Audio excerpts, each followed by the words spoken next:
Fort Laramie.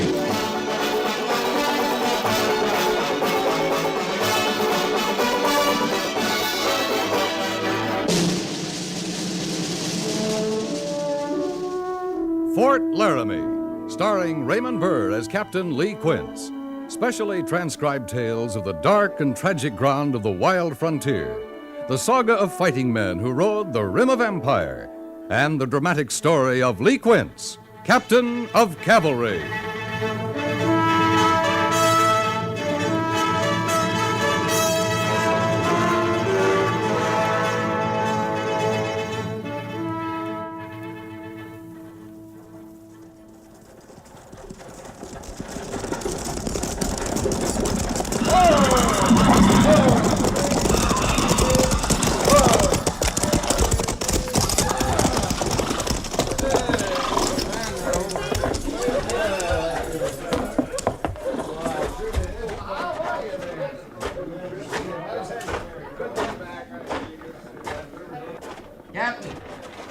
Captain Quince. Sergeant Gorse, how are you? Oh, it's sure good to see you, Captain. You look kind of funny, though. What do you mean? Well, them clothes, mufti. I ain't used to you out of uniform. I'll be back in uniform at midnight tonight, Sergeant. We'll stay in town till then, and you can buy me a drink. Me? I thought you was going to get rich in St. Louis. Did I say that? Well, you talked about nothing else before your leave come through. Just proves you shouldn't believe everything you hear, Sergeant. Yes, sir. I'll try to remember that. See that you do. And to really fool you, I may go back to St. Louis. Quit the Army? A man can make money there, Sergeant. I don't mean gambling. I mean honestly. In an honest business. Buying things. Selling them. Well, sir, the Army's sure no place for a man who wants to get rich. I'll say that. The Army's no place for a man who wants to do any living at all. You're either turning black with the boredom of garrison, or you're riding hell-bent into nowhere. That's sure enough true, Captain. Oh, come on, let's get our drink.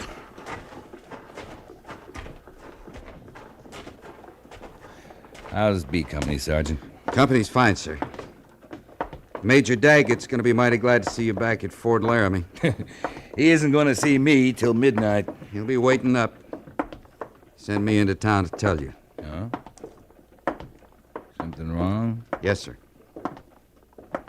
Well, what? Arapahoes. They've been raiding for horses. Massacred a whole family over in the basin about 10 days ago.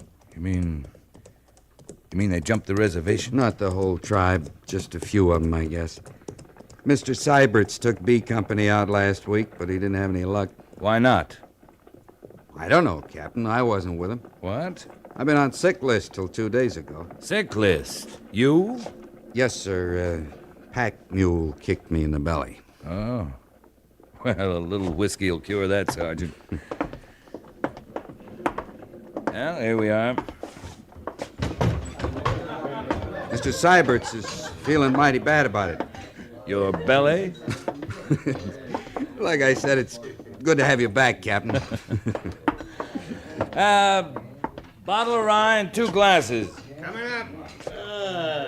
The Army. And Moylan. Look at what came in. What's his trouble? 8 soldiers, I guess. Like a lot of people. Since Richmond. Yeah, too much war, maybe. I guess everybody'd like to forget it now. We'd all like to forget it. There's a war still going on. You're right, sir. Who do they think stands between them and all the hostiles out there waiting to hack them to pieces? Who does all their dirty work for them? It isn't like people to be grateful for any favors, Sergeant. No, sir, I guess not. When I think of the troops aching for home while they sweat and freeze and spill their blood all over the frontier for 50 cents a day, it makes me mad. Tell me about St. Louis, Captain. Here's your liquor, gentlemen. Hey, you! Hold it! You know them, Sergeant? No, sir.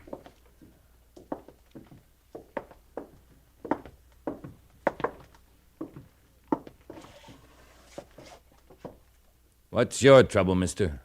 My name ain't Mister. It's Rudio. I ain't talking to you. I'm talking to the soldier. I'm with the soldier. You stay out of this. You know what's good for you. You tell him, Moylan. What do you want from me? I never saw you before. Yeah. You won't want to see us again after we're through with you. What's this all about? We don't like soldiers drinking where we drink, mister. We like to teach 'em a lesson now and then.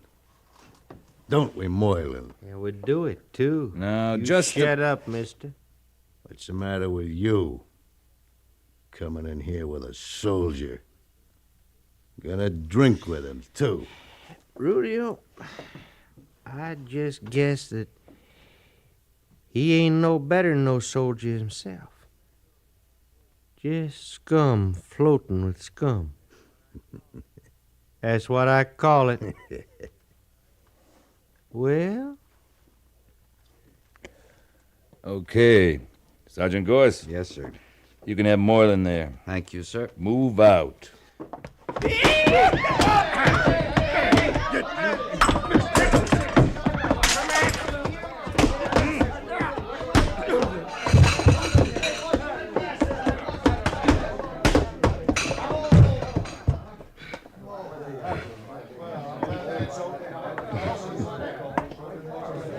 I'll buy you that drink now, Captain Quince. You can buy the first one, Sergeant. Yes, sir.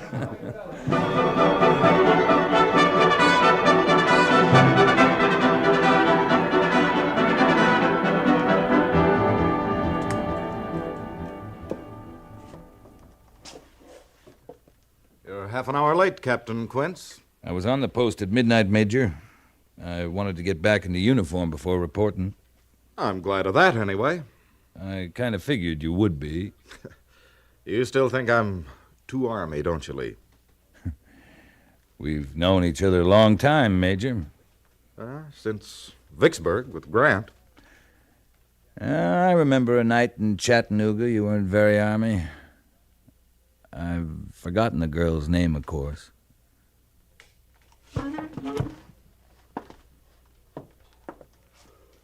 Captain Quince, I trust Sergeant Gorse told you about the Arapaho trouble. Yeah. They're out raiding for horses. They've slaughtered a family over in the basin. It's got to be stopped. Settlers are beginning to wonder what the 2nd Cavalry's doing at Fort Laramie. If this goes on, there won't be any settlers. Hard enough homesteading this country without a man waiting for him and his family to be massacred by renegade Indians. I'll take a patrol out in a few days, have a look around.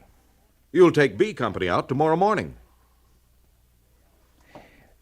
May I make a suggestion, Major Daggett? If it's in order. Lieutenant Syberts took B Company out and found nothing. Sure, he's green, but a few Arapaho can hide easy from a whole troop of cavalry beating its way through this country. Give me 12 men. I'll scout those Indians, get them set up. Then I'll come back for the company. No. No, it's too slow. There isn't time. Better let me try it, sir. I said no, Captain. You haven't got very far your way, Major. You have your orders. Yes, sir. Oh, Captain. Yes, sir.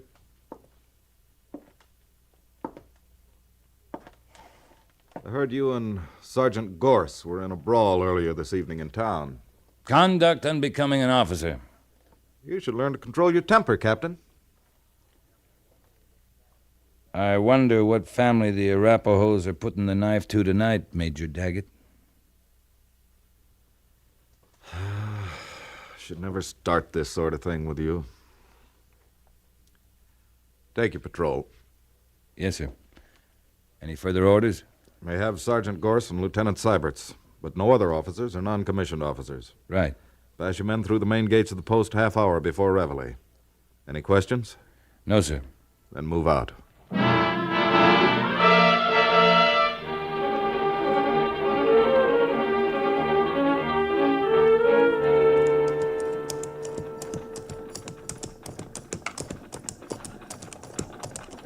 There's a cabin just over this rise, Captain Quince. Ah, must be new, Mr. Syberts. Yes, sir. It is. A man and his family. He's raising horses. A man's a fool. There's just as good land a day's ride from the fort. You're right, sir. Am I, Mr. Syberts? Of course, sir. What if the man likes it out here, away from people? That make him a fool? No, sir. Then I'm wrong.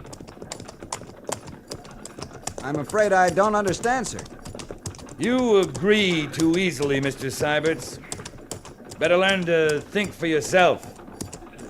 Yes, sir. Now, where's your cabin?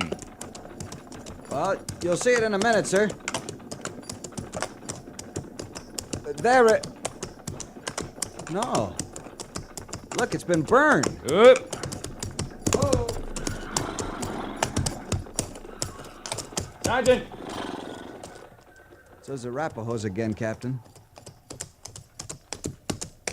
Yes, Captain. Look down there, Sergeant. File the patrol out as scouts, Sergeant. 1,000 yards between men. If there's any Indians around, I want to know it. The men will watch us at the cabin for arm signals. Right, sir. And then join Mr. Syberts and me down there. Move out. Yes, sir.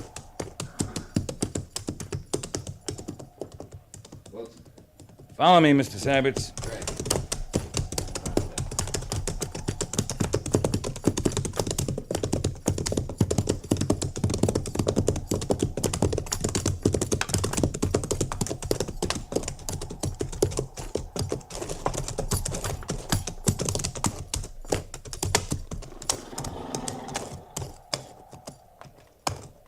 Looks as if they slaughtered every one of them.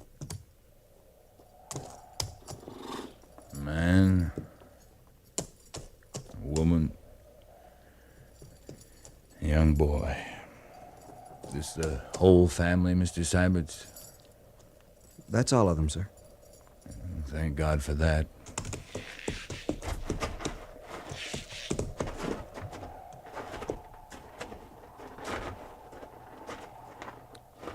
Every one of them scalped. Even the boy. At least they weren't tortured. No, sir.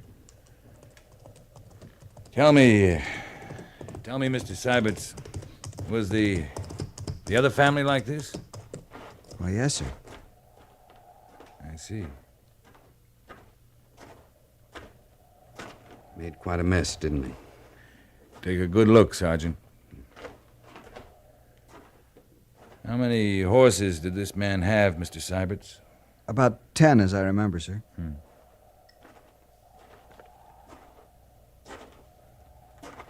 Well, Sergeant? Funny thing. What is? Well, Captain, I don't know how them Arapahoes could have surprised him so fast. What makes you think they did? Not many arrows around. If the man had had a chance to put up any fight at all, there'd be a lot of arrows.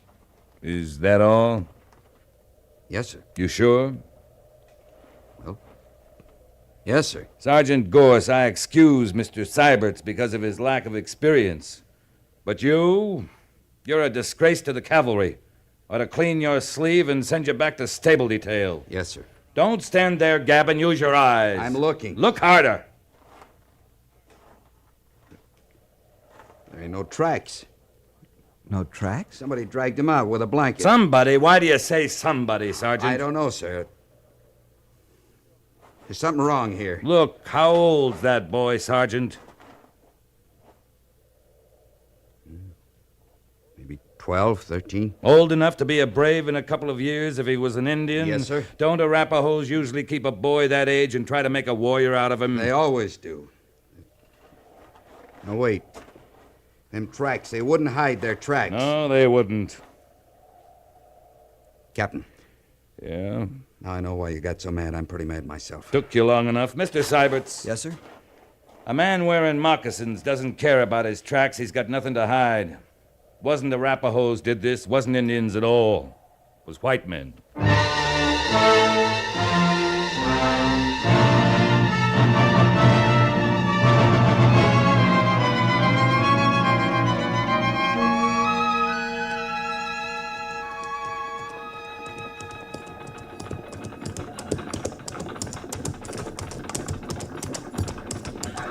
Whose place is this, Captain? Oh, Jake Steele and his wife. Their daughter lives with them. Shouldn't their daughter live with them, sir? Ollie's 19, going on 20. She had some schooling back east. You mean she should be married now? This country needs women, Mr. Seiberts, but it doesn't need single women. Yes, sir. Patrol! Up!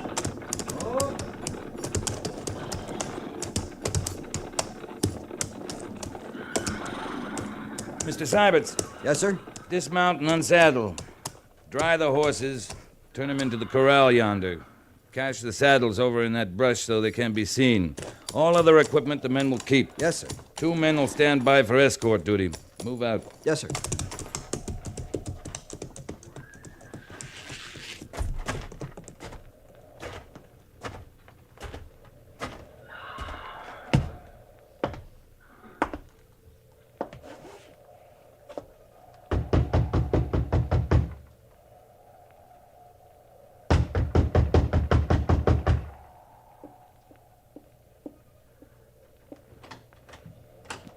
It's Captain Quince, Miss Steele. Well, Captain, what are you and your troopers doing out here? I'll tell you if you ask me in. Oh, well, come in.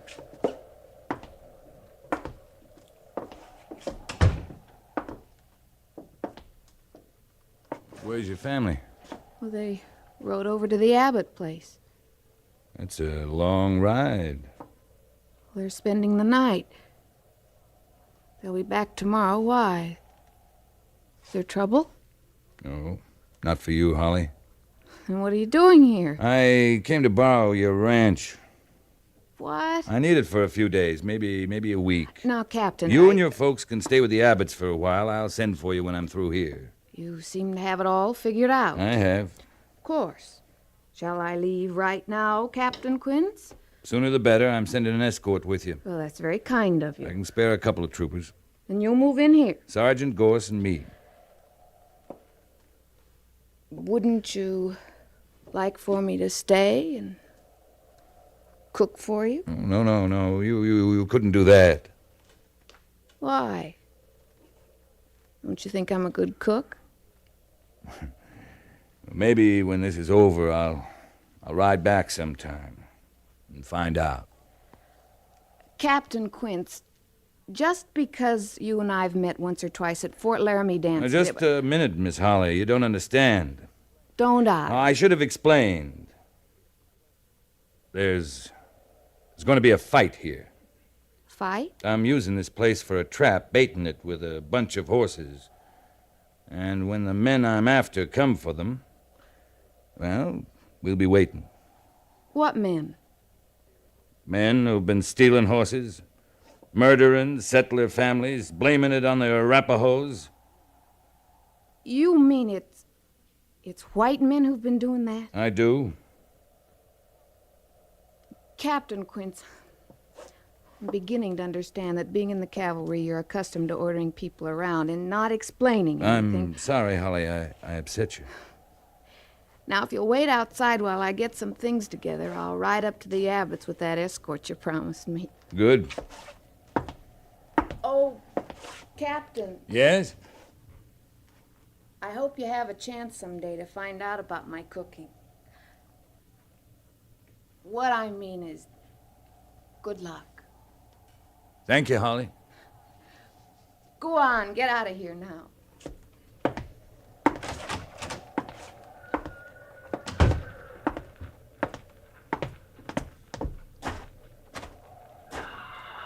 Well, it took me that long to do something. I'd get busted to a private. You can still get busted, Sergeant. Yes, sir. Mr. Seiberts, Right here, Captain. you'll take over the patrol, Mr. Seiberts. I want you to spot the men in a complete circle around this place, half a mile out. They're to dig in. And when they think they're hidden, I'm going to ride that circle. I understand, sir. Heaven help any trooper I can see. Yes, sir. They're to let those men through. But when they hear gunfire from the cabin here, they're to kill anything that tries to get back out. Any questions? No, sir. Move out. Yes, sir.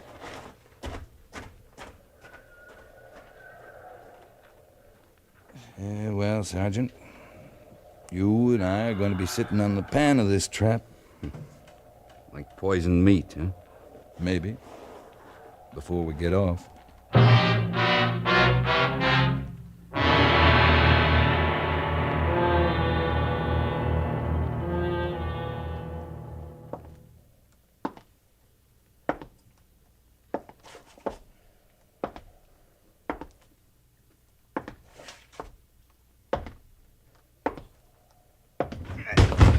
You have to do that, Sergeant. I didn't join the army to be locked up in this coop for 3 days. Maybe you'd rather be sitting outside with the real men, half buried, afraid to move, with nothing but a canteen of water and a handful of jerky. And no smoke? And no smokes.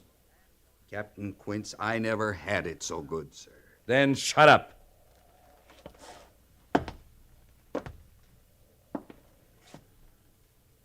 Dark out already? Good. Ain't the kind of men who'd attack even a woman in the daylight. No, I guess not. Gorse, you lied to me. What? No smokes. You tried to make me think you'd find it rough out there with the troopers because they can't smoke. Well... You never smoked in your life, you ape. Not with that quid of tobacco in your jaw day and night. What are you trying to give me? You need action too, Captain. Bad as I do. Yeah, I do.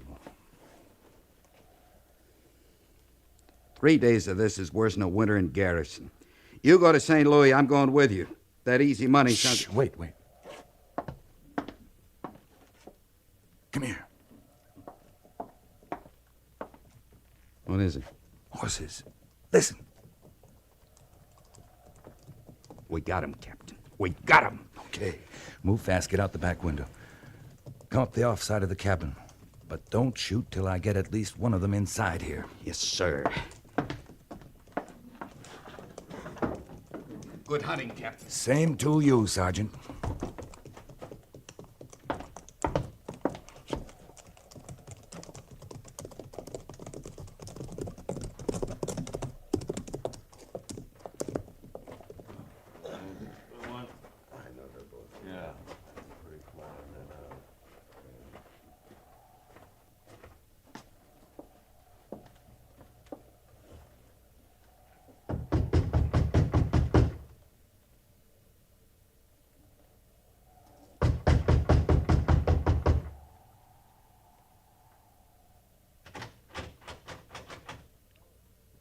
Hello?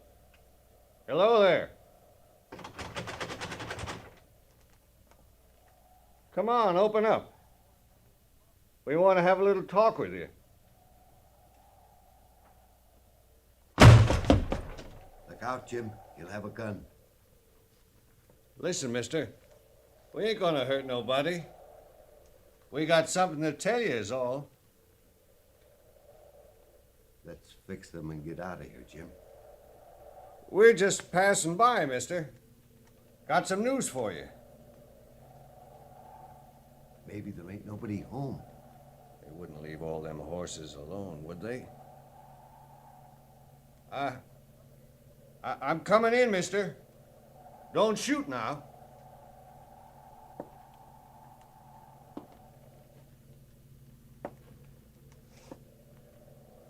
Have your daughter light the lamp, mister. Then we can talk.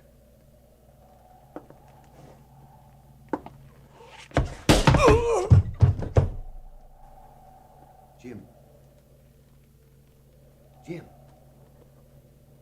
What happened? You're next, mister.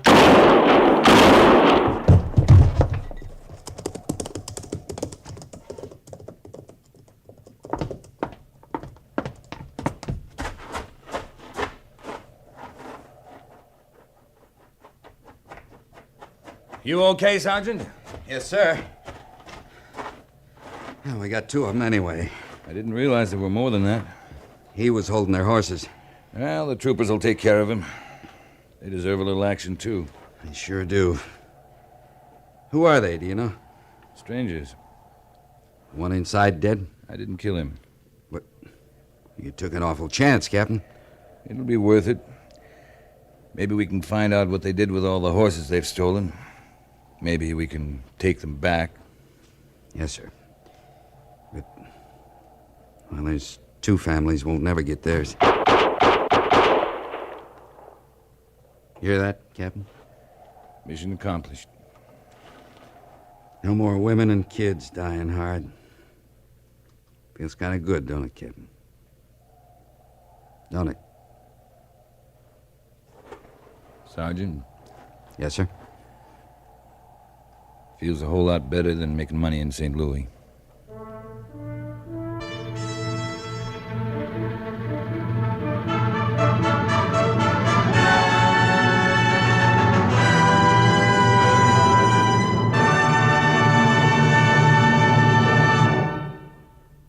Fort Laramie is produced and directed by Norman MacDonald and stars Raymond Burr as Lee Quince, Captain of Cavalry, with Vic Perrin as Sergeant Gorse. The script was specially written for Fort Laramie by John Meston, with sound patterns by Bill James and Ray Kemper. Musical supervision by Amerigo Marino. Featured in the cast were Harry Bartell, Dan Riss, and Joyce McCluskey, with Lawrence Dobkin, Clayton Post, Paul Duboff, and James Nusser.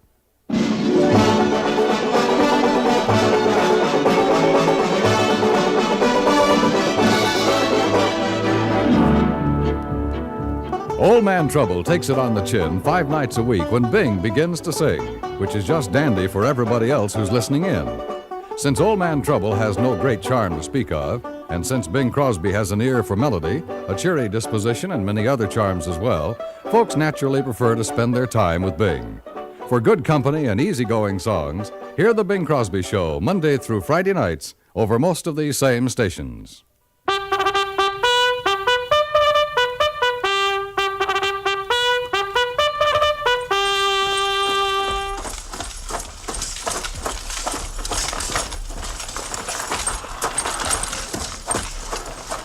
Company, tension!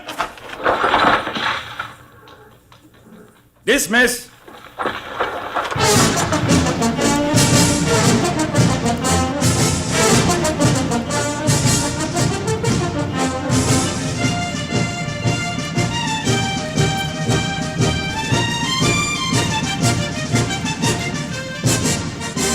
Join us again next week for another transcribed story of the Northwest frontier and the troopers who fought under Lee Quince, Captain of Cavalry.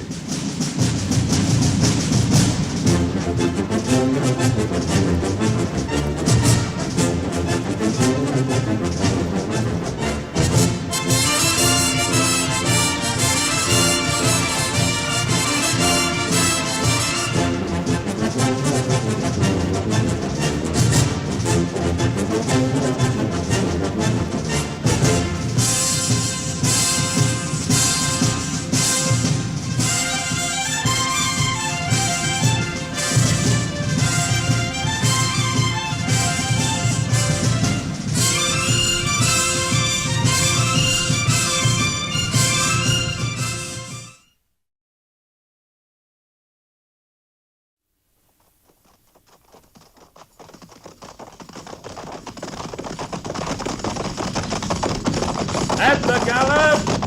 Oh!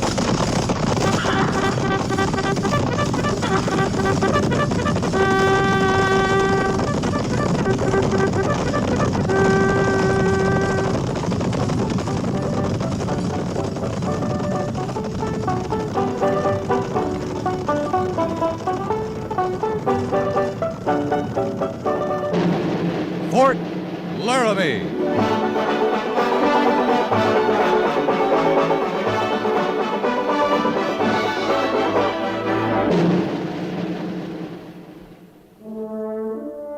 Fort Laramie, starring Raymond Burr as Captain Lee Quince.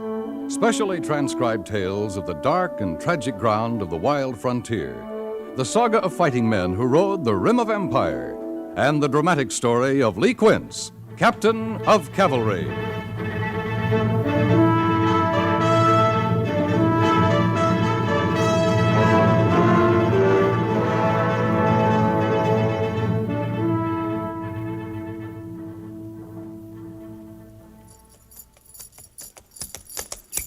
Dismount and unsaddle. Pin grazing water. Dismount and unsaddle. Pin grazing water. You there, Boatwright. You unbit that mount before you graze him this time. Sure, Sergeant. I just going to. Well, do it then. You... Dismount and unsaddle, steam graze and water. We could make camp here, Boatwright. There's water. Yeah, we could go hunting and fishing too, Vickers. Maybe bake some bread. If you don't like the Army, why didn't you stay in Louisville? I was starving there too. But at least in Louisville, I didn't have no Indians after my scalp. You afraid of Indians, Boatwright? Afraid? Come here. I'm gonna tell you something. What? I'm gonna get me an Indian. What you talking about, Boatwright? I'm gonna get me Indian, I said. I gotta get me one. Why? Then I won't be scared no more. All right, you go get the Indian. I'd rather stay scared. Hey, give me a chaw of your tobacco. Here. But bite easy on it. It's all there is to payday.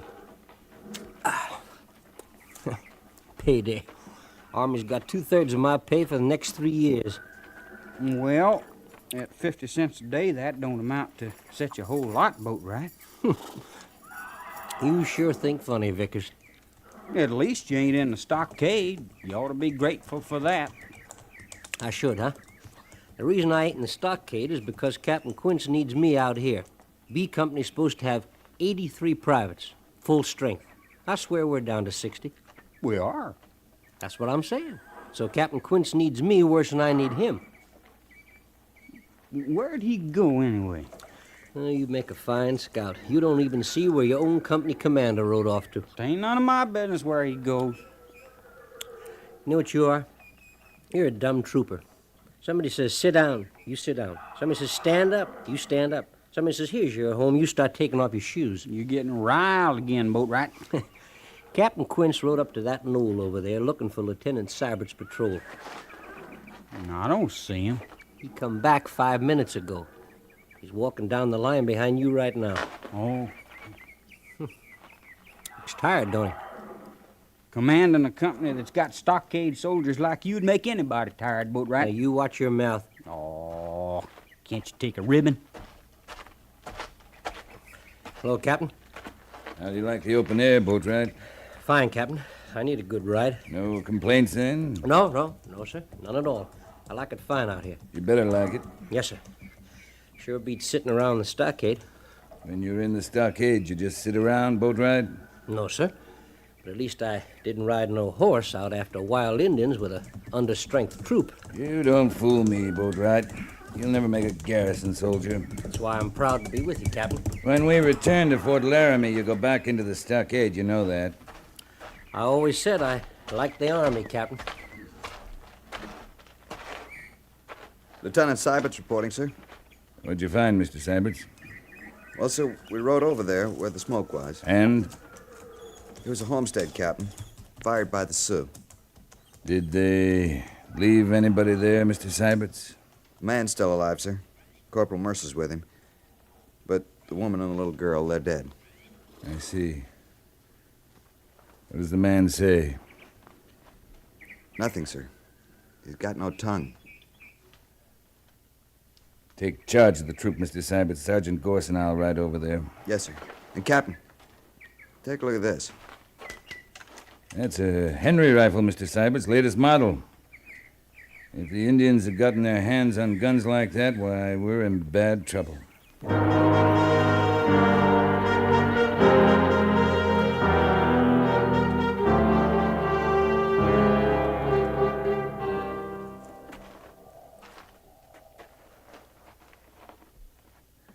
How is he, Corporal?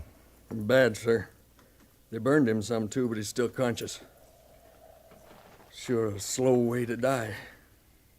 It's 100 miles to Fort Laramie, Captain. You'll never live that long, Sergeant. Give me your revolver. You and Corporal Mercer start back. I'll catch up with you. Yes, sir. We'll move out, Mercer.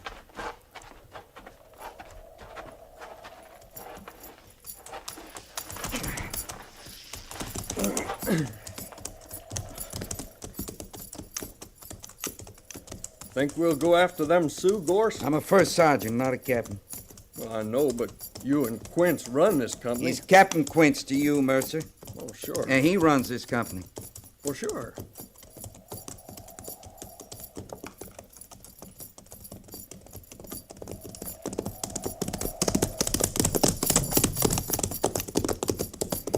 Everything all right, Captain? Everything's all right, Sergeant. Hey, what was that? You shut up and keep riding, Corporal.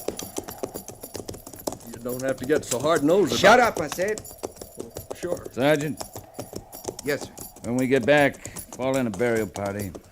Yes, sir. And see that those graves are cairned. Yes, sir. And one other thing, Sergeant. Don't forget to pick up your revolver. That homesteader doesn't need it anymore.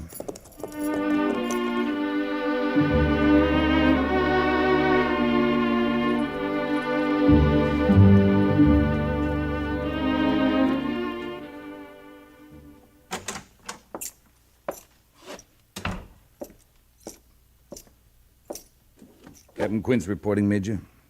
Sit down, Captain.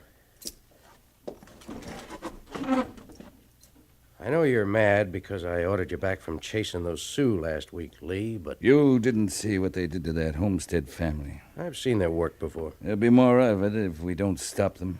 10 miles from this post, there's a reservation of 4,000 Sioux.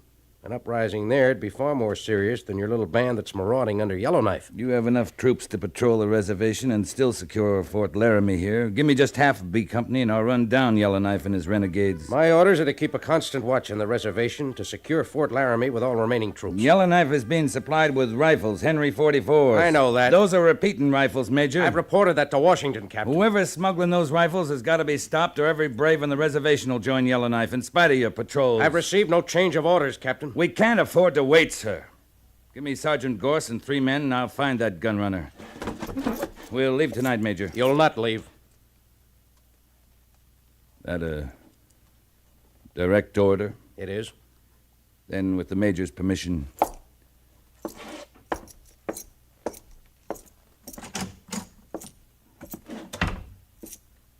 Mr. Syberts. Yes, Captain? I'm leaving the post at 6 o'clock this evening. I'm taking Sergeant Gorse with me. Until I return, you'll act in command of B Company. Any questions? None that would be proper, sir. You're learning, Mr. Syberts. I'll tell you where I'm going.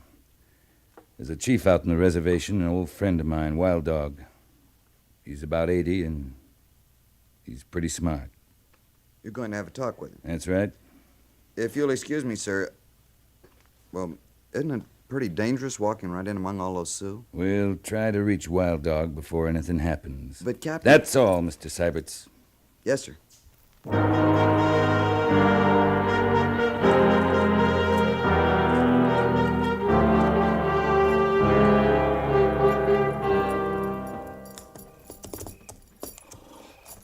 Drop your gun belt across your saddle, Sergeant. You mean that, Captain? A revolver wouldn't do you much good if these Sioux decide they want us. We're safer unarmed. All right, sir.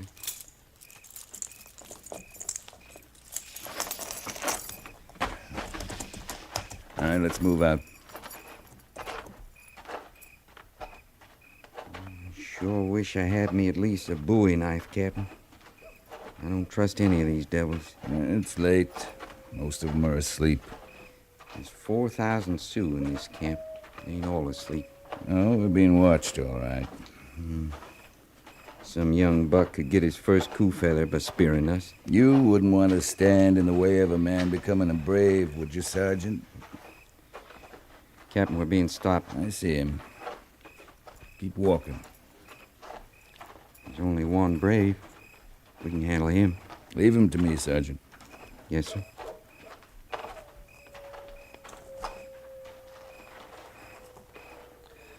Oni oya. Diale, Wild Dog Nya. Ishli ai. Ilya, Zo Valya. Ayazo. Let's move, Sergeant. But keep an eye on him.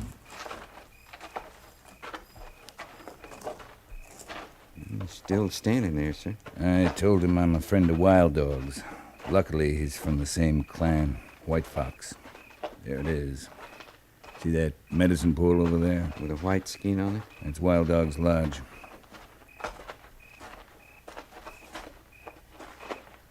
Wait out here, Sergeant. Oyo, Layazia. Nice, Leozo.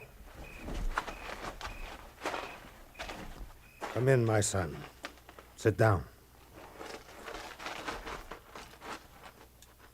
It's been a long time since we talked, Wild Dog.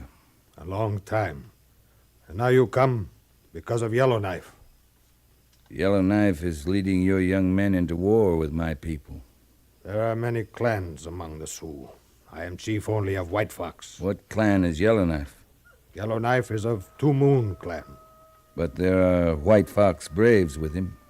Yes, I cannot stop them. I remember what it was like when I was young. It was different when you were young, Wild Dog. You had a chance then. But now, they have no chance. They have many rifles. They have a few, Wild Dog, but the white man, the cavalry, has thousands of rifles. In the end, the Sioux cannot win. You are a wise man. You know this is true. Yes, you are right. Yellowknife and his braves will be caught and punished. Some of them will die. But if I don't stop his supply of rifles, many more of your people will die. You want to know where rifles come from? Tell me where Yellowknife meets the white man who's supplying them. I'll do the rest. You'll be saving lives, Wild Dog. Sioux lives. For the sake of my people, I tell you. A place north of here. A place you call Bright Canyon. Bright Canyon. Well, when it's over, I'll come back and we'll smoke the pipe. Yes, if you come back. If I come back.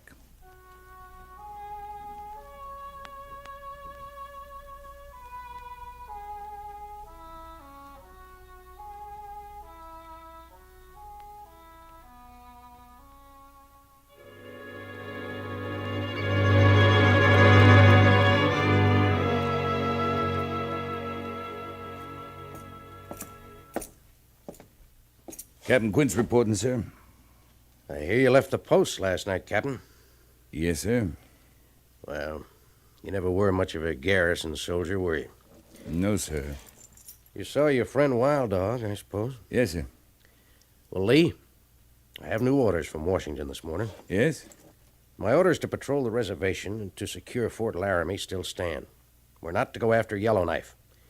But the importance of the Henry rifles is recognized, and we're to put a stop to it. Yes, sir. Can you do it? I can. All right. Take half of B Company only. Yes, sir. You'll pass the head of your column through the main gates of the post 1/2 hour before reveille tomorrow morning. Right, sir. And remember, Captain Quince, your orders are to stop that gun smuggler, not to run down Yellowknife. Any questions? No, sir. Then move out.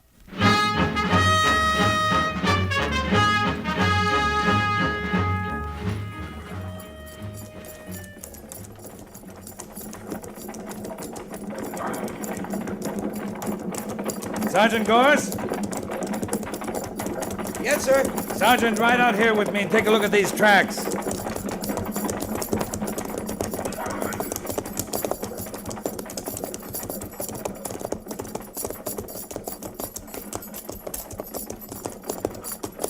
One shod pony and the rest is mules, Captain. Then they're not Indians, are they? No, sir.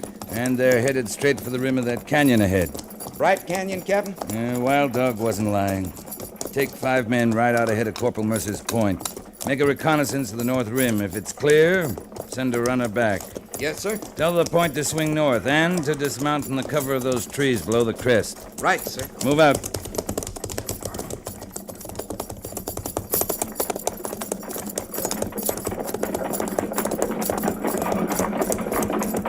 Mr. Syberts!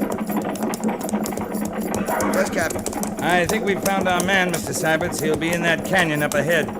Sergeant Gorse is scouting the north rim of the canyon. If it's clear, we'll hide in those trees just below it, and then we'll wait. Wait for what, sir? Why, we'll catch him in the act, Mr. Syberts, when Yellowknife comes for his rifles. But, Captain... It's not my fault if Yellowknife gets in the way when we move in on that gun smuggler. No, sir. Mr. Syberts, pass the word to space out, stagger the odd files to the left. We're raising too much dust.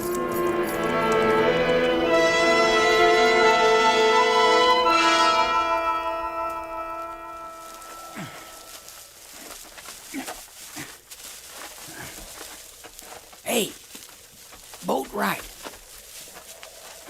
What are you doing over here, Vickers? Go on back to your post. Oh, there's nothing happening down there in the valley. He's some gun smuggler. Just sits around in his cabin. What's the matter, Captain Quince, anyway? Half a troop against one man, and we hide around watching him for 2 days. You can't figure nothing, Vickers. We're waiting for Yellowknife. You mean we're gonna fight them Indians? Soon as they show up, You scared, Boatwright? all I need is to kill me an Indian, and I won't be scared no more. Yeah, me too. I think. Who's throwing that rock? It's Gorse and the captain. Well, get down there. He signaled to you. Oh, man, I'll catch it now.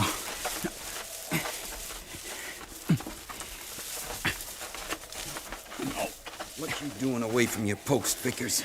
I couldn't see nothing where I was. I was wondering if Boatwright could, You Sergeant. can be shot for leaving your post at a time like this, Vickers. Yes, sir, Captain. You're risking the life of every man in this troop. I'll get back where you belong. Yes, sir, Captain. Captain Boatwright wants us. All right, come on.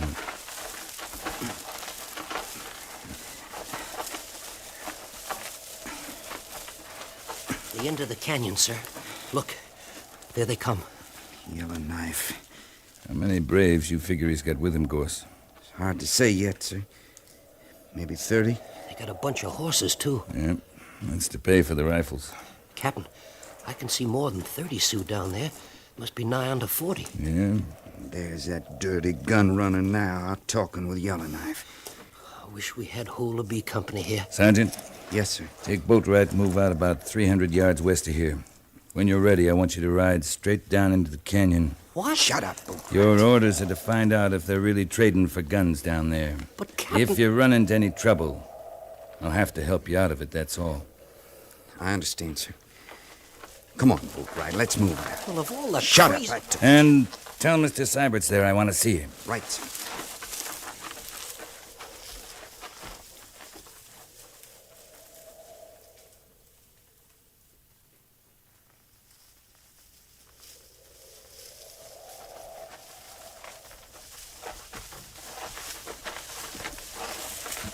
You wanted me, Captain? Mr. Syberts, I think those Sioux down there are trading for Henry rifles.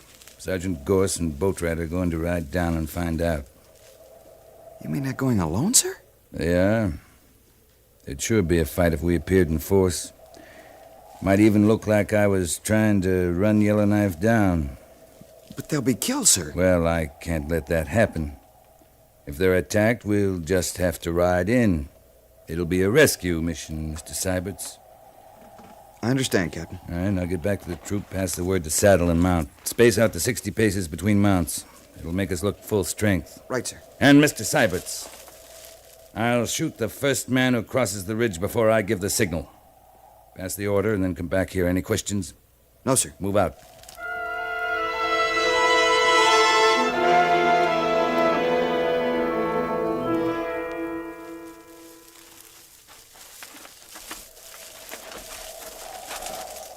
Troops ready, Captain. Just in time.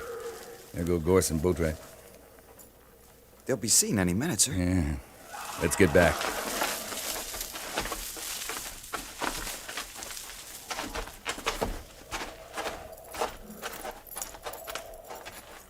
Get mounted, Mr. Syberts. Yes, sir. When we reach the cabin, you lead the troops. I'll stop for the gun runner.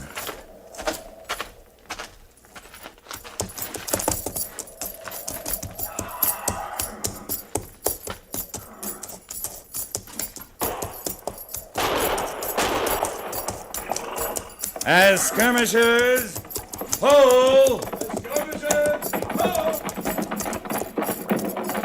At the trot! Ho! Ho! Gallop!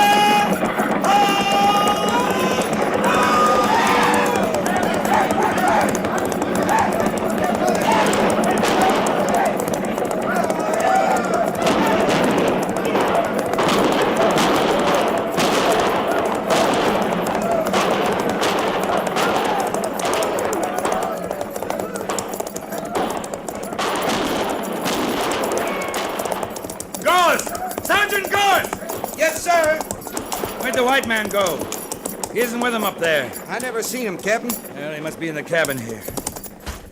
I'm going in after him. I'll go in with you, sir. No, you stay with the troop. They've chased him far enough. And get those stolen horses rounded up. Right, sir.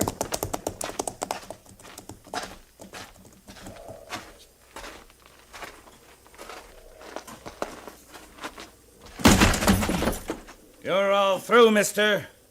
Come out of there. No, you ain't gonna hang me. Come out with your hands up. You'll get a trial. Hanging's bad.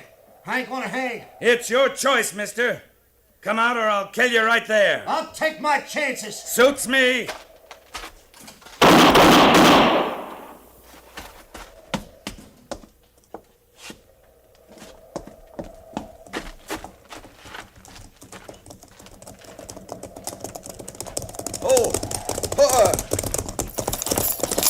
They're still running, Captain. But we killed some of them. What about Yellowknife? He's dead, sir. Right over there. Private Boatwright killed him. That boat rat lying over there, too, Mr. Sabbits? Afraid so, sir. He took a bullet after he got Yellowknife. Sergeant Gorse has some men rounding up the horses, Mr. Sabbits. Reform the rest of the troop. Take care of the wounded. Detail 6 men for a burial party. Yes, sir. Mercer, over here.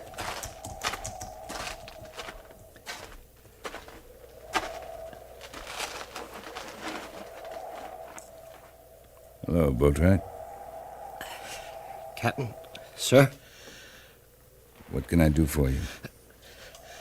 Nothing, Captain. I'm all shut up. There's nothing anyone can do. That was Yellowknife you killed, Boatwright. I always wanted to get me an Indian, Captain. But I sure never figured it'd be Yellowknife. You did fine, Boatwright. But here's something I took off Yellowknife. You keep it for me. You know what it is. Yeah. Yeah, I sure do. I feel all wet inside, Captain. I'm sorry, Boatwright. It's all right. I ain't scared. Of course not. Tell him goodbye for me, Captain. All of them.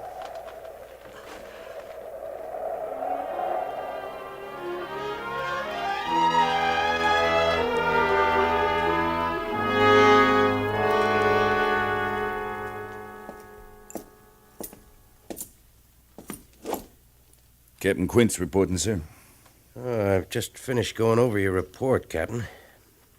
Yes, sir. I'm not sure on reading it whether you deliberately disobeyed orders or not. Would you care to clarify that point? Major Daggett, did you ever see one of these?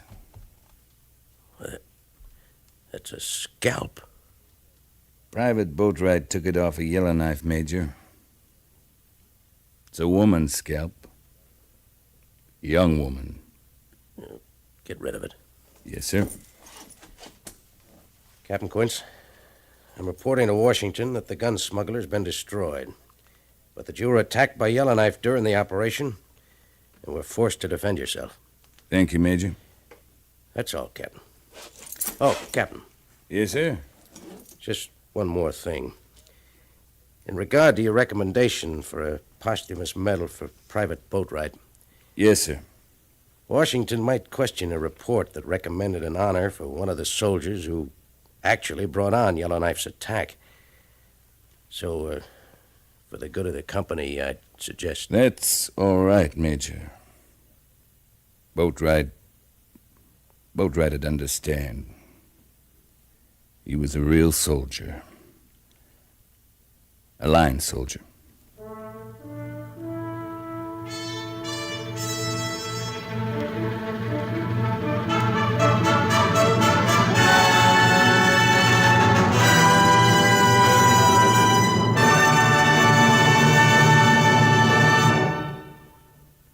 Fort Laramie is produced and directed by Norman MacDonald and stars Raymond Burr as Lee Quince, Captain of Cavalry, with Vic Perrin as Sergeant Gorse. The script was specially written for Fort Laramie by John Meston, with sound patterns by Bill James and Ray Kemper, musical supervision by Amerigo Marino.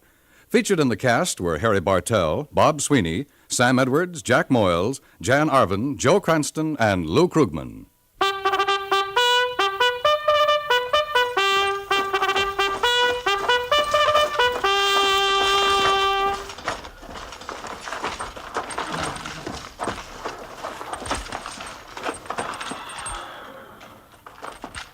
Company, tension! Dismiss!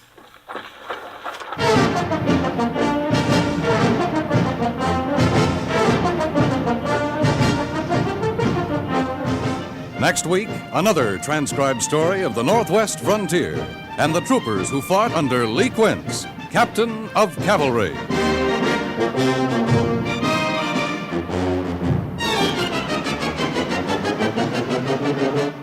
People keep saying that conversation is a lost art, but meanwhile, proof keeps popping up that they're wrong. All that's needed is a good conversationalist. And one of the best is a man who's also rather well known as a singer and an actor, a man named Bing Crosby. You can hear Bing holding forth on almost every subject under the sun, lighting up the subject with his own easy and humorous point of view each evening, Monday through Friday, on his own show over most of these same stations. And, oh yes, you'll hear plenty of wonderful singing, too. After all, it's the Bing Crosby Show.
At the gallop!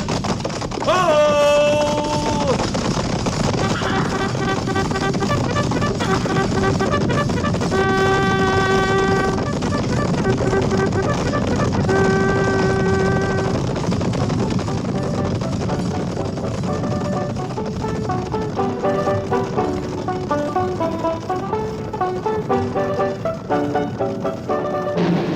Fort Laramie.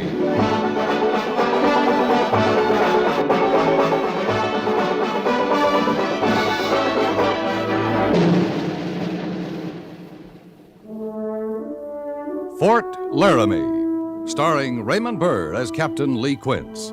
Specially transcribed tales of the dark and tragic ground of the wild frontier, the saga of fighting men who rode the rim of empire, and the dramatic story of Lee Quince, Captain of Cavalry.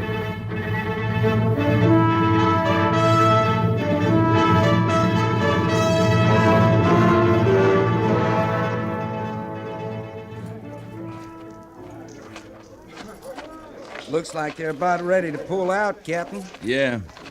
Walk back with me, Sergeant. I never did see such a mangy collection of stock. It's not a cavalry outfit, Gorse. It sure ain't. Most of these wagon trains heading west get through, one way or another, but I sure don't know how. I talked with Mr. Brown a couple of times. He seems like a good man. He is. But I wonder how much luck a Missouri farmer is going to have taking a couple of hundred women and children through Indian country. He'll make out, Captain. I hope so. Hello, Sergeant Gorse. I beg your pardon, miss? I was afraid we'd leave without seeing you again. Oh, well, And I wanted to thank you for last night. Yeah, oh, sure, miss. Goodbye, Sergeant. And thank you.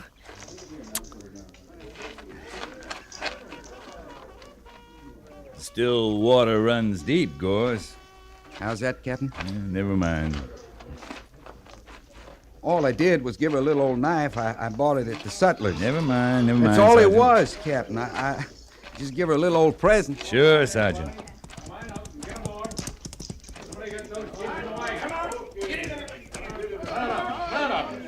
Keep them wagons in line, two abreast, till we hit the river. You're late getting started, Mr. Brown. Oh, hello, Captain Quince. Only about an hour. You're wasting daylight. Yeah, we're pulling out now, Captain. Any of your men going to ride along with us? No, but you won't have any trouble. Like they say, Captain, Oregon or bust. You guarantee no trouble, Captain? Out here, we don't guarantee anything, Mr. Brown. But you should at least get through to Salt Lake without trouble. Yeah, I hope you're right. It's mighty lonely out there once you're out of sight of the fort. Yeah, I know. Well, thank the Major for his hospitality, will you? No thanks necessary. Well, good luck. Thanks. See you in Oregon sometime, Captain. All right, stretch out.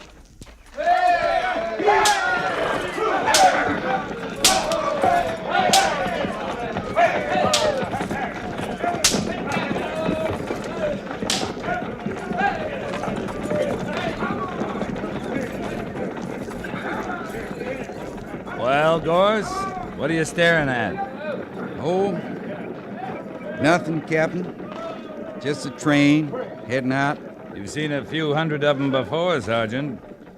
Yes, sir. What's her name? Who? The girl? Emily. Emily McCutcheon. Going to Oregon with her pa. She was put up real good. You're all cavalry, Gorse. Yes, sir. Long way to Oregon. I hope they make it. So do I. Yeah, come on. I missed coffee this morning. Let's find some.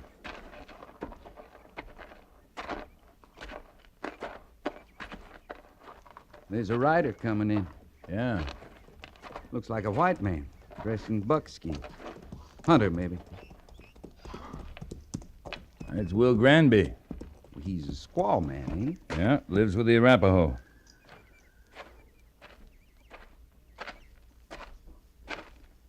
Captain? How are you, old horse? Tolerable. Well, it's good to see you. You haven't been in 2 or 3 years. Nope. You come for supplies? Come to parley. Got a proposition. Huh? All right, come on in, Will. Oblige. Sergeant Gorse, will you have Mr. Granby's horse stabled? Yes, sir. Come on, come on.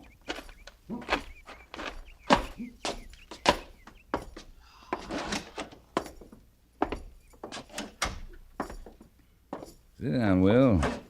Oblige. All right, now what is it? What's your proposition? I figured maybe to hire out to you. You want a job? Cavalry always needs scouts. Maybe. You saying you want the job? Why not? I know this country better than the hairs on my head. Better than any man except old Gabe Bridger. There's some few places I've been even Gabe ain't. You're a mountain man, Will. You lived wild and free all your life. Why do you want to tie yourself down now? Yeah. It ain't like the old times no more, Captain. It ain't pleasurable now. It's hard. Maybe it's a doing you cavalry fellers, or maybe it's our own fault. Maybe we trapped too much, took too much buffalo, I don't know. But I got me a young squaw, prettiest you ever seen. I figured if I was to work, her and me'd eat regular at least. Right now we have peace. We don't need any more scouts. I figure you do, Captain. Tell me, Will. Am I hired? I haven't got the authority to hire you. That'll have to come from the major. No, I'd rather deal with you. I know you. I can't hire you, but if you've got information, I'll make you a promise. At least I'll feed you and send you back with meat. Yeah, meat I could carry wouldn't last long. Then we'll go see the major. Now, wait. I'd rather tell you, but you got to promise me one thing. What's that? That it'll be settled peaceful. They're my people. Well, I'll do all I can. All right. There's going to be trouble. Tribes are getting restless, all of them. The Arapaho even. Government promised them if they'd go to the agencies, they'd get food, meat. And that promise ain't been kept. Yeah, I know. The supply train comes through now and then, but it's not enough, I know that. The Arapaho are starving, Captain. Eating bark and roots. Game on agencies played out. If they can't get food from the government or from the land, then they got to go looking for it wherever they can. They got to eat. Will, have they left the agency? They're camped at Silver Spring. That's on the Oregon Trail. They got to eat, Captain. They went looking for buffalo, but there ain't no buffalo. So they'll get food where they can from the wagon trains. Well, we got to talk to the major. Did you promise? I said I'd do all I could, and I will. There's not much time for talking. There's a wagon train headed for Silver Springs right now. Yeah, I know. I saw it. All right, come on. We'll see the major.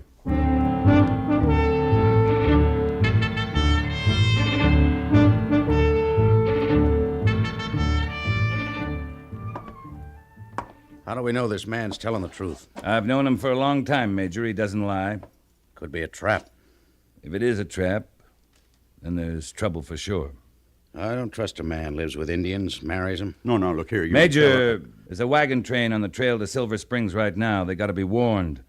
I can still ride out with a detachment to turn them back. Captain Quince, our orders are to keep the trail open to Oregon and to keep the Indians on the agencies. If anything, we'll send a company to escort the train through and run those Arapaho back where they belong. Couldn't do that without fighting, Major. That's one of the functions of the cavalry. In this case, there's no cause for it. The Arapaho have broken their treaty, Captain. The way they see it, we're the ones who broke the treaty by not keeping our promise about food. All I know is they're off the agency and they'll have to go back. If we go out in force, there's bound to be trouble. If I take a small detachment, maybe I can talk to them. This is a hostile action, Captain. It's got to be met as such. Major, the Arapaho are starving. They got to eat. Mr. Granby, I'm sorry that they're starving, but I can't do anything about it. At least not until the supplies come through to me.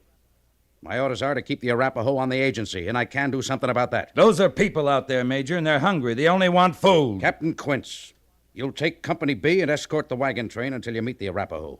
You'll send the wagon train on and escort the Indians to the agency, and use whatever measures are necessary. That's all, Captain. Yes, sir.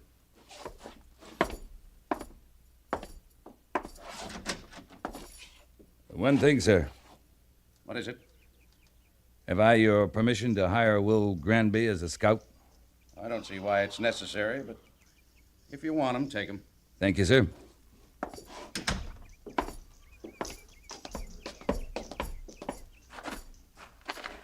What kind of a man is that? Oh, he's all right, Will. He's an officer. He's got his orders. He goes by the book. He understands the situation all right, but he can't admit it. Listen, can you be ready to move out in an hour? I can't ride with you, Captain. They're my people. Will, I said I'd do what I could. I need your help. Ride with me. You know what you're asking? You know what it might mean for me if there's trouble? There won't be trouble if I can prevent it. I'm afraid you can't, Captain. But I'll go with you.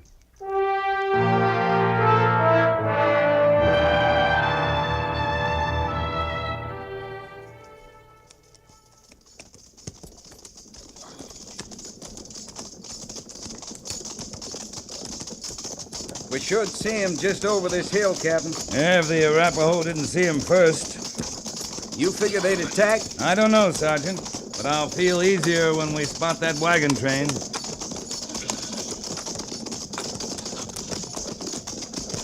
I was right, Captain. There they are. All right, Sergeant. Let's ride out.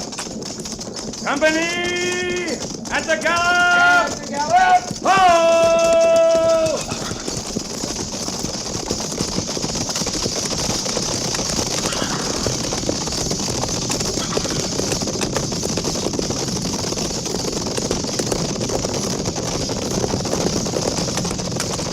seen us. They're pulling up. Sergeant, blind men would have known we were here.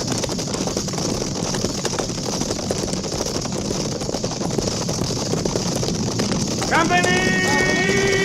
Hold!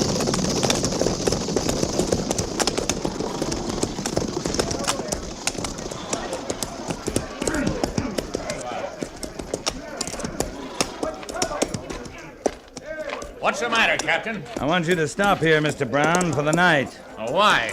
We figured to camp at Silver Springs. It's just over the pass there, not more than 2 or 3 miles. We can make it easy before dark. This'll make an all right camp. There's water and wood. If there's trouble, Captain, I want to know. It may be nothing, Mr. Brown, but I want to find out. You're to camp here and stay here till I give you the word to go on. It's Indians, ain't it? There is trouble. Maybe, maybe not. But there's no use worrying all your folks. You'll be safe here. I'm leaving most of my men to guard you. Well, why can't you escort us over the pass to Silver Springs? Because if there were to be trouble, it would happen there in the pass, with the wagon trains all strung out and hard to defend. All right, Captain. Whatever you say. I'll come back or send word back to Lieutenant Syberts as soon as I know it's safe for you to cross. Sergeant Gorst! Yes, sir. You and 2 men will accompany Mr. Granby and myself. Pick 'em and fall out. Mr. Brown, Lieutenant Syberts is in charge here till I get back.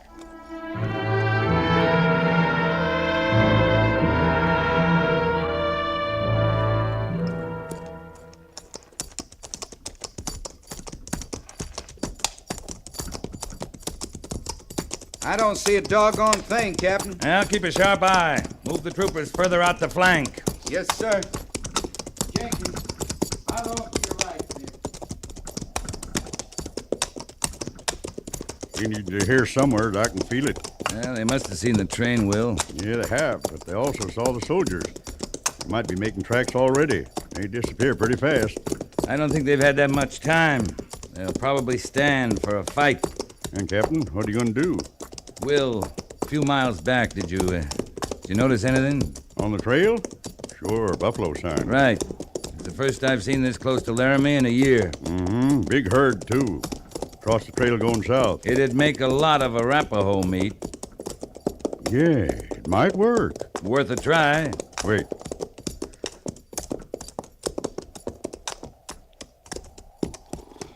You see anything, Will? Yeah, one of the scouts. Leave it to me. Yo nina, yana sina na, hanida ina. No, no, ina. Yeah, it's all right. He'll take us in.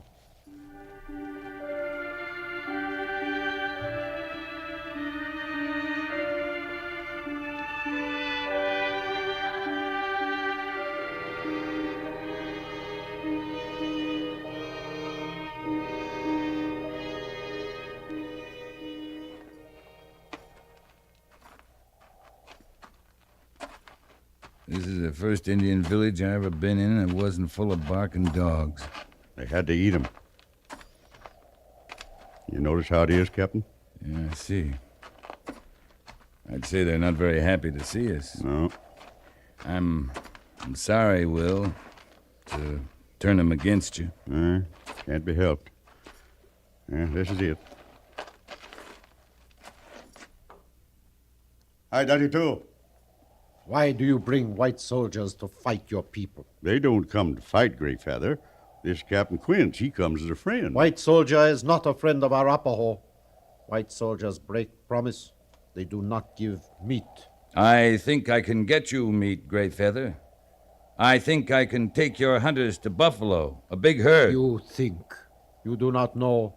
Arapaho have ride from agency in north, hunt buffalo all through Wide Valley. No buffalo. Greyfeather, on my way here from Fort Laramie, I saw much buffalo sign. You hunted only the north side of the river. You haven't been south of the Platte. I have. There are buffalo there. To hunt take many days. Wagon train is here now. If you attack that wagon train, it'll mean much fighting. Many dead among the Arapaho. Great mourning among the Arapaho. There will be mourning for the white soldiers, too. The Army will keep on sending soldiers, rifles, until the Arapaho is no more. You know I speak the truth. My people are hungry. Then ride back towards the fort with me. I'll show you buffalo sign, then you can track from there. Take many days. It's the only way you can be sure to find buffalo and food. If you find buffalo in 2 days, Gray Feather does not attack wagon train. 2 days isn't very long. 2 days. If we do find buffalo, I want your promise to go peacefully back to the agency. If you find. All right, your hunters will come with me. But meantime, you must let the wagon train go through in peace. This one. Maybe not next one. It is agreed then, Greyfeather. Aina.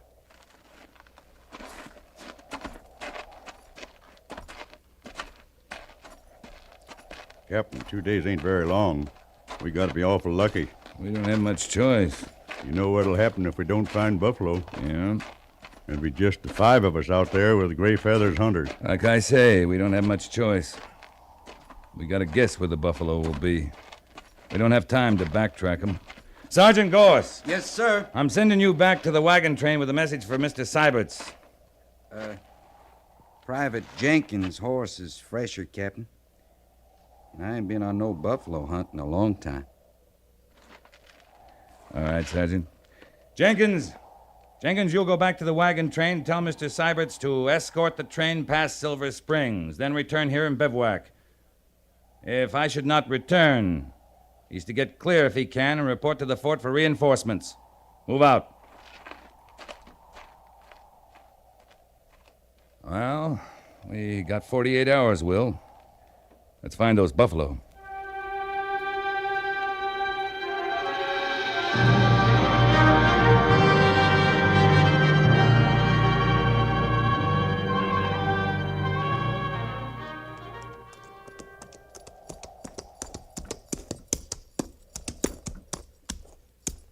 You see anything, Will? Nothing, Captain.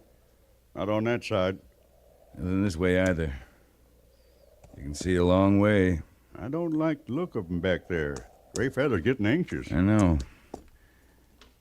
I just don't understand it, Will. It's not a sign. I've been thinking, Captain, we're too far south. The buffalo were headed south. Maybe not as fast and as far as we thought. Maybe they veered east. No, I've been thinking. It's been hot and dry for these last few days, and no wind. Buffalo don't travel much in the heat. They just stand and graze and suffer with thirst. But there's wind now. Well, some from the southwest. But if there's up north of here, it'd bring them the smell of water from the Laramie River. Yeah. Yeah, the river's still high. Yeah, and they'd probably be craving for water about now, and they'd stick their noses into the wind and make a run for it, like they do. You might be right, Will. So if we cut back northeast to the Laramie, we'll find them. They might be there. There's only one trouble. What? Look who's coming. Uh-huh.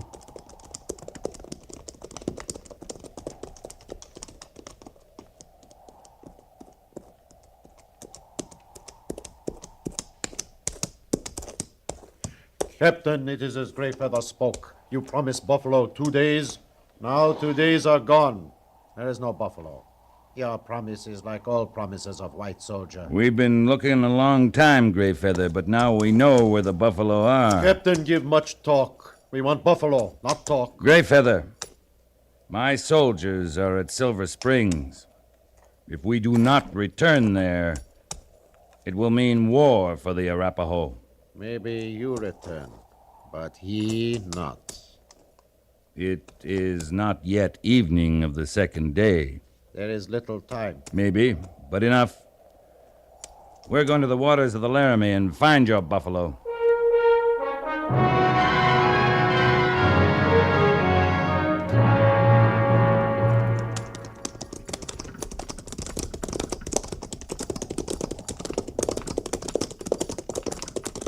On this next rise, we ought to be able to see. That's right, Will. What if they ain't there, Captain?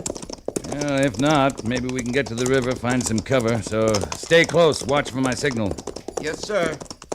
You should have gone back to that wagon train, Sergeant. I guess I ain't much of a garrison soldier. All right, look sharp.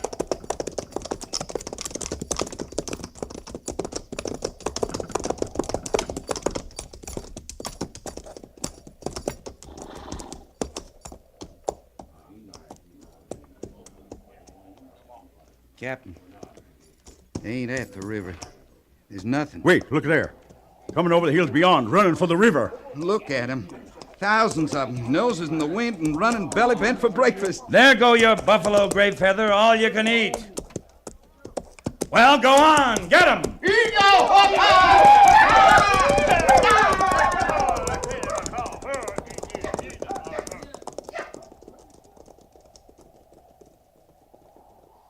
They sure was mighty hungry, Captain. Yeah. Well, I guess our luck held. Guess it did. Well, let's ride on down to the river. I could do with a drink.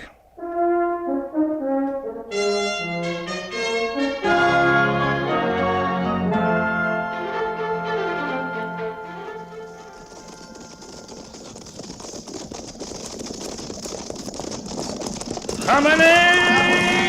Oh!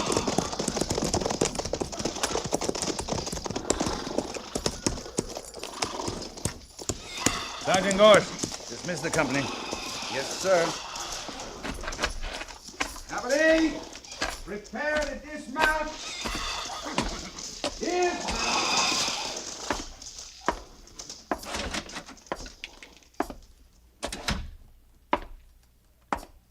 Well, you're back. Yes, sir. Did you have any trouble? No, sir. No casualties. Either side. You took long enough. The Oregon Trail's still open, Major. The Arapaho are back on the agency. What took the time? Why, we found some buffalo, stopped the hunt. The Indians took enough meat back to the agency to keep them quiet all summer. I see. Well, that was fortunate. It was mostly Will Granby's doing. He found the buffalo. Oh, well. Maybe I was wrong about him, Lee. Maybe he can be useful to us. I think he can. I brought him back with us. His wife, too. You like to meet her? An Arapaho? She's sure not St. Louis. Sure, all right, Captain.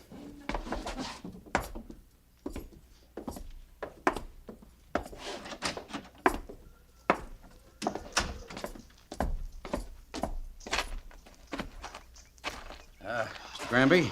Howdy, Major. This is Will's wife, Major. Lark woman. How do you do? Yeah, lawyer. Mr. Granby. Yes, sir.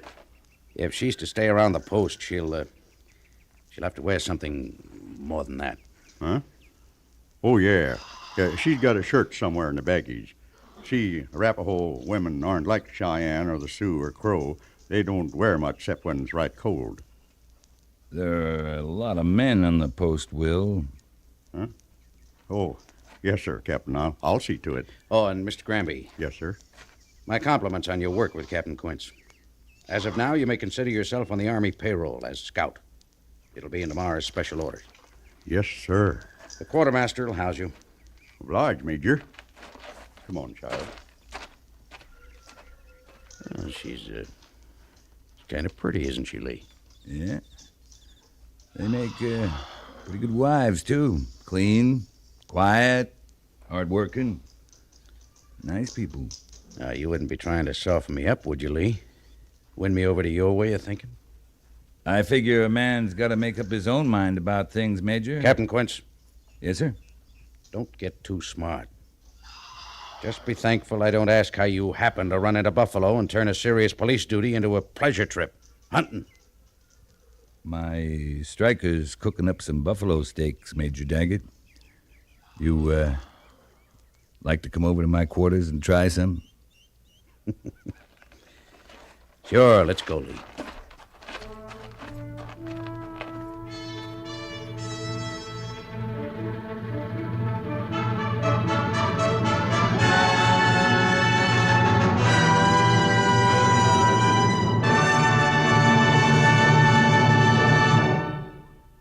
Fort Laramie, is produced and directed by Norma MacDonald and stars Raymond Burr as Lee Quince, Captain of Cavalry, with Vic Perrin as Sergeant Gorse.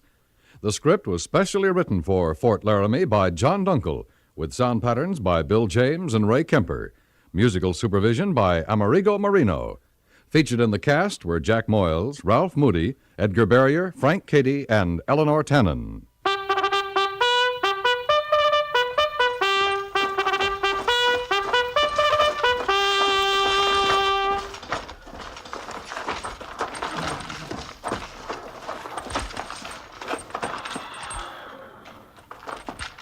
Company, tension! Dismiss!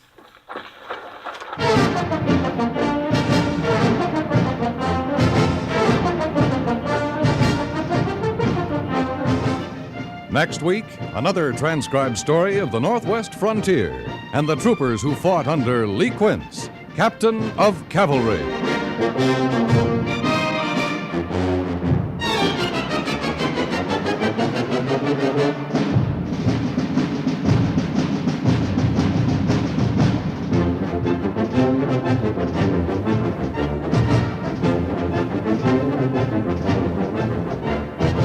If people were money, life would be simple indeed.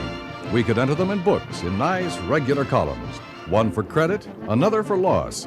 And as long as we kept the credit column higher, the losses wouldn't matter. Money spent can be re-earned, but people are not money. Every individual is irreplaceable. The time to care about them is now, before another victim is hurt. Obviously, heart researchers may not find the cures and preventatives to all heart ailments the moment you contribute to the Heart Fund. But the sooner you do your part, the closer they'll come to answering the mysteries of the heart. Send your contribution to Heart, care of your local postmaster. That's Heart, H-E-A-R-T, Heart, care of your local postmaster.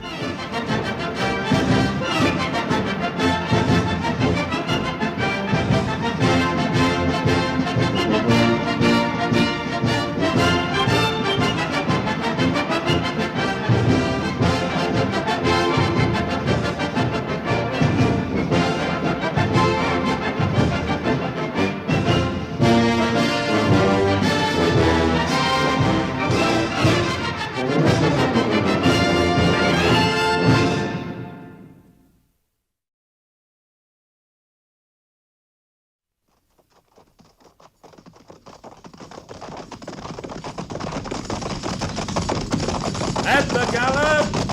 Ho!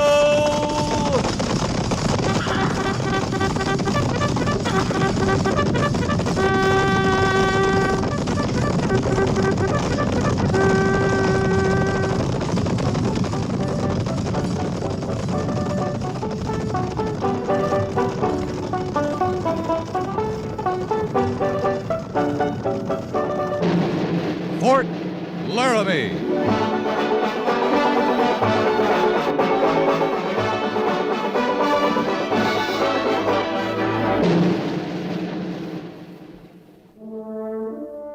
Fort Laramie, starring Raymond Burr as Captain Lee Quince. Specially transcribed tales of the dark and tragic ground of the wild frontier. The saga of fighting men who rode the rim of empire. And the dramatic story of Lee Quince, Captain of Cavalry.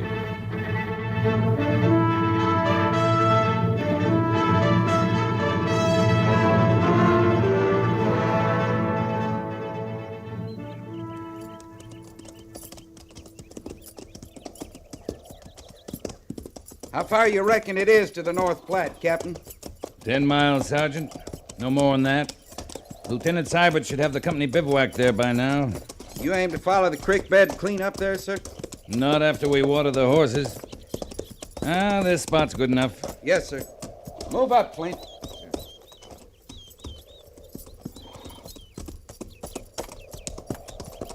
Sergeant? Captain says we'll take a break here, ease those cinches, and lead the mounts down to the stream there and water. All right, Sergeant.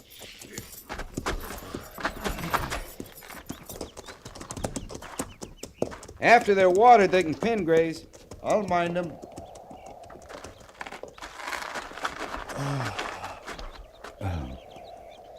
Kind of peaceful, ain't it?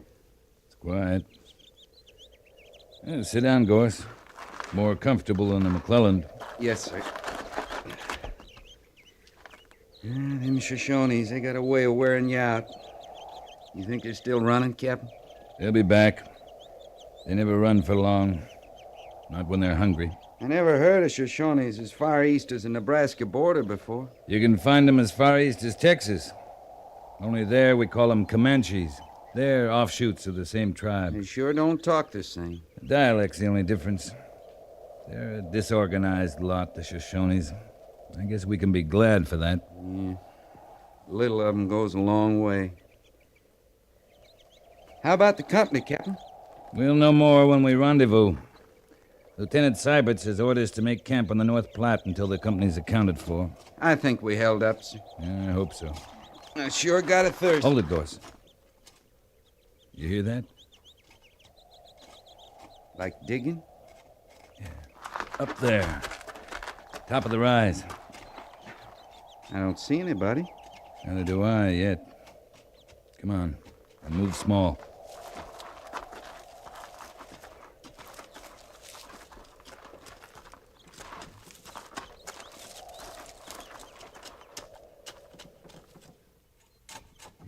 She's awful little to be manning that spade. And she's not too handy with it.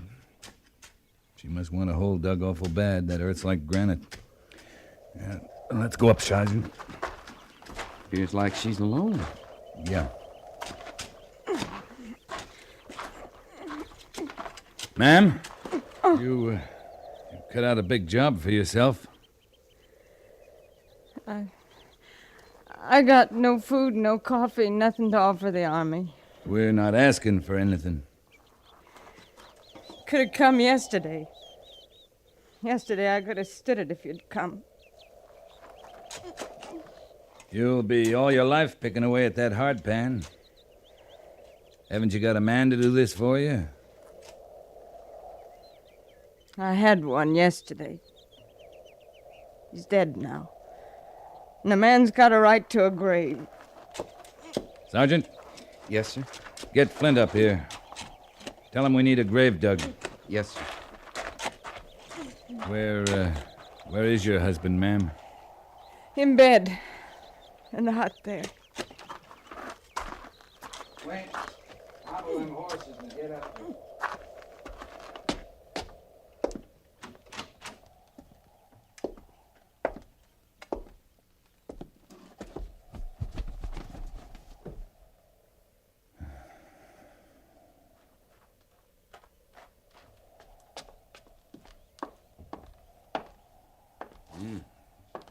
Foul in here, sir. Gangrene. He's ridden with it. Must have taken him a long time to die. Yes, sir. Got a broken leg. That's hard pain, Captain. Looks hard, Gorse. Here, we'll wrap him in these bedclothes. Right, sir. The army always take over this way when it's too late. It's best he's out of here, ma'am. You ready, Gorse? Yes, sir. Easy now. Don't bury him. Just yet. Grave's not ready yet.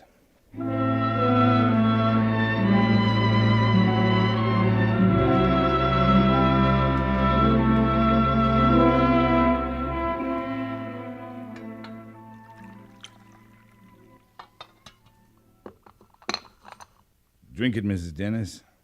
It's hot, that's all I can promise. Been a long time at it.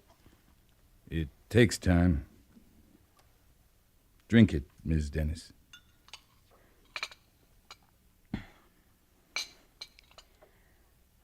Luther was a long time at it, too, the dying. I know. All the things he's lived through out here. Indian raids and blizzards and drought, starvation. There's never been food enough.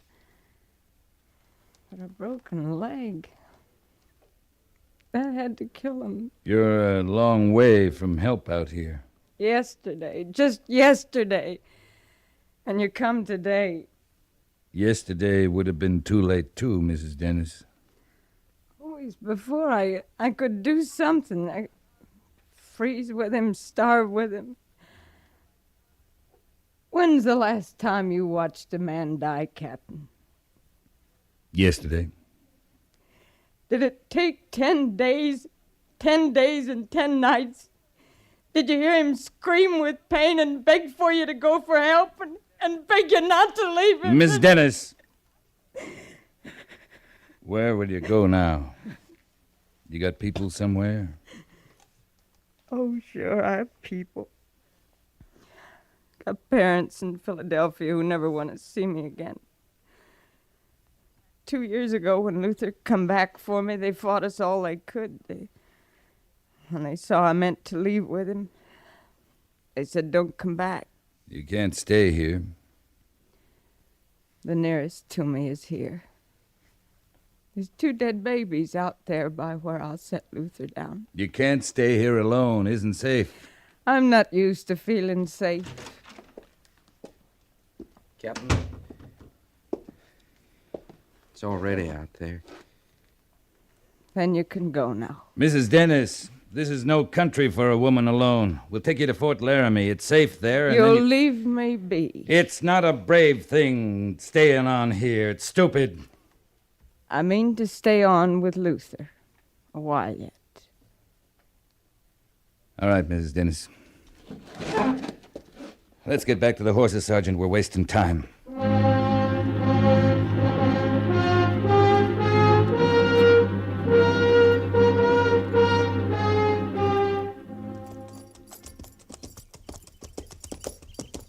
She wasn't much grateful, was she, Captain? We did a small thing. She'd no cause to be grateful, Flint. She's no mind to be grateful for anything the West gives her or takes away. Must have been a pretty little thing once. Kind of dainty-like. How old you reckon she is, sir? Oh, early 20s. Looks most half a lifetime to me, Captain. All drawn tight and mean. The West does that to a woman. They come here as girls, and no time they're women. Old, past their years. She's not mean, Flint. She's soft as a kitten. She's borne a lot, that's all. Oh, you think that, sir? I know that. You'd think she'd want to leave, though. No use her hanging on to the land. She can't prove it up by herself. She'll get out once she thinks it's her own idea. Right now, she thinks she can't face the thought of leaving him there. She's got nowhere she wants to go.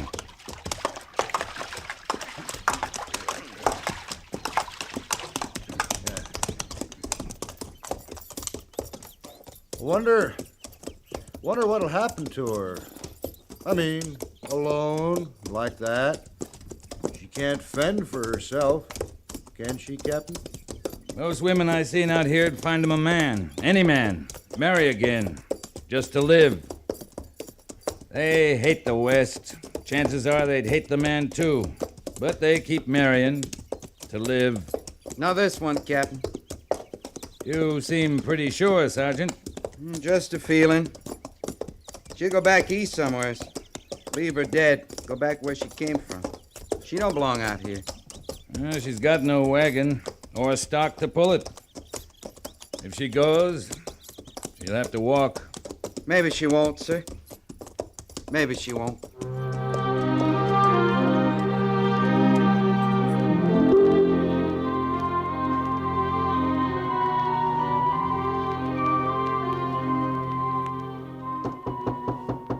Come in.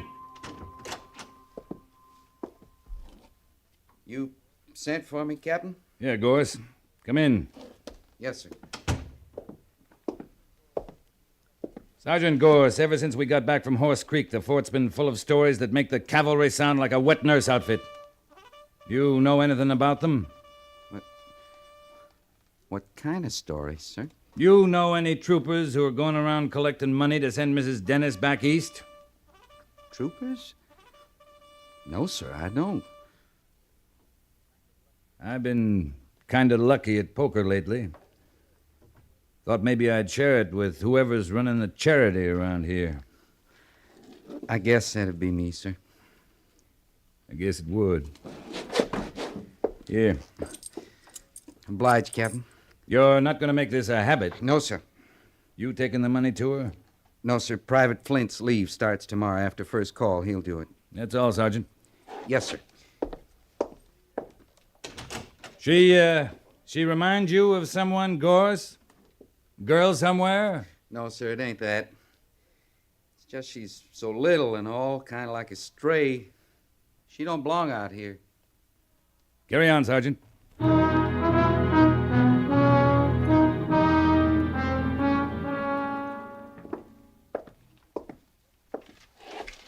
Captain Quince reporting, sir. Oh, I'm afraid you didn't do a very good job on the Shoshones, Captain.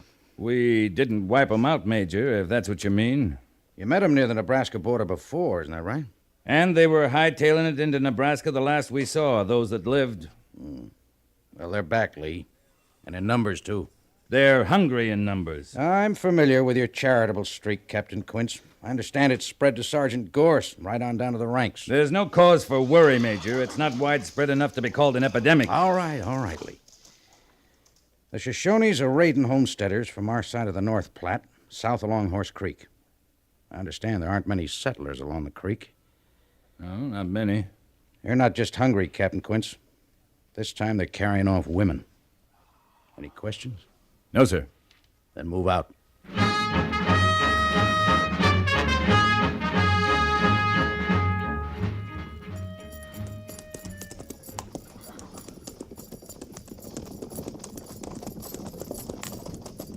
There's smoke ahead, Captain. I see there is, Mr. Syberts.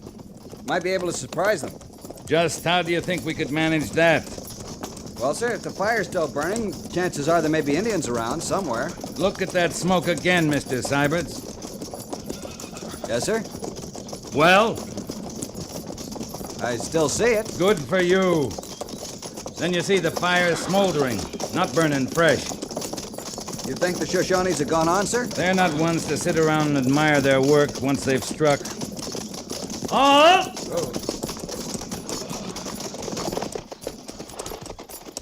Sergeant! Yo! Think we can find them, Captain? They're probably hours away by now. Unless it's a trap, Mr. Syberts. Yes, sir? Sergeant, that's Carpenter's cabin ahead, isn't it? Was, sir. You and I'll ride in, Sergeant. Mr. Syberts will move the patrol to that rise to the left and hold the position. 2 shots will be your signal to move in, Mr. Syberts. Yes, sir. That's an old fire, Captain, smoldering. Mr. Syberts and I know that, Sergeant. Any questions, Mr. Syberts? No, sir. Then move out. Yes, sir. Come on, Gorse.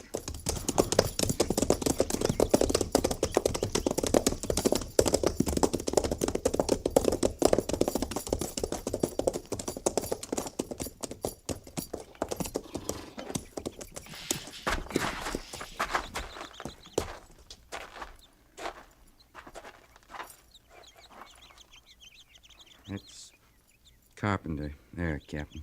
Yeah. He's cold. It is an old fire, Sergeant. Yes, sir.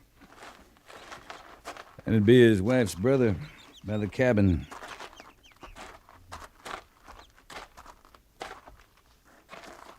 He ain't been here a month, sir. That's all there was? Carpenter, his wife, her brother? Just the 3 of them, Captain. I don't see her anywhere around. It's not likely we will. You'd think it'd be enough just to kill a man, wouldn't you, Captain? You'd think so, Gorse. Come on.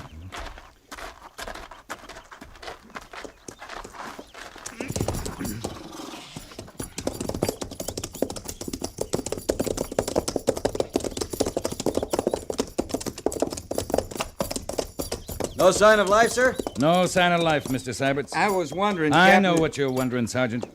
Well, her place would be north of here, sir. Due north, along the creek. Mr. Syberts. Yes, sir. You'll take half the patrol and move along Horse Creek to the south.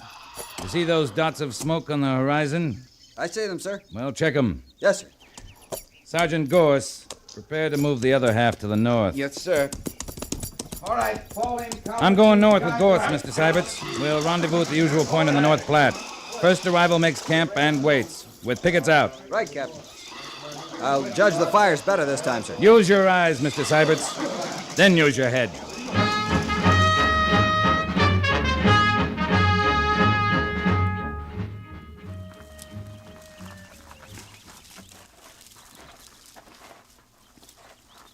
How long you gonna wait, Captain? Nothing stirred up there by her place. The troopers in position? Yes, sir. Full circle. Set back in the hills, all around the hut. Likely she's gone by now. Flint would have been through here with the money 2-3 days ago. Maybe. I'm going in, Gorse. You got a clear shot at the door? All the way. I didn't think we'd find her hut still standing. Well, we'll see, Sergeant.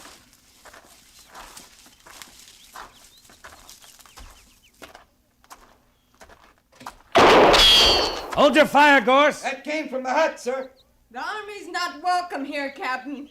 You fire that again, ma'am, the whole patrol will move in. You have some money to give me too, Captain?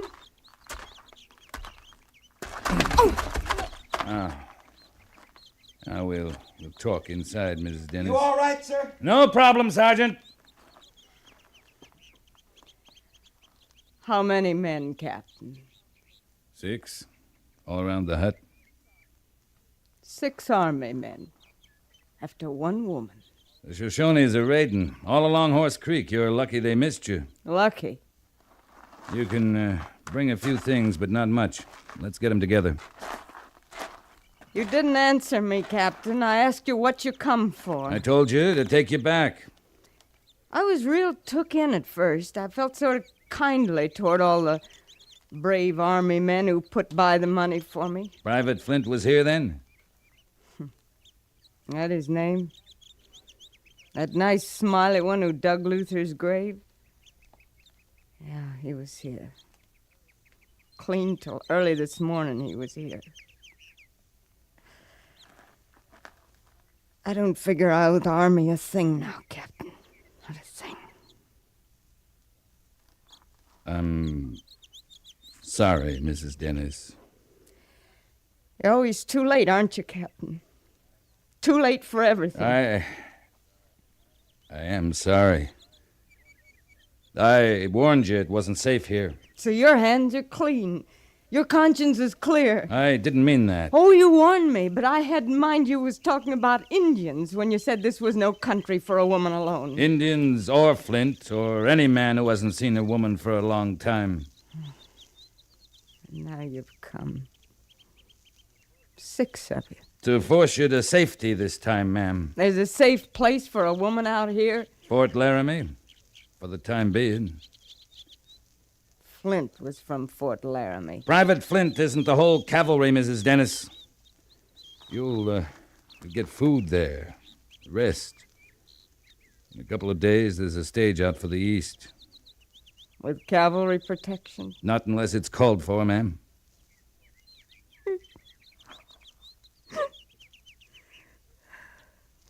Go back home. I guess that's all that's left. I hate that, Captain. I hate it. I know how you feel, Miss Dennis, but I just want to tell you that I... You don't. You couldn't know how I feel about anything. I'll be getting my things now.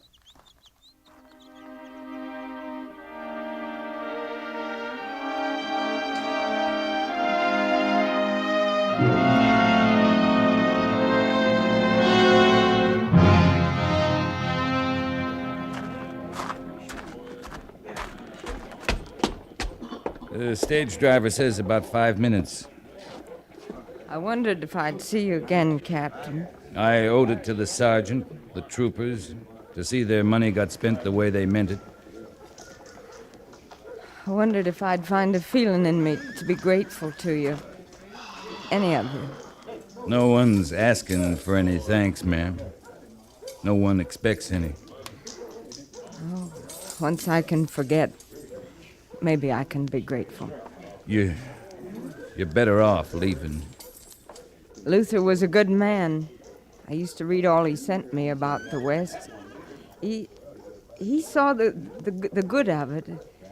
New and full of hope, that's how he said it. I never saw that in it, Captain. I never saw the good. Isn't all good, isn't all bad either.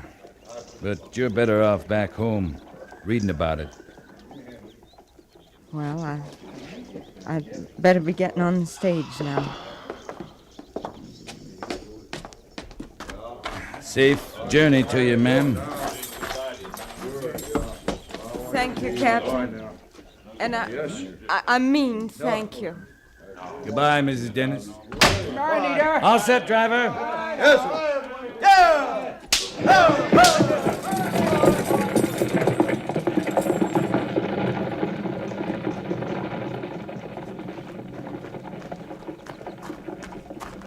Captain, he's in the saloon. You should feel right about things now, Gorse. You were the first to know she didn't belong here. I won't feel right till he's settled, Captain. Oh, but how can he be now? The Army can't touch him without Mrs. Dennis tells her story. She's been through enough. But how about him? Why, he'd have drawn time, plenty of time for what he'd done to her. Don't worry about it, Gorse. Well, now, wait, Captain. You can't do it that way. I've seen you like this before, Captain. You'll kill him. I'll handle it, Gorse. You know what they do to you, sir. Killing him ain't worth that. I'm not going to kill him, but I am going to mark him up. Maybe he'll wish I had killed him. Is he drunk? Not yet, sir. In uniform? No. Still on leave. You give me 5 minutes emergency leave. Just 5 minutes. You leave him be, Gorse. That's an order. Yes, sir. Over there, Captain. I see him. You stay here. But, Captain... That's an order, Gorse. Yes, sir. What? Captain Quince. Hello. Set your glass down, Flint. Not on orders just yet, Captain. 2 more days of my leave coming to me. Set it down. He's got his rights, Captain. This saloon's not run by the Army. It is now. Clear everyone out of here, barkeep. Now, you just wait Sergeant! a minute. Clear the premises. Yes, sir. What is this?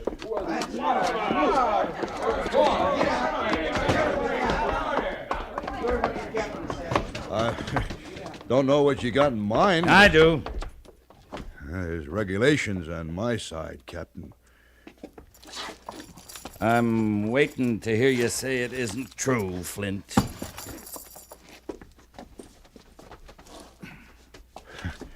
Setting your saber aside, taking off your tunic, don't make you less an officer. You can't lay a hand on me. There's regulations. I'm waiting, Flint. You touch me and I'll go over your head. I'll tell my story to the major. You do that. He'll break you down to my size once I tell my story. You tell him, Flint, and tell it all, because I'll be there to see you don't leave any of it out. And don't come any closer. I got every right to defend myself. You sure do. And put that chair down. I don't care who you are. I'm just like you now, Flint. I got every right to defend myself.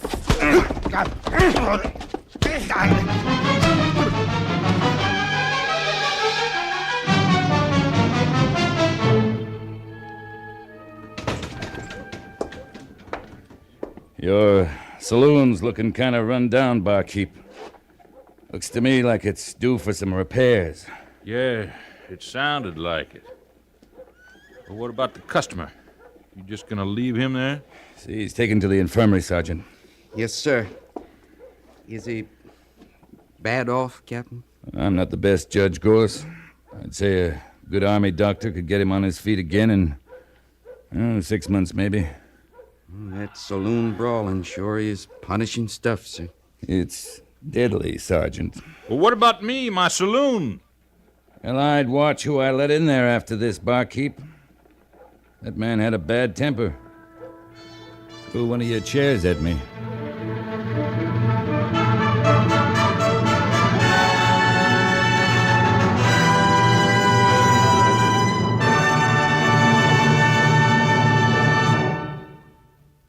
Fort Laramie is produced and directed by Norman MacDonald and stars Raymond Burr as Lee Quince, Captain of Cavalry, with Vic Perrin as Sergeant Gorse.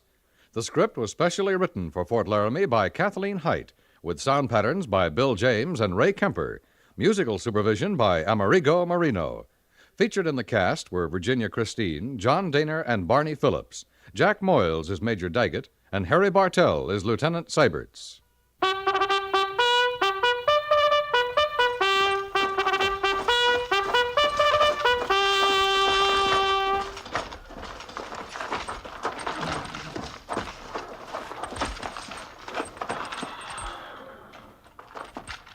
Company, tension! Dismiss!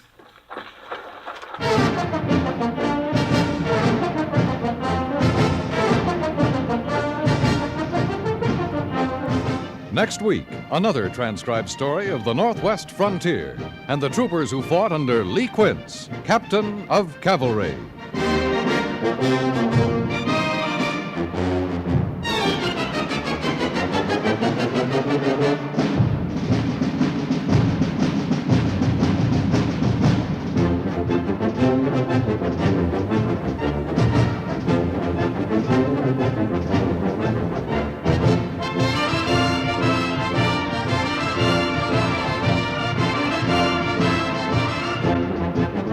CBS Radio urges you to follow through, to make sure you're registered to vote next November, no matter which candidate you prefer.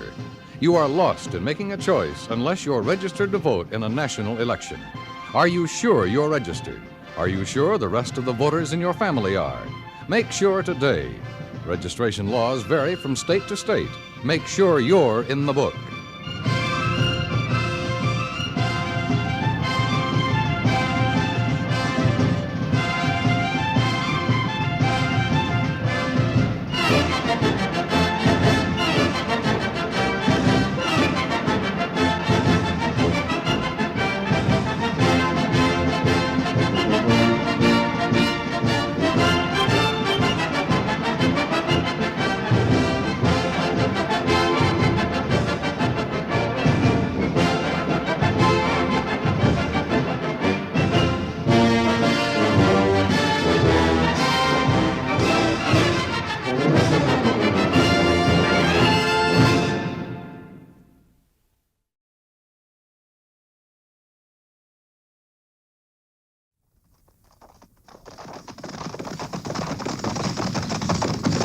At the gallop!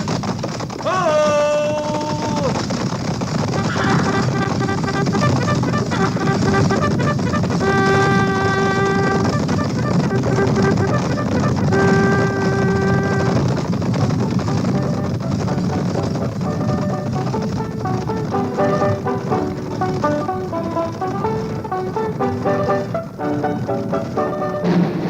Fort Laramie.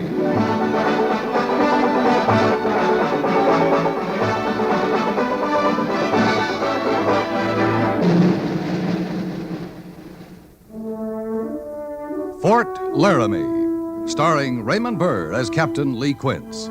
Specially transcribed tales of the dark and tragic ground of the wild frontier. The saga of fighting men who rode the rim of empire. And the dramatic story of Lee Quince, Captain of Cavalry.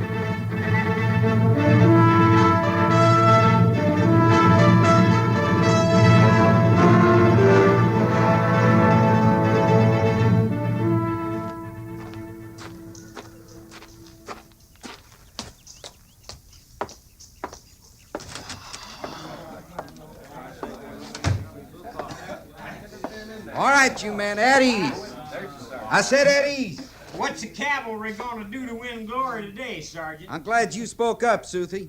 You and Private Plover there have just volunteered to make mud bricks for the new powder magazine building. No, Sergeant. Me and Plover worked in that adobe all day yesterday. Another month, you ought to be finished. I didn't join this army to make mud bricks.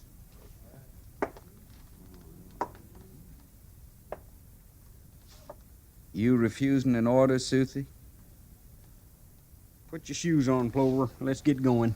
Now, the rest of you men will finish cleaning this barracks and fall out in 10 minutes. I suppose you're taking them buffalo hunting, Each Sergeant. man will go to supply and get a pick or a shovel. We're building a road today. That's enough. I said 10 minutes. You line up smiling and happy, or I'll work you all night.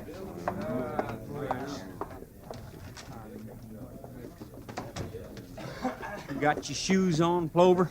Well, sure. What I need shoes for? I'll be on my hands and knees most of the time. Ain't it a shame, men like us doing that kind of work? Yeah. I'm ready, Sooty.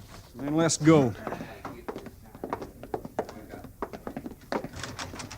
10 minutes, soldiers, and don't forget them shovels. I reckon any outfit's got to do some time in garrison, Sooty. We've been in garrison 3 months.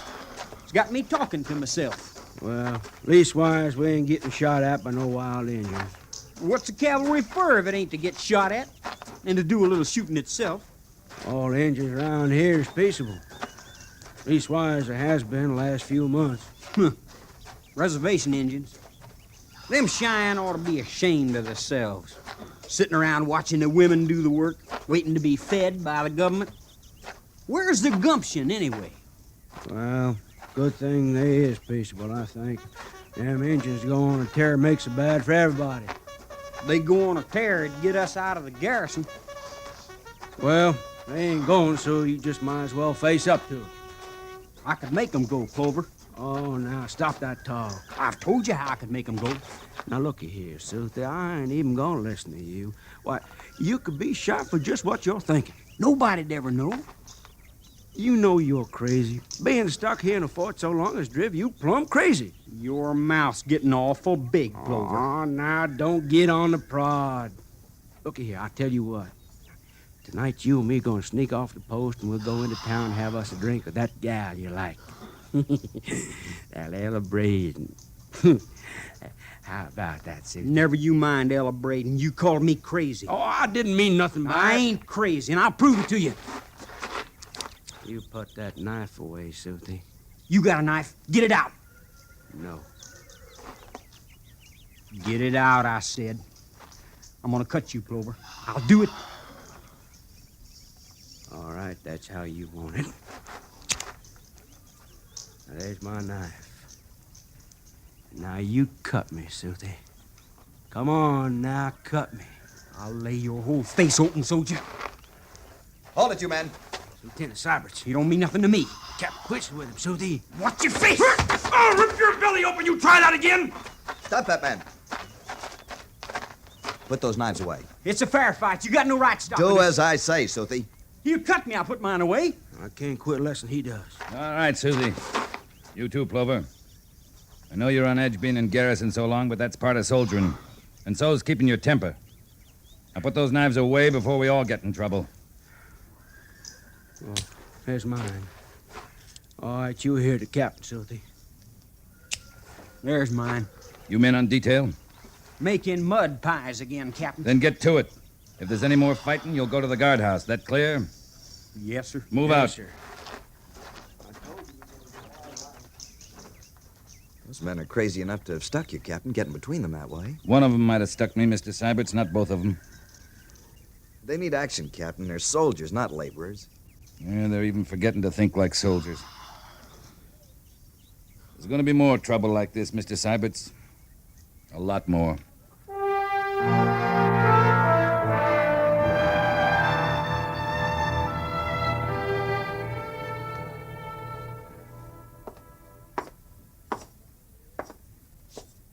Captain Quince reporting, sir.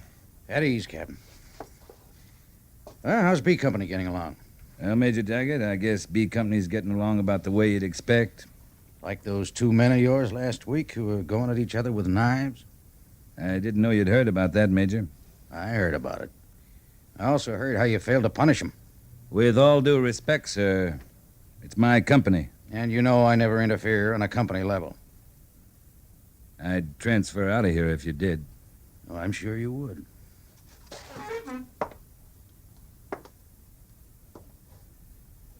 It isn't easy, is it, Lee? Much more of this, I'll be looking for a good fight myself. Enforced inactivity, the bane of the cavalry. That and the salt pork diet. 2 more of my men came down with scurvy today, Major. That's what I wanted to see you about, Lee. Huh? How'd you like to go on a buffalo hunt? Buffalo hunt? I thought we couldn't Yeah, go I know. General orders are to avoid antagonizing the Indians by hunting buffalo in their territory. We're sitting right in the middle of their territory. 22 cases of scurvy are enough.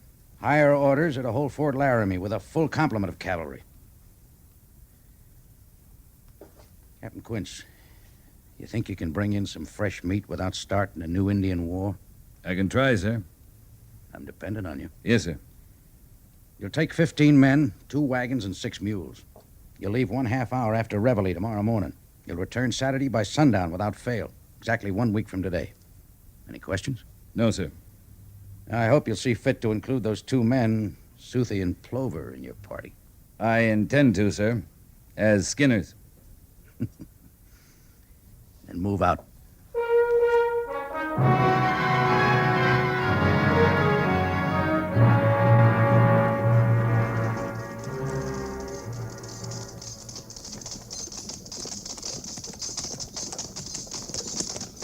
Hey, Soothie, how you feel? Not so good, Plover. I'm bleeding again. Or most to the fort. Here, see the men? They're standing around waiting on us. That's what the captain said. Saturday by sundown. We made it. Yeah, some of us made it. 8 of us. 8 out of 15. 7 men killed. We done all right. I reckon so. Hey, looky, there's Major Daggett. He's waiting too, you see him? No. I can't see so good, Plover. My head hurts bad. Everything's kind of swimmy. You ain't gonna pass out now, are you? The way you got me roped onto this saddle wouldn't matter none if I did pass out. Well, there's other boys hurt worse than you. I ain't complaining. Vince up ahead there, he passed out. Got him tied belly down across his saddle. And I reckon he's dead. We're here, Soothie. We're back. I can't see nothing but the fort. Oh, my head hurts awful. Patrol, halt!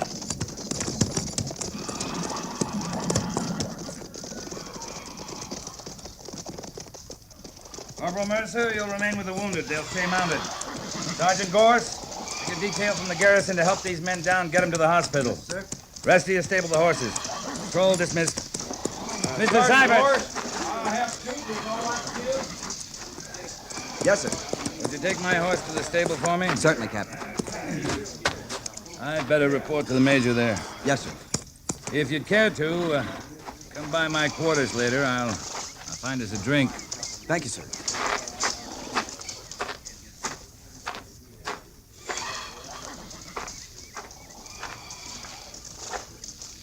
Captain Quince reporting, sir. You're not hurt, Lee. No, sir. Good. What happened? Cheyenne. Over 100 Braves hit us. Dawn 2 days ago. I had a guard posted, but they rode right over them.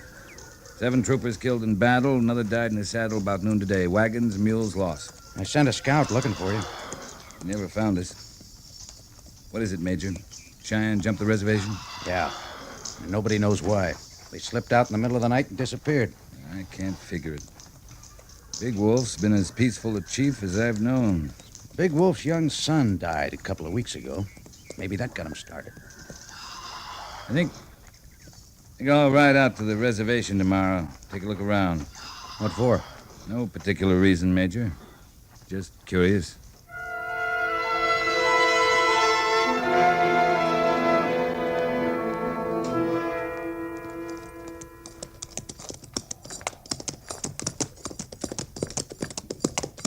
Captain, I don't think them Cheyenne left a single thing out here. Yeah, they sure stripped the place, Gorse.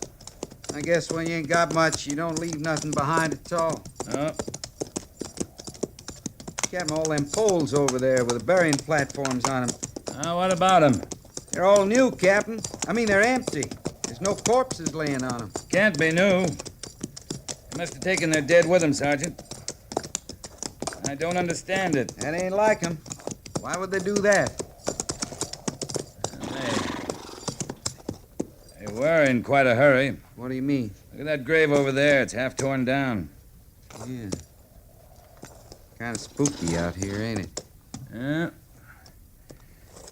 Well, we'll stop in town on the way back, Sergeant. Now you're making this detail worthwhile, Captain. Yeah, I got some business at the post office. Post office? But I'll meet you at the saloon when I'm through. I'll be there, Captain. You can depend on me.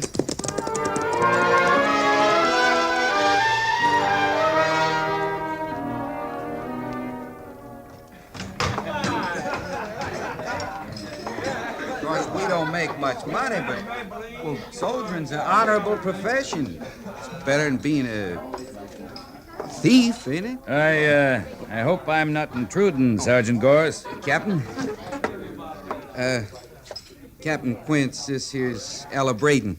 How do you do, Ella? Pleased to meet you, Captain. Won't you sit down? Oh, thanks. I've been trying to explain to Ella that soldiers are just as good as civilians. I never said they weren't, Sergeant. Sergeant Gorse has been in the cavalry 20 years, Ella. He's still trying to figure out why. I think you're right, Captain. It's all he talks about. Now, that ain't so. I mean, when you're being a gentleman, Sergeant. Oh. You know what he did a couple of weeks ago, Captain? Now, Ella. What'd he do, Ella? Well, he... Nah, I'm too much of a lady to say it. Thank goodness for that, anyway. Ella, if Gorse gets out of line, just you whack him with a bottle. It's the only kind of language he understands sometimes. Oh, I got something better to whack him with, Captain. It's carved from solid bone. What? Here, I got it in this sack. Brought it in to show to the barkeep. Now, what in the world is that, Ella? Let me see that. It's an Indian souvenir of some kind. Where'd you get this, Ella? A kid at the fort gave it to me. He found it somewhere, I guess. Who gave it to you? His name is Suthi. Suthi. Well, what's wrong, Captain? This is a Cheyenne totem, Ella. I'm gonna have to keep it. Oh, here, now, that's mine. You give it back. Sorry, Ella. You'll have to find another souvenir. This one's caused enough trouble.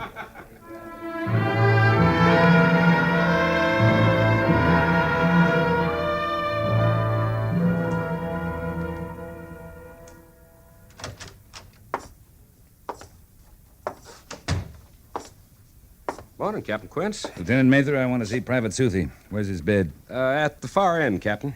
There, where Sergeant Gorse is. Thank you.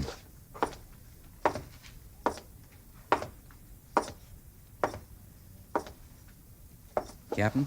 Gorse? Hello, Suthi. Oh, Captain Quince. How are you, sir? How are you feeling, Suthi? Oh, pretty good, Captain.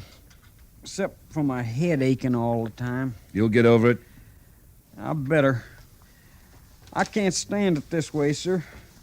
I wish they'd killed me if I got to go on like this. Suthi, you seen this before? I don't know, Captain. What is it? You know what it is. Where'd you get it? I can't help you, Captain. Sorry, maybe later sometime. Now, look here, Suthi. You know I won't take an answer like Captain that. Quince. What is it, Sergeant? Would you step over here a minute, sir? All right. What do you want? Oh, my head, I wish you'd stop aching. Oh, I see. All right, Sergeant. Aches all the time. Well, Suthi, I won't bother you anymore. I know all I need to anyway. I don't know what you're talking about, Captain. I ought to hate you, Suthi.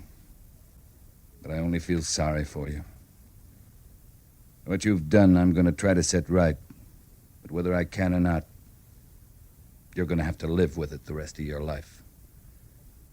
I think I'm speaking for a lot of good men who died because of you. Sergeant? Yes, sir? I'll meet you at the main gate in half an hour. Have our horses saddled and packed with 2 days' rations. Move out.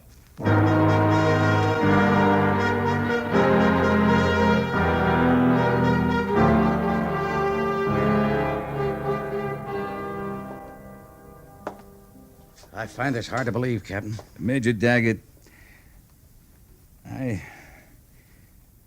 always tried to think of every trooper in my company as a real soldier. Somehow it makes me feel less of one myself when I find out about a man like Private Suthi. I can understand that, Captain Quince. I sympathize with you. Yes, sir. But what you propose to do about it is nothing short of suicide. I can't allow that. I'm meeting Sergeant Gorse at the main gate in a few minutes, Major. I'm volunteering for this mission.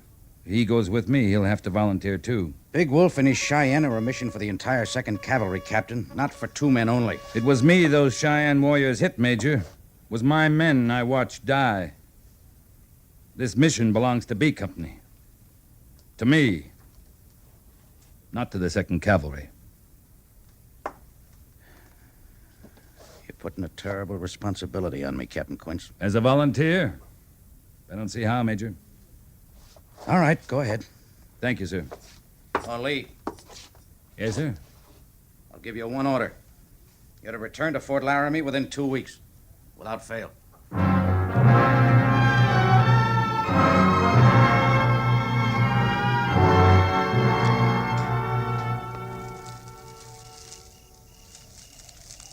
More coffee, Gorse? I could sure use it.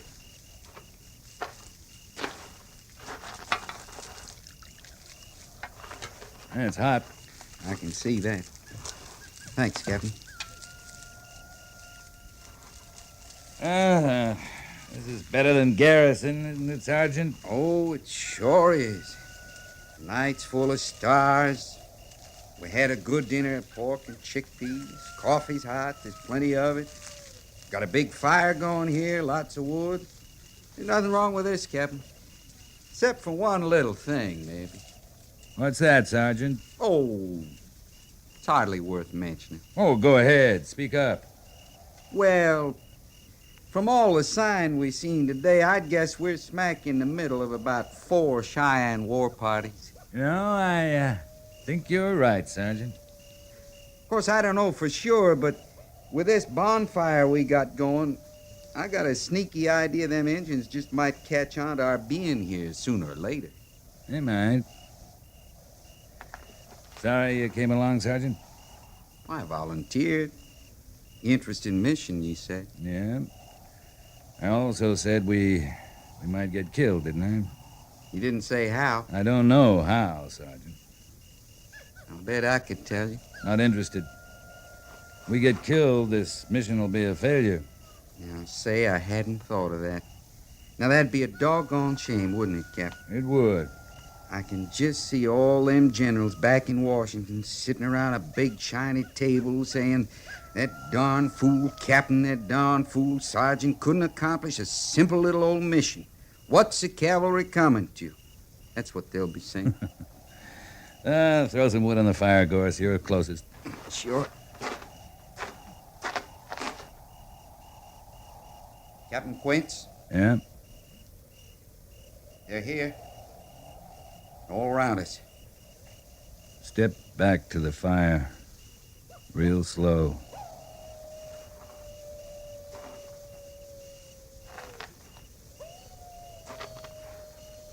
If they can see anything at all, they can see we ain't armed. They wouldn't show themselves this close if they didn't know that. They're coming in, Captain. Stand steady, Sergeant. No sudden movements. It's sure some fine way for the cavalry to go Indian hunting. We found them, didn't we? What happens now? That's not entirely up to us, Sergeant. Easy now. Sure.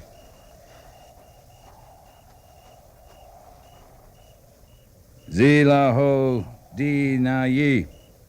Hi alo, zilo. Diish lai nya. Hi aize ova rio onzo. What's he saying? He says he'll take us to Big Wolf, all right. He says the chief wouldn't want to miss the torture before they kill us.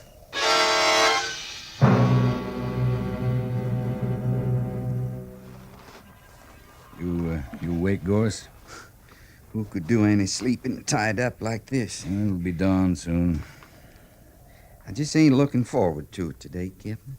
At least we'll get out of this teepee. You know, this is the first time I was ever inside one. I ain't missed a thing. I don't know. A teepee can be pretty nice when you got a fire going and a buffalo robe to wrap up in. Maybe some antelope steak for breakfast, and a jug of spring water, maybe a woman to do all the work. Well, you're spoiled, Gorse. Rotten spoiled. Well, it ain't the frontier life, did it, Captain? I can tell you that. You never should have left home. O ishnaizo valaya. He says they're ready for us, Sergeant. What was that? Big Wolf hasn't returned. They've decided not to wait for him. But, He Captain... was our only chance. I could have talked to Big Wolf. Not these other warriors, not even worth trying. He's going to cut us loose. Why not? With 100 braves out there, we ain't going no place. You can tie a man up awful tight. I ain't even sure I can walk. Well, let's go, Sergeant. Sure.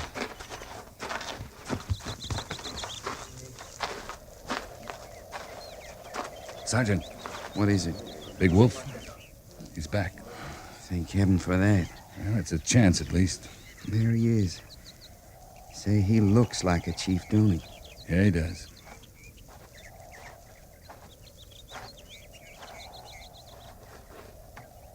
Captain Quince. Hello, Big Wolf. My people are ready for your death. I know. We allowed ourselves to be captured, Big Wolf. This I do not understand. I wanted to see you. I wanted to bring you something. White soldier has brought shame and dishonor to my people and to me. You're speaking of your son's grave. White soldier come at night, left my son's body on ground. Yes. And he stole this from your son's grave. The totem of my clan. The white soldier did this to dishonor you, Big Wolf. Cheyenne recover honor in war and by killing you. Let me say something first, Big Wolf. It was neither of us did this thing. It was a soldier who was weak and foolish and bad. This soldier has dishonored me as well as you. We do not want war with your people. Who is soldier? His name's Suthi. Give him to me. No, I can't do that. Then you must die. You have already killed 8 soldiers, Big Wolf. Soon many soldiers will come. More soldiers than you have braves. Give me Suthi. So you can punish him? He must be punished. He must die. Big Wolf, when you wake in the morning and step outside your lodge, what do you see? Tell me. I see the sun on the land, morning shadows, bright mountains. And if you could not see all this? It would not be good. The white soldier, Suthi, has already been punished, Big Wolf. By you, it is not enough. No, not by me. By your warriors in the fight. He is blind, Big Wolf. Blind? Blind for the rest of his life. His punishment will never stop. You are brave men to come here with the totem. There must be no war between our people. The thing is done. 7 of my warriors died in fight. It is enough. We ride back in peace? Yes. Then we've won, Big Wolf. We've both won.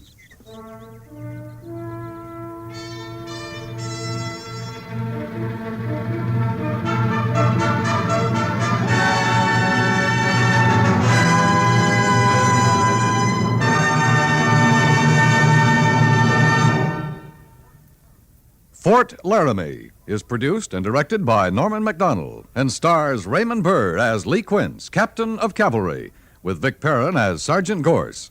The script was specially written for Fort Laramie by John Meston, with sound patterns by Bill James and Ray Kemper. Musical supervision by Amerigo Marino. Featured in the cast were Sam Edwards, Harry Bartell, Jack Moyles, Jack Crucian, Howard Culver, and Vivi Janis.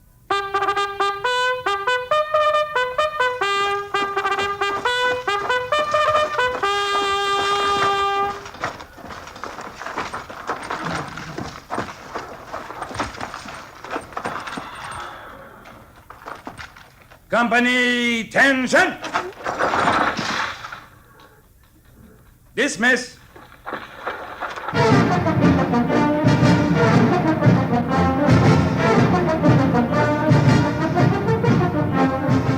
Next week, another transcribed story of the Northwest frontier and the troopers who fought under Lee Quince, Captain of Cavalry.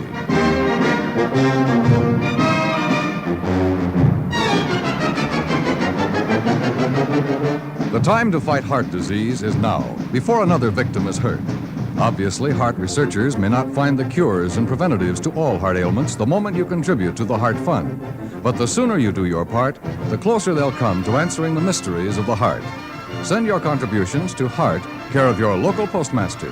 That's Heart, H-E-A-R-T, Heart, care of your local postmaster.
At the gallop!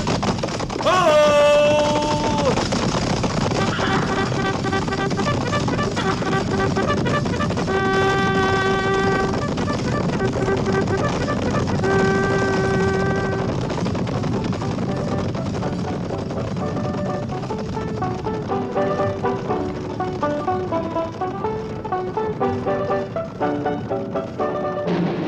Fort Laramie.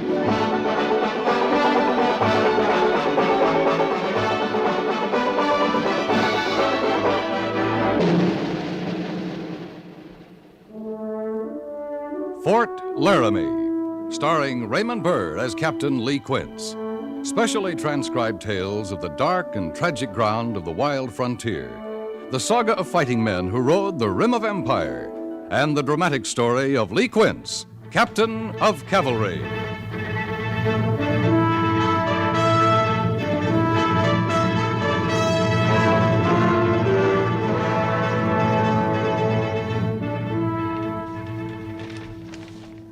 "83 men for duty. Hardy and Simmons in the hospital. 5 men on leave, Captain." All right, Corporal Mercer. Just leave the morning report on the desk. Yes, sir.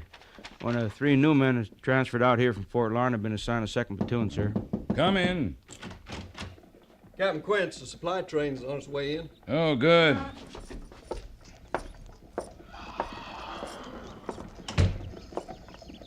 Lieutenant Syberts is sending the train on to the quartermaster's depot, but he said he'd be right here. All right, thanks, Jenkins.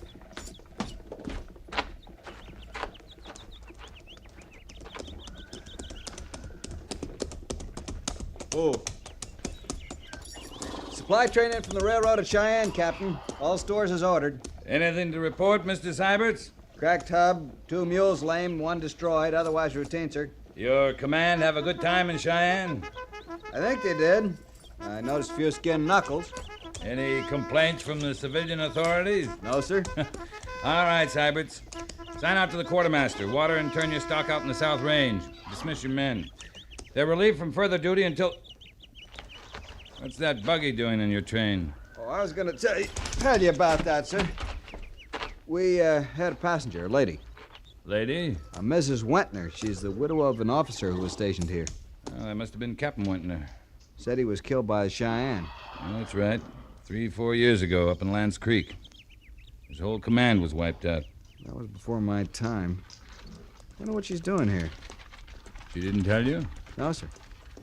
Handsome woman. I take it you enjoyed your trip then, Mr. Syberts? Not bad, sir.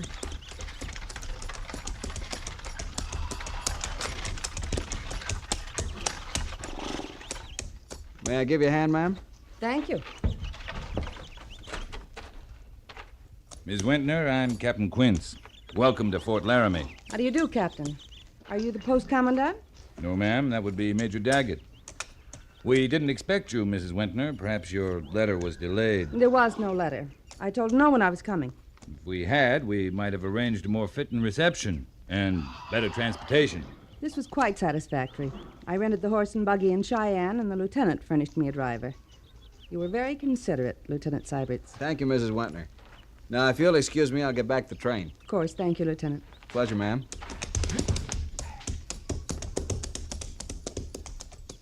If you'll come with me, Mrs. Wentner, I'll take you in to meet Major Daggett. All right, Captain. Thank you. Take care of the horse and buggy, Jenkins. Yes, sir.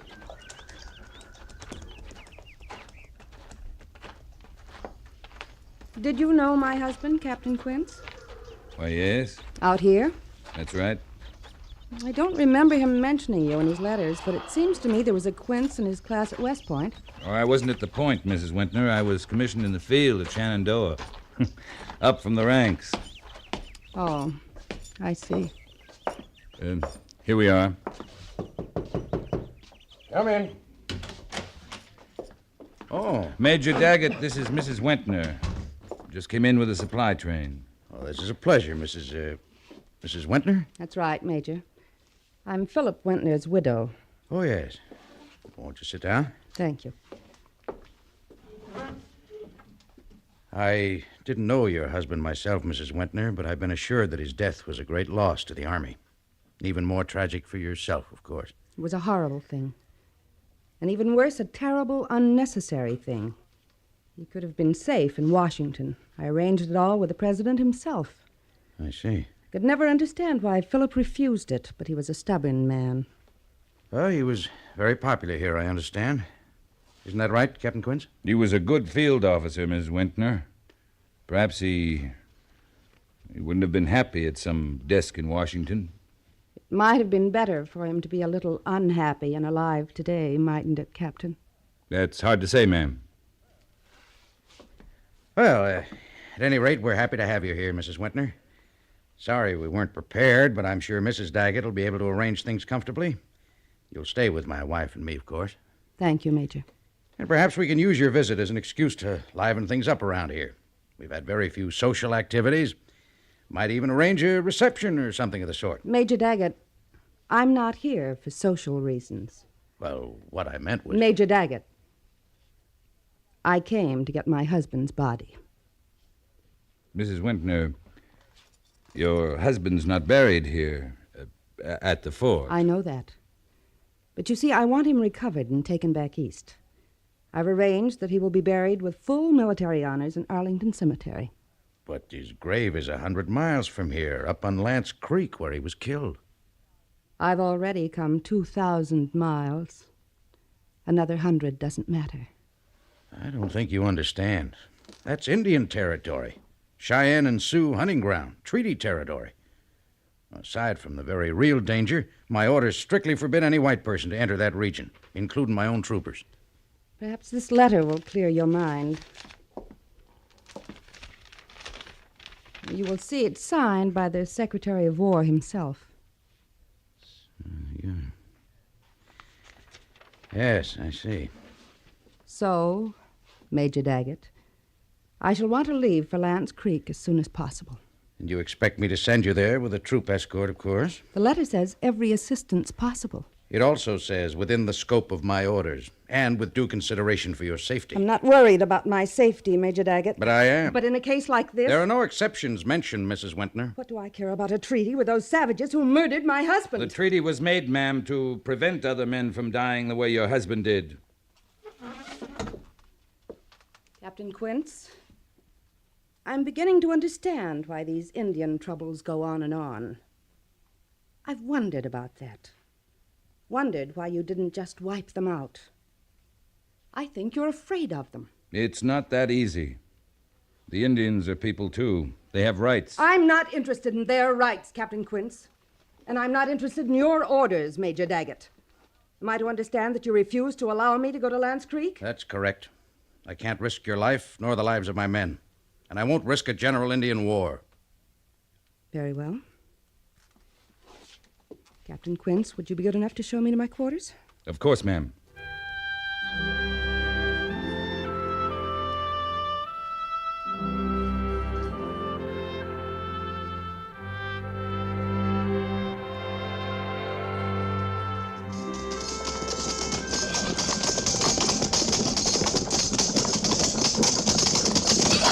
Company! Right front in the line! Right front in the line! Ho!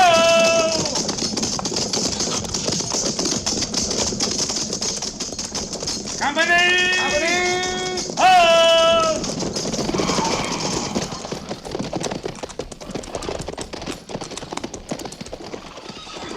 Sergeant Gorse. Yes, sir. Dismiss the company. Yes, sir. Company! Prepare to dismount! Dismount! Fire off!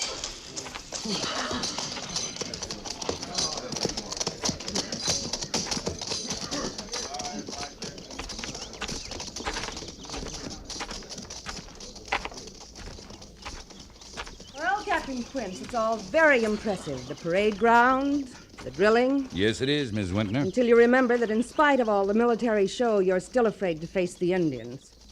Have you completed your tour of inspection? Yes. Lieutenant Seibert's has shown me everything, I think. It's all very interesting. Seeing the place that Philip called home. There's one thing I'd like explained, however. What's that, ma'am? What could possibly have held him here? What holds you, Captain Quince? I'm afraid I can't explain it to you, Mrs. Wintner. I'm sure you couldn't. May I escort you to your quarters? Thank you. I've noticed several men dressed in buckskins lounging about the store. The sutlers, you call it. Who are they? Civilian scouts. Charlie Reynolds, Will Granby, Pete Hazen. It was one of them, wasn't it, who found my husband up on Lance Creek? Yes, ma'am. Pete Hazen. He led the burial detail back. I must talk to him sometime. He's under the major's orders, too, ma'am. I meant, Captain Quince, he might be able to tell me things about my husband. Things a wife would like to know. Of course, ma'am. You don't like me, do you, Captain? I don't know you well enough to like or dislike you, Mrs. Wintner. But it seems plain to me that you intend to disregard every consideration to get to Lance Creek. If you'll excuse me.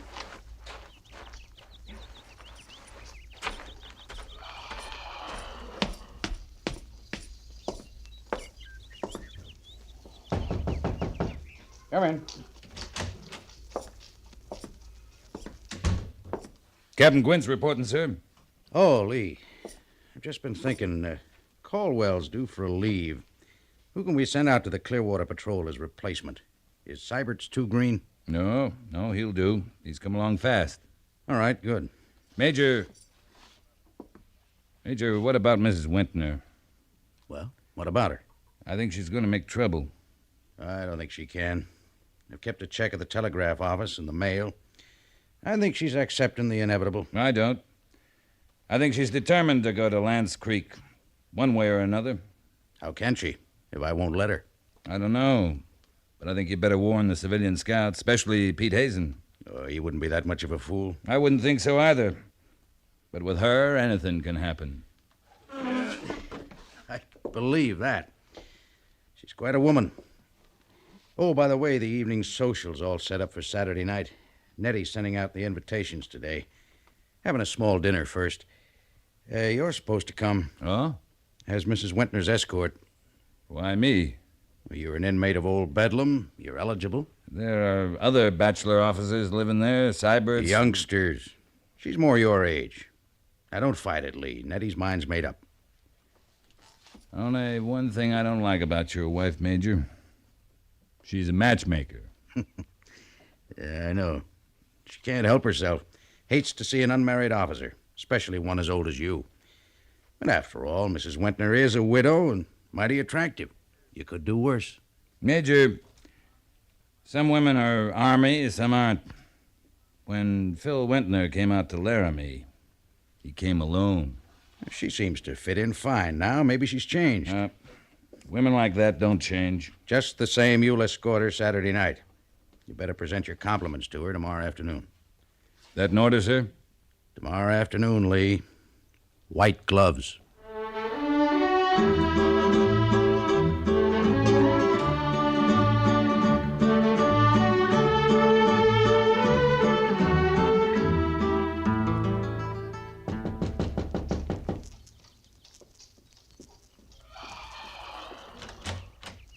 Oh, Captain Quince. Afternoon, Mrs. Daggett. I'd like to present my compliments to Mrs. Wentner. Why, yes, of course, Captain. Only, well... What is it, Miss Daggett? Well, it's very strange. But last night, Carolyn asked not to be disturbed this morning. Said she wanted to sleep late. But when she didn't come out, even for luncheon, I got worried. So a few minutes ago, I knocked and looked in her room. She's not there, Captain. She didn't sleep in her bed last night. Captain, where are you going? To the settlers, Miss Daggett. You better tell the Major.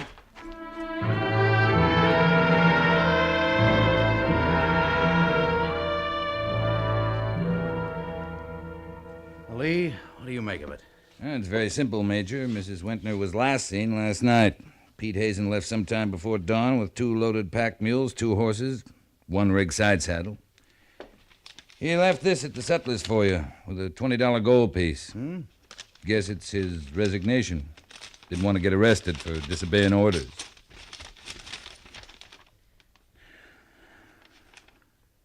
Yeah, you're right. They're on their way to Lance Creek. They got at least 11 hours start. They've got to be stopped. Yeah, if they're still alive. How long will it take you to get B Company ready? Too long. Besides, a full company up there will mean war. You think you can get a small detachment through, 5 or 6 men? I can try.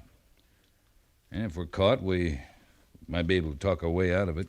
Well, they can't be moving very fast. I'd say I could catch them about halfway. All right, Lee.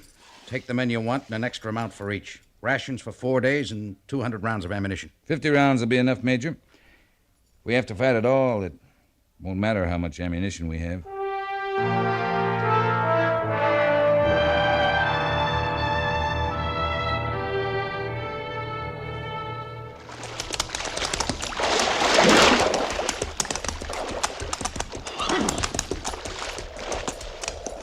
I've lost their tracks, Captain. There, over there, Gorse. Oh, yeah, that's it.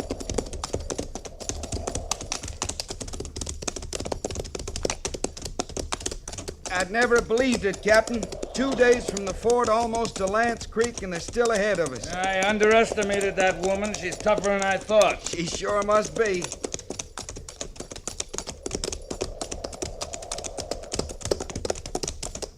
Captain. Yep, and they've seen us. They've stopped.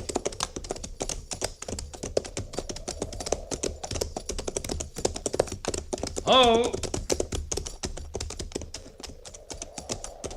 Miss Wentner? How do you do, Captain? She gave me an awful lot of money, Captain. More than I'd ever seen in one piece. Yeah, that's what I figured. You're not going to stop me now, Captain. Mr. Hazen says the graves are just over that ridge there. Miss Wentner, we're going to turn around right here and head back to the fort as fast as we can make it. Do you have any idea of the danger? Captain, up there on the hill. Yeah, I see. Riding circle, signaling. Why, that's an Indian. It is, Miss Wentner. Oh. Captain, what are you going to do? Might as well go on up to Lance Creek. Do what the lady came to do.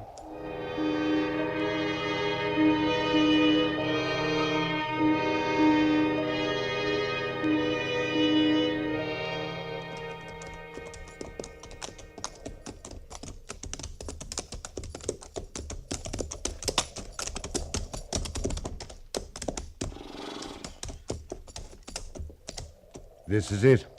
Right over there.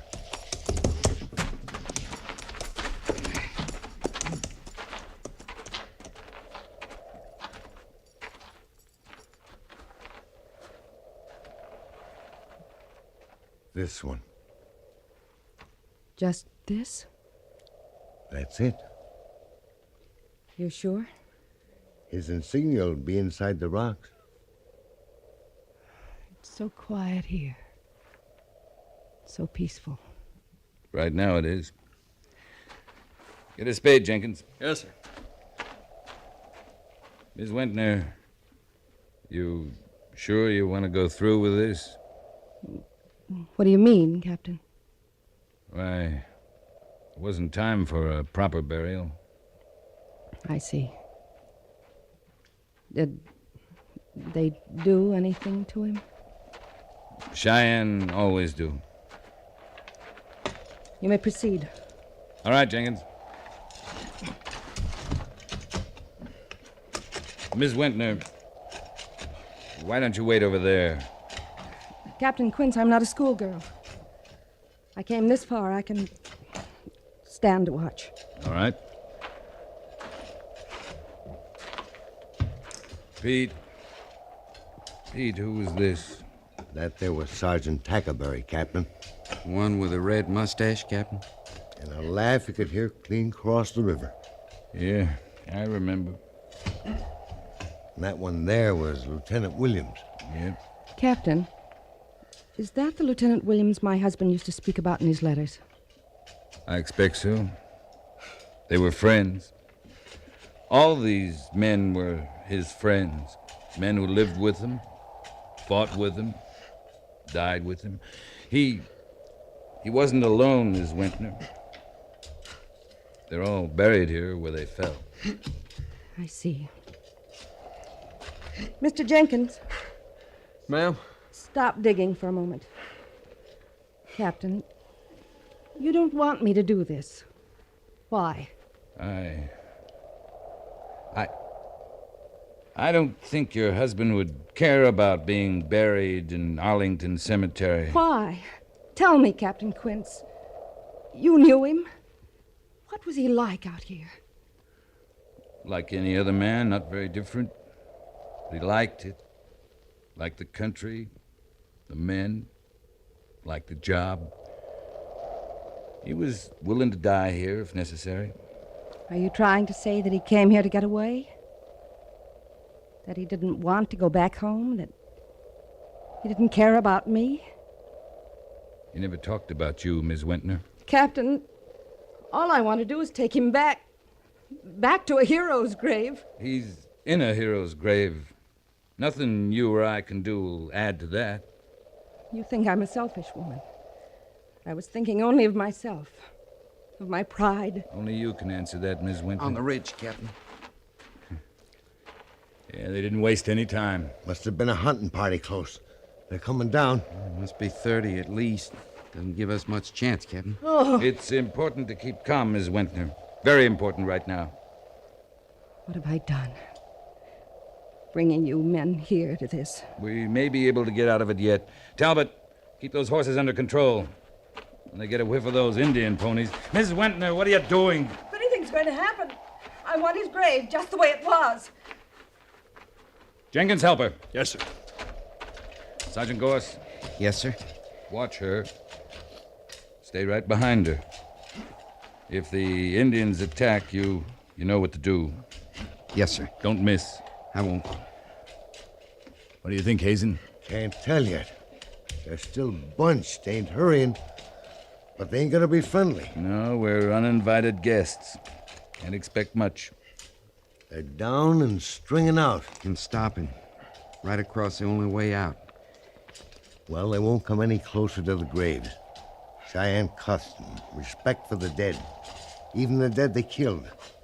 We're safe as long as we stay right here. How long can we stay, Pete? Captain, we might try cutting up over the ridge. No, the minute we break and run, we're finished. I'll go out to him. Might as well all go, Captain. There'll be no defending ourselves anyways. All right. Miss Wentner? Looks all right now, doesn't it, Captain? Yes, it does. Well, ma'am? Don't worry, I'll be fine. Good. Now, everybody will move slowly forward, leading your horses. Move easily. Don't show any fear or excitement.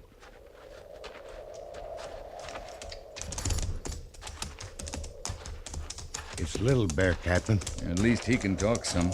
Won't have to use sign. That's right, Captain. I'll do the talking, Hazen. Sure.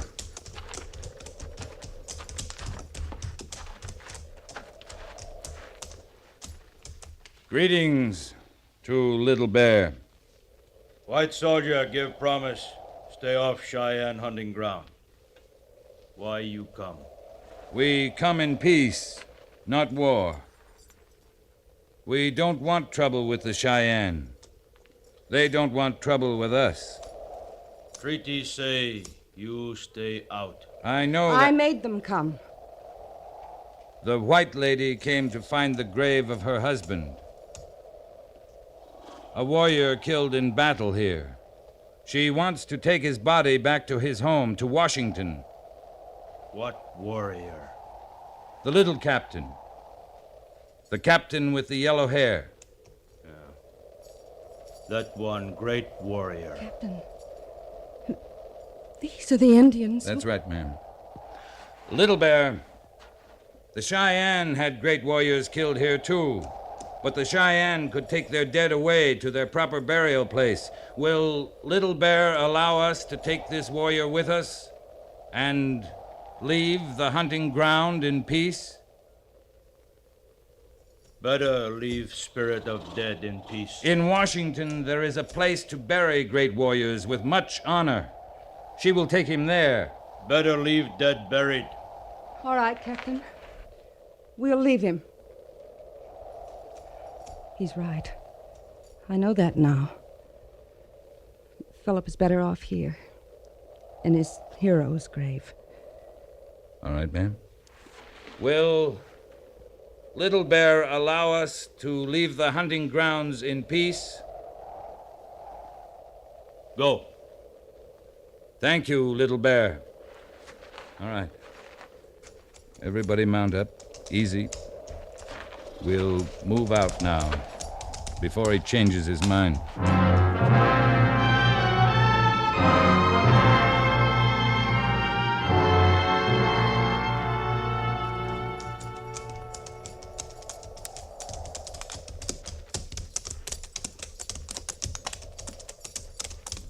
Sergeant Gorse, how does it look behind? They're turning away. I figure it's all right. We'll keep the horses at walk just the same for a while. Yes, sir. Captain. Thank you. What for, Mrs. Wentner? It was probably your presence that saved us and what you said. No, I mean, for teaching me a lesson. Not me, Miss Wentner. Let's say this country out here. It can teach you a lot of lessons. Maybe I was wrong about something, too. What? Oh, just something I said about people not changing. Just something I said. You know, we keep moving. We might be able to make the Daggett Social Saturday night.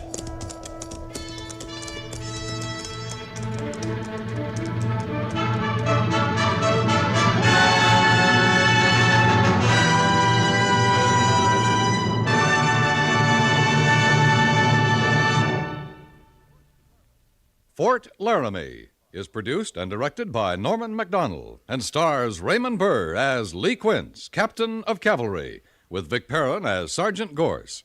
The script was specially written for Fort Laramie by John Dunkel, with sound patterns by Bill James and Ray Kemper. Musical supervision by Amerigo Marino. Featured in the cast were Virginia Gregg, Jack Moyles, Harry Bartell, Jack Crucian, Helen Klebe, Joseph Cranston, and James Nusser.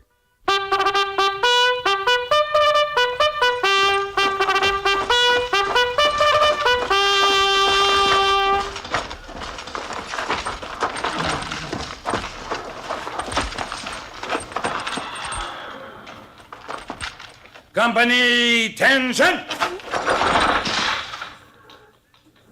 Dismiss!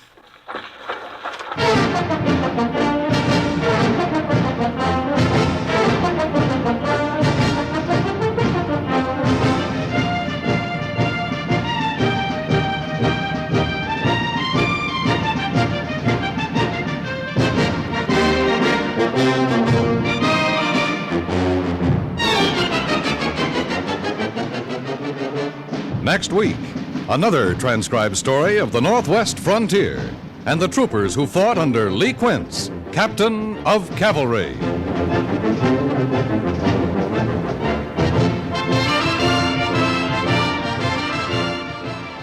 Half a loaf may be better than none at all when you're bargaining for bread. But every Sunday, the Edgar Bergen Show calls for a happier arrangement than that. For each half of the Edgar Bergen Show seems somehow to be better than the other half. And with so much fun in store, there's no need for compromise. Enjoy all of the lighthearted antics of Edgar Bergen, Charlie McCarthy, Jack Kirkwood, Effie Clinker, Mortimer Snerd, Gary Crosby, Carol Richards, and the famous Edgar Bergen End Table Discussion Group. They'll all be with you again over most of these same stations every Sunday night.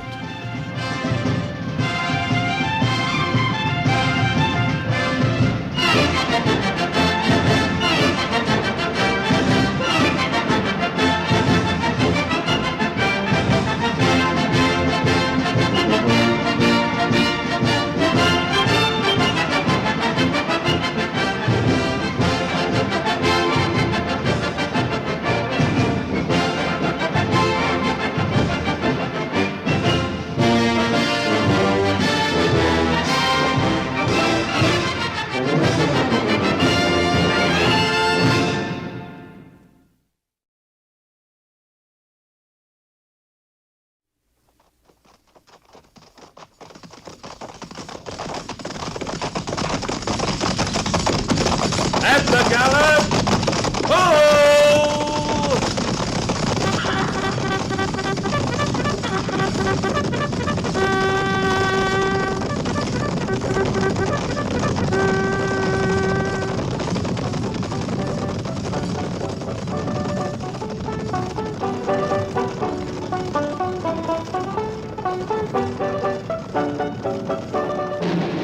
Fort Laramie.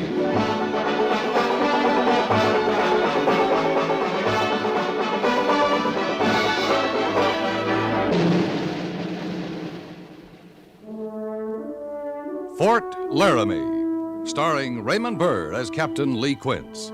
Specially transcribed tales of the dark and tragic ground of the wild frontier, the saga of fighting men who rode the rim of empire, and the dramatic story of Lee Quince, Captain of Cavalry.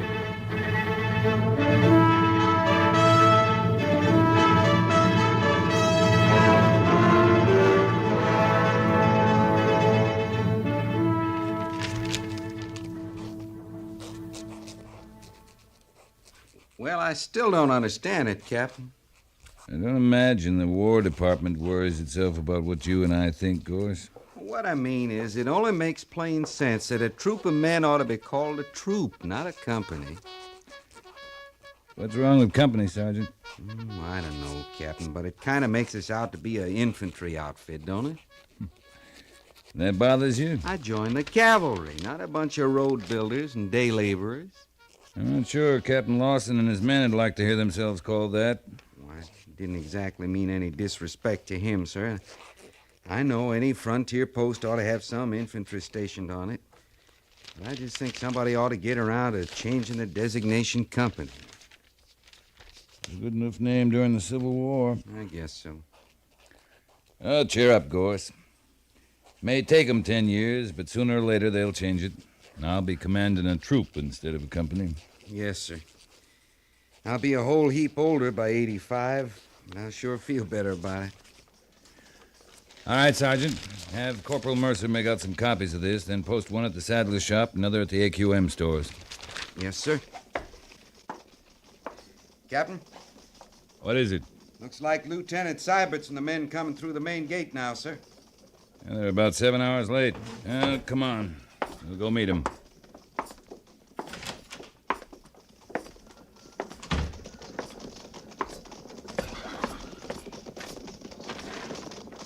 Platoon! Out!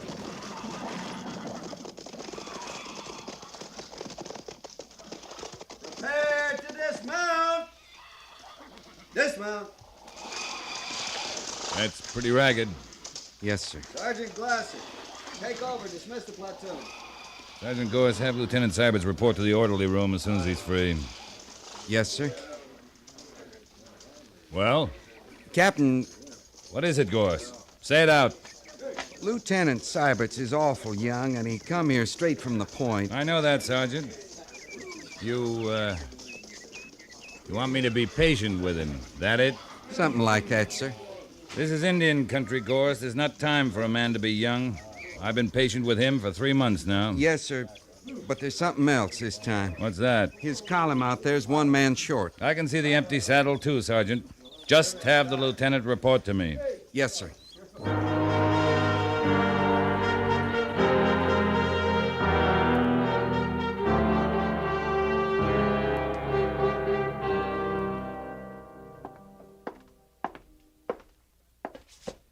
Lieutenant Syberts reporting the captain is ordered. Stand at ease, Mr. Syberts. You've just completed a fairly routine mission, Mr. Syberts. Is that correct? Yes, sir. If I recall, your orders were simply to take a platoon from B Company, proceed along the wagon road to Fort Collins, accept delivery of 60 remounts from Garrison Quartermaster, and return to Fort Laramie. Yes, sir. That's correct. You were to hold strictly to the route assigned, avoid all contact with Indian irregulars or any action which might provoke hostilities or reprisals. Were those your orders or not? Yes, sir. They were. Were they clear? Did you understand them? Yes, sir, but... Just ride to Fort Collins and bring back 60 horses. Those were your orders.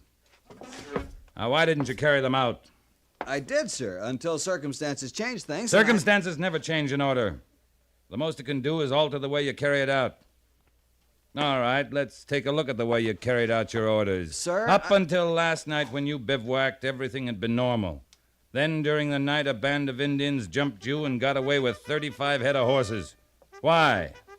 Because you'd already violated one order, a standing order applying to all night camps in Indian country, to use 4 sentries on the picket line and 4 more out in the points.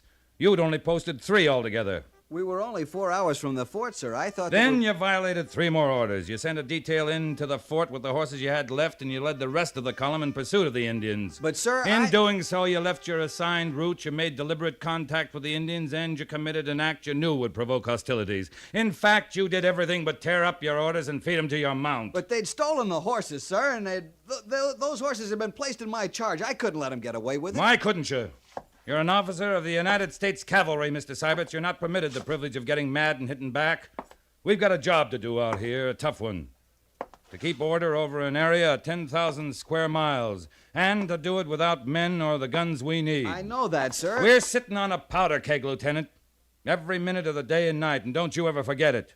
Just because some Indian strikes a match, that gives you no excuse to light one in return. That clear? Yes, sir. You brought back an empty saddle. How did it happen? We were ambushed, sir. Private Linley was killed in the first volley. Corporal Dean and Private Wagner were wounded. We killed 2 of the hostiles before withdrawing. Did you bring in Linley's body? I'm sorry, sir. We were unable to recover it. All right, that's all, Lieutenant. Yes, sir.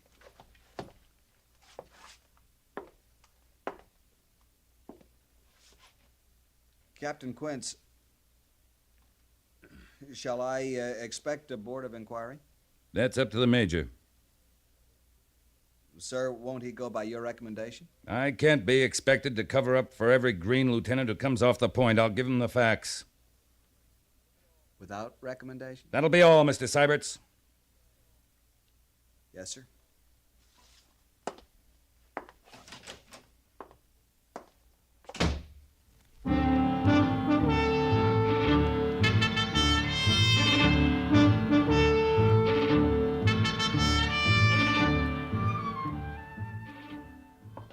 Now, just a minute, Captain. You can't expect to cover up for every green lieutenant who comes off the point. And I wouldn't attempt it, Major, but I still accept full responsibility for Mr. Sybert's actions. Actions? The way I hear it, unofficially, of course, he simply lost his head, violated his orders. Maybe I didn't make the orders clear to him, sir. Clear to him? How could he possibly misunderstand a simple mission like that? He's young, Major. We do things different out here on the frontier. It takes a while to ease into it. We haven't got a while. He'll realize that, sir. Left his route, attacked a band of Indians, and Lord knows what else. Major Daggett, you asking me for a detailed report? Yes, of course I'm asking for... Oh, no. No, by heaven, you've already accepted responsibility. I don't want to know the details, at least not officially. Whatever you want, sir. You mean whatever you want? Confounded Lee, you mother that troop of yours like an old hen with a flock of chicks. Yes, sir. You'll take 'em out in the woodshed and whale the daylights out of them yourself, but you'll be hanged if you'll ever let the neighbors find it. Yes, sir. All right, you've accepted responsibility, so I'll let it go at that. Good. Provided you also accept the responsibility for pulling us out of the fire. A band of renegades, whoever they were, have attacked a cavalry column, stolen 35 horses, and killed a trooper. If they get away with it, more Indians will jump reservation and join up with them. I think we can prevent that, Major. With your permission, I'd like to have a try at it. What'll you need? 40 picked men from B Company, a second in command, and half a dozen of the best Indian scouts at the fort. Quanto for one, Dancing Fox, and maybe Will Granby and Pete Hazen. All right. Who'll you take as your second? Peterson? No, sir. Lieutenant Seiberts. You're handicapping yourself. I'd like to move out by 1 o'clock. That way a forced march will put us at the site of the ambush before dark. All right, Captain Quince. Make your arrangements. Thank you, sir. Oh, and Captain. Yes, sir? Good luck. Thank you, sir.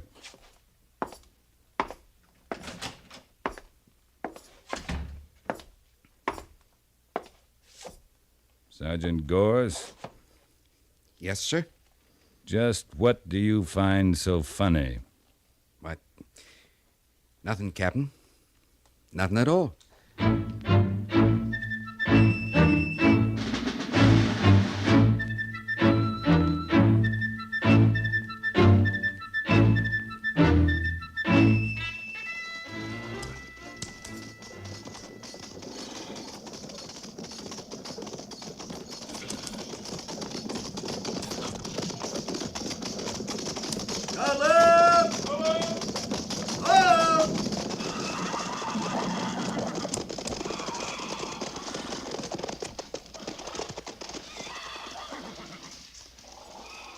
Prepare to dismount!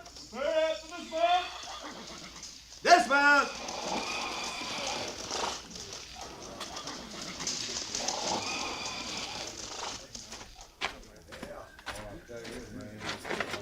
Lieutenant Seiberts reporting, sir. We're ready to move out on order. Good.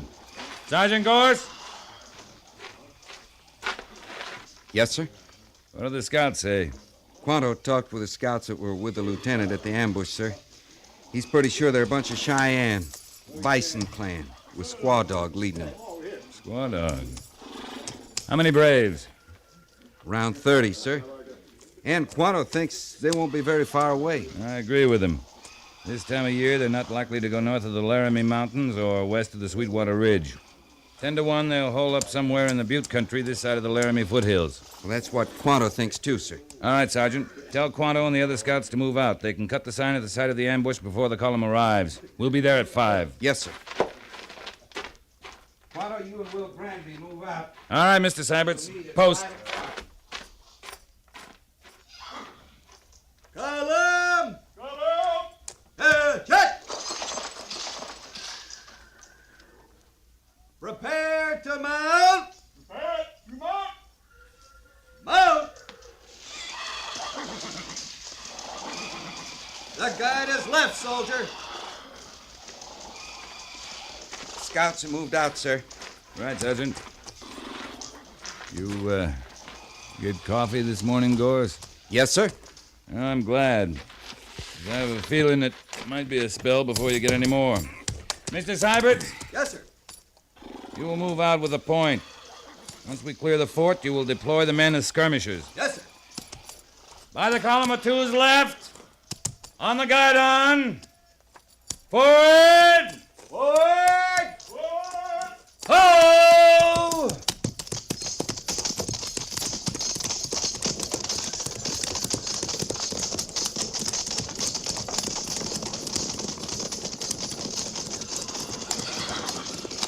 Captain? What is it, Gores? I sure do like getting out in the open air now and then. I just hope you feel that way 2 days from now. I think I will, sir. I think I will.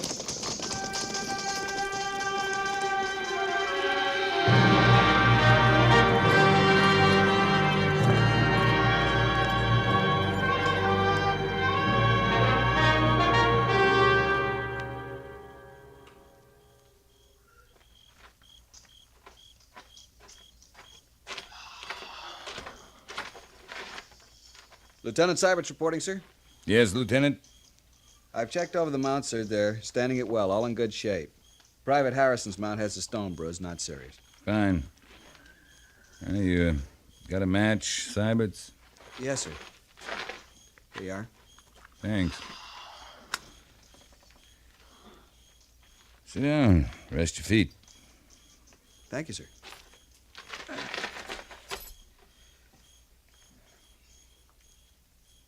Captain, may I ask what the plans are? We'll let the men rest here till midnight, then push on north following the river. Unless Quanto or one of the other scouts makes contact before then.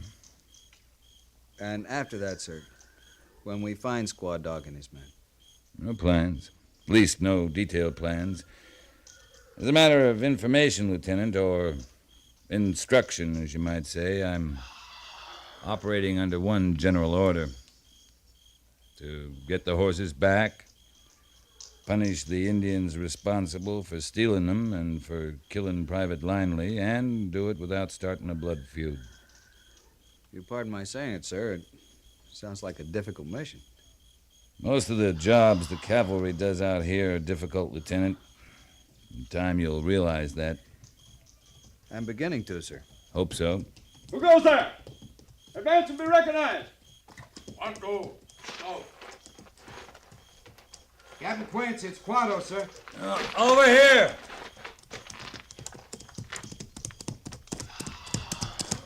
Any luck, Quanto? Much luck. Fine squaw dog. Where? Upriver at Ponowico Fork, 1 mile west. Camp in Buttes. Ponowico Fork. And a forced march, we can make it before dawn. Corporal Mercer, get my horse. Yes, sir. Mr. Syberts, I'm going to ride out with Quanto and get a look at him. You'll take command of the column. Yes, sir. Have the men tie down their bridle chains, muffle all equipment. Stay by the river, but keep moving. Wait at the fork if I haven't rejoined you. Sergeant Gorse knows where it is. That clear now? Yes, sir. All right, Quanto, lead out. Carry on, Lieutenant. Yes, sir. Bugler! Sound boots and saddles. Yes, sir. Sergeant Gorse! Yes, sir. We'll move out in 10 minutes.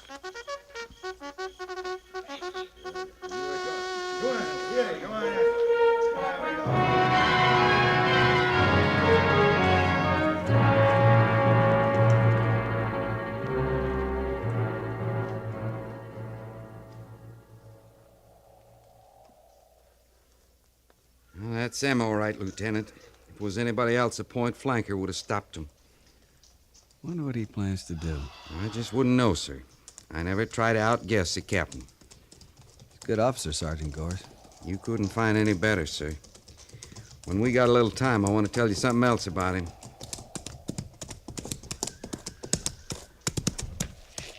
Made good time, Mr. Syberts. Thank you, sir. Be full dawn in about half an hour. Things are working out fine.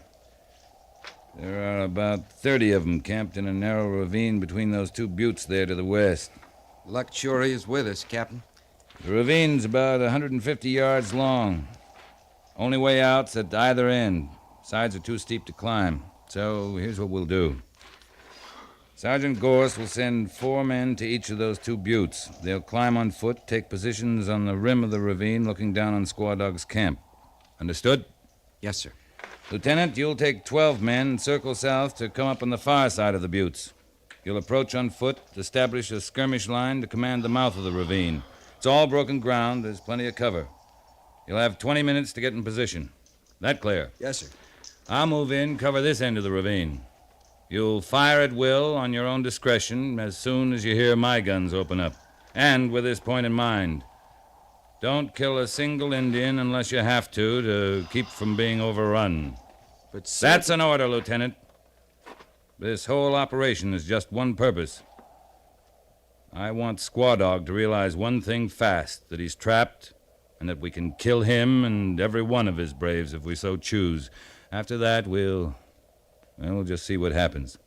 That clear to both of you? Yes, sir. Yes, sir. All right, move out.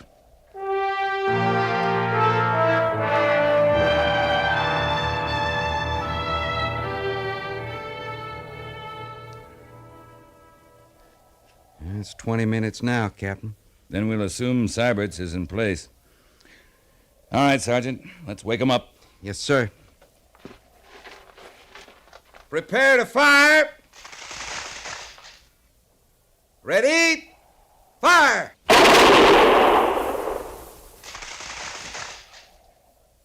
Hit him again, Sergeant.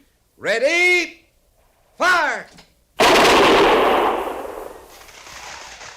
At the ready, hold!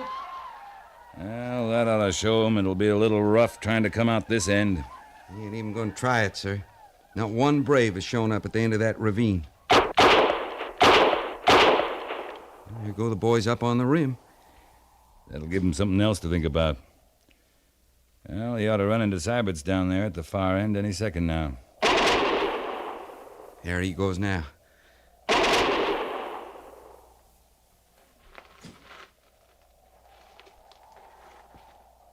We've stopped firing. We've turned him back. Well, Gorse, I guess we can settle back now and wait. What do you figure Squaw Dog's going to do, sir? I know what I'd do. I'd hightail it out here and talk things over. You got a match, Sergeant?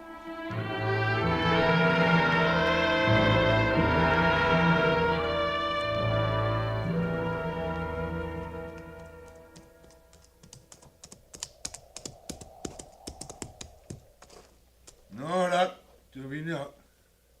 If Squaw Dog wishes to say something to the captain, let him get off his horse and speak the English he learned in mission school.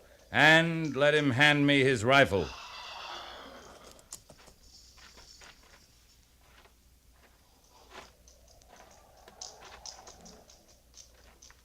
Squaw Dog, ask why it is white man's soldier attack peaceful hunting party. Is it possible Squaw Dog thinks I'm a fool? All Cheyenne know. Captain is wiser of all men.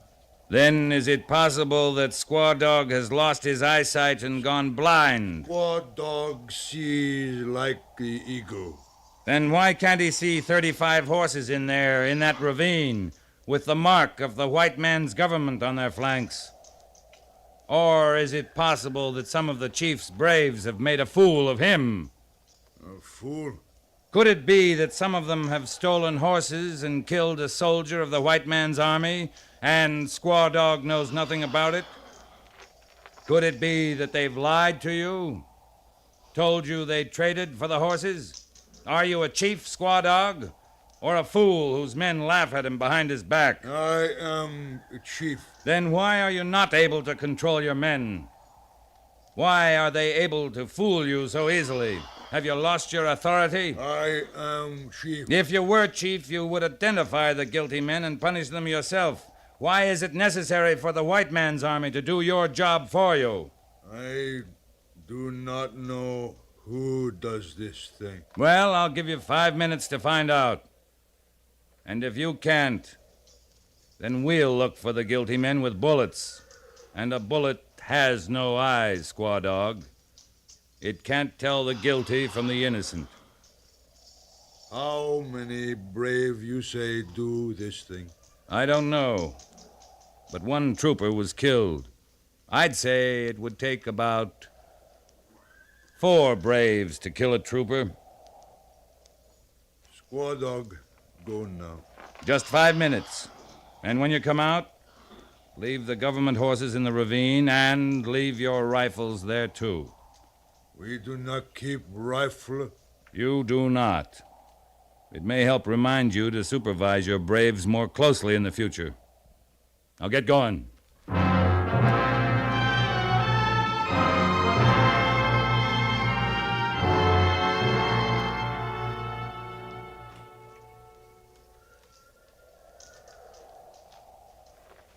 The 5 minutes are just about up, Captain. Yeah. He may decide to fight, but I was hoping he'd take the bait.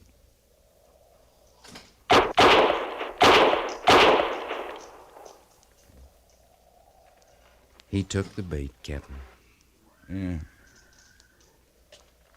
Well, it's Rough justice, but it's better than a blood feud and a punitive campaign by a full regiment. There they come, sir. They're riding out. All right. Let Mr. Syberts know he can follow him through. Yes, sir. Bugler, sound a recall. Well, they probably shot the 4 oldest. Probably. Have Squaw Dog and his braves stand by till Lieutenant Syberts gets here. He took part in the action. He has a right to share the surrender. Yes, sir.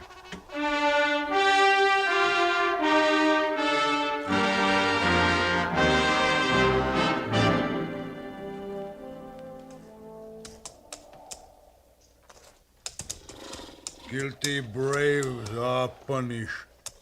Squaw Dog is free to go now. Yes? You have my permission. Now go. Hilani. Oh, just one more thing, Squaw Dog. Every chief should have a rifle, but you have none. No. I will permit you to have a rifle, Squaw Dog. Here, take this one. Now, go in peace. Peace.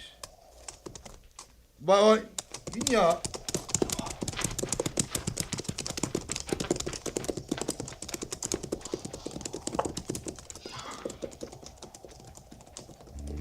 Bloody old reprobate.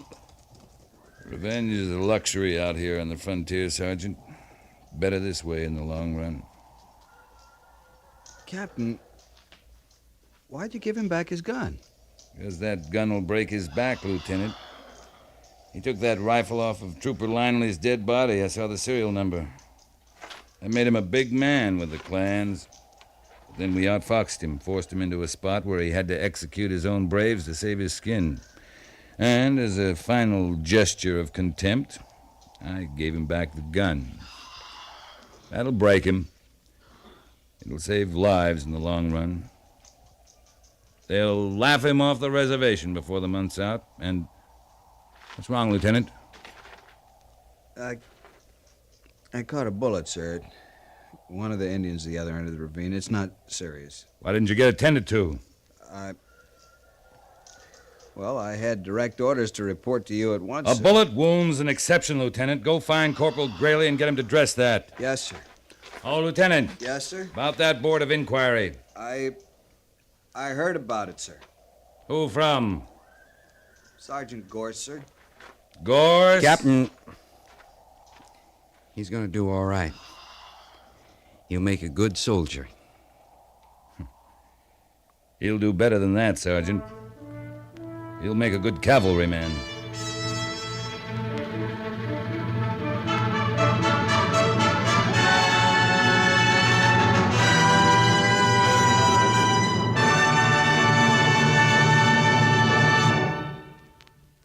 Fort Laramie is produced and directed by Norman MacDonald and stars Raymond Burr as Lee Quince, Captain of Cavalry, with Vic Perrin as Sergeant Gorse. The script was specially written for Fort Laramie by Les Crutchfield, with sound patterns by Bill James and Ray Kemper. Musical supervision by Amerigo Marino. Featured in the cast were Harry Bartell, Jack Moyles, Joseph Cranston, and John Daner.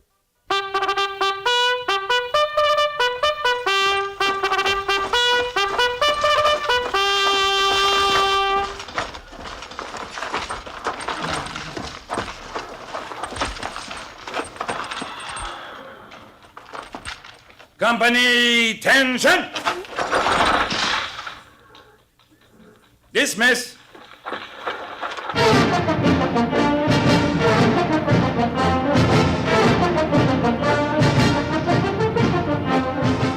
Next week, another transcribed story of the Northwest frontier and the troopers who fought under Lee Quince, Captain of Cavalry.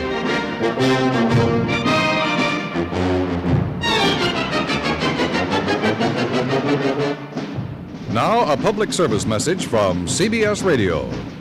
In time of flood or fire or other disaster, feeling sorry for the victims is not enough in itself to help those victims resume their normal ways of life. When disaster strikes, someone must be on the spot and on the job to help. And with your support, the Red Cross will be on the job wherever and whenever emergencies arise. Join and serve your local Red Cross chapter now and enjoy knowing that your membership and your contributions are helping people when a need arises throughout the months ahead.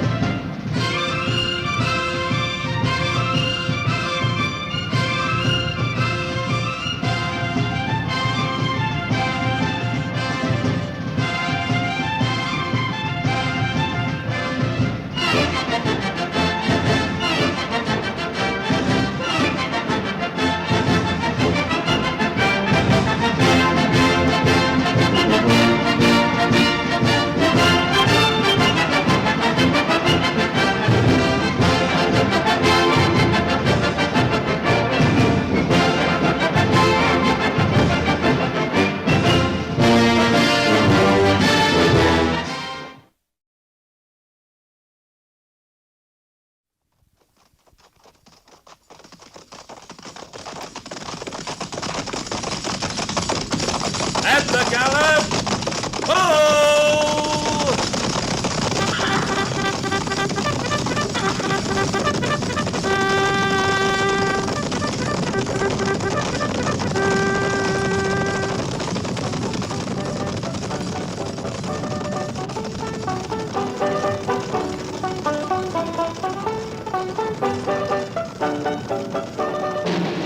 Fort Laramie.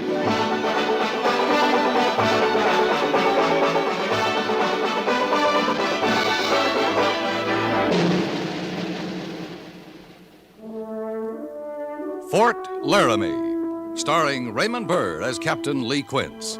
Specially transcribed tales of the dark and tragic ground of the wild frontier, the saga of fighting men who rode the rim of empire, and the dramatic story of Lee Quince, Captain of Cavalry.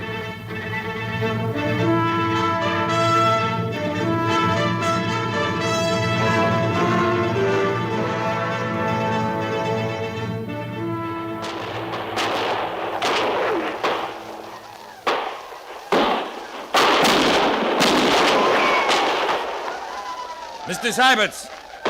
Mr. Syberts! Yes, Captain. We're wasting our fire at this range. Pass the word. Men are to flank the canyon, dig in, and hold their positions. And their fire, sir? Cease fire. But they'll think we've quit, sir. I hope they do, Mr. Syberts.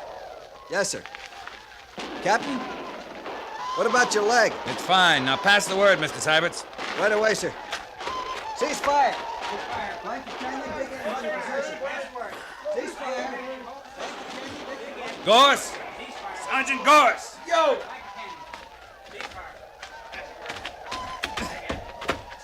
Right here, Captain. Give me a hand. Behind that boulder. Yes, sir. Can you bear weight on that leg? I can get behind that boulder.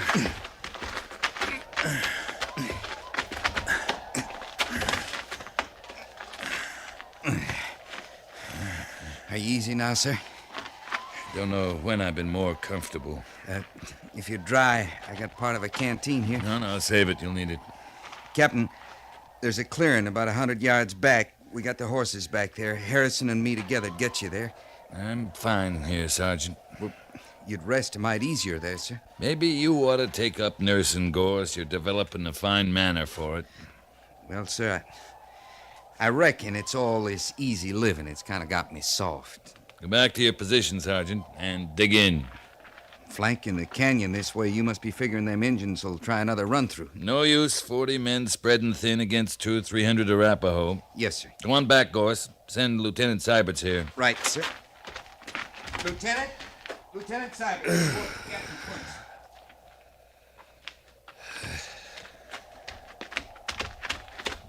You sent for me, sir? Men have their orders. All down the line. How about ammunition? We've enough, sir. What's enough? Well, sir, I Enough think... to lead a charge down the canyon and run them off? No, I don't believe so. Enough to hold our ground here and stand off an assault? That would depend on the size of the assault. Mr. Syberts, there are at least 200 Arapaho firing what's left of our camp down there. I want to know if we can hold these positions. Not long, sir. Not if they turn on us full force. Then we don't have enough ammunition, do we, Mr. Syberts? No, sir, I guess not. What do we do, Captain? Sit here. Hope they think they wiped us out in their last run-through. That why you ordered the men to hold their fire? That's why. They're riding off, Captain.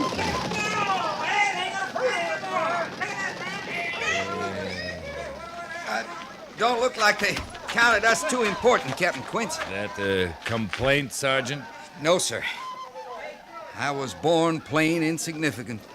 I mean to stay that way. Help me get the captain back to the clearing, Sergeant. His leg needs Now, attention. wait a minute, Mr. Syberts. We can't waste any more daylight. You have 6 hours of good riding left before nightfall. Sir, you can't ride hard. You've lost a lot of blood. The patrol's going back to the fort under your command, Mr. Syberts. Harrison and I'll take it in easy stages. We can't leave you here, sir. Mr. Syberts, you'll reach Fort Laramie tomorrow night, if you're lucky. Major Daggett needs a full report as soon as possible. Captain Quince, sir, we could strap you in your saddle. No need for that, Sergeant. I'd slow you up, and Major Daggett needs that report. Now, send Harrison to me. Prepare to move out. I know this country better than Harrison, Captain. Mr. Syberts will need you, Gorse. This will be good experience for my orderly. Yes, Captain. Patrol, report to the clearing. Check your mouth. Well, Prepare to move out. good luck, Mr. Syberts. All of you, patrol. Thank you, Captain. Report to the clearing now. Good luck to you, sir.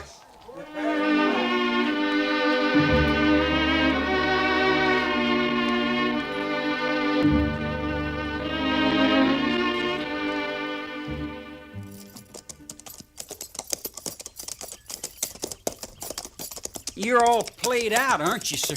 There's fresh water ahead. To the left there. That clump of trees. You can't go on just water, Captain. A little help. We can water the horses, too. Not much sunlight left. I hoped we'd find a settler where we could bed down for the night. This is Arapaho country, Harrison. They routed out most of the settlers. They sure got a way acting like they own the place, don't they? Running off white men. They were here first. I guess they got a funny idea that makes it their land. If we'd have had the whole company back there, we'd have run through them, sure. Showed them whose land it is. Well, it would take an awful good company. Those were dog soldiers leading that raid. Dog soldiers? Toughest fighters in the tribes. Hand-picked for their daring. Hote Mintanio. How's that, sir? That's the Cheyenne name for dog soldiers. But most Plains Indians have a select band like 'em. Sioux and the Arapaho. Oh.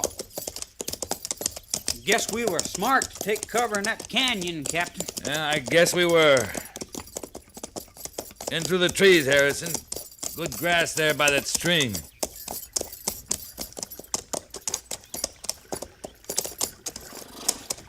I'll be right there to lend a hand, sir. Stand to steady me as I come over on this leg, Harrison. It won't bear weight. Yes, sir. All right. Oh. Guess I'm weaker than I thought. Now, don't you worry, Captain. I got bull strength. Here, let me help you.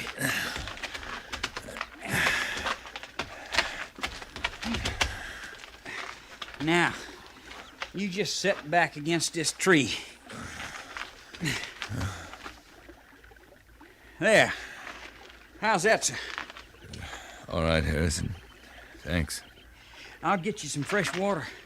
You going all white. No, I'm all right. I'll ease those cinches and lead the mounts down to the stream and water them. Go on. I just need to catch my breath. Rest a bit. I sure wish I could make you right comfortable, sir. In bed with food and all. I know. Mind the horses. Yes, sir.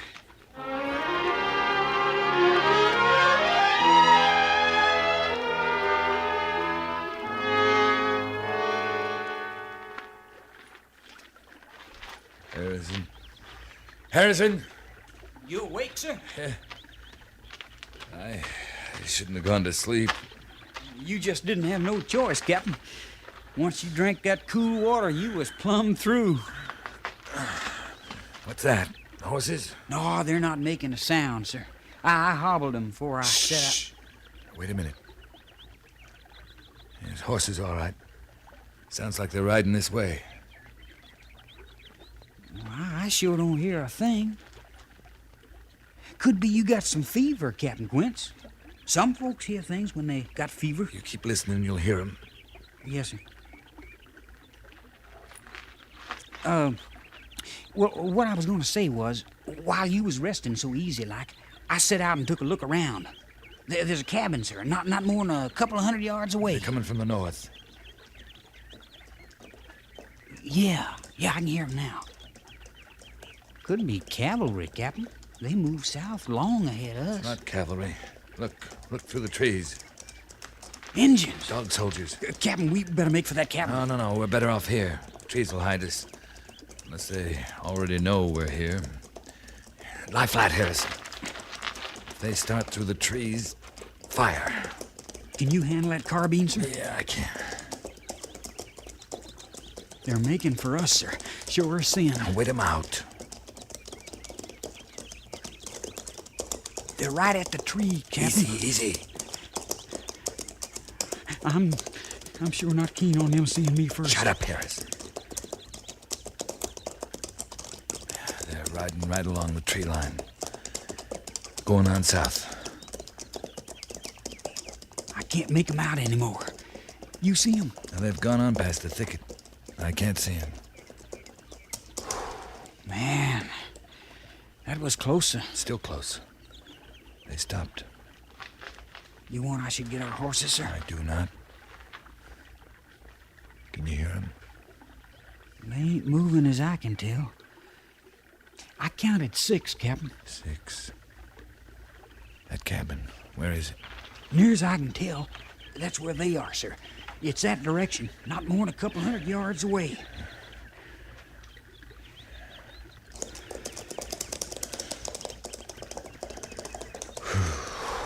Oh, I tell you, sir, that's a welcome sound. You were talking about a deserted cabin, Harrison? Not a living thing around.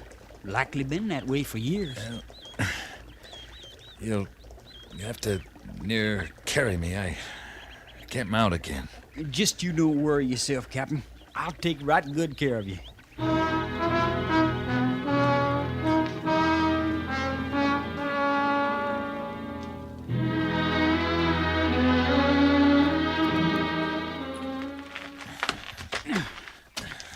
Not 10 more steps. You can make it, sir. I don't know, Harrison. You just lean heavy now. We'll get there. You'll make out fine. You come no closer. Well, ma'am, there's no cause for shooting. We're your kind, white folks. I'll judge about the shooting. What ails him? He's all shot up and weak.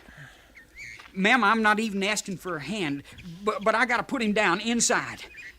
Army? 2nd Cavalry, Fort Laramie. Harrison, I think I... Captain Quince! Captain, you all right, sir? Is he dead? No, ma'am, not yet. Would you just try to help? Put that shotgun down and help a body? How are you on food? Oh, 10 of jerky, maybe. Blankets? Shot? You got anything? I got an awful sick captain here, ma'am. That's what I got. And I'm lifting him up right now and taking him in there. How much money you got? I don't know. A little. Hand it over. Once we inside... I tell you, son, I'd as soon shoot the both of you as jaw this way. I want your money and your guns.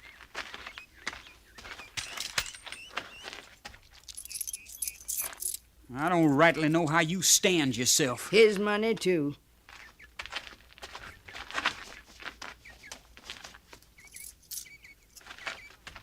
I'm bringing him inside now. Not for long. For this little bit of money.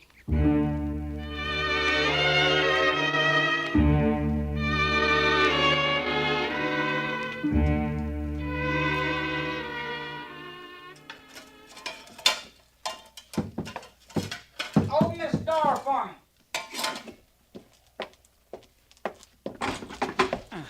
You're another weak one, are you? My arm's full of logs. Put 'em by the stove and quit your whimpering. Soft bellies, the lot of you. How is he? Ask him. He's only pretending to sleep. Captain? You can't fool her, Harrison. Don't try. Oh, you gave me a fright, sir. I wasn't sure you was going to come around. I'll be all right. She get the bullet? Yeah. Yeah, she got it. I see new cubs are tougher hide. Captain, she took everything we had. Jerky, guns, money. What kind of white woman is she? You'd best quiet him. I've buried 4 husbands, 20 children. A couple of strangers don't faze me. Better get some sleep, Harrison. She says you watched me all night. You sure you're all right? I'm fine. Now go to sleep. That's an order. Yes, sir.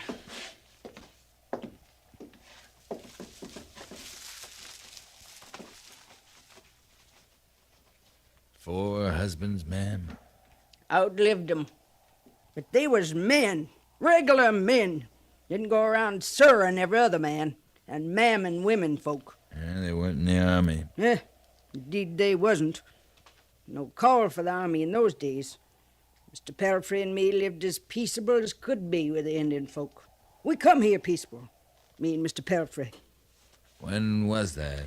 In the 30s.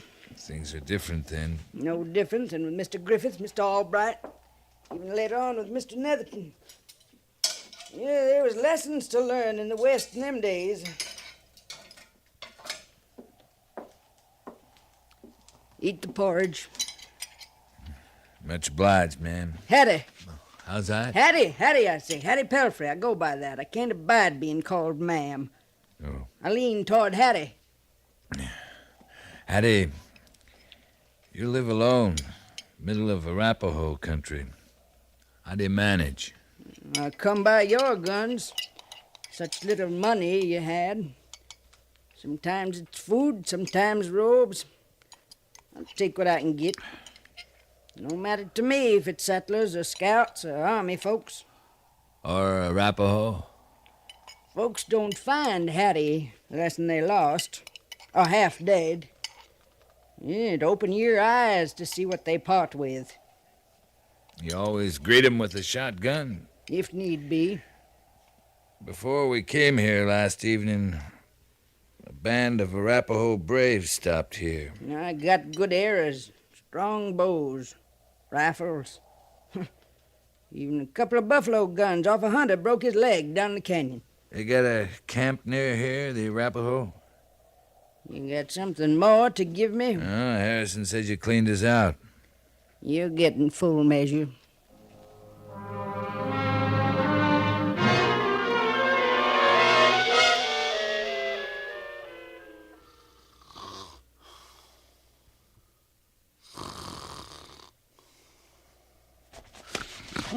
What's going on? My ring. Hey, you can't have that. But I got it.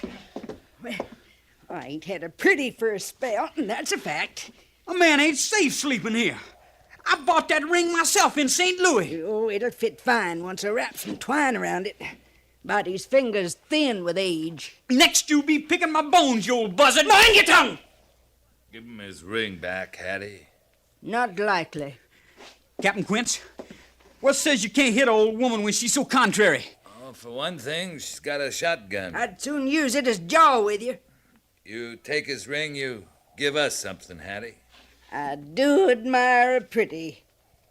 I clean forgot the bright feeling they give you. Our guns for the ring, Hattie, that's fair. I come by your horses down the creek this morning. They're grazing on my grass, swilling my water. The pretty's to pay for that. Captain, I better see to them mounts. You'll stay with the sick and ailing. I'll see to the horses. You saying he can't leave the cabin? Not alive, he can't. Why, you... She means it, Harrison. I do that. Now, I've got tending to do. Outside. No need peering around for your rifles whilst I'm gone. You won't find them. Captain Quince, we gotta move out of here. Well, we need horses to do it. Here. You steady me. You ain't fit to stand yet, sir. Just you stand still. Yeah. We'd have to crawl once we're outside anyway. I can manage to the door. Like as not, she's just crouched out there waiting for us. It's worth a chance. We may not get another. Yes, sir. Get the door.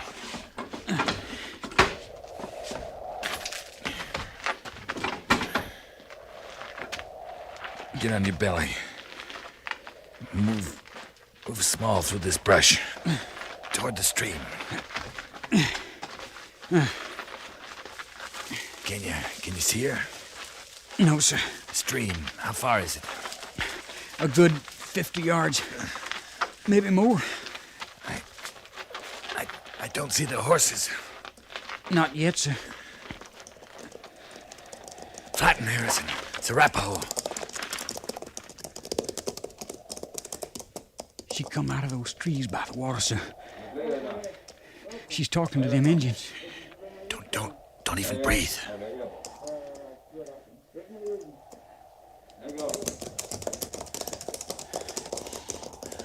She's going back toward the trees. Yeah. But there ain't a sign of our horses, sir. No sense trying to go it without them. We'll have to go back. To the cabin? Without guns or horses, we're no good out here, Harrison. Come on. What you reckon? She's done with them, Captain.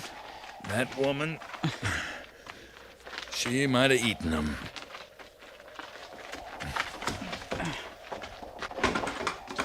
I'll steady you for the walk, sir.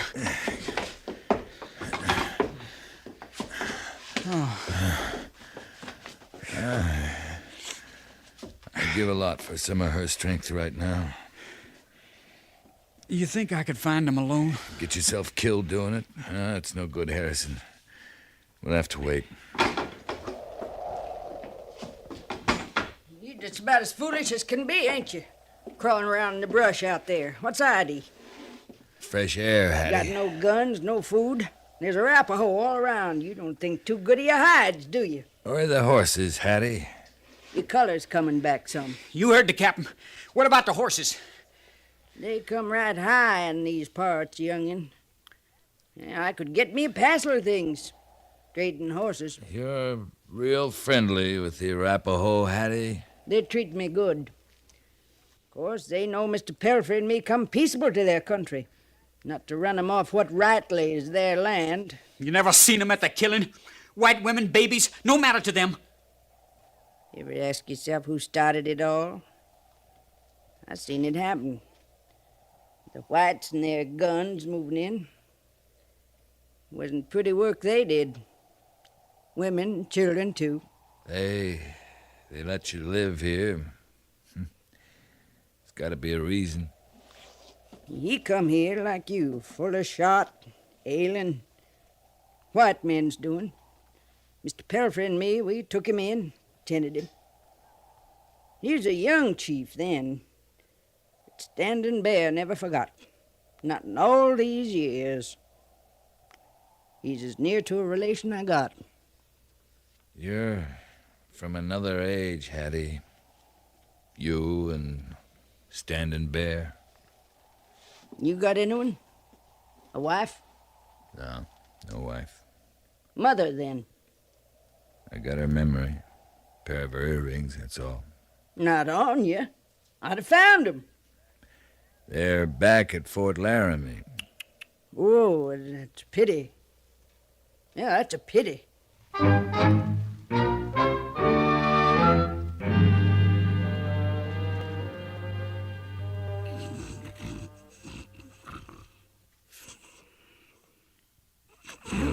You think you can get the guns without waking her?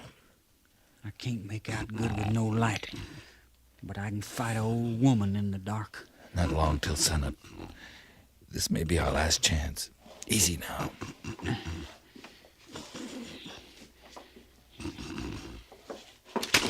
Now, that's just close enough. Stealing up on an old woman. What kind of men are you? I don't mind shooting. A bit. You're a witch. That's what you are. Seeing in the dark, hearing. You no kind of woman at all. Maybe not now, young'un. But I was once. More woman than you could imagine. Now shut up, both of you. Someone's coming. Come earlier than I said. It's probably them same Injuns again, Captain. Yeah. Now get back where you belong. Over there, to your beds.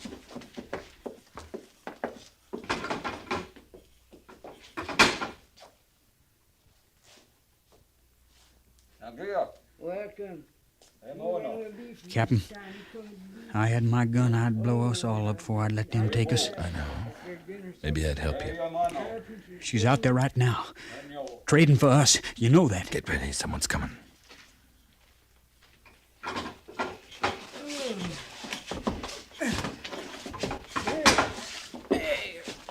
Now, that side of beef will last me the winter and more.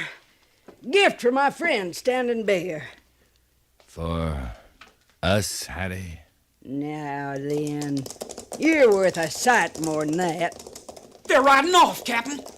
You sparing us, Hattie? For what? Sparing you? You didn't tell them about us. They didn't ask. You acting human so sudden-like. After near scaring us to death. I ain't gonna miss this young'un, that's a fact.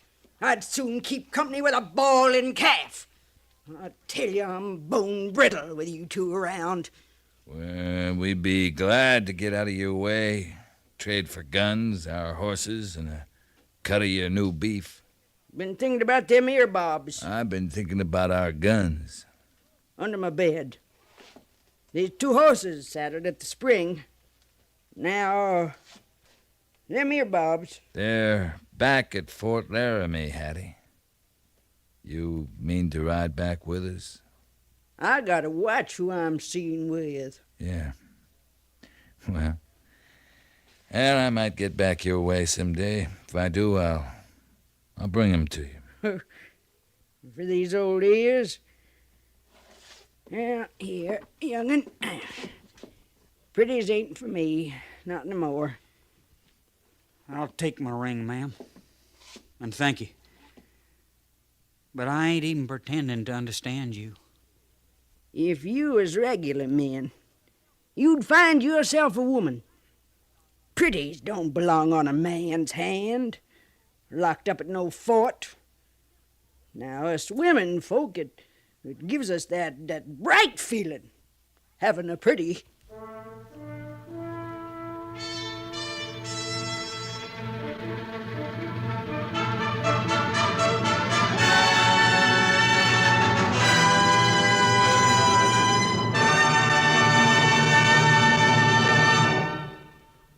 Fort Laramie is produced and directed by Norman MacDonald and stars Raymond Burr as Lee Quince, Captain of Cavalry, with Vic Perrin as Sergeant Gorse. The script was specially written for Fort Laramie by Kathleen Height, with sound patterns by Bill James and Ray Kemper, musical supervision by Amerigo Marino. Featured in the cast were Virginia Gregg, Sam Edwards, and John Daner.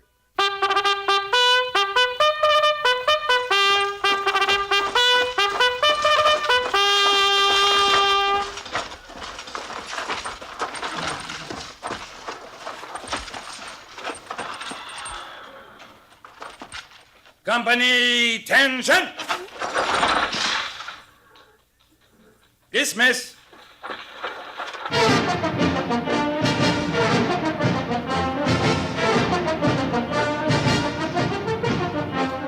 Next week, another transcribed story of the Northwest frontier and the troopers who fought under Lee Quince, Captain of Cavalry.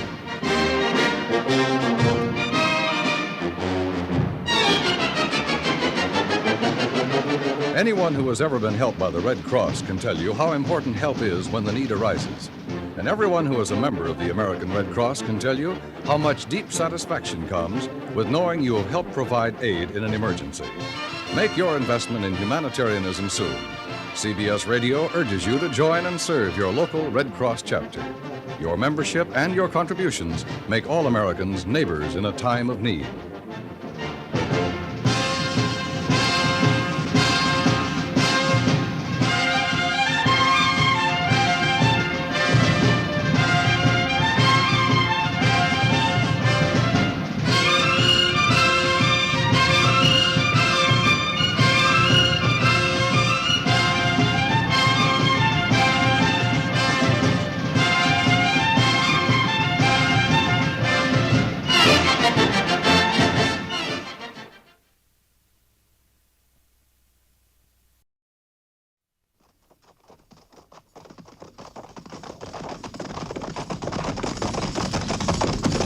At the gallop!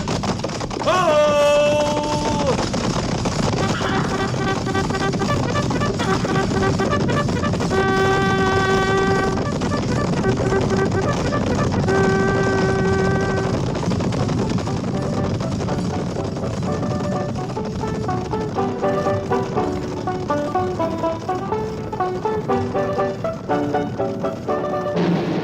Fort Laramie.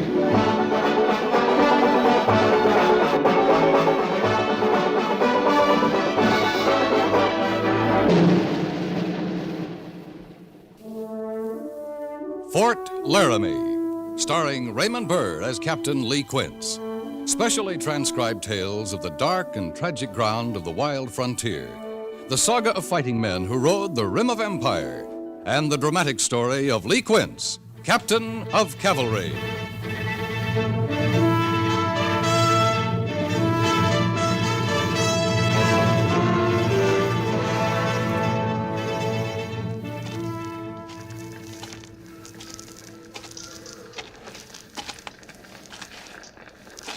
You alive, Harrison? No, sir, he ain't. Move him back with the others. In the name of heaven, Captain, how could he be alive? Look at him. Move him back, Harrison. Lieutenant Syberts is directing the grave detail. Now give him a hand. We gonna bury them all? It's the least we can do. I can't do it, Captain Quince. I can't. I'm all hot and cold in my belly. I just can't look at any more of this, sir. You get a firm grip on that belly of yours, Harrison. This kind of cleanup's got to be done. Now, don't look, don't think, just do your work. Yes, sir. Yes, sir, I'll do that.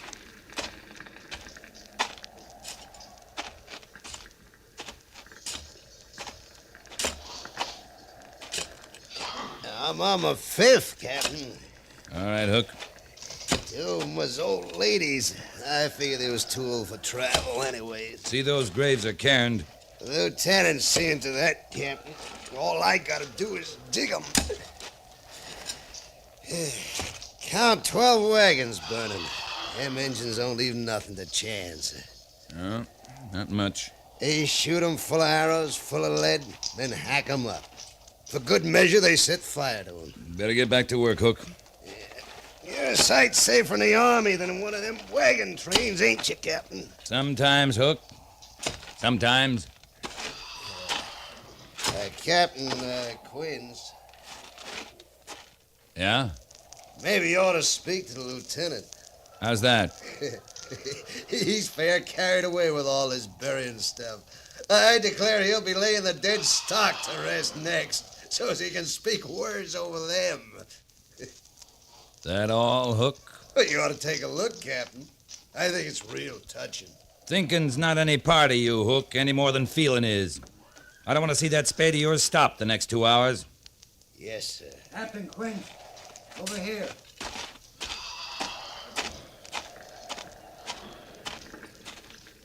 This one's still alive.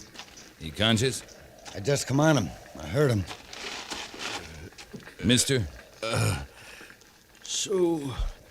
Hundreds of Sioux. Must have raided from the south, Hazen. If it was so. I gave the major that report. They've been building up to something for months now. Mister, how many people in your train, mister? We counted 12 wagons. We had 52. 52. And they took... Only 50 bodies, Captain. Lieutenant Syberts and I just took count. You sure, Hazen? No. Yes, sir. 49 dead in this one. No. Beasley. It took the Beasley girls. It took... Make that 50 dead, Hazen. Yeah. You going after him? With 20 men? No, we'll be another couple of hours here, and it'll still take us 3 more to get back to the fort. Them girls, that's... Well, dying's easier, You Captain. telling me something I don't know, Hazen? Yeah, I'll go after him when I stand a chance of getting him. Meantime, you pick up the trail. Yes, sir. I ought to come on the Sioux camp before night. If I do, I'll make it back to the fort by daylight. I'm going after him at sunup, whether you're back or not.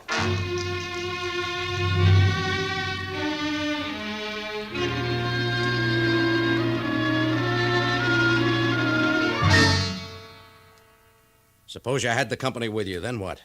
We'd have finished our burying a little earlier, Major. That's all? That's all.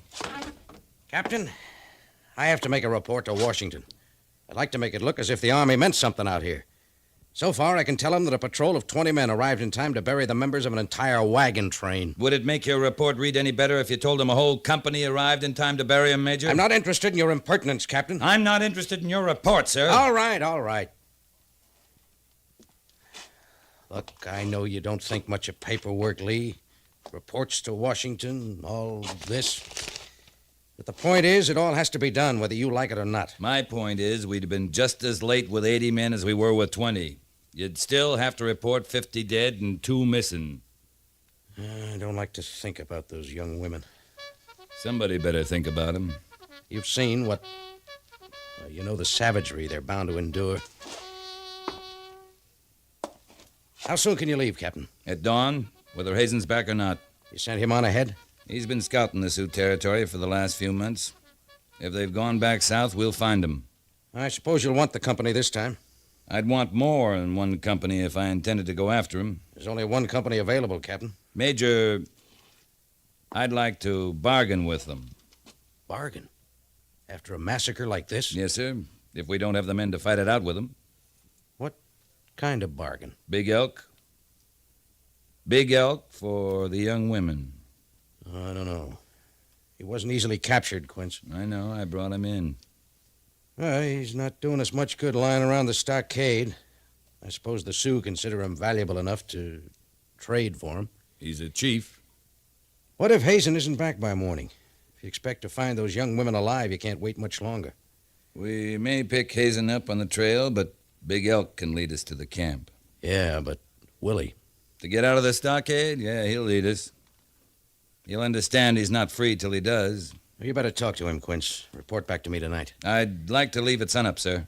If we're satisfied that Big Elk's our best chance, you'll pass the head of your column through the main gates half an hour before reveille tomorrow morning. Right, sir.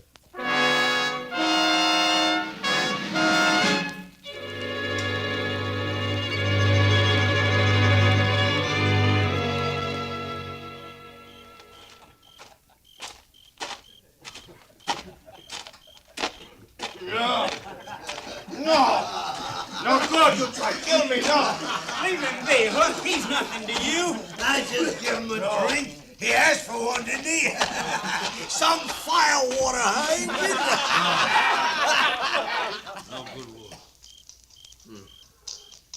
You men be better off in your bunks. Try kill me. I will. I get the chance. Something on your mind, Hook? He's just tormenting him, Captain. Big Elk asked for a drink. Hook here gave him some bilge water. But it wouldn't have killed him. Just made him good and sick like he makes me. You're to leave him alone, Hook. Hey, let them white women alone, Captain. Not one of them Injuns is leaving them be. You're all hard, aren't you, Hook? Now get back to your quarters, all of you. We're going after the women before reveille. That too ain't sounded yet, Captain. What did you say, trooper? Nothing, sir. Come on.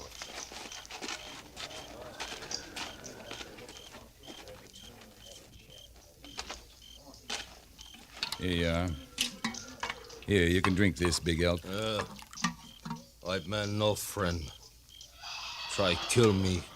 I could have killed you 2 months ago. I brought you here instead. Now go on, drink it. It's from my own canteen.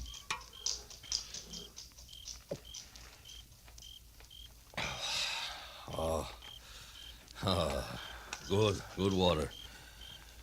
Good water. Put out fire in belly. Your people still hold big camp on Lodgepole Creek? Big Elk no see people many moon. For brother white man only. White man no brother Big Elk. The hunting's still good along Lodgepole. Good grass, good water. Why would they move camp? Not know. If we let you go, Big Elk, you could find your people. Big Elk, big coup for white man. White man no let Big Elk go. Well, if you couldn't find your way back, no sense talking to you. Hey, wait. Why? You don't know where your people are. Why you let Big Elk go?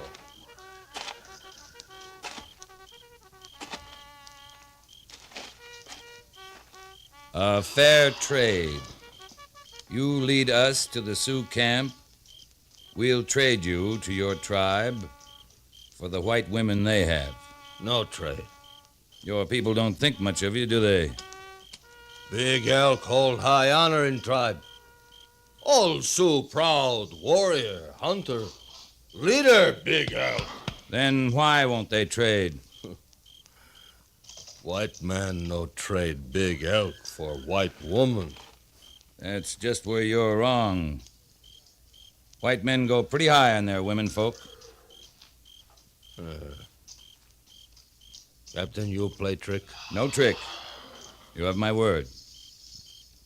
No trick. Then Big Elk give word. We'll lead to Sioux camp.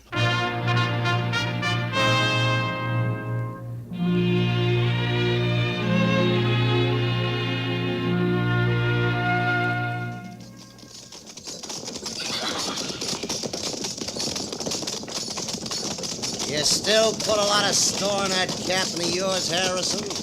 You still think he knows all there is that's right?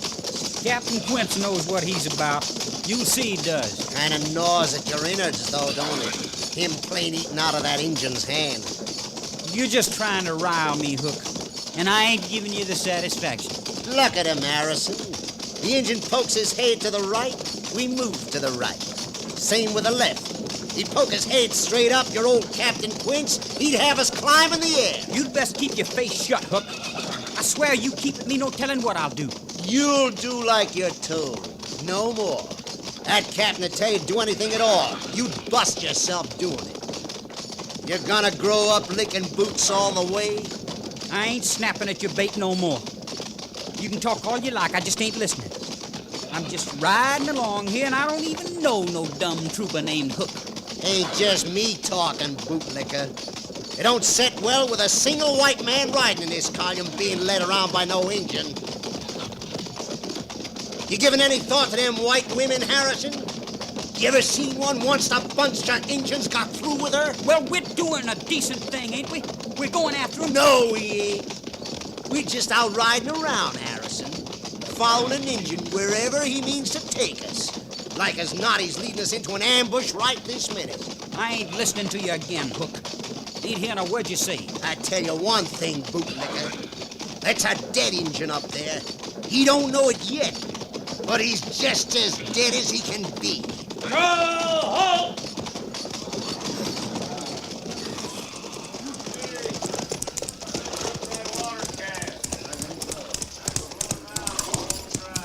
Men, we're about an hour from Bear Creek. There's still daylight enough to see us there. We'll bivouac there for the night. Ryder coming this way, sir. I know, Syberts. I think it's Hazen, with word on the Sioux camp.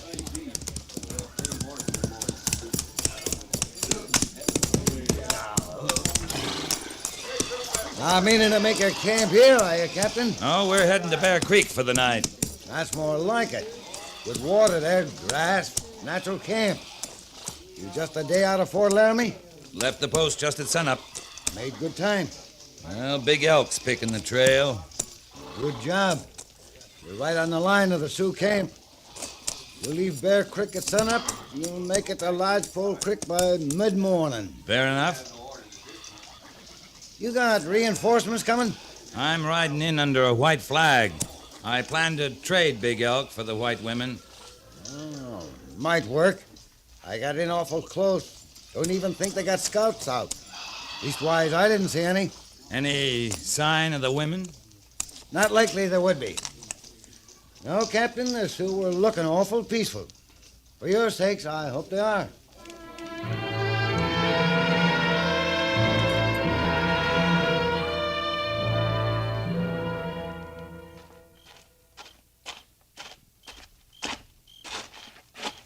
You sent for me, sir?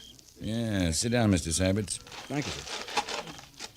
What's the talk among the men? You know the men, Captain. Just camp talk. Just camp talk? That's all, sir. Well, that's good. I had an idea maybe feeling was running a little high against Big Elk. Well, it is.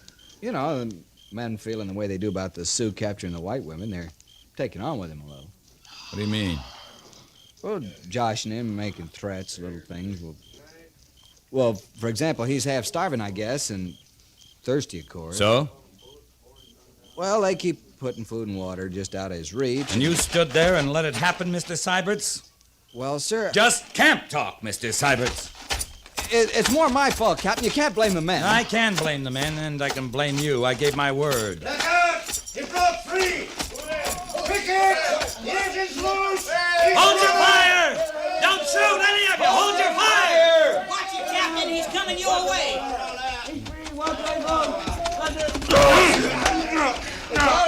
Let go. White man, they try to kill me. Now, nobody's gonna kill you. Now, listen to me. I won't let anyone harm you. Your word no mean much. White man, no honor. Quiet! Quiet, all of you! Quiet! Now, listen to me. And understand me. I don't know what's behind all this, but for your sakes, I'm going to put it down to your feeling for the captured white women. All right, quiet! We'll lay it to that for now. But I'm not forgetting what happened here. Now use your heads. Big Elk's our best chance to get those women out of the Sioux camp safely. Maybe our only chance. I gave him my word there'd be no tricks. The stockade's waiting for the next man who abuses him. Any questions? Harrison? Yes, sir? See that there's water and warm food for Big Elk. Right away, sir. Now, any of you get any ideas, I'll be waiting for you. That's all. Dismissed.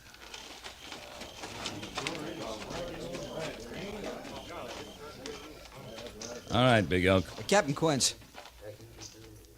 I'm sorry, sir. I should have stopped all that. Any man could have stopped it, Mr. Syberts. But being an officer and all, I should have. The Army saw fit to make you an officer, Mr. Syberts. Being a man's entirely up to you. I just didn't... That's all, Mr. Syberts.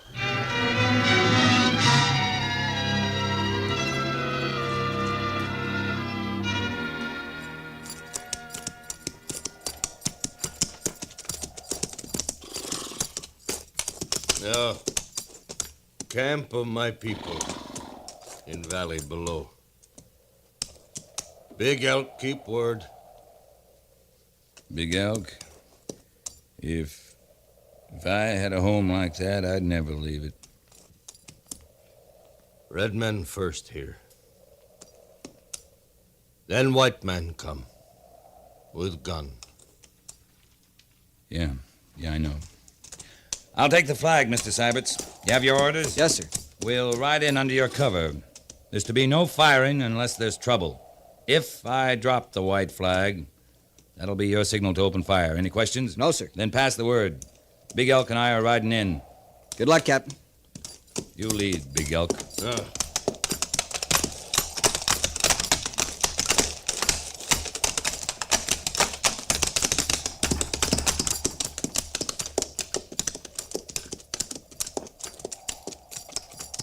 No sign of your scouts yet. My people expect no trouble. There'll be no trouble. Big Elk turned back on white men. Not safe. No trust. I've kept my word, Big Elk. The rest is up to your chiefs. No. Big Elk knows fear. No, you're safe with me. No. No, Big Elk, no trust. His strength. You crazy fool! Stop it! Stop!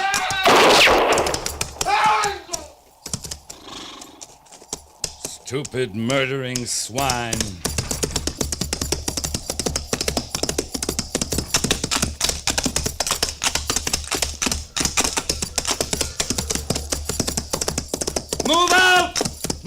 to save your filthy hides! It was Hook shot him, sir, before anyone could stop him. He'll rot in the stockade for this. Stand a horse!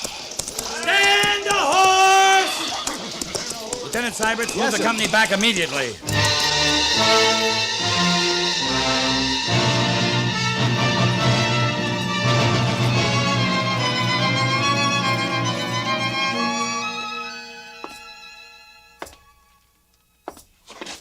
I know how you feel, Captain, but it's done.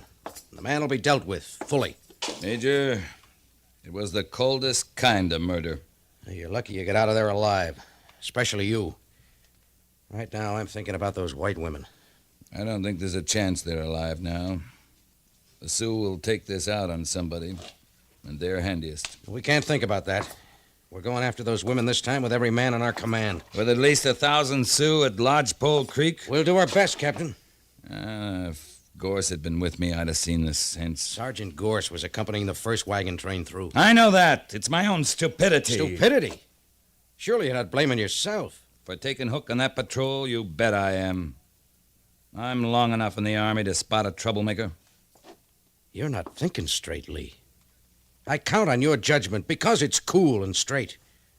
You're no good to me in this turn of mine. Major, my guts are crawling now. What do you want? I want an officer with head enough to command Company B to engage the Sioux.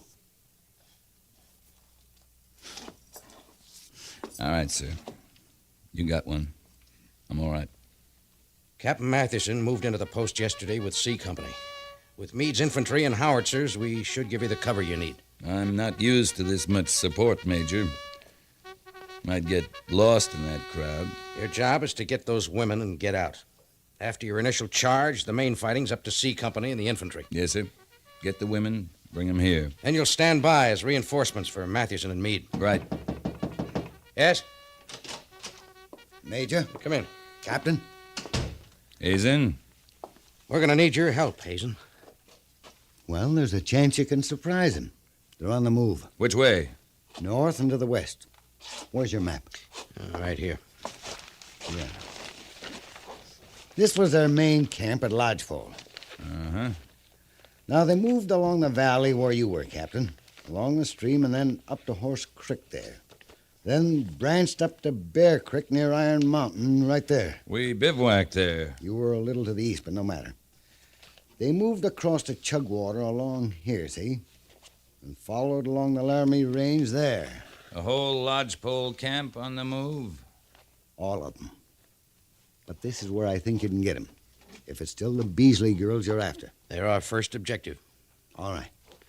The warriors, the main force of the tribe, they're well up front, moving ahead. They're not expecting any trouble from the rear. And so that's where they got their squaws and old folks and young'uns. Yeah, likely the Beasley women are back there with them. It's a near cinch. Where are they now, in your judgment? The natural camp spot's about there, on the Laramie River. Moving slow like they got to along that range, they should make camp there tonight. If it was me, I wouldn't wait for sunup to move in. He's right, Major. Can you have B Company ready to move out by dusk? I can. Pass the word, Captain. Report back in half an hour. Mathewson and Meade will be here. We'll lay out a full plan. Right, sir.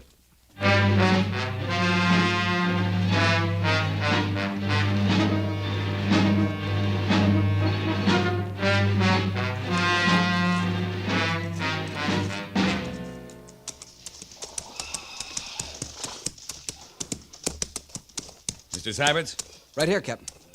Men filed out in position? Yes, sir. As ordered. Harrison, move up. Yes, sir. Harrison, you'll flank me on the charge. We're going to bring those women out, you understand? I sure do, sir. Good. Proud to. Company! Company! At the trot! Ho!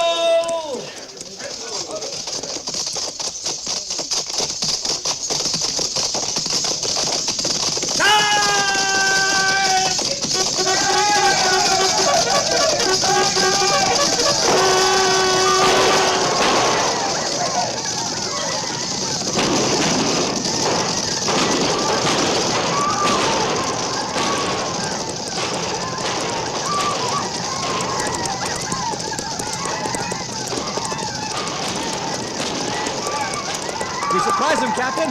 They're running for cover, sir. We stampeded their horses. They gotta take cover. Leeds infantry. We're covered, sir. Yeah, Mr. Seibert. Keep at them. Harrison, over here, this way. The lodges, over here. There's a squaw, Captain. I'll get her.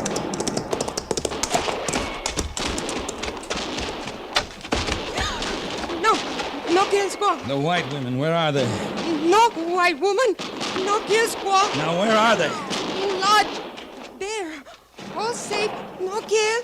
This way, Harrison.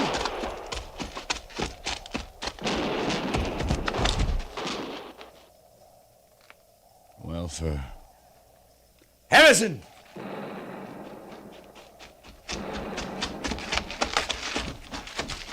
Captain Quince. It's them women. Them Beasley girls. Why, they can't be over 5, 6 years old. Either one of them. I know. Come on, Harrison. Let's get these women out of here.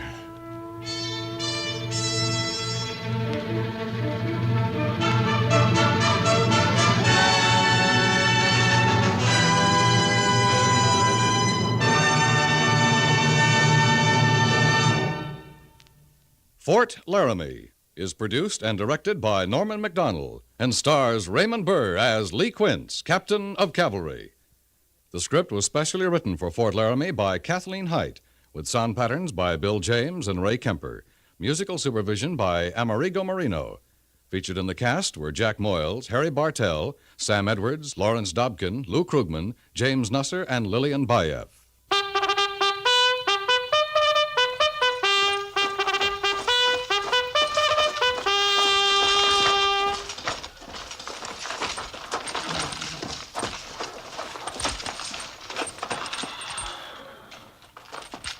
Company, tension! Dismiss.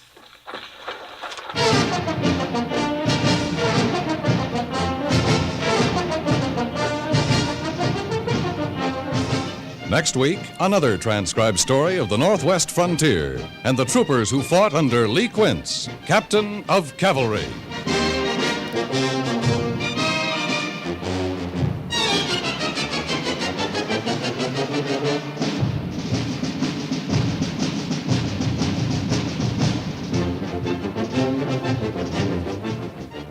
The groups which you support through Easter Seals duplicate the work of no other groups, yet there are more than 1,600 of them.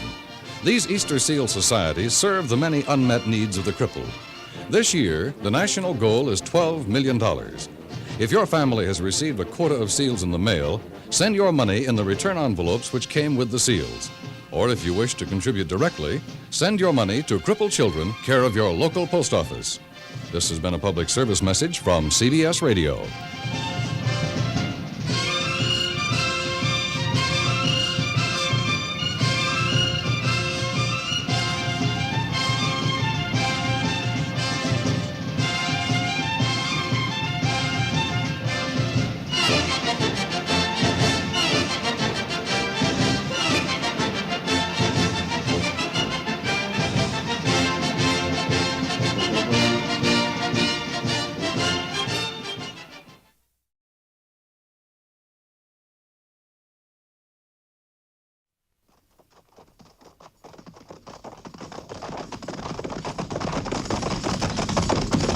At the gallop! Follow!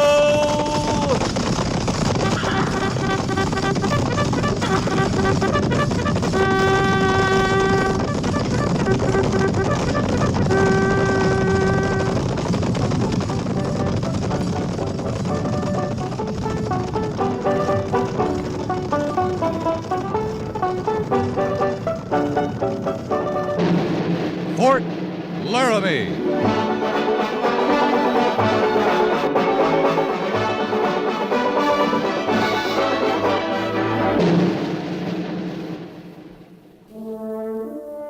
Fort Laramie, starring Raymond Burr as Captain Lee Quince. Specially transcribed tales of the dark and tragic ground of the wild frontier. the saga of fighting men who rode the rim of empire, and the dramatic story of Lee Quince, Captain of Cavalry.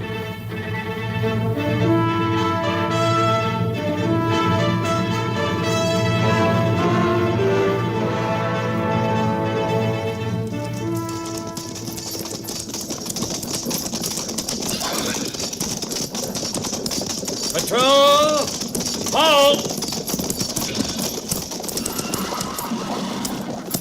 Sergeant Gorse, dismiss the patrol. Yes, sir. Prepare to dismount. Dismount. Welcome back, Captain. Thank you, Sergeant Jenkins. Major Daggett in? He's been expecting you.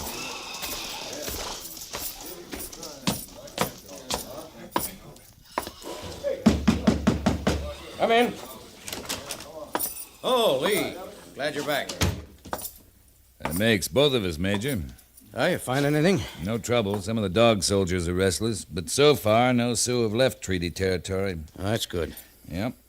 Except I've had a 10-day ride for nothing. Well, it's no matter. We have to investigate every report. You know that. I know. Well, like I said, I'm glad you're back. But I'm not sure you'll be. Why? You're in time to welcome an old friend of yours. Oh? Who? His orders read Lieutenant R.C. Went. Robbie? That's right. Major Went. He assigned here? He's on the post already. Arrived an hour ago. He'll be reporting any minute. Want to stay and see him? You want me to? It's up to you. You'll have to face him sooner or later anyway, I suppose. Major, he's an old friend. Nothing can change that. You still feel that way? Yep. Where will he be assigned? C Company is short an officer. I thought... Can I have him? You can transfer Hancock to C. Why?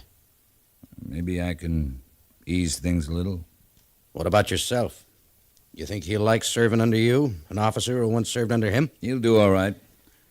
He's a good officer. Well, I can't say much for him now. 5 posts in 2 years, and he couldn't face it out at any of them. Now we're stuck with him. A drunkard, a troublemaker, and a coward.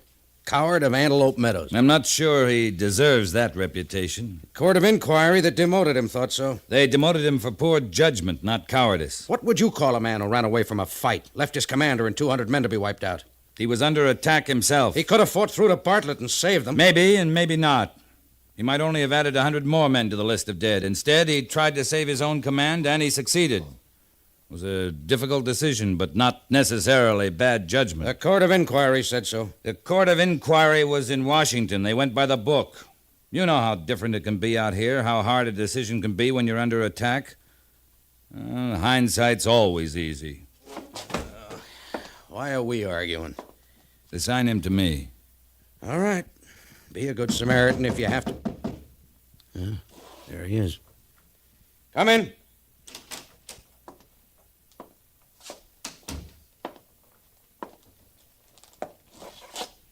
Lieutenant Went reporting to Major Daggett as directed.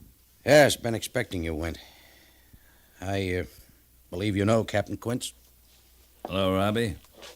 Captain? It's been a long time since Virginia. Yes. Sorry I didn't see you. I've developed a habit of speaking when I'm spoken to. You're looking well. Major, have you figured out a place for me? I didn't try to figure a place for you, Went. You're just another officer here. You'll be put where you're needed. I've assigned you to B Company. That's Captain Quince here. Very well. You can report to the officer of the day at your convenience. You'll be placed on active duty as of 5 a.m. tomorrow. You'll take morning call. Yes, sir. We hope you'll have a pleasant tour at Laramie. Do you, Major? Went, I said you're just another officer here. That's the way you'll be treated. But I expect a cooperative attitude from you, like any other officer. A chip on that shoulder won't help. Very good, Major. Am I dismissed? Yes. I'll come along if I may, Robbie. Show you the place. All right, Captain. Oh, Lee. Yes, sir. One moment, huh? I'll be right with you, Robbie. All right. You see what I mean? Liquored up, middle of the day. He's going to be trouble. He's gone through a lot, Major. Sometimes I think you're a soft fool. I'm warning you, Lee. Don't try to fight his battles for him. Keep a tight hold on him. Don't worry.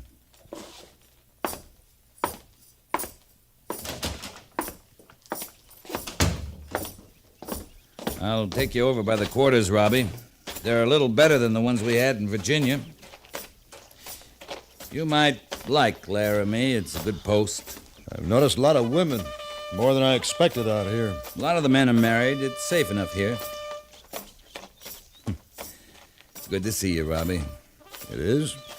We had some good days in Virginia. I was your commanding officer then. You were a good one. Now... Robbie, there are plenty of gray-haired lieutenants in this army for one reason or another. But not many of them cry in their beer. Thank you, Captain, for reminding me. Oh, you've got to give people a chance. What about them giving me a chance? Oh, you got to meet them halfway, Robbie. Halfway. Good morning, Captain Quince. Oh, hello, Miss St. Cloud. May I present Lieutenant Went? We don't need an introduction, Captain. Hello, Robbie. Mrs. St. Cloud? It's good to see you. Thank you. I saw you earlier crossing the parade ground. What brings you to Laramie? I'm to be stationed here. I'm very glad. Are you? Of course. Captain, Robbie and I are old friends. You must come and visit me the first chance you get, Robbie. Thank you. Oh, here's Philip. You never met my husband, did you? Philip, this is Robbie Went. Lieutenant St. Cloud. How do you do? He's to be stationed here. That's too bad. Philip. You remember Lieutenant Yeager, don't you, Went? He was my best friend, my roommate at the point.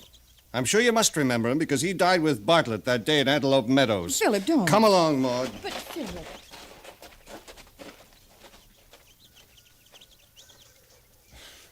What were you saying about a chance, Captain? I'm sorry, Robbie. There's bound to be some feeling at first, but in time... You're an optimist, Captain. Now, if you'll excuse me, I'll stop by the Sutlers. They can still sell liquor on this post, can't they? You think that'll help? It's the only help I need, Captain. Good day.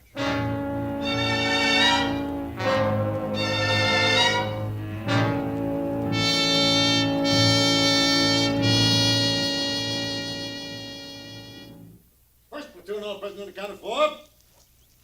Second platoon, all present accounted for. All prisoner accounted for, sir. Yeah.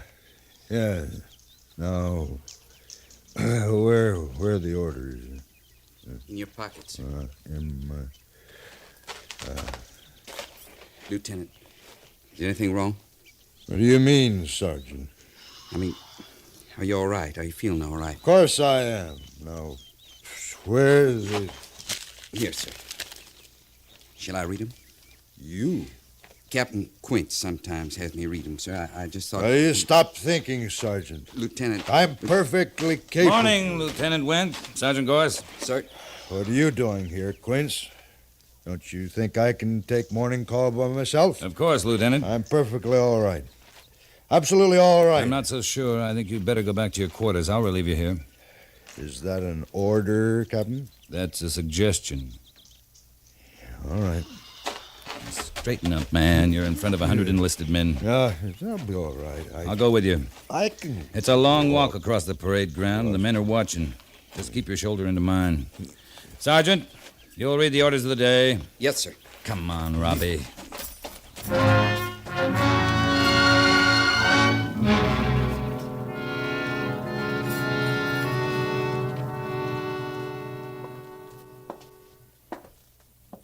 Here, keep this cold compress in your head. Thanks. Robbie, this is no good. You can't keep this up. What? Running away, hiding in a bottle. You gonna report me? Did you report me that time in Virginia? But it can't happen too often, you understand that? I know. Well... Lee, thanks. You're the only one in 2 years that's been decent. I'm sorry if I can't come halfway. Maybe if you'd try to face it and not run away. Other men have been busted. Oh, it's not that. No. Do you know what my second in command said after Antelope Meadows?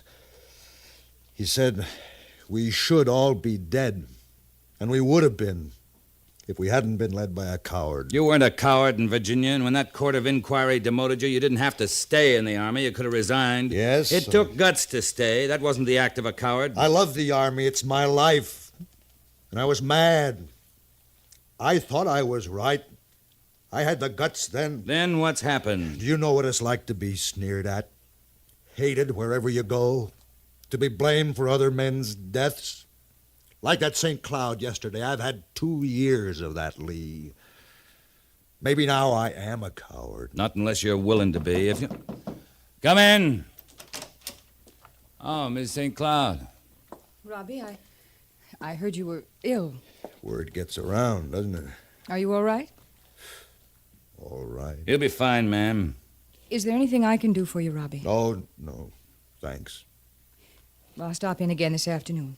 I am not so sure your husband would approve, Mrs. St. Cloud. Robbie, if you won't or can't come to visit me, I'll come to visit you. Good day, Captain. Ma'am?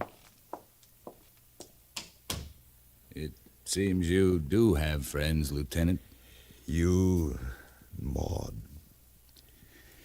Well... Lee.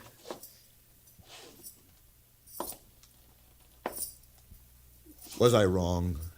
About what? Antelope Meadows. I don't know. It tortures me, Lee. You did what you thought was right. Now, right or wrong, you better forget it. How can a man forget a thing like that? I don't know, Robbie.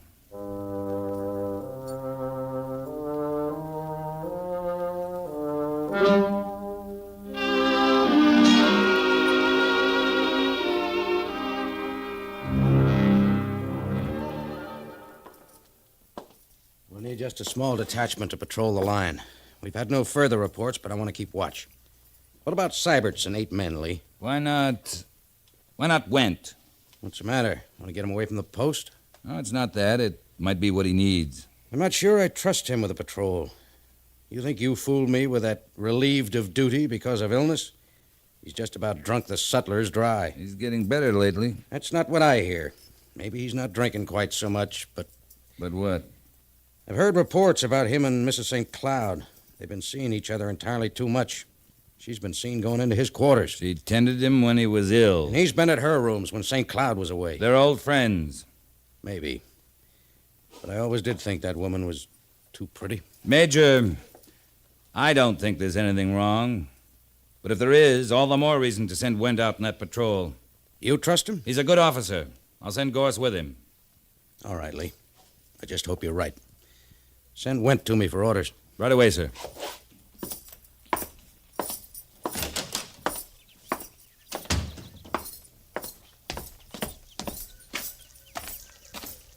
Captain.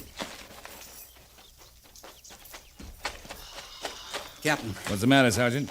Over at Old Bedlam. There's going to be trouble. What trouble? The 2 lieutenants. St. Cloud's gone looking for Went. Thanks.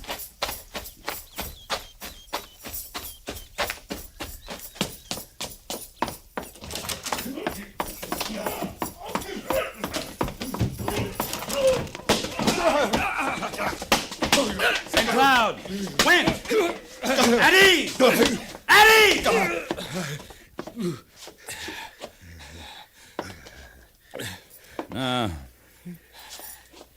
What do you think you were doing? St. Cloud? I heard what's been going on behind my back. It's all over the post. He can't get by fooling around with my wife. I'll That's kill him. enough. That's a court-martial offense you're charging.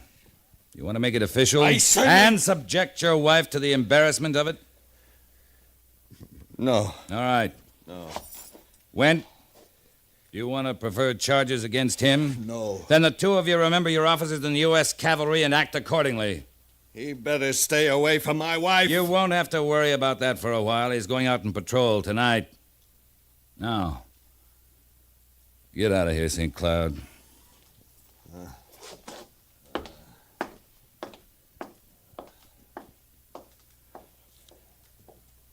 Lee. I don't want to hear about it. It's none of my business. But, Lee, there's You got a job to do.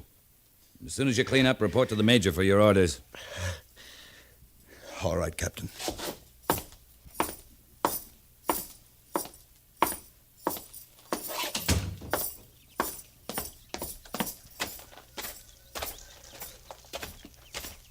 Captain? Yes?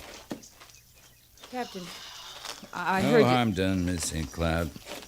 Except to the dignity of a couple of officers. It's my fault. I should have known Philip wouldn't understand. But I want you to understand, Captain. Why me? Because you're his friend, too. All right. I was only trying to help him. We're old friends, yes, but once it was more than that. Once, before I met Philip, it was going to be Robbie. I couldn't just stand by and see this happening to him. I see. Did I do wrong, Captain? Who's to say that, Miss St. Cloud? I don't know. I wish I were wiser. So do I, ma'am. So do I.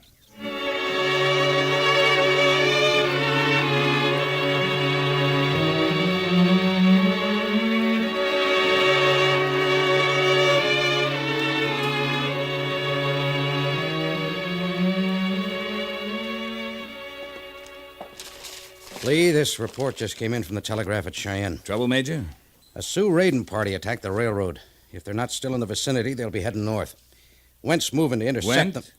Yeah, he stopped at Pine Bluff and got the news. But he'll need reinforcements. Might be a big party, we don't know.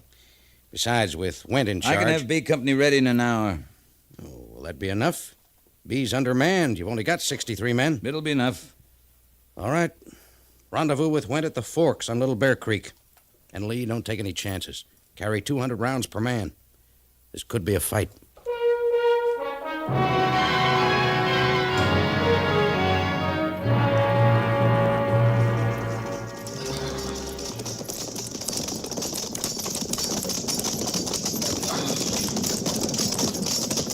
Captain, single rider approaching. Yeah, I see him. Looks like Gorse. Keep him going, Mr. Syberts. I'll swing out and meet him. Yes, sir.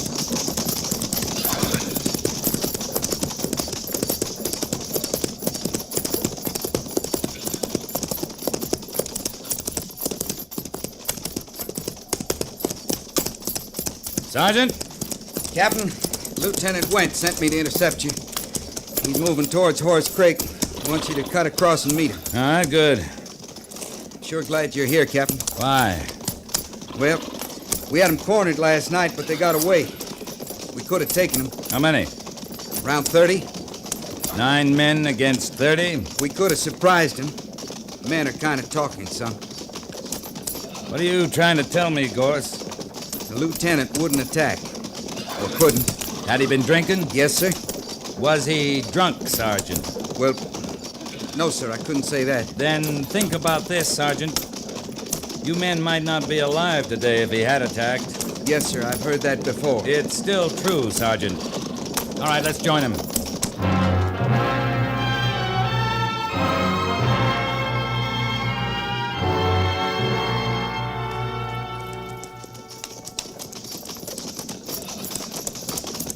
There's their signal, Captain. Here comes the lieutenant to meet us. Company! Company! Hold!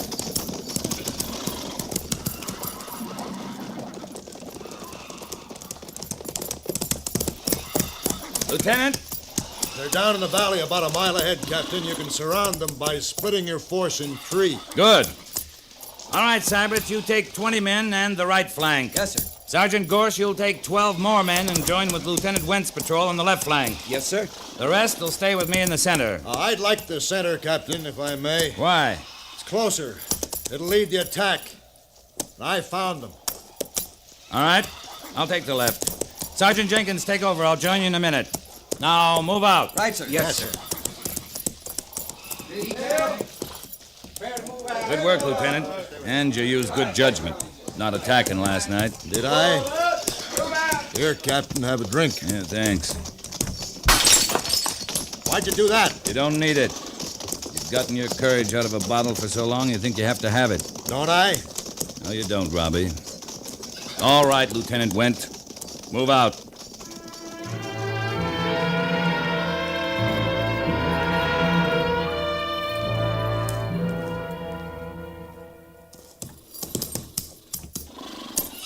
Doesn't look like we'll get much fighting, sir. No, Jenkins, we're pretty far away, but we'll block this end of the valley for them. Yes, sir. There they go, sir. All right. Company! Company! At the trot! At the trot! Go!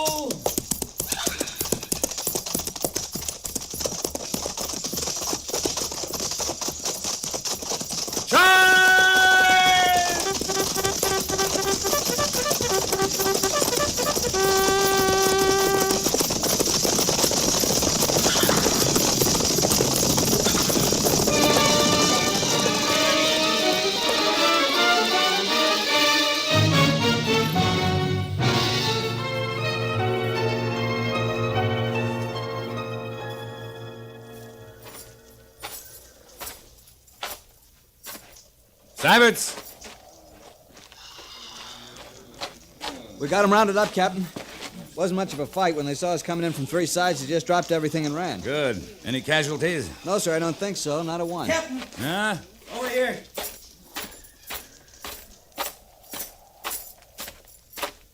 Casualties, sir. Lieutenant Wint.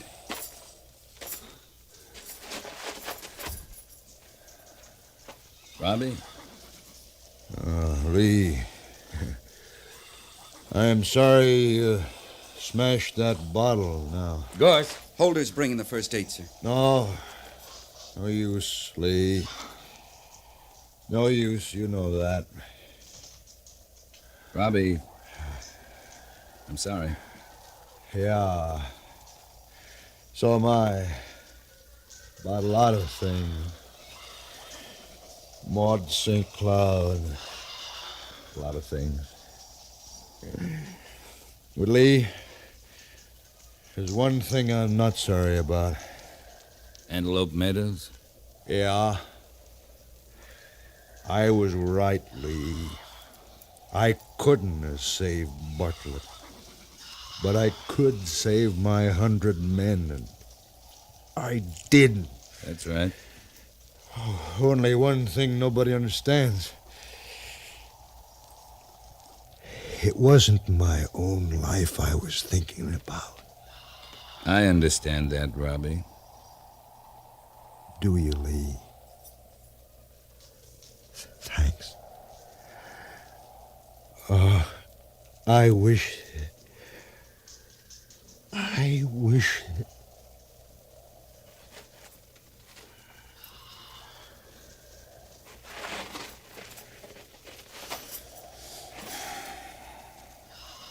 Captain, What is it, Sergeant?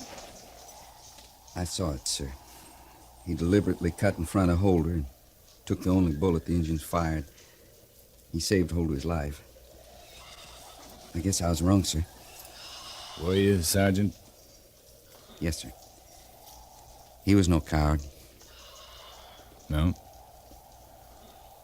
No, he wasn't.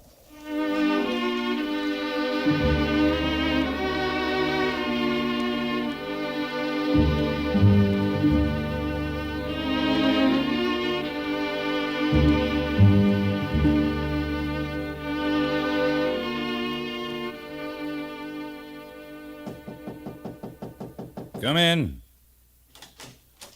Oh. Miss St. Cloud. Captain? I've just been over to see. I won't be attending the services. I understand. Captain. Yes? Captain, did he say anything about me? Yes, he did, Miss St. Cloud. He said he was sorry. Not half as sorry as I am, Captain.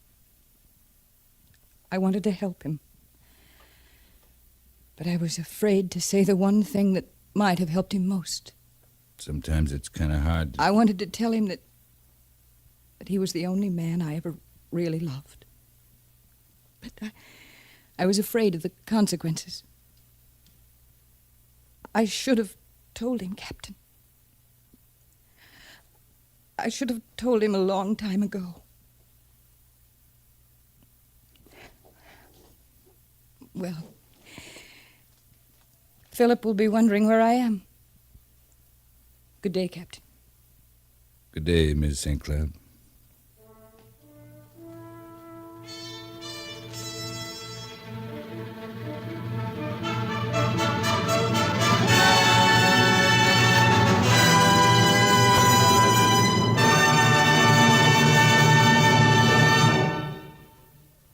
Fort Laramie is produced and directed by Norman MacDonald and stars Raymond Burr as Lee Quince, Captain of Cavalry, with Vic Perrin as Sergeant Gorse. The script was specially written for Fort Laramie by John Dunkel, with sound patterns by Bill James and Ray Kemper. Musical supervision by Amerigo Marino. Featured in the cast were John Daner, Jack Moyles, Harry Bartell, Lynn Allen, Paul Duboff, and Clayton Post.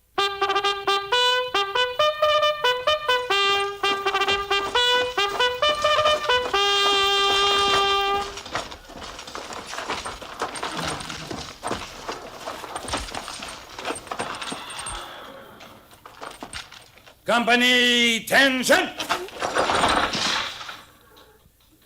Dismiss!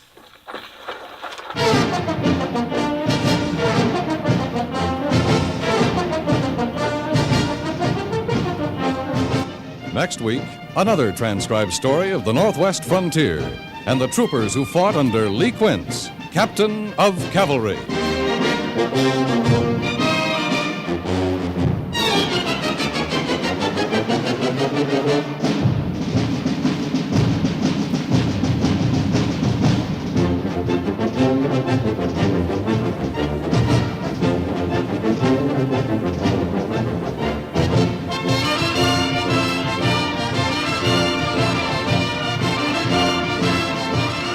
The news that makes headlines knows no time or place.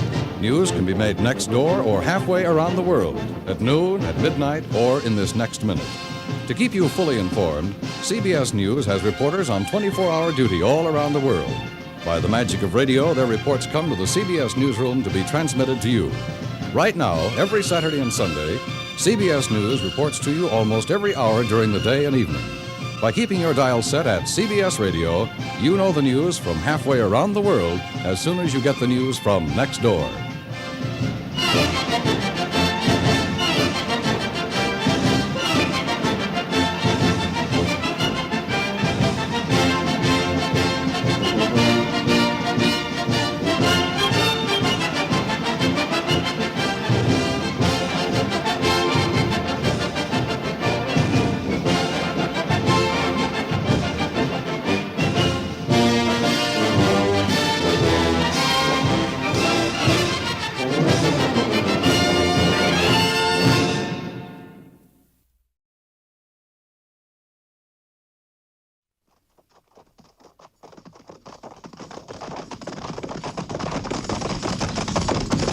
At the gallop! Follow!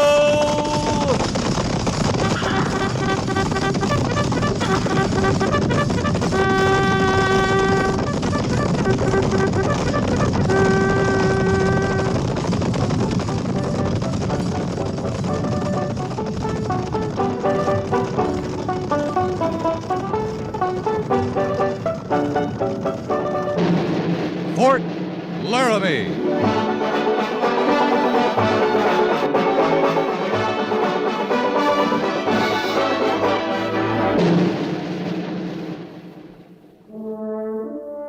Fort Laramie, starring Raymond Burr as Captain Lee Quince. Specially transcribed tales of the dark and tragic ground of the wild frontier, the saga of fighting men who rode the rim of empire, and the dramatic story of Lee Quince, Captain of Cavalry.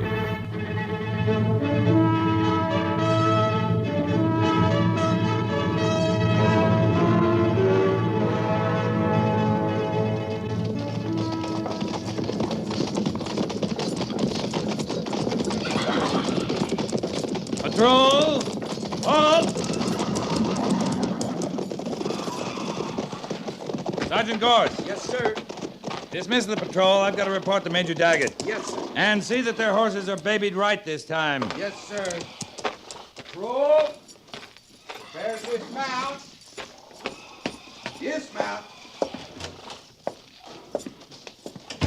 Captain Quince reporting, sir. Oh, I'm sorry, sir. I thought you'd be alone. That's all right, Captain. Oh, this is Major Barlow. Major? My pleasure, Captain. Well, how did your patrol fare? Routine, sir. No sign of trouble. Good. Oh, sit down, Quince. Thank you, sir.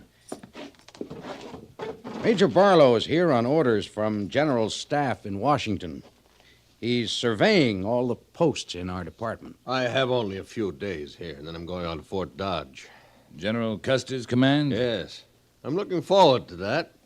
Read hundreds of reports, and certainly that 7th Cavalry is doing the best job with the hostiles that can be done. You haven't surveyed them yet? Well, not personally, no. The record reads victory after victory. I wish we could say the same about the 2nd. Well, the circumstances are a little different, Major. They're waging open warfare from Fort Dodge. Here, we try to keep hostilities at a minimum, maintain peace. Captain, how much firefight have we seen in the last month? Oh, 3 or 4 skirmishes is all, sir. Mostly with dog soldiers driven from the Fort Dodge section. Dog soldiers? There are 2 kinds of Cheyenne. That's the tribe we've been most interested in around here lately. Dog soldiers are the warriors. They wear 3 feathers. Oh. The ones that don't wear the feathers are the reservation peaceful kind. We don't bother either unless they make us. Yeah. Well, Major, it's the belief of many members of the staff, including myself, that a soft policy such as yours is bound to lead to an uprising. I hope you're wrong, sir. Well, the hostiles see it as a sign of weakness. The only way to enforce peace with these savages is to maintain constant pressure, continual display of strength. Will we get a directive to that effect, Major? Or is that a private opinion? It's my opinion at the moment. I can assure you I'll do everything I can to see a directive based on it. Now, Captain, if you'll show me to your troop area. Yes, sir. Major Barlow will be attached to your troop during his stay. You'll place yourself at his disposal, do everything possible to assist him in making his survey. It's an honor, sir.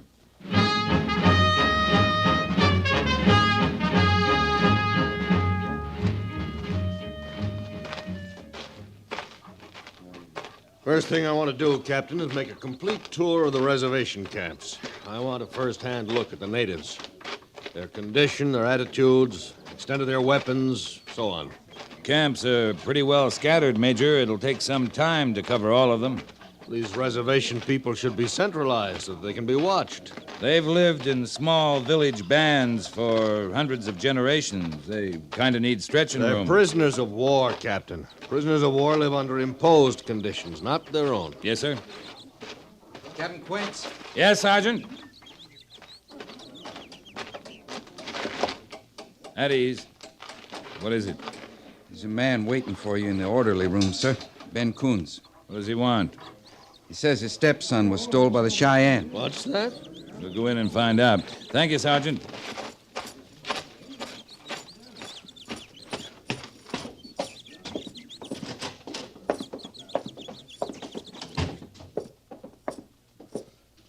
I've just heard about your son, Coons.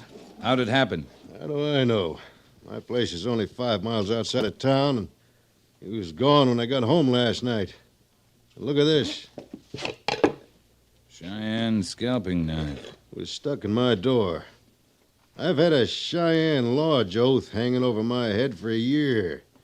That filthy devil finally found a way to get to me. You mean someone in particular? One of the worst of the breed.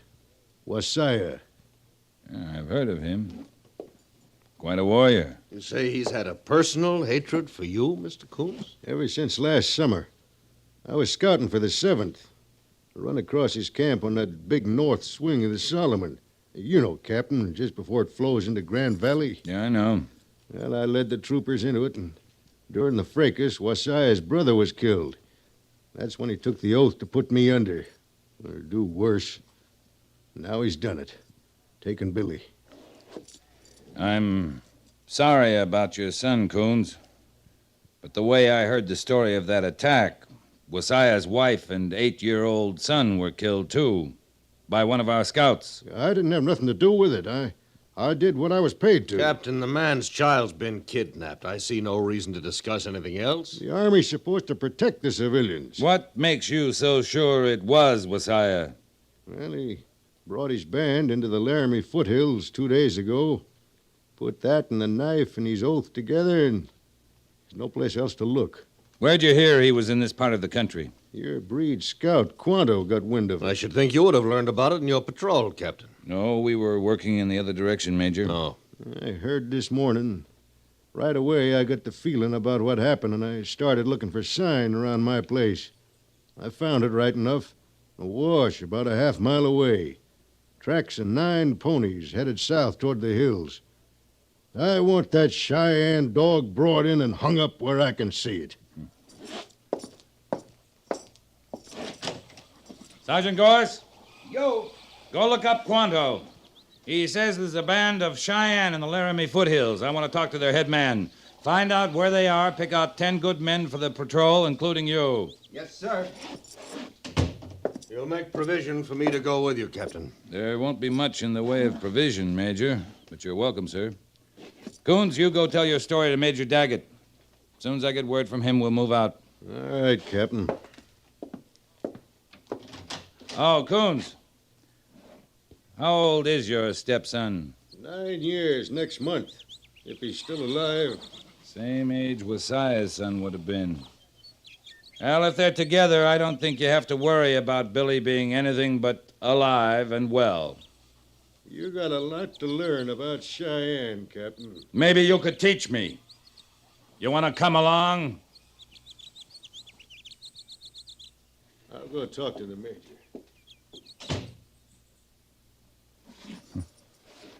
There goes a man with a bad conscience. What about your own, Captain? You seem to feel more sympathy for the savage than you do for this poor man who's lost a child. I hardly think your attitude right for a man in your position. I suppose it won't look good in your survey report, sir, but there's a popular idea out here I've never been able to swallow and keep down. That whatever a white man does to an Indian is all right, but whatever an Indian does is all wrong. You and I are soldiers, Captain. We do not set policy. We follow it. Yes, sir.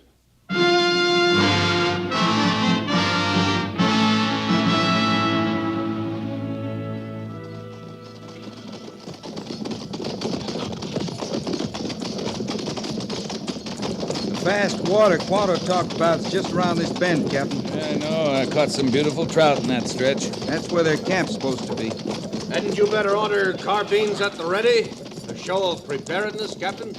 Little late for that, Major. They've had their eye on us for at least an hour. Why do you bring a small force into a situation like this? Surely you don't trust them not to catch us in ambush. I don't trust them, Major. I know them. The best place for ambush was about 2 miles back. We've gone beyond the point of carbines at the ready.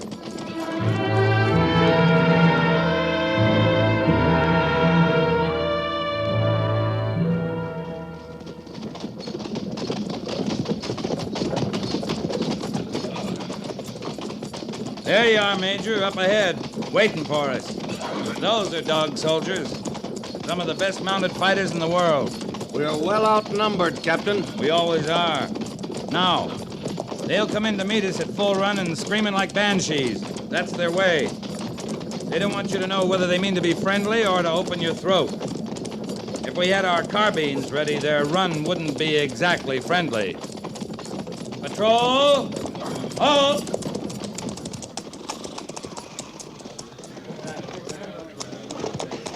Keep your hands away from your weapons, men, unless I tell you different. Stay relaxed, the way you do on the parade ground when I want you to be alert. You should have ordered out your full troop, Captain. Captain, here they come. I see him, Gorse. Act like this happens every day, men. Just rest easy in your saddles and talk to each other.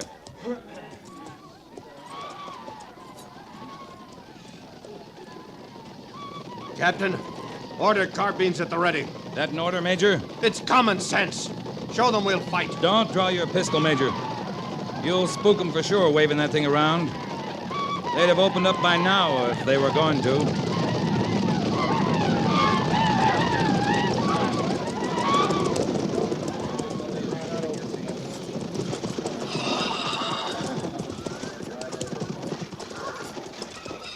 Sahi.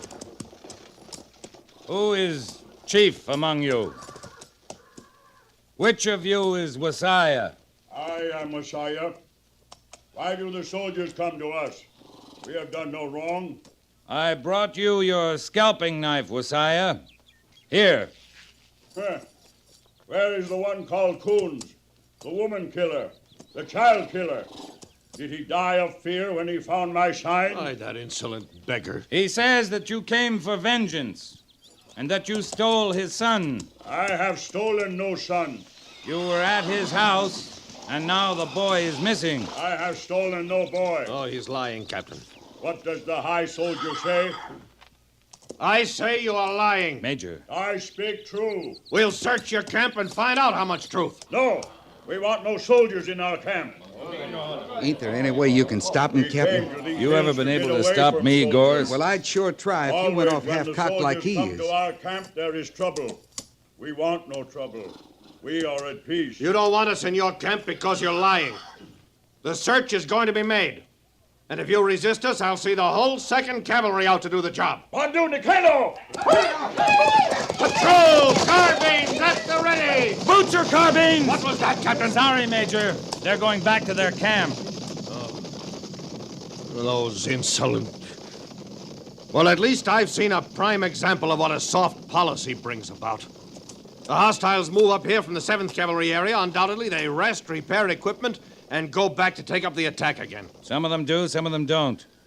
There are good ones and bad ones with these people, same as there are with whites. Well, until such time as a magician is attached to the 2nd who can distinguish between the two, Captain, pressure should be exerted against all of them. We'll return to the fort. I'm going to recommend that at least 2 troops are assigned to this matter until that boy's recovered. With your permission, sir, I'll stay here. Sergeant Gorse will take command of the patrol and escort you. Why on earth stay here? I need your statement at the fort. You have plenty of other witnesses, sir. Before you come back with 2 troops of cavalry, I'd sort of like to see what one man can do in that camp. You're thinking as an individual again, Captain. A hard habit to break, sir. If it doesn't work, it'll make a strong point in your survey report. Very well. I trust you don't expect commendation on your stubbornness. I do plan to make reference to your unmilitary behavior.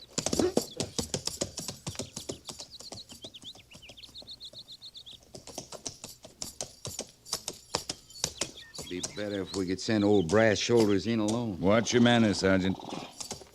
Don't you want me to stay with you? Thank you, Gorse, but I don't need you.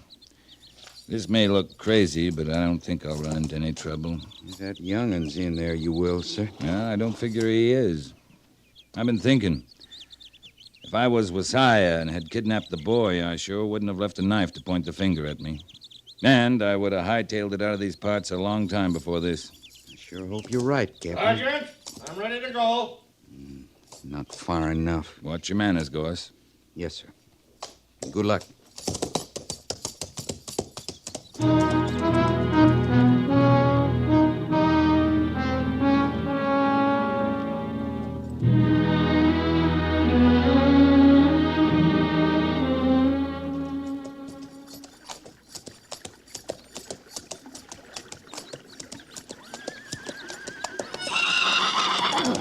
Easy, easy.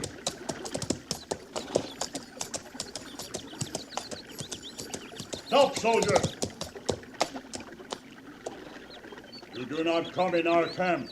Then come out here, Messiah, so we can talk without being bothered by others. Do we talk about the son I did not steal? I believe you. I believe that you didn't steal him. Your high soldier is blind. His words cut like flint. He's new to this country. He has much to learn. He went back. Does he bring more soldiers to attack us? That's what's in his mind now. It'll take a day, so you have time to move your camp. Strange words from a soldier. Why do you stand with me when the high soldier says I lie? I've heard much of you, Messiah. If you were going to steal a son, you'd do it better than this. I say this. The days are gone when a son brought only gladness to his father. Now the father looks to the day when his son reaches manhood and sees nothing but sadness and hunger and fighting a war that will not be won. Some nights, when sleep runs away from me, I think of my son, and I am happy that he is not with me to share the trouble that follows us. I would steal no son. I have nothing to give him. Do you truly want peace, Wasiah? A peace with honor, yes. We are tired of fighting and running. This is a small thing, a missing child, when you measure it against the bigness of the trouble that we're all in, all the tribes, all the army units. But it's a thing that could stir everything up again. Word from the major could go to Washington. His words from his mind. They'd be believed because no other words could go to say they were wrong. I'd like to stop it, Wasiah. Would you help me? How would a Cheyenne help a soldier? If you and I could find the boy and take him back, everyone would know that you were a man of honor and truth, and that you lead a peaceful band. Then the high soldier's word would be lies. You'd be right, and he'd be wrong. For that I would help. But how? Have any other new bands moved into this section that could have taken the boy?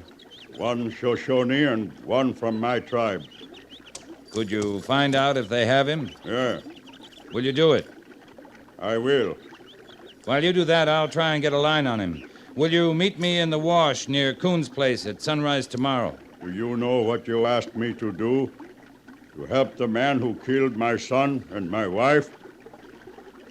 I know, Wasiah. We meet at sunrise, soldier.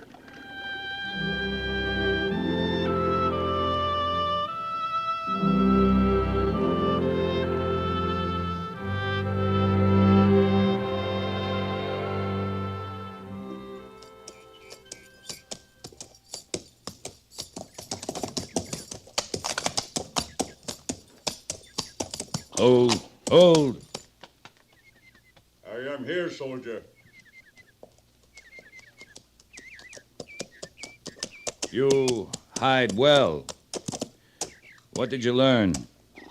The boy is not with the Shoshones and not with the Cheyenne. Then we have another way to go. He has an uncle in the Rock River settlement. He's talked to some of his young friends about going to live with him. He told them the trail he'd take. If I put you on it, could you pick up his sign and follow it? I have followed older sign. We'll go then.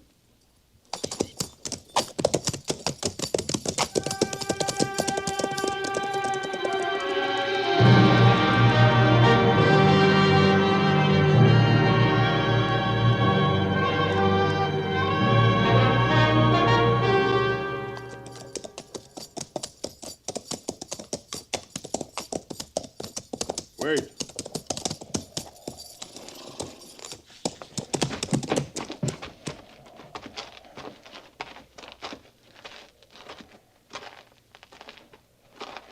He fell here.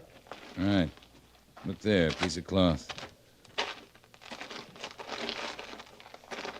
I'd say he has torn clothing and a sore knee. He rested here. Slept, I think. See, the grass is pressed down. He's traveled a long way for an 8-year-old. I think not much farther than this. He started very slow from here.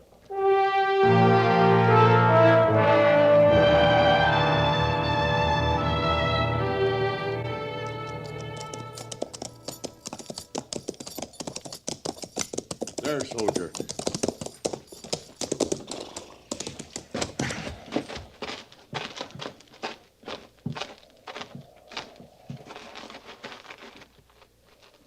Billy? Billy?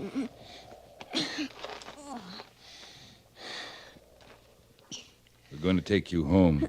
No, I won't go back. It's all right, Billy. Who was he?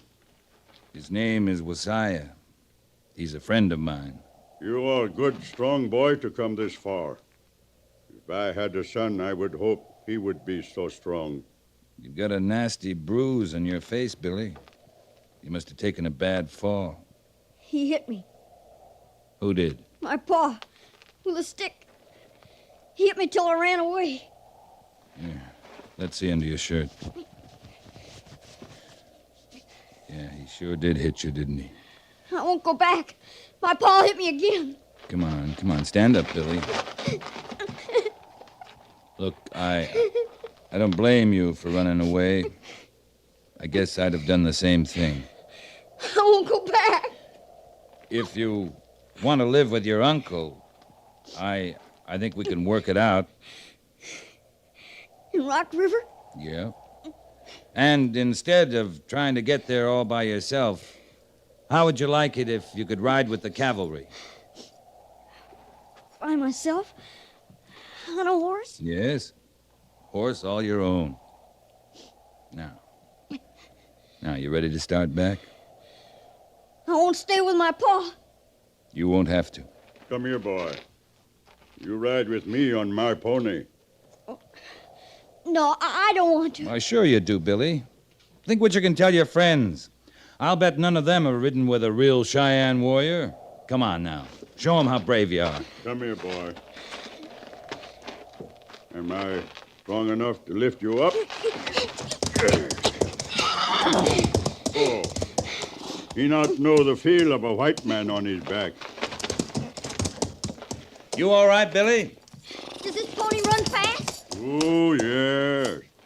Faster than prairie fire. I go.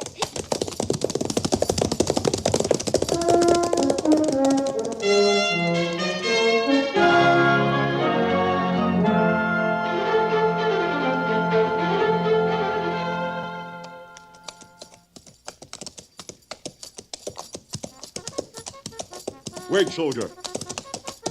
They're forming the two troops for the big search. I go no farther.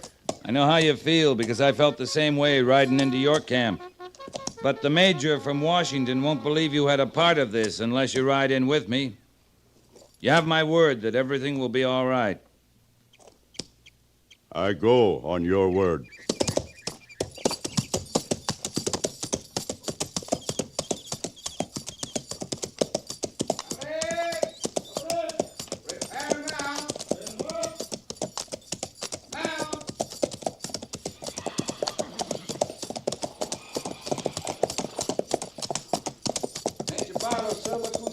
Right up to the major, Wasiah.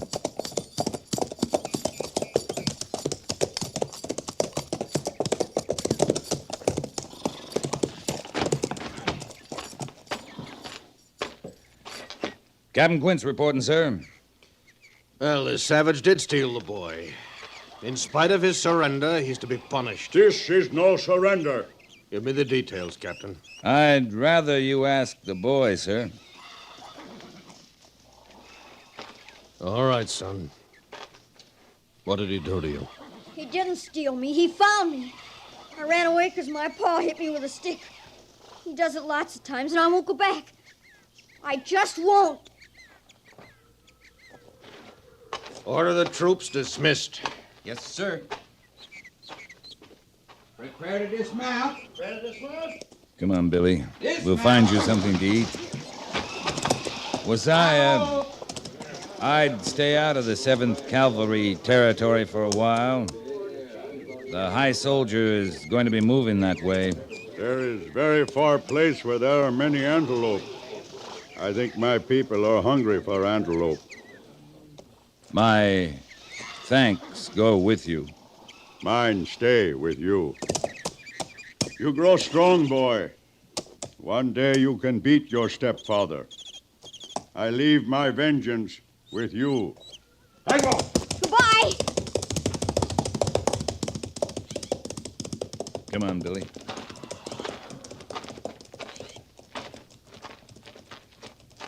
Captain? Yeah, Gorse?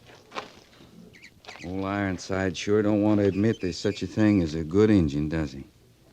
He's a better soldier than we are, Sergeant. What? He operates strictly from the book. Maybe in the next situation, the book will be right.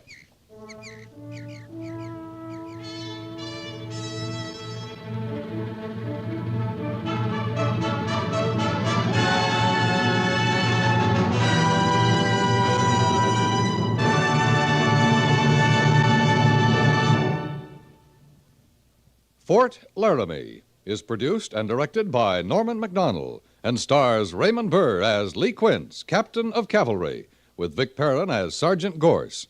The script was specially written for Fort Laramie by Gil Dowd, with sound patterns by Bill James and Ray Kemper, musical supervision by Amerigo Marino. Featured in the cast were Lawrence Dobkin, Clayton Post, Ralph Moody, Jack Moyles, and Richard Beals.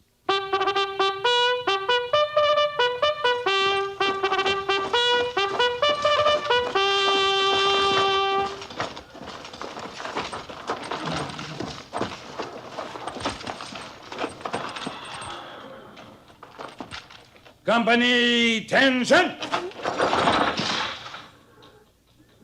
Dismiss.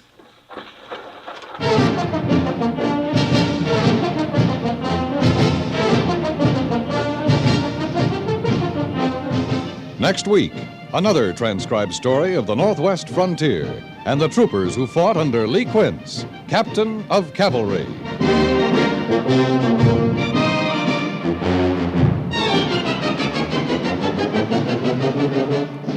Each Monday through Friday evening, CBS Radio rings you in on the fabulous adventures of insurance investigator Johnny Dollar. Just by decoding the cryptic items in his expense account, you'll learn how a dime spent in a phone booth can lead to a scene of the wildest suspense. Then on to a sum spent for an airplane ticket or an item for a new shoelace, and again you'll find yourself smack in the middle of a thrill-packed situation. Each new adventure moves the story forward to its dramatic payoff when Johnny Dollar solves yet another case of arson, fraud, or murder. Every Monday through Friday night over most of these same stations, hear yours truly, Johnny Dollar.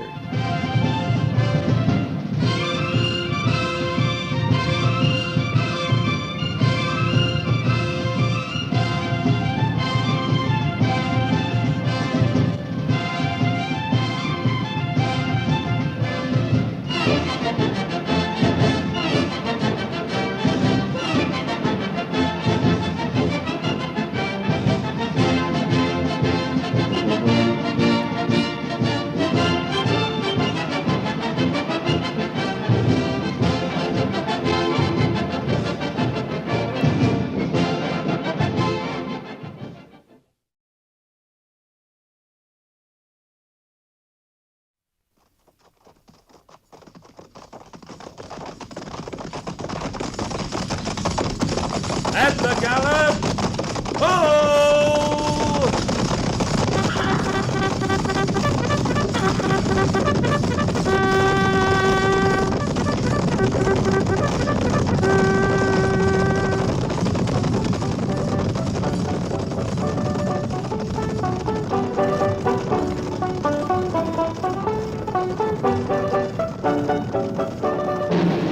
Fort Laramie.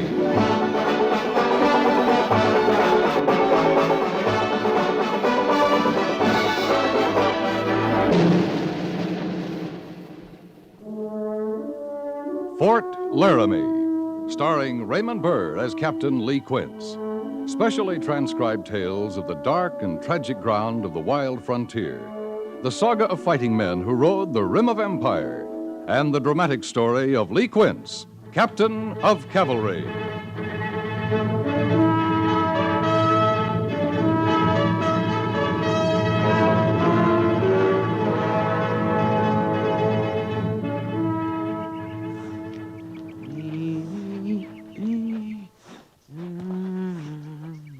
Easy, boy. Feels good, don't it?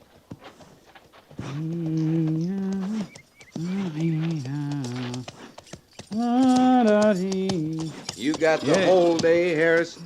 Oh, I'm moving, Sergeant. Well, that mount will chill and die of pneumonia. You don't rub 'em brisk and get some elbow grease behind it. Yes, sir, Sergeant. Why you suppose he does it, Sergeant? Who does what? Captain Quince. Up before reveille he was, and off and riding. Habit, maybe. It was a clean morning, had a feel to it. Riding off alone? I'd like that myself. Ooh-wee. There's a touch of spring in there, all right. Buffalo grass as green as can be. I was down at the corral this morning, and even at low water, the old Laramie was rippling along like it had a song in it. Harrison. Yes, Sergeant? You think you could manage to blanket that mount before you write your next poem? Oh, I guess I'm holding you up. Captain says he threw a nail. I told him I'd see the farrier got a look at it. Right forefoot, looks like. I meant to see to it.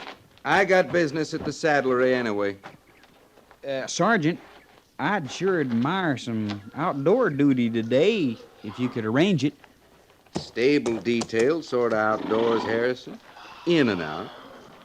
I was thinking more like the hay yard, or lending a hand in the post garden, or like that. I'd be obliged. Anything outdoors? Anything at all, Sergeant. You see up there on the bluff by the old cemetery? I'm looking that way. That white patch, top of the rise? Oh, sure. I see that. Well, now, that's a patch of wild daisies, Harrison. Anybody asks, you tell them you got my leave to go up there and pick them. Oh, Sergeant. It's outdoor work. I don't aim to get myself laughed right off this post. It'd be a useful service you was performing, Harrison. Officers are having a fancy ball tonight at Old Bedlam. Well, they might give a stripe or two to the trooper who saw to their decorations. I tell you, Sergeant, I like this stable detail just fine. More I think of it, more I like it. Glad to oblige. Any time, Harrison. Now, getting me 3 stripes someday, like as not, I'll mosey all over the post, too, on a fine spring day. I could make them daisies in order, Harrison. Why, look down there, Sergeant Gorse. Ain't that a stage coming over the bridge? It is. Well, he's riding on a flat wheel.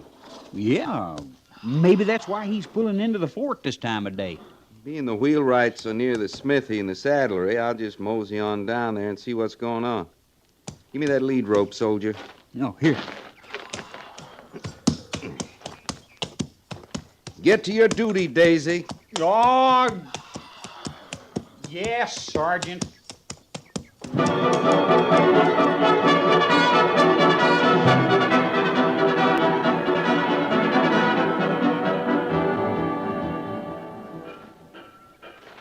But what do you mean we'll have to put up here for the night?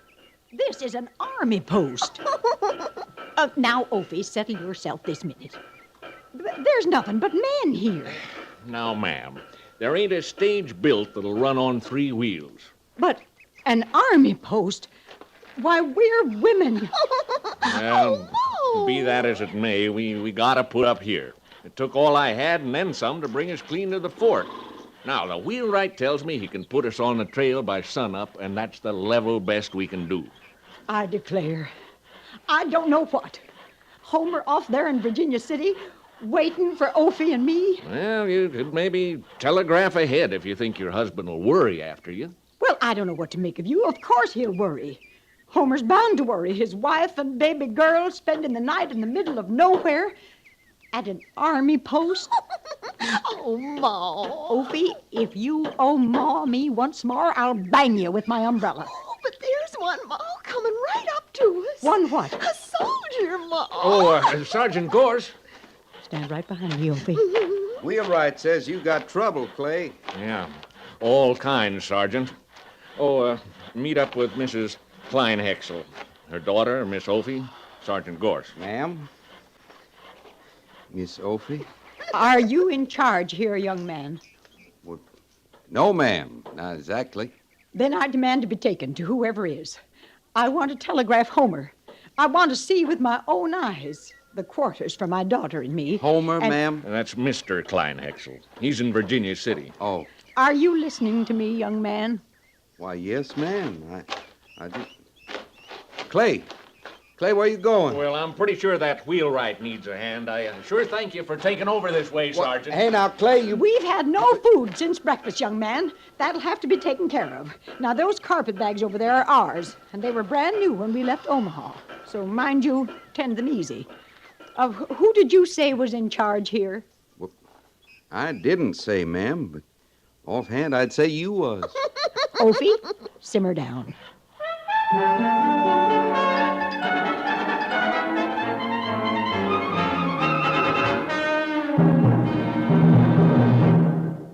And I just wondered if you were in my position, what would you do, Captain? What? What would you do? I'm afraid I haven't been listening, Mr. Syberts. I'm sorry. What would I do about what? Would you go alone if you didn't have a young lady to escort? To the officers' ball tonight. Oh, good Lord, I'd forgotten about that. It's the first one since I've been here. If you're smart, you'll get up a poker game.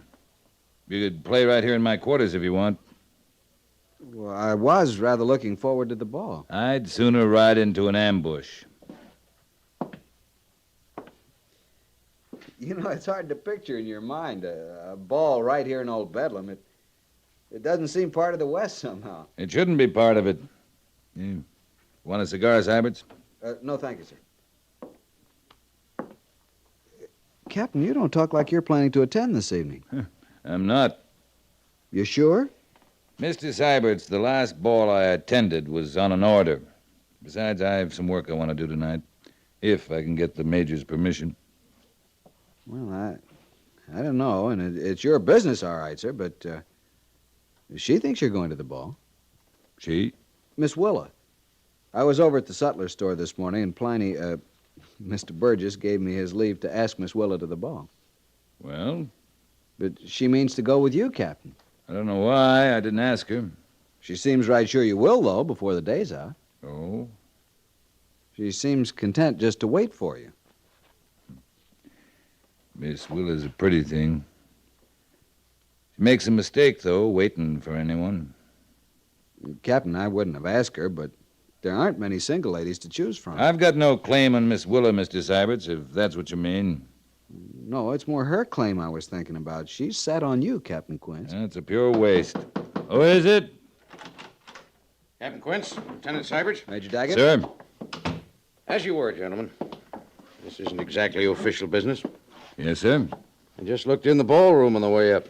Looks like things are taking shape for tonight. Yes, sir, they are.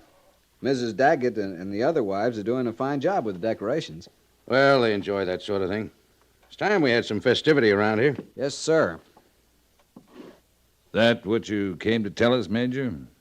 I expect to see you both there, Captain Quince. There's something I want to talk to you about, Both Major. of you there. I don't know whether you've heard yet or not, but we have some guests on the post. Mrs. Kleinhexel from Omaha and her daughter. Their stage broke down. They'll be with us overnight. The daughter, sir.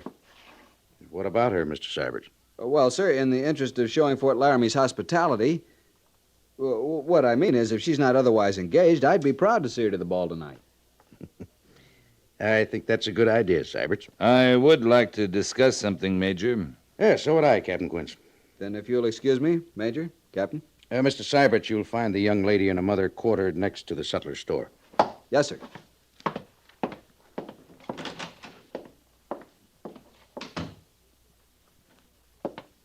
Well, Lee? If we can forget that pink tea a while, Major. I told you, Lee, I expect you at that ball tonight. This is no mere whim of mine, and if I have to order you to be there, I will. We're not going to see eye to eye on that ever. You understand all about troop morale in the field. I never knew an officer to show greater concern for his men. But I think you owe something to your fellow officers, Captain. What do you mean? There's such a thing as post morale, too. The junior officers admire you, they respect you. It'll mean something to them to see you sharing their off-duty entertainment, relaxation. You're a hard man to know, Lee. Especially in a ball. I wouldn't insist if I didn't think it was important. I've been trying to tell you what I think's important ever since you came in. All right. Yellow Horse. He's still in the stockade. Yes, I know that. But I can't send him to Leavenworth till I receive orders from Washington. So far, they haven't come through. Can't you telegraph Washington? In an emergency. His renegade band of Sioux is still marauding. Tell me, does this have any connection with the fact that you left the post alone before Reveille this morning? I rode out to the reservation. Had a long talk with Eagle Wing. I hope he understood it was unofficial, Captain. Eagle Wing and I talked only as men interested in peace. Well, at least he isn't a hostile. And no great friend of Yellow Horse, as I remember. He says a few of Yellow Horse's old band have come onto the reservation in the last few weeks. That could mean trouble, Major. A few hostiles on a reservation of 4,000? I don't think so, Captain. I'm not talking about a Sioux uprising. I'm talking about maybe 6 hostiles thinking to set Yellow Horse free. Eagle Wing said this? I say it. It could happen. Suppose it could. I don't think it's likely. I do. This band's never had a leader like Yellow Horse. He never killed for gain or because the whites invaded his hunting grounds. He killed to kill because he loved to kill. He's their inspirational leader. They'll come after him. All right, Lee. What is it you want? Move Yellow Horse. Move him? Yeah, over to Fort Kearney. Small details starting at dusk. I don't like it, Lee. He'd be that much closer to Leavenworth. No, I can't risk it. I'm on orders to secure Yellow Horse at Fort Laramie. I'd need more reason than you give me to go against them. Then I've said my piece, Major. Lee, you feel pretty keenly about this. Why? Maybe it's not important. I asked you a question. All right. Call it a symbol. We could have killed him when we took him. But we held something out to the Indians. A fair trial.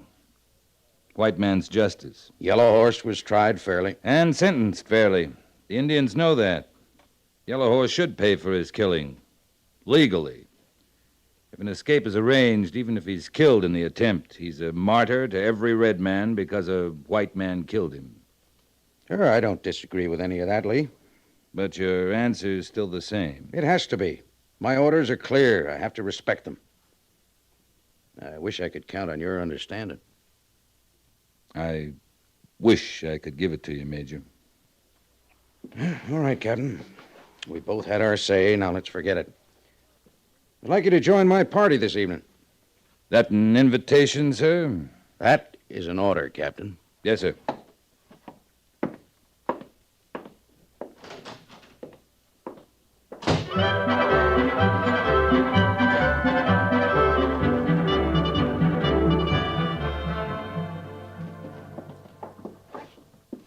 Well, I wouldn't have believed it. It's a regular store. Yes. I declare, Mr. Burgess, it's the equal of anything we have in Omaha. Oh, yes, it is. Chicago, New York, Boston. Yeah. Pliny Burgess bows to no one when it comes to merchandise. Now, this bowl of cloth. Ophi, just look at the quality. Those threads. Pure gold, madam. Pure gold. Why, there's no such thing. Well, in color, I mean. Yes, pure gold. Oh, well, yes. I see they are. Oh, Ophi, will you stop clutching me so? Look, Ma, it's another one. Oh, my. Well, he's just another soldier, Ophi. You'd best get used to the sight of them. They're all over out here. Afternoon to you, Captain Quince. Miss Willow around, Pliny? To the back, with the account books as usual, Captain. Thank you. My sakes, he's a big one. Yeah, oh, yes, he is. Now, Ophi, you stop making eyes this minute. You've been spoke for by that other one, and he's a lieutenant. Lovely girl. Shy, but she's a lovely Miss Willa. Well, yes. I have a good Hello, Lee. Hello. Well, come on in. If you're busy, why, we can forget about it. No, you'll not get off that easy. I'm not busy, and I've been expecting you.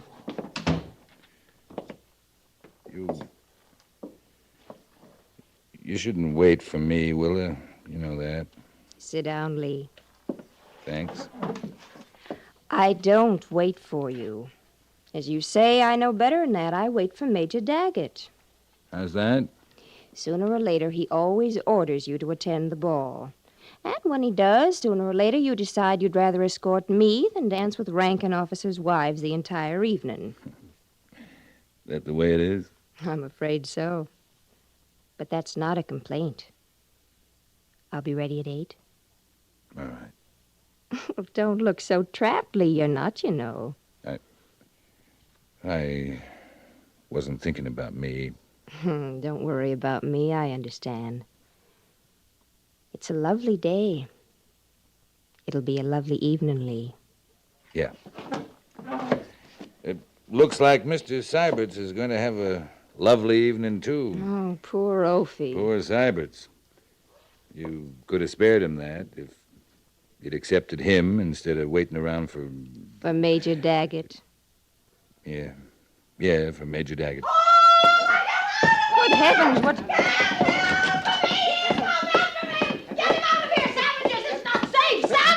Madam, please. Get him off! You're perfectly safe, madam. Me no do nothing. Walk in store, do nothing. We'll be killed. We'll all be killed. What's wrong out here? Oh, I got an awful fright. Get him out of here. Hey, take the girl, Willa. Come along, Ophi. It's all right. Yes, tell her it's all right, Captain. It's the Injun. She's not used to the sight of him. Captain, white woman, bad spirit. No white bird. She's just frightened. White bird frightened, too. Him do nothing. He walked in here. Big as life. That's what he did. Right in the store, mind you, like he was a Human being? Yes. Like he was a human being. Is that all he did? Well, yes. But if I hadn't cried the alarm, we'd have all been massacred. That's what they do, you know. White bird go. Come later to trade. Well, now, you bring silver and more blankets, white bird? Trade for food. Come back later when bad spirit and white woman go. Well, I never. You people dealing with him, trading like he was a... He's a reservation Indian, ma'am. He's all right. Oh, yes. I would like to look at what he has to offer, Captain. Well, go on into the storeroom. Make your trades. Yes, sir. Go on. It's all right, White Bird. Why, of course. Come on, white bird. Come on. And see you trade him fair, Pliny. Oh, I'm the soul of honor, Captain. Yeah. You, feel better, ma'am? You've done nothing to make me feel better. I see you're mighty solicitous about your savage in there. But not so much as a kind word for a frightened white woman. Sorry, ma'am. We know White Bird. He's our friend. We've lived with him. But we've no mind to be unkind to strangers. You mean to say that Indians have the run of this fort, young man? Some Indians, the ones we know and trust. Ones who trust us. You'll find that in the West. But what about all the killing? The massacres, that's all you hear in Omaha and near all you read. How many whites the red savages have murdered. Now I say that's true or it isn't. Some of it is, ma'am. Indians are like us. There's good and bad. We've got a bad one on the post, Yellow Horse. But he's in the stockade. That's as it should be.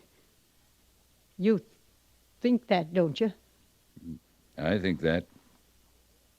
Well, it's a pity you can't tell by looking. Oh, you can sometimes if you know what to look for. But that comes with knowing folks. White men or red men. At face value. It's a risky business, young man. Many's the time I've been dead wrong in judging a body, on first sight, I mean. Of course, I'm talking about white folks. You planning to live in the West, ma'am? Virginia City. Homer's out there now. Ophi and me are going to him. Sakes, I guess I got a lot of learning ahead of me. A lot of learning.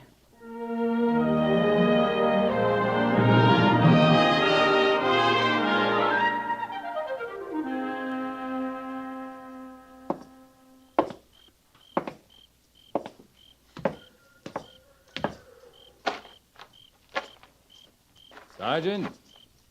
Over here, Sergeant. Oh, yes, sir. Captain? Finished eating, Gores? Yes, sir. Ate plenty, too. Good thing I got no bars on my shoulders. I'd be right too stuffed to waltz tonight.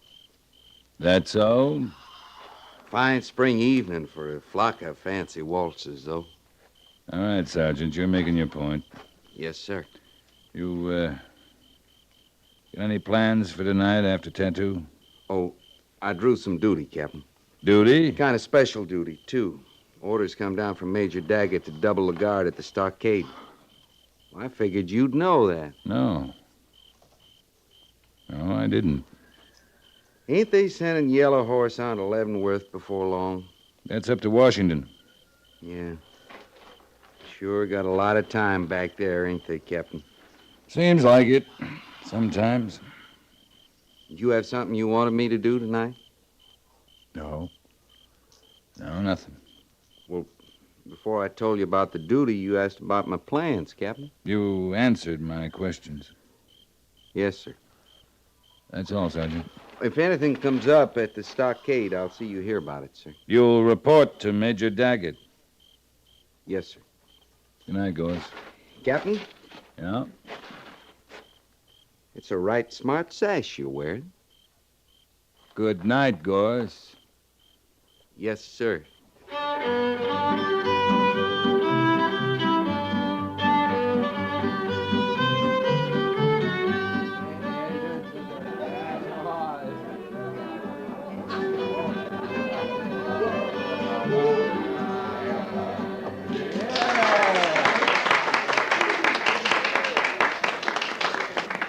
She's been trying to get your attention for the last half hour, Lee.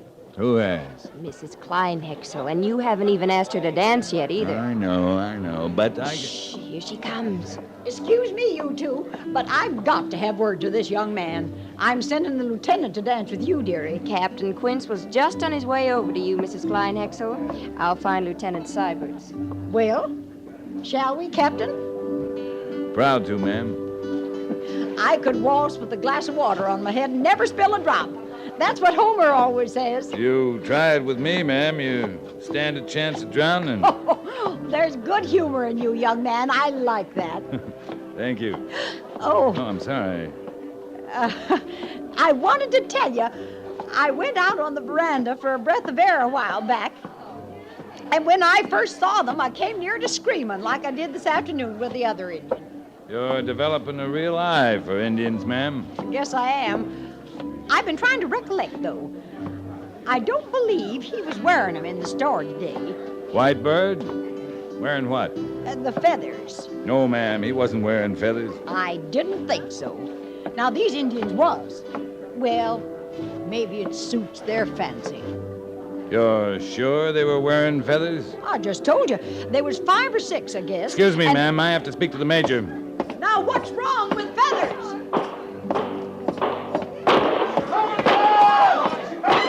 Major Daggett, sir! Where are those shots coming from, Captain? That's a stockade, Major. Syberts! Lawson! Let's go!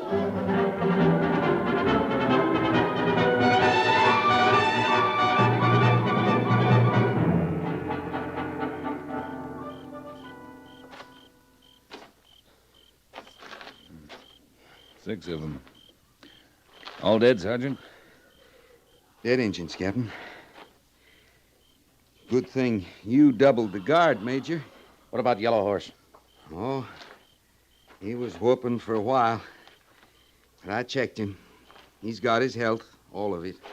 Captain. Yes, sir? Fall in a detail. I want Yellow Horse on his way to Leavenworth no later than noon tomorrow. Any questions? Just one, sir. What about Washington? I'll telegraph Washington tonight. Oh, Captain. Yes, Major. Thank you.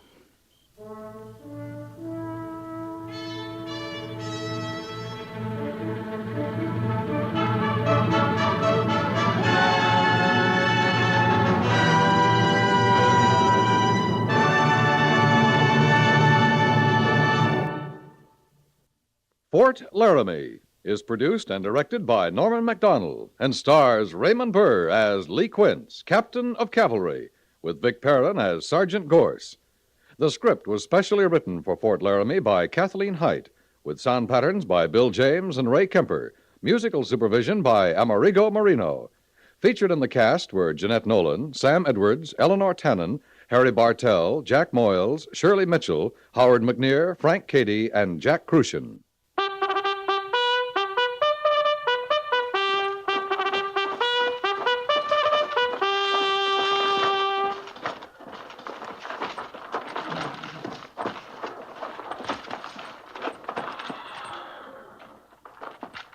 Company, tension! Dismiss.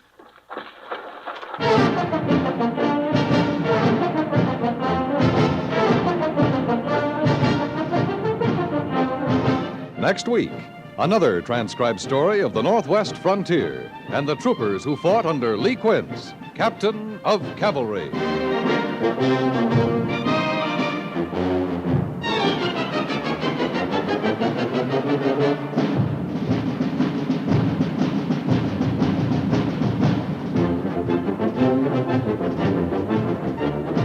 Comes an emergency, it's savings that talk. When sickness strikes, in time of accident or emergency, it helps to be in good financial shape. That's why it pays and pays to invest in United States savings bonds regularly. Have the money deducted automatically through payroll savings or through your bank's bond-a-month plan. Let the bonds you've saved save you when you need money. The new 3% interest United States savings bond, better than ever. This has been a public service message from CBS Radio.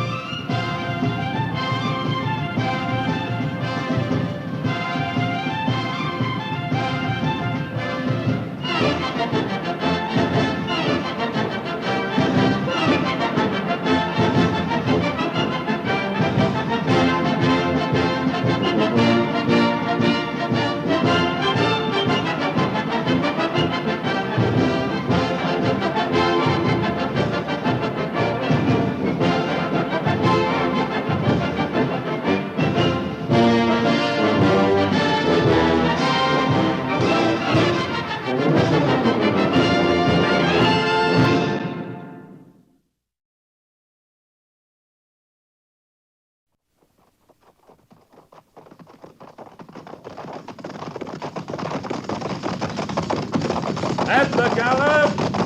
Ho!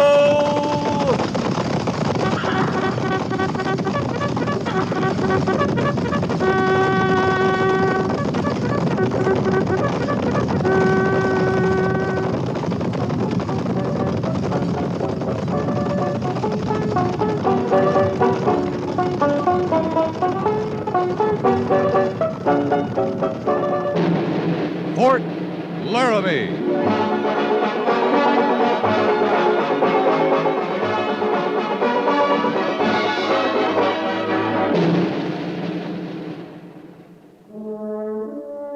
Fort Laramie, starring Raymond Burr as Captain Lee Quince. Specially transcribed tales of the dark and tragic ground of the wild frontier. The saga of fighting men who rode the rim of empire. And the dramatic story of Lee Quince, Captain of Cavalry.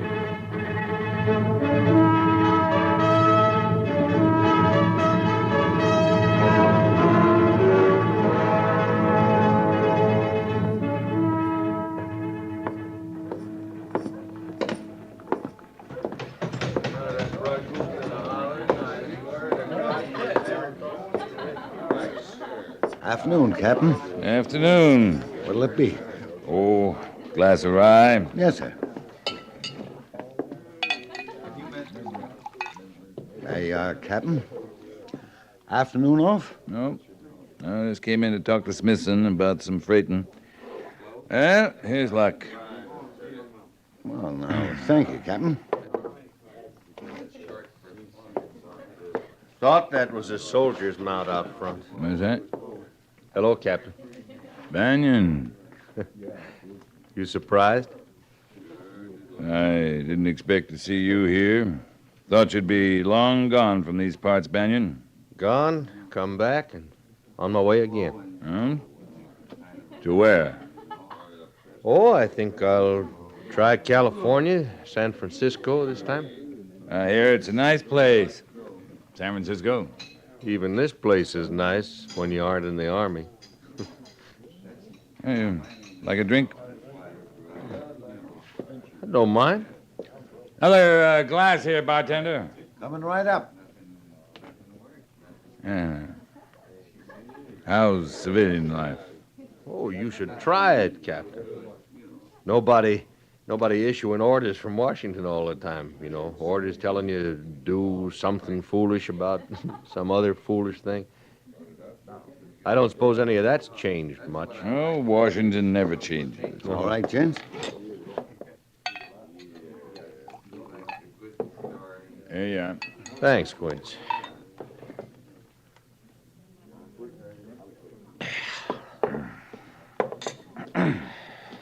In for the day? Oh, I'm on my way back right now. Oh. I thought you might like to join me. Doing what? Nice poker game going on over there. They've been at it 2 days, 2 nights now. Now, that fellow there in the Stetson from Montana, he's winning a lot. But he's getting pretty tired. I figure it's just about time for me to walk in with a good night's sleep. Don't you? Might be. Yeah, that's how I look at it. Just figure I'll have him wore down in, 6, 7 hours. About the time you're sitting horse at retreat. They still have that, don't they? Retreat. Yeah, they do. Yeah. Well, thanks for the drink, Captain. Captain. That fella you were just talking with. Been around here 2 or 3 days. Don't seem to know what to do with himself. Fill this up, will you? Sure. Seemed familiar in a way, though. Soldier, was he? He was in the Army. But he was never a soldier. Yeah, see you later.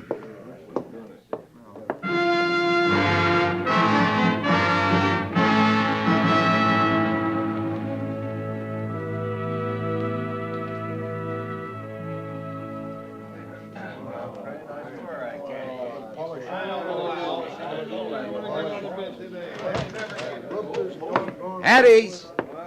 Addies! Bright and shining for dress parade, soldiers. Bright and shining. How soon, Sergeant? They'll sound off any minute, soldier, and you just hope you're not late. I thought this was a fighting out. How's that? Well, we had a dress parade last week, Sergeant. And there may be another next week. I just want to hear wind going by me when that bugle blows. Just wind. When the dust settles, B Company better be all present or accounted for. Carry on.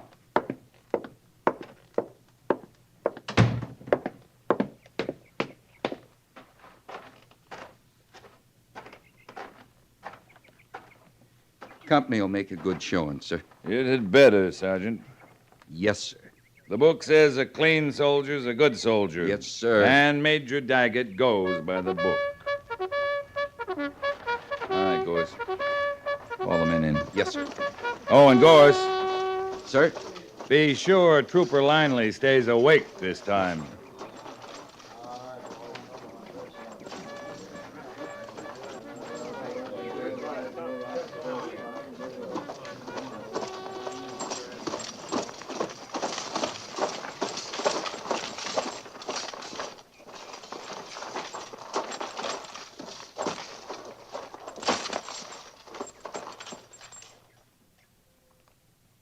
Guards! Post!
Sir, the parade is formed.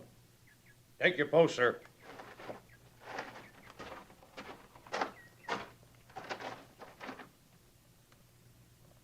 Dismiss the parade, sir. Parade is dismissed. Officers, forward. Guide, center. Turn. Officers, halt. You're to be complimented, gentlemen. The troopers were well turned out. There are no orders to be published, so that's all, gentlemen.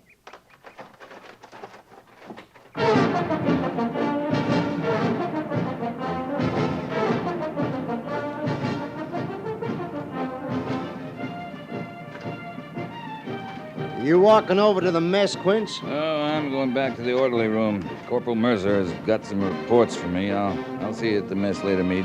All right.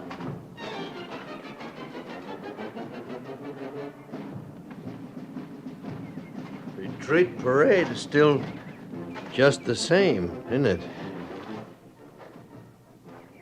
How did you get on this post? Pretty simple. Just told the sentry I wanted to enlist in the Army. What do you want, Banyan? I wasn't lying to the sentry. I want to enlist. You don't have any use for the Army. You didn't while you were in. You going to try to talk me out of it? Come on in.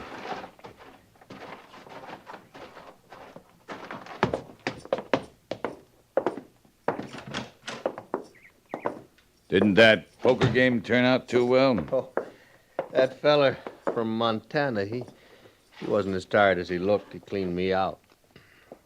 So I guess I'm not going to San Francisco. Men don't usually enlist in the Army for just a meal and a bed. Oh, that's right, Captain. Generally find a meal and a bed any place. Why do you want to get back in the Army, Banyan? Now, once before, I filled out an enlistment blank. And I saw things asking me my full name and where I was from and how old and if I had prior service and all things like that. I never saw a line on one of them asking why.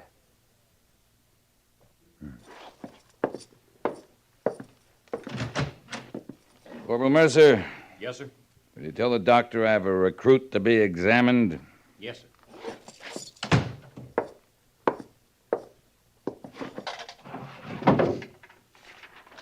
Here. Fill this out. Oh, sure. If you're physically acceptable, I'll swear you in tonight. Oh, I got a civilian horse and some other things back in town. Then you can go back to town and dispose of them. Report back here first thing in the morning. Yeah. I hope you know what you're doing, Banyan. I thought on it. Long time I thought on it.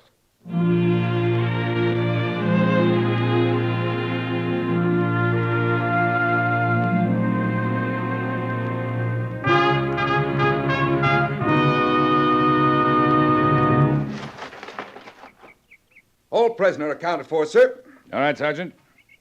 Dismiss the company. Yes, sir. Company! Dismiss!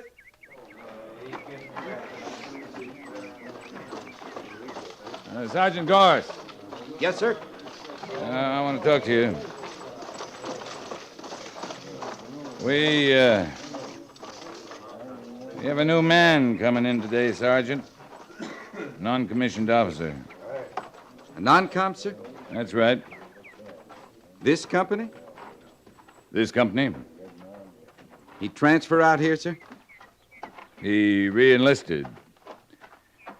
It's Will Banyan. Banyan? Banyan served 6 years. He was entitled to 3 stripes coming in. Captain. What is it?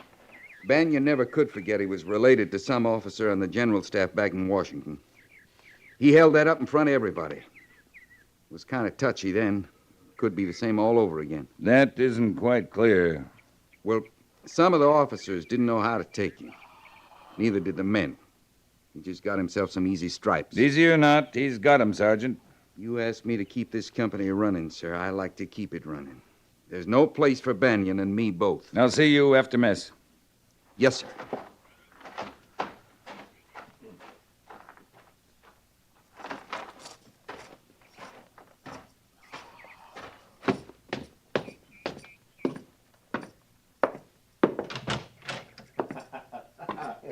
Well, there wasn't nothing else to do. So I left her right there. I took the first stage into Cheyenne. Then I came on east. You were a civilian about 8 months then. Yeah, 8 months, 2 weeks, 3 days, and 4... Good morning, sir. Morning, Mr. Washburn. Banyan, you may be in civilian clothes right now, but you're in the Army again. Now get on your feet. You know where the mess hall is located? Oh, no, I think I can still remember. As soon as you've had your breakfast, report to Sergeant Gorse. He'll take you over to AQM stores. All right, sir.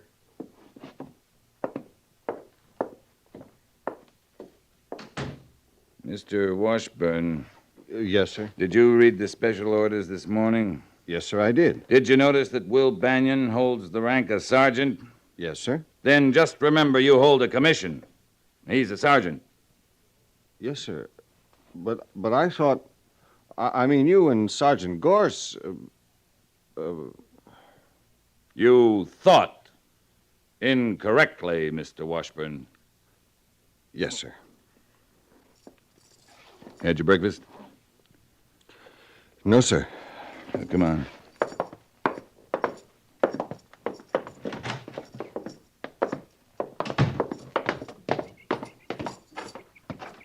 Captain, Lieutenant Seiberts and I were talking a while back. Sergeant Gorse isn't going to like another sergeant around. He doesn't like it, Mr. Washburn, and I don't like it. But we have to put up with it. Yes, sir. I'll remember that.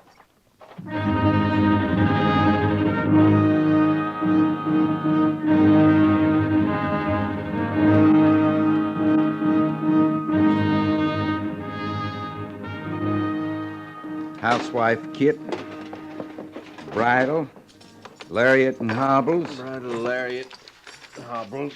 picket pin, razor, mirror, soap, comb, Right. 2 blankets, 2 blankets. bacon can, curry comb, collar ornaments, cross saber, Colt revolver, Yeah. Springfield carbine, Carbine. canteen and mess outfit. In the mess house. Check? Check. All right, stow 'em away, Sergeant. Sure, Sergeant. When you're squared away, report back here. Sure. Oh, Captain. Carry on, Sergeant Banyan. Yes, sir.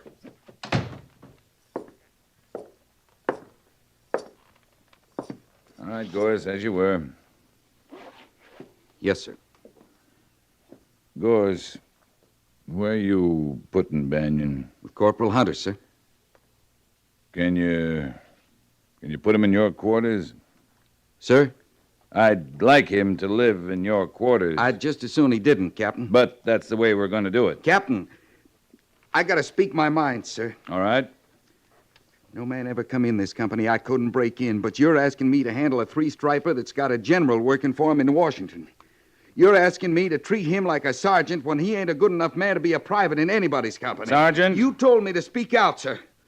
Well, there's only room for one sergeant here. Now I'm telling you to shut up, Sergeant, and stay shut. Yes, sir. That's all.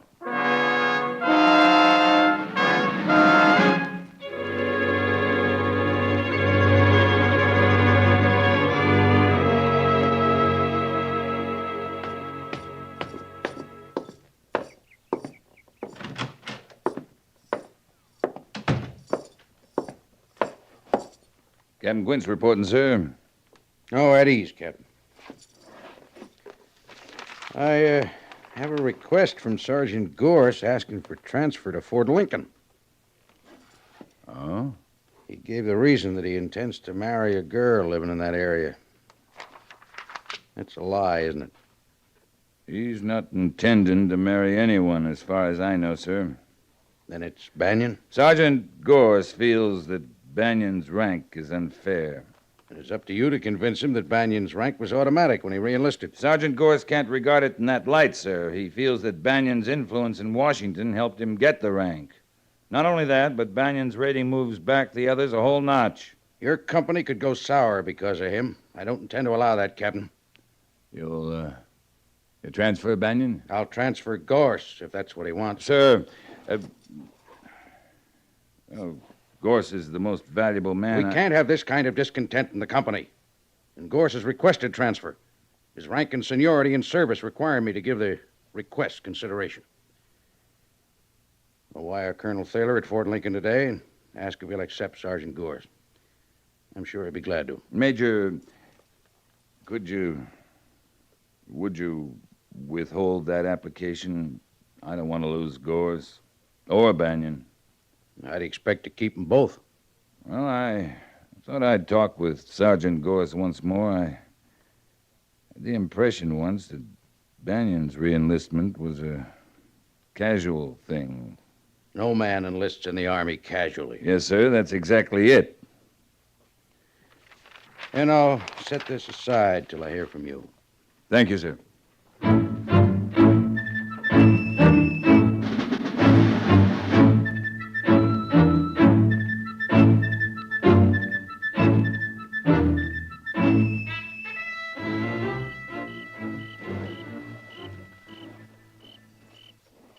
Kind of peaceful this way. I said it's kind of peaceful, Captain. I like this time of night best on a post. You do? Oh, yes, sir. You know, I feel kind of sorry for Sybert's pulling OD on a night like this. A cigar, Captain? Huh? Oh, no, thanks. Well, I think I'll take a stroll. Like to come along? I believe I'll... Come along, Mr. Washburn. Oh, yes, sir.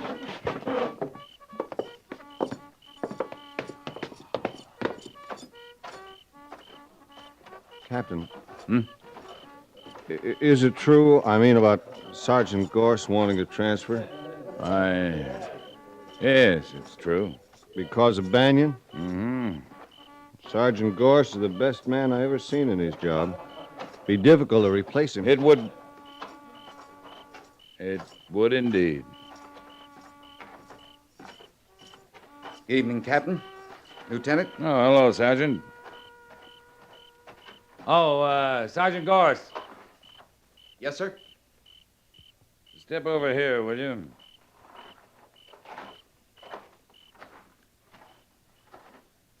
I asked the Major not to act on your transfer till tomorrow morning, Sergeant. All right, Captain. Chances are, in another outfit, you'd meet another sergeant wearing stripes like yours. I guess that's right enough, but only one of us should be wearing them here. Hmm? What do you think, Mr. Washburn? Why? In all fairness. Well, I'm inclined to agree with Sergeant Gorse, sir. So am I. And I think Lieutenant Syberts would, too. How's that, Captain? You heard me. There's room for only one sergeant in this outfit. Do I understand the Captain? It's not up to the Major or myself to settle this. It's the sergeant's business. Do I understand you, sir? Yeah, I think you do. Yes, sir. I think I do. Will the captain and lieutenant excuse me, sir? Good night, Sergeant. Sir, he understood you, but I didn't. I'm sorry. He's going to look up Sergeant Banyan, Mr. Washburn, and the chances are only one of them will be sergeant by morning. Best man of the two. Yes, sir. But who is the best man? Sergeant Gorse has just gone to settle that question, I think. Yeah. Come on, Mr. Washburn.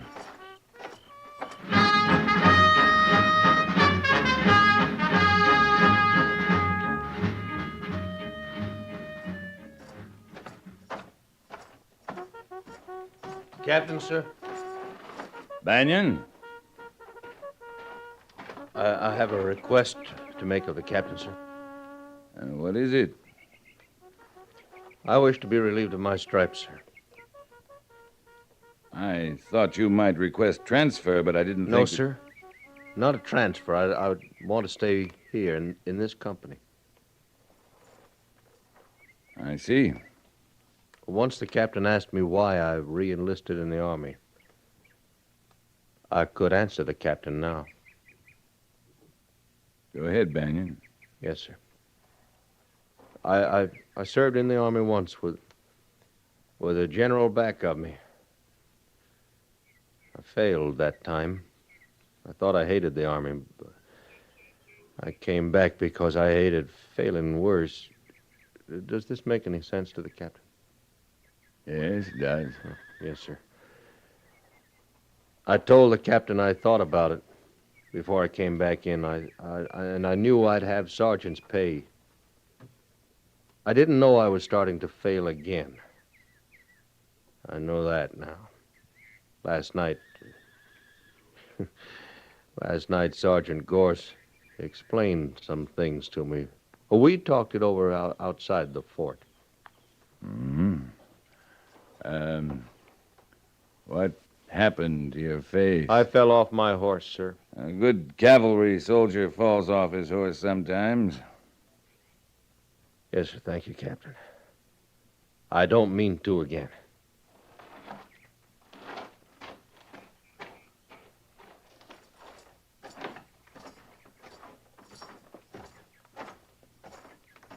Lee. Oh, morning, Major. Hey, isn't that Will Banyan and Sergeant Gorse together? Why, yes, sir. Where'd they fight it out? Off the compound, sir. Yeah, that's good. Lee, why'd you let Banyan re-enlist in the first place? He wanted to.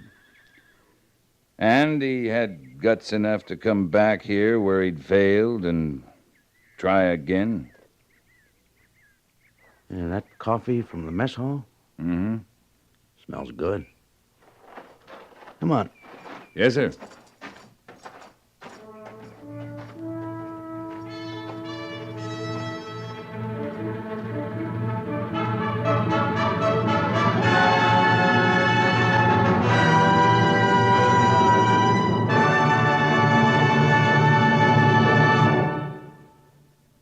Fort Laramie is produced and directed by Norman MacDonald and stars Raymond Burr as Lee Quince, Captain of Cavalry, with Vic Perrin as Sergeant Gorse. The script was specially written for Fort Laramie by E. Jack Newman, with sound patterns by Bill James and Ray Kemper. Musical supervision by Amerigo Marino. Featured in the cast were Lawrence Dobkin, Jack Moyles, Paul Duboff, James Nusser, John Daner, Sam Edwards, and Lou Krugman.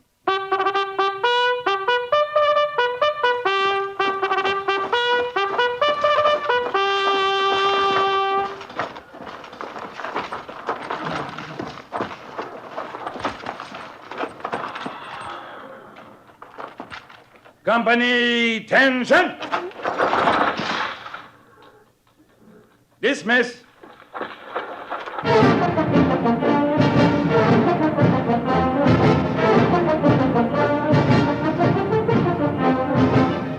Next week, another transcribed story of the Northwest frontier and the troopers who fought under Lee Quince, Captain of Cavalry.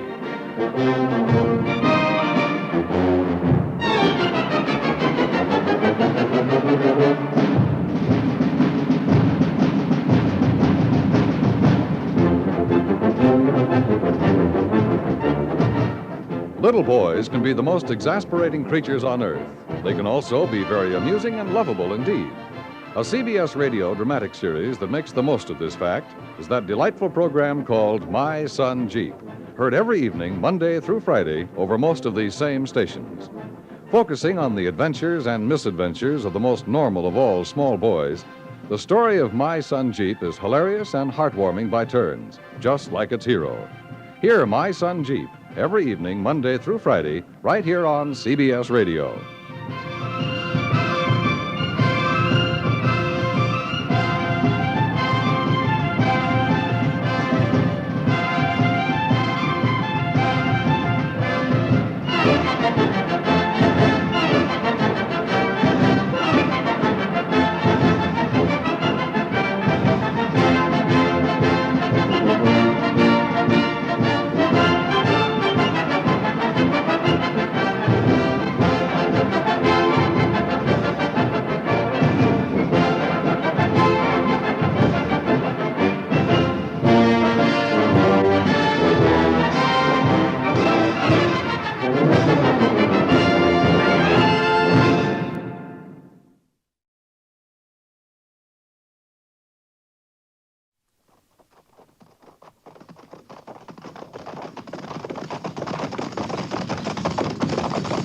gallop! Oh!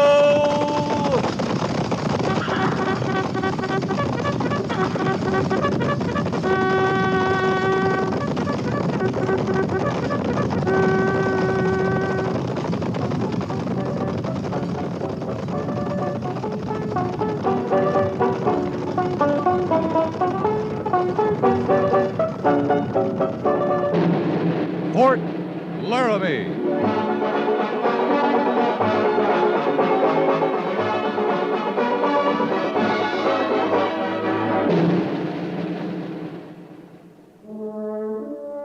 Fort Laramie, starring Raymond Burr as Captain Lee Quince.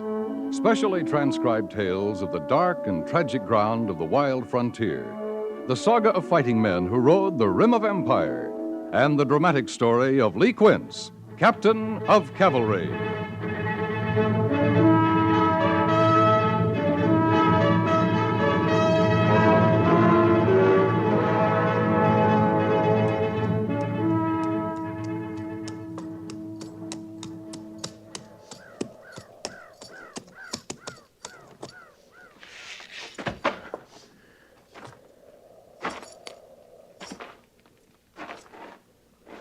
He's in there?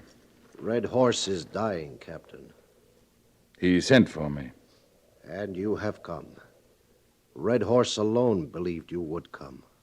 He's an old friend. Is he alone? The great spirit chief is near, but Red Horse is alone. He waits for you and Snowfoot. Yeah.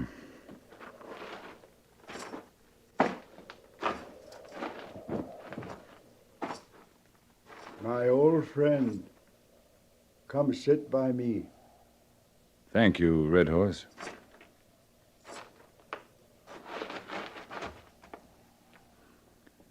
I knew you would come.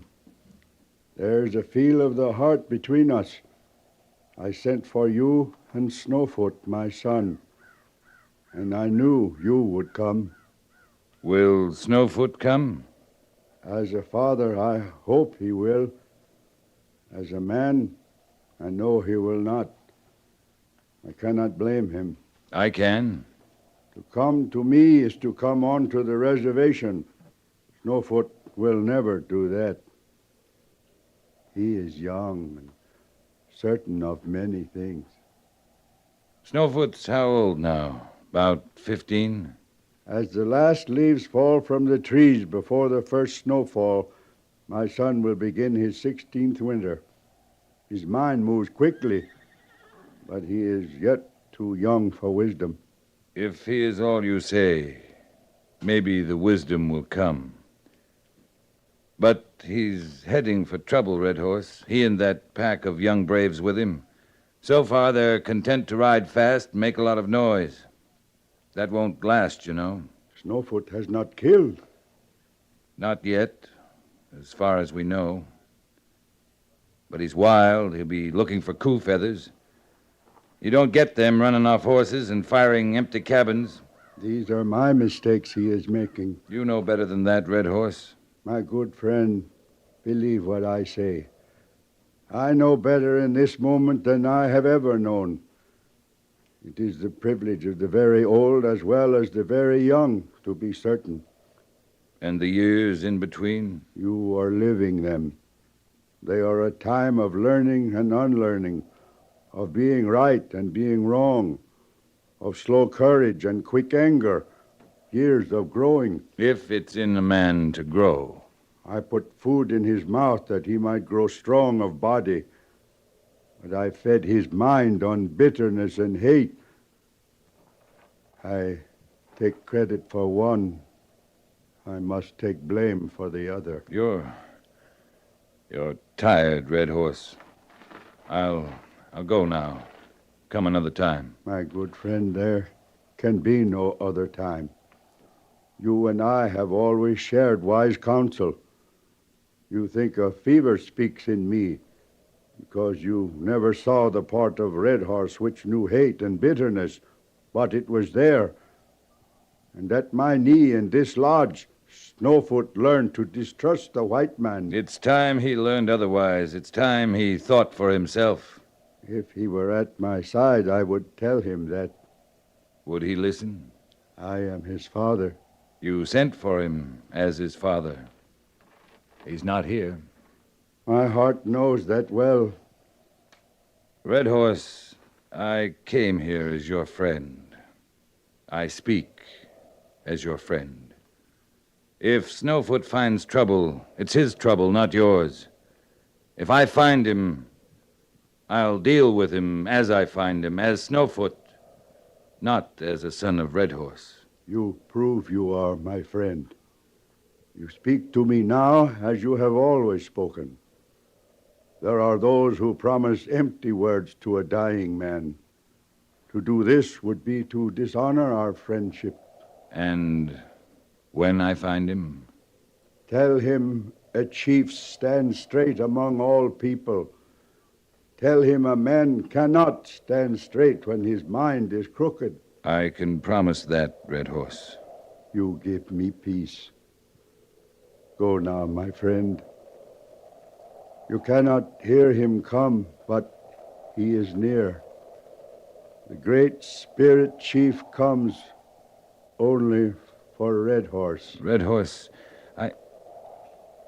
Have no fear. It is a gentle time, and I am ready.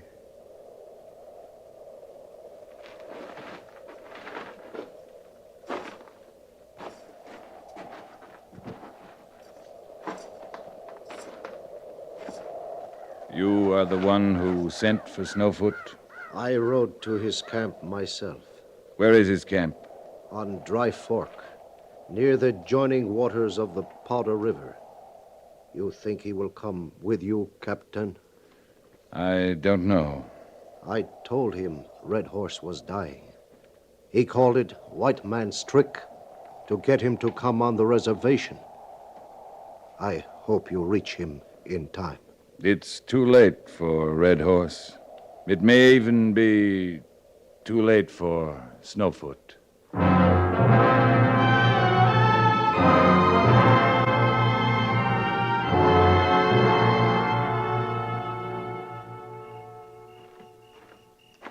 Pickets are out, sir. I just rode check on camp. Everything's quiet. Too quiet for me, Mr. Syberts. Has Sergeant Gorse returned from the telegraphers? Not yet, Captain.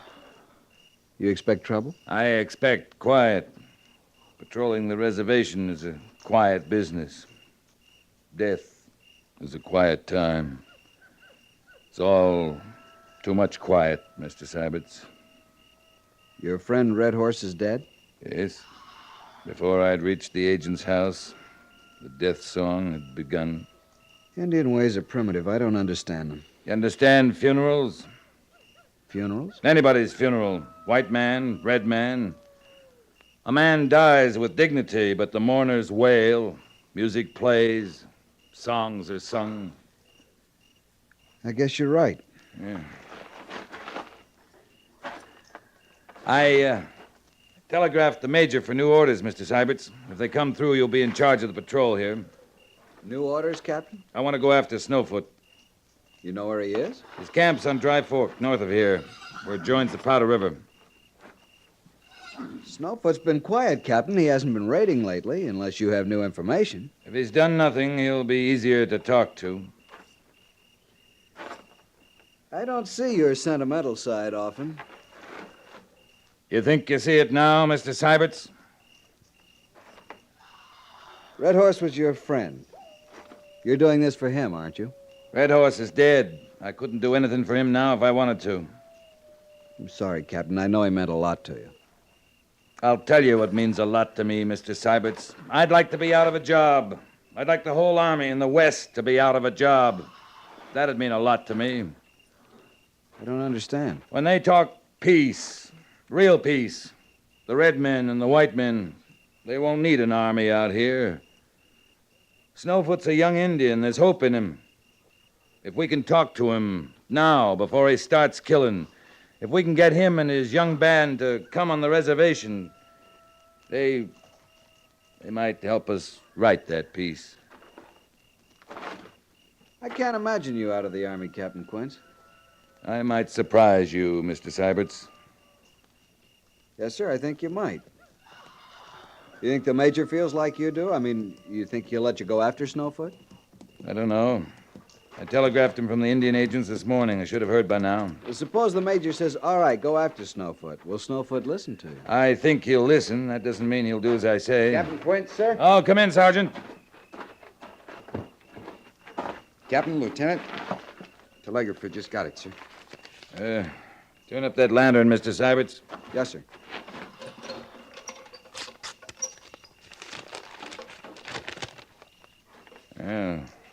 We have new orders, Mr. Syberts. We? I mean, all of us? All of us. We'll be joined by reinforcements to bring us up to company strength in the morning. Our orders are to move north against Black Eagle. Black Eagle? He's a real savage, Mr. Syberts. Sergeant Gorse? Yes, sir. You've heard the orders. Pass the word. See, we're ready to break camp, move out half an hour after reveille. Yes, sir. How far north we going, Captain? To Powder River, Sergeant. Near Dry Fork. Yes, sir. Captain, that's where you said Snowfoot makes his camp. Well, Mr. Syberts? Then maybe it's Snowfoot we're after and not Black Eagle? The Major's telegram says Black Eagle, Mr. Syberts. Yes, sir. Oh, what about your request for new orders to go after Snowfoot? They were denied. We've a hard day of riding ahead, Mr. Syberts. Yes, sir. I think I'll turn in early. Good night, Captain. Good night.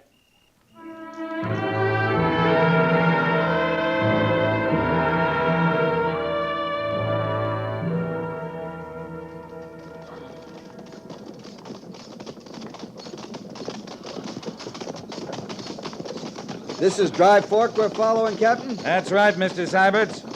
Water in it. Looks like it. I guess it doesn't have to be dry just because that's its name. Over east of here, near the Black Hills country, there's a scrawny little stream called Old Woman Creek. I say what you mean, Captain. Do you? Sure, just because of its name doesn't mean there's an old woman in it. It was the last time I saw it. You're joshing me, Captain. Old Indian squaw standing knee-deep washing clothes. Guess you just can't tell. Guess you just can't, Mr. Syberts. Back there a ways, Captain, where we found those settlers butchered. That was Black Eagle's work? Yeah, it looked like it. Why not Snowfoot? Oh, the way it was done. It was a big raid, a lot of horses. From all we know, Snowfoot has a small camp. Not over 20 braves ride with him. It was Black Eagle or someone like him with old enemies. Settlers were old enemies? Yeah, at least two of them were. The two men who weren't scalped. I wondered about that. Yeah, there's an old belief among some Indians that an unscalped enemy suffers after death. So if you gotta be killed by an Indian, Mr. Syberts, make sure he hates your guts. I'll sure try, Captain. About 3 hours of daylight left. If we keep up this pace, we should make our rendezvous by sundown. Captain Meade's infantry's closing in from the east, sir? Yeah. Started over in Black Hills country, Mr. Syberts, near Old Woman Creek. Wonder if old squaw's still at her laundry work. Maybe so, Mr. Syberts. Maybe so. Looks like Sergeant Gorse, Captain. Yeah, I wonder what happened to his scouting party. Company! Company! Halt!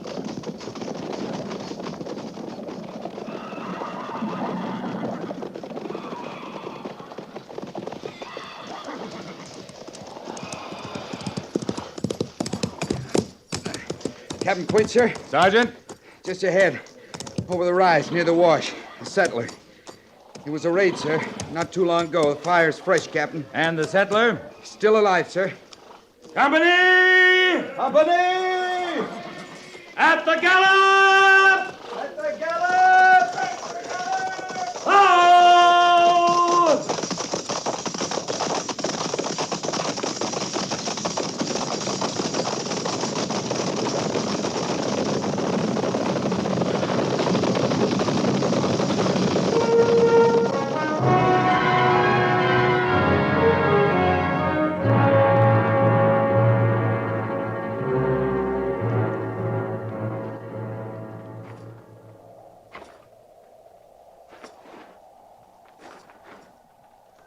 It doesn't look much like the last settlers, Gorse. Not much. Not much at all. I count 6 arrows. You count 'em all, too. One shed fired. Cabin's all right. You look inside?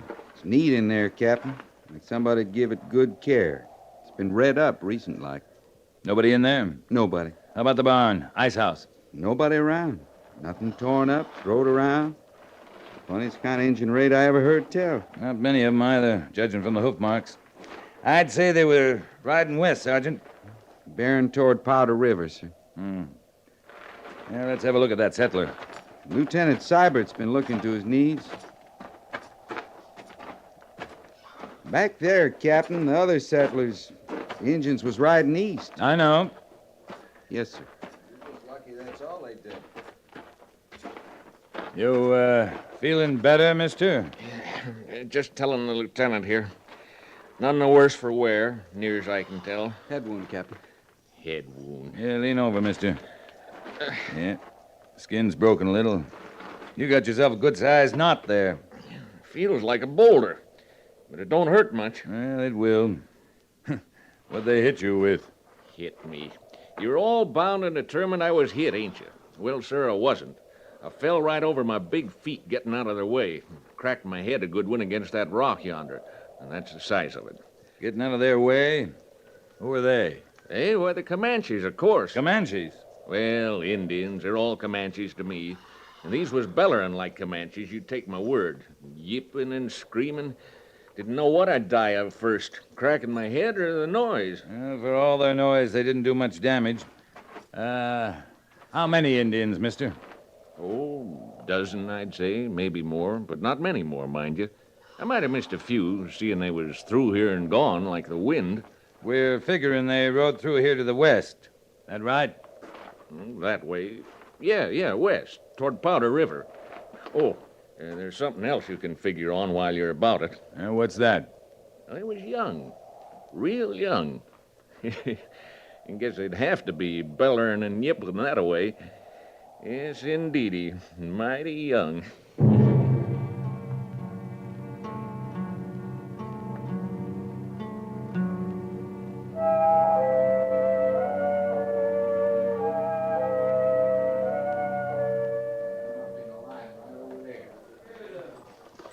Captain Meade'll have to get a move on if he expects to make camp with us before nightfall, Captain. Yeah, I thought he'd beat us here. You worried about Snowfoot, sir? Worried, Mr. Seiberts? His camp can't be far away. Not far. It's less than 10 miles to Powder River. Are you going after him? My orders are to engage Black Eagle, Mr. Seiberts. Well, I know that, sir, but if Snowfoot's I intend to follow my orders, Mr. Seiberts. Yes, sir. Got a message for Captain Quince. I'm Captain Quince.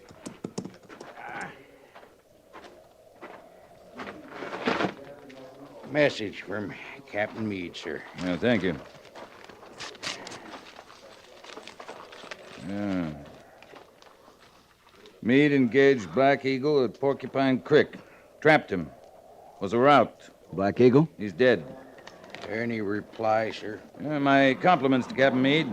Tell him well done. Yes, sir. How long since you ate, soldier? Been a spell, sir, since early morning. Sergeant Gorse? We'll see you get some hot food, soldier. Obliged, sir. What about our orders now, Captain? Our orders are clear, Mr. Seiberts. Captain? Sergeant, see this man gets food and rest, see his horses tended to. Report back to me in half an hour. Yes, sir. Come on, soldier. Captain Quince, about our orders... The company will start back to Fort Laramie in the morning. Any questions? No, sir. I'll be in my tent, Mr. Seiberts. Yes, sir.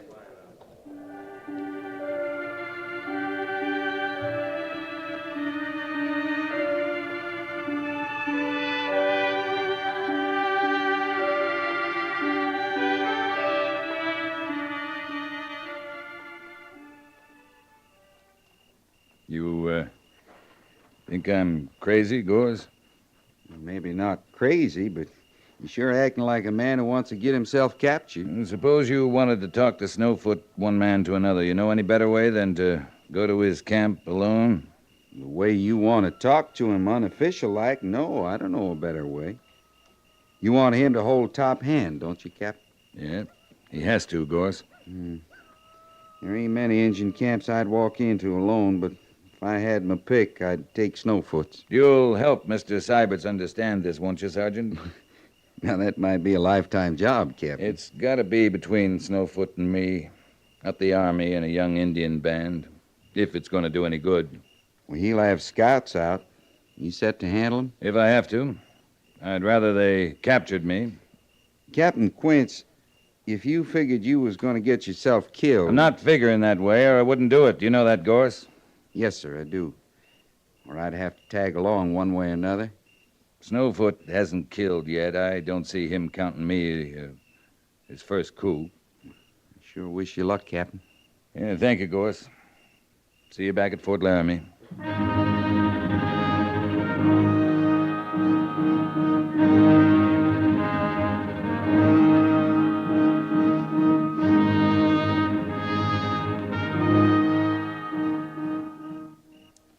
His trick. His white man's trick. You see, Snowfoot. By morning, white man's army come. Trick belongs to Snowfoot, Spotted Dog. Go now. Call the council together. I will speak to them when I have finished with White Captain. But Snowfoot... Go now!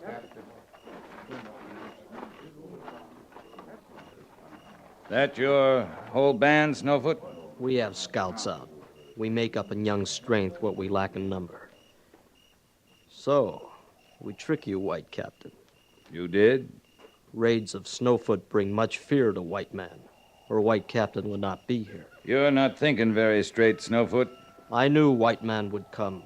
I know you, White Captain, would come, friend of my father. I have a message from your father. My father is dead. Before he died, he asked me to tell you that a chief stands straight among all people. That a man cannot stand straight when his mind is crooked. He was an old man, my father. Old men stoop, grow soft, with the mind of a squaw. Old men go to reservation to make friend with white men, and to die. Your father was a proud chief, Snowfoot, and a wise one. Before he made friends with white man, yes. What do you want from the white man? My hunting grounds. The right to move in peace among my own people, on my own lands. Do you think you'll get what you want this way? It is the only way. You don't know what you're talking about. Your words are like your raids, a lot of noise and not much meaning. My raids have brought White Captain. White man now sees the power of Snowfoot. You don't believe that yourself. White Captain speaks big words for a captive. What do you do with your captive, Snowfoot? Snowfoot has his ways. You never captured a thing but a few horses. You never killed a thing but game. That's why I think maybe there's some hope for you. White Captain is prisoner. Big coup for Snowfoot. Tomorrow, white army men come. Talk terms with Snowfoot for release of White Captain. They won't come tomorrow, Snowfoot, because I'm not big enough. And because you're not big enough. They will come. If I were a general, if you were Sitting Bull, maybe. But we're not. We're just a couple of men this country could use. They will come. A lot of young braves like you are hunting on the reservation and fishing and sitting at council tables with white men. White men will come. Bring counsel to Snowfoot. Make peace on Snowfoot's terms. You'll see, Snowfoot. We're not big enough.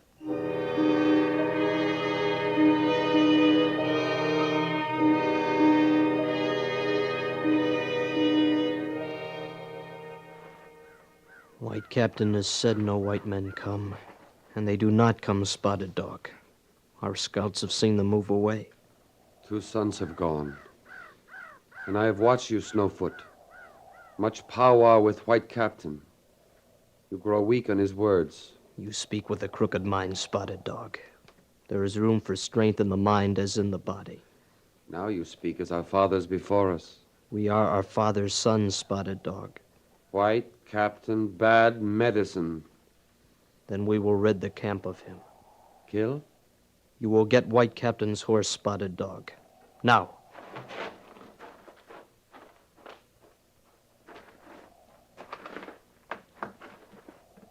You will go, White Captain. You will return to the white man. Show them you knew no harm in Snowfoot's camp. Yes, I'll show them. They will see I am proud chief, worthy of counsel. Maybe they will. There's always counsel waiting for you on the reservation, Snowfoot. Reservation holds grave of my father, and I am my father's son. You will go now, White Captain.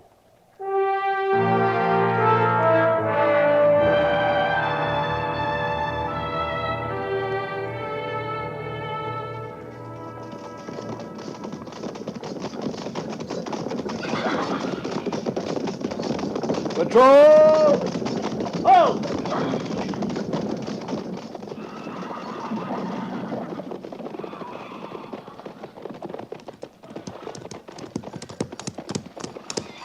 Mr. Syberts, good to see you. Good to see you, Captain. You all right, sir? I'm all right. How's Major Daggett? I guess he's fine, sir. He was worried about you. Sent me back with a patrol as soon as we reached Fort Laramie. How far have you ridden, sir? Oh, 10, 20 miles. Well, looks like you made out, Captain. I'll know better later on, Sergeant. Well, anyways, they didn't kill you. Oh, they decided I wasn't important enough. Well, we're here to show them you are, Captain. We'll give them something they can understand. What are your orders, Mr. Syberts? Why, to rescue you, sir. Do I look like a prisoner to you, Mr. Syberts? You look fine to me, Captain, but shouldn't... I mean, we can't let them get by with what they did, sir. They did nothing. I rode into their camp. I rode away, unharmed. Well, that's true enough. You were to secure my release and return to Fort Laramie. That right, Mr. Syberts? That's exactly right, sir. I suggest we follow those orders. But what about Snowfoot, Captain? He's Red Horse's son. I think we'll see him on the reservation someday. I hope so.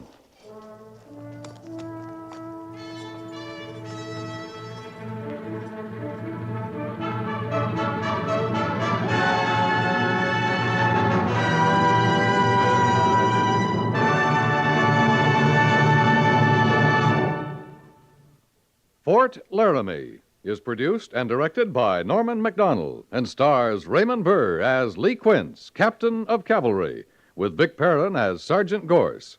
The script was specially written for Fort Laramie by Kathleen Height, with sound patterns by Bill James and Ray Kemper.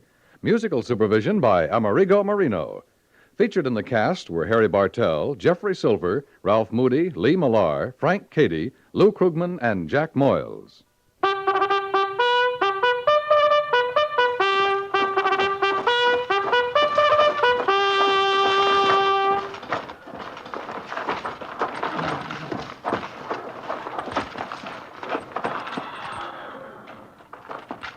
Company, tension! Dismiss.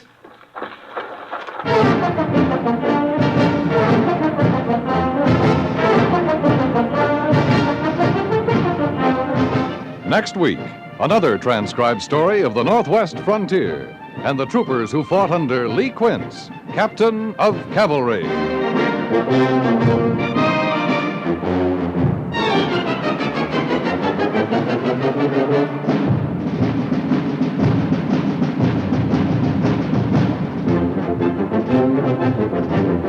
Although our national elections are still months away, they've already captured the attention of the whole world. The decisions we make in November will affect world events for years to come. That's why CBS Radio reminds you now that you can participate in the elections only if you are registered. Voting is more than a privilege of free men and women. It's a responsibility we owe ourselves and our country. Register. Inform yourself on the issues and the candidates, and vote in all elections, including primaries. Your vote will count, if it's there to be counted.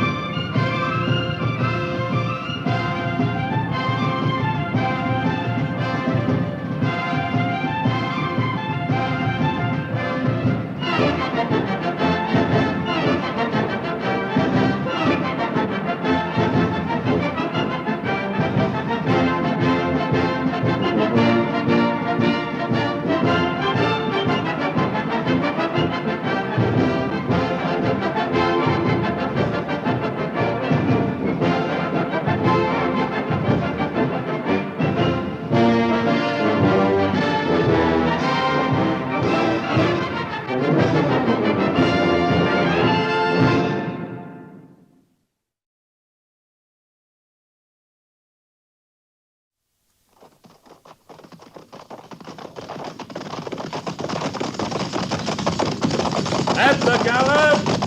Follow!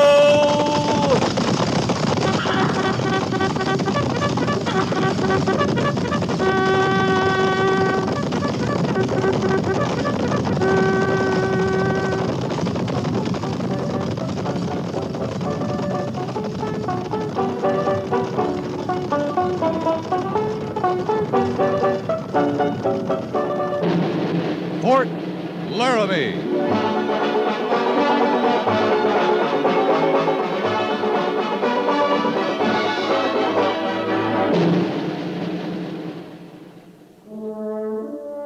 Fort Laramie, starring Raymond Burr as Captain Lee Quince.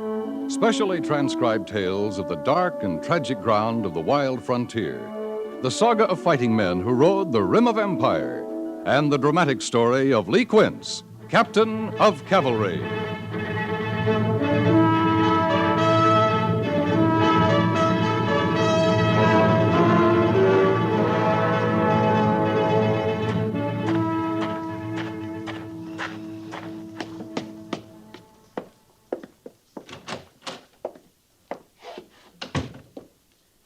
Lieutenant Sybert's reporting is ordered, Captain. Oh, yes, Mr. Syberts. I have a special detail for you. Yes, sir? We've received a report there's a band of Brule Sioux camped on the North Fork near White Butte. I want you to ride out and see what they're up to. Yes, sir. They're too close to the Bozeman Trail. Better take a scout with you. I suggest Dan Tolliver. I prefer Pete Hazen, sir. Oh? Why? I don't care for Tolliver. He's the best scout on the post. He's a squaw man. You've still got a lot to learn about the West, Mr. Syberts. I suggest you might find old Dan Tolliver a very valuable teacher. Yes, sir.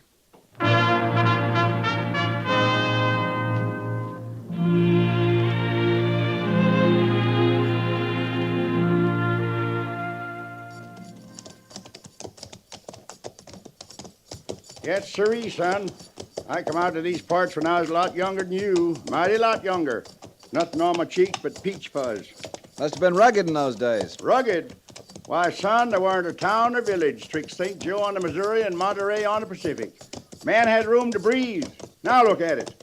Immigrants pushing west every year, filling the plains with dust and damnation.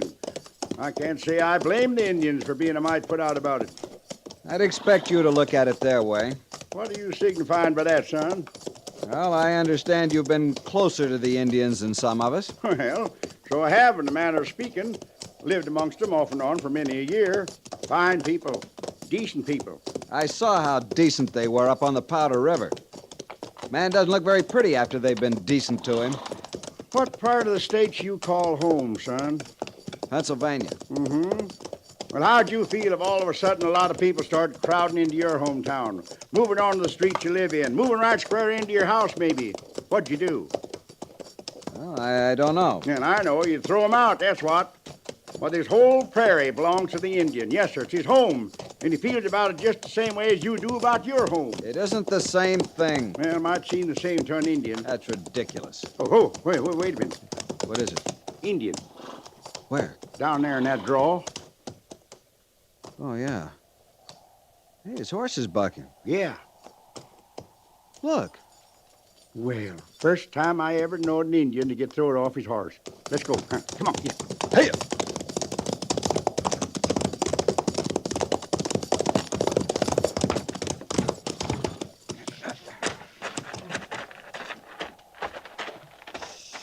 Rattlesnake. He's gonna strike. That's why her horse threw her. Yeah, that snake ain't going to be much use no more.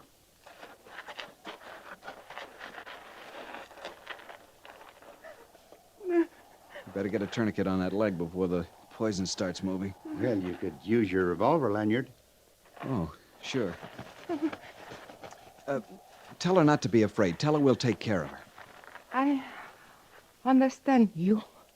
Oh, well.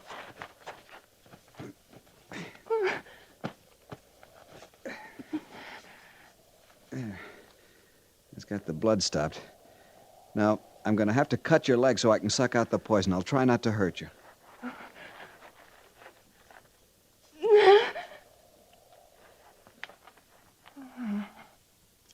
She's fainted. It's just as well. I had to make sure to get all that poison out. That Indian blood taste any different from regular blood? What are you talking about? Blood's blood. That's what I've been talking about. Help me get her over to my horse. Where are you taking her? Back to the fort. Well, you think that's smart? We can't leave her out here. She needs a doctor's care. Well, we could try to find her people's camp. Then leave her with them to die of blood poisoning? She's only an Indian, son. All right, Tolliver, that's enough. Let's get our horses. It's a long ride back to the fort.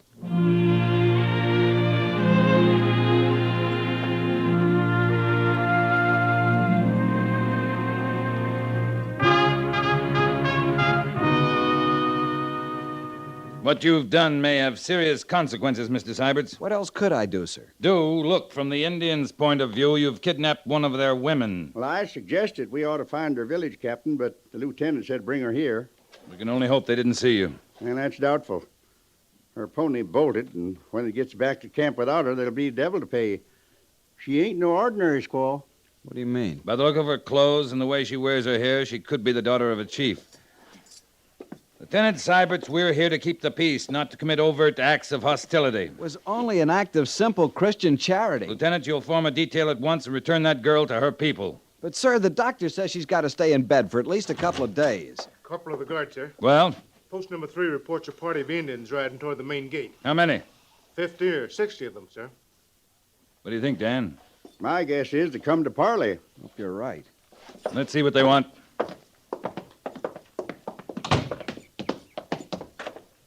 I suppose that's the chief riding in alone. It's Spotted Tail. He's always been friendly. Well, he ain't dressed up friendly today, Captain. Every scalp he ever took dangling in his belt. Shall I fall in the company, Captain? Don't move, Syberts. Greetings, friend.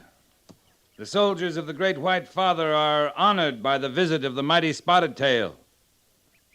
The soldiers of a great white father say one thing, do another.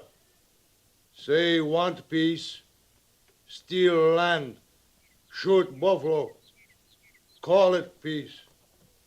Now steal Indian woman, steal daughter of Spotted Tail. Your daughter was not stolen, Spotted Tail. She was hurt. This officer brought her here so the doctor could help her. Where is Awapa, my daughter? She is in the hospital. I'll take you to her.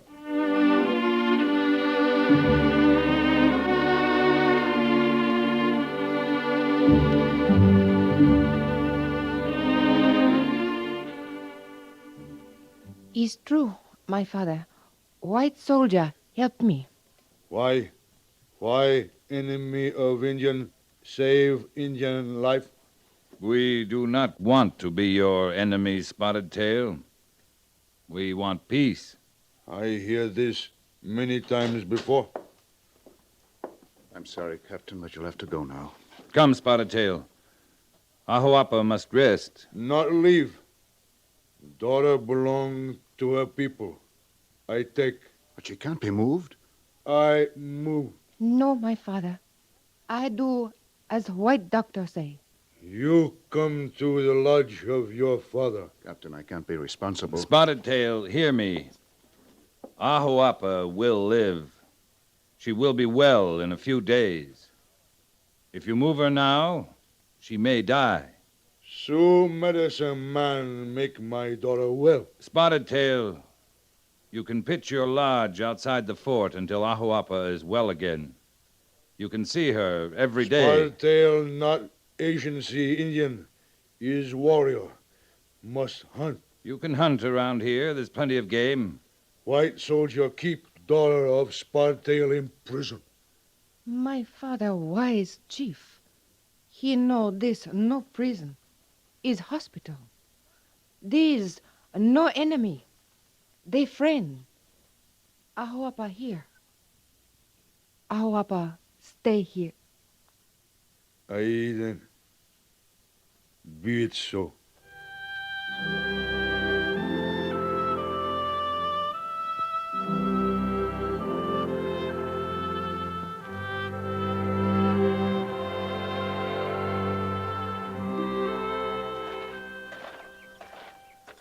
Well, Mr. Syberts, your little adventure didn't turn out so badly after all. No, sir.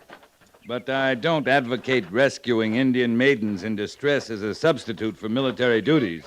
No, sir, only... Only what?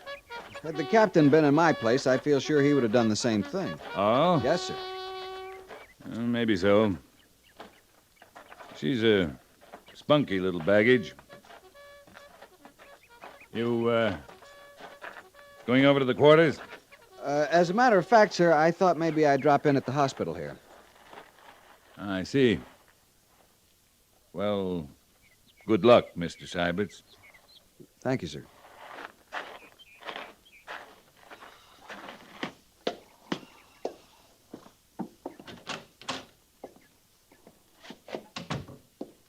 Morning, Doctor. Oh, Lieutenant Syberts. How's your patient this morning? Well, now, I have more than one, Lieutenant. How is she? Well, now, by a curious coincidence, she was inquiring about you this morning. About me? Yes. She asked me to send for you. Why? Now, why don't you ask her? She's quite well enough to talk to now. Thanks, Doctor.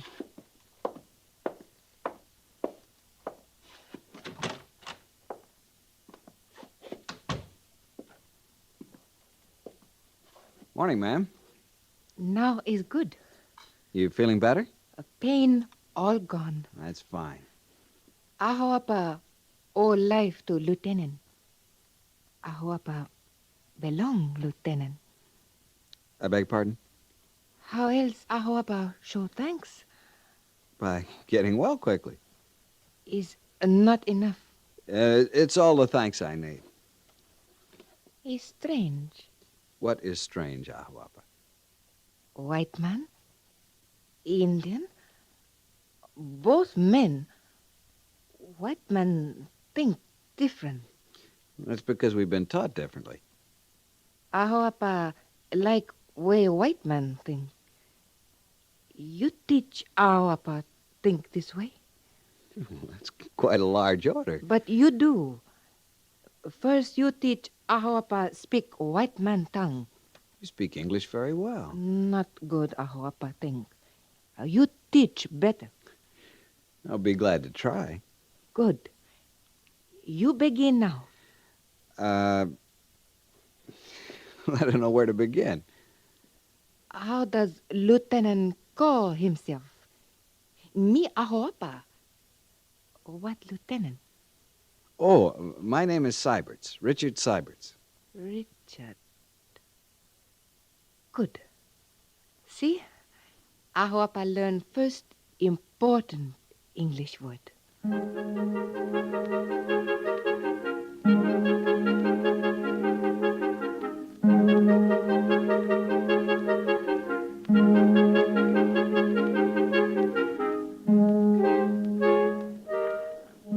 Mr. Syberts? Sir? Mrs. Syberts, I may be mistaken, but I don't believe I saw any change in the order of the day. I beg pardon, sir? Since when have sash and plume been indicated as proper dress for the officer in charge of guard mount? Oh, well, it isn't, sir, but I thought it might be good for the morale. The morale of whom? Why, the men, sir, naturally. How's that, Lieutenant? Well, sir, it also occurred to me that it might make a good impression on the Indians around the post. They put a lot of stock in their own headdresses and ceremonial regalia. I thought it might be a good idea to show them what our dress uniform looks like. Lieutenant Syberts, the only Indian who witnessed this guard mount was Ahuapa. I'd noticed that, sir. And had you noticed that each time you are the officer of the day, she is here on the parade ground to watch you change the guard? Well, sir, I guess she's interested in soldiers, sir. Soldiers? Or a certain soldier? I wouldn't know, sir. I believe you're off duty now. Yes, sir? Then, Lieutenant, I suggest you shouldn't keep the lady waiting. Yes, sir. Thank you, sir.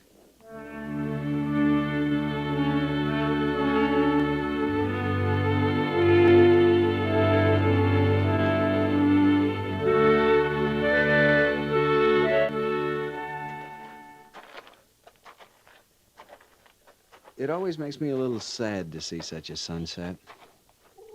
So beautiful. My people say they not wish to die, and each evening Great Spirit must fight with it until it die bloody death. And only when it scalped will night come. Warrior may sleep, gain strength to meet new day. My people say the sun is a handsome god who rides across the sky in a golden chariot, forever chasing the beautiful goddess who is the moon. And does he ever catch her? Never. A sad story. He should catch her. He can't, for he belongs to the day and she to the night. But if he did catch her, what would happen? Who knows? So great is their love, perhaps the heavens would burst into blinding flame, consuming everything. Oh, yes. But he would have caught her. Yes, he would have caught her. He gone now, your handsome sun god. Gone over edge of world. Great spirit has killed him. Oh, no. He's not dead. Look over in the east. The moon goddess comes following after him. Richard, Yes? I am that moon goddess. You are that god of sun. And I follow you always. And never may I catch you. No. No, I won't run away over the edge of the world like the sun. I'll stay here with you. Always. Always. You're not afraid of blinding flame that consume everything? I'm not afraid. Then I'm not afraid.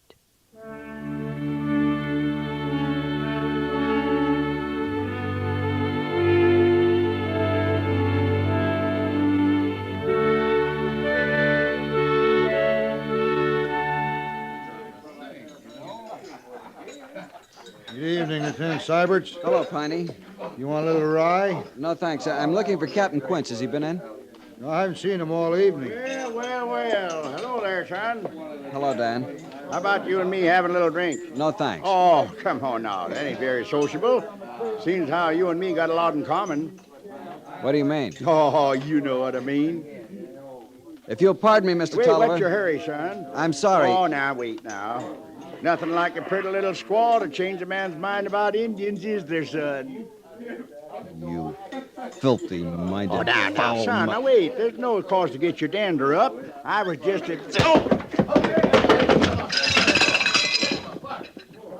At ease! At ease!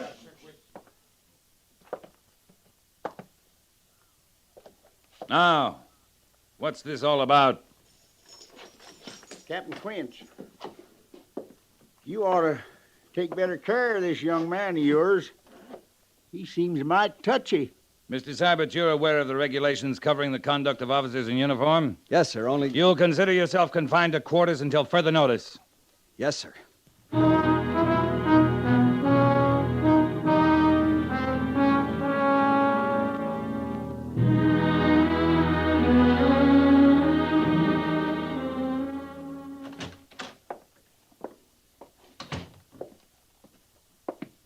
Captain Quince reporting, sir. Good morning, Lee. I hear you refereed a little scuffle over at the Sutlers last night. Why, yes, sir. One of our officers fighting a civilian. Well, Major Daggett, as far as I can see, he was provoked. Did Dan Tolliver attack him? No, sir.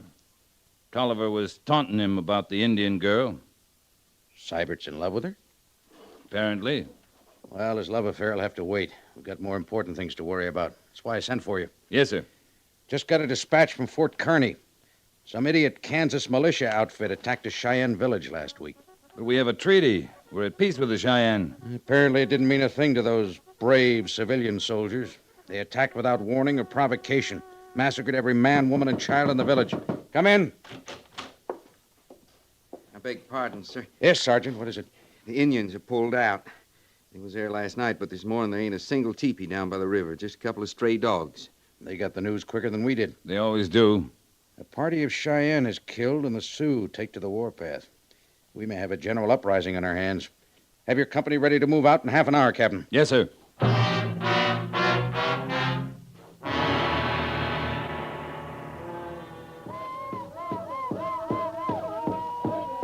It's not good for daughter of chief to be tied like prisoner. It is not good for daughter of chief to refuse to follow her people to war. We are now many marches from white man. Untie me now. I shall stay with my people. It is good. You will get well in your mind now. The white man medicine make your body well, but your mind sick. You will be well now. There is much good about white man. He killed our people. Not white man at Fort Laramie. It was others. And it was not our people who were killed. It was the Cheyenne. We at peace with white man at Fort Laramie. White man is white man. Indian is Indian. And soon white man will kill us all if we not make peace with him. Then we will die brave in battle, not drunk on reservation. You will. Warrior will. But what of women? What of me? For many moon, Dark Elk want you for his wife. Marry him and have many babies. I will remain with my people as long as I live. That I promise. But I will never marry Dark Elk or any other Indian.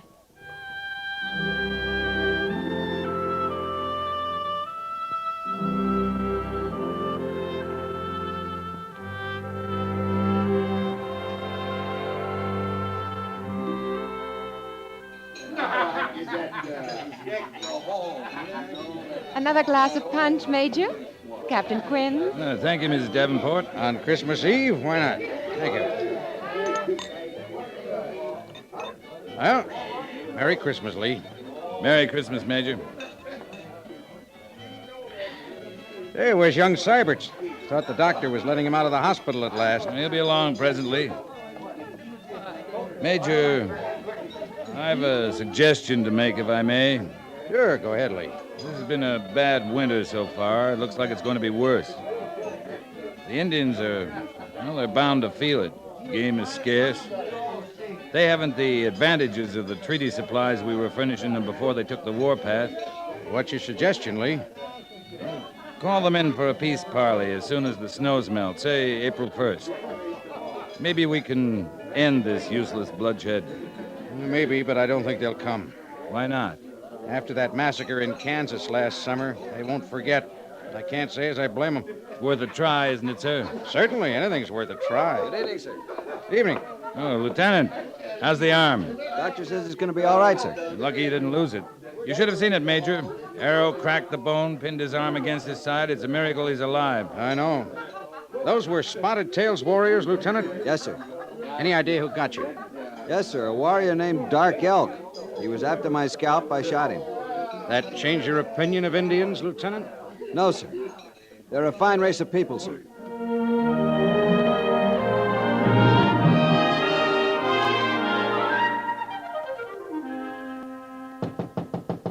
Come in. Beg pardon, sir. Yes, Lieutenant. What is it? Party of Indians approaching the post, sir. War party? No, sir. Women and children along with the braves. Yeah, maybe we'll have a peace parley after all. Let's go out and meet them. Oh, where's Captain Quince? Right outside, sir.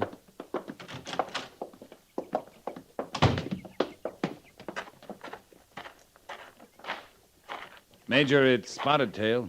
I see it is.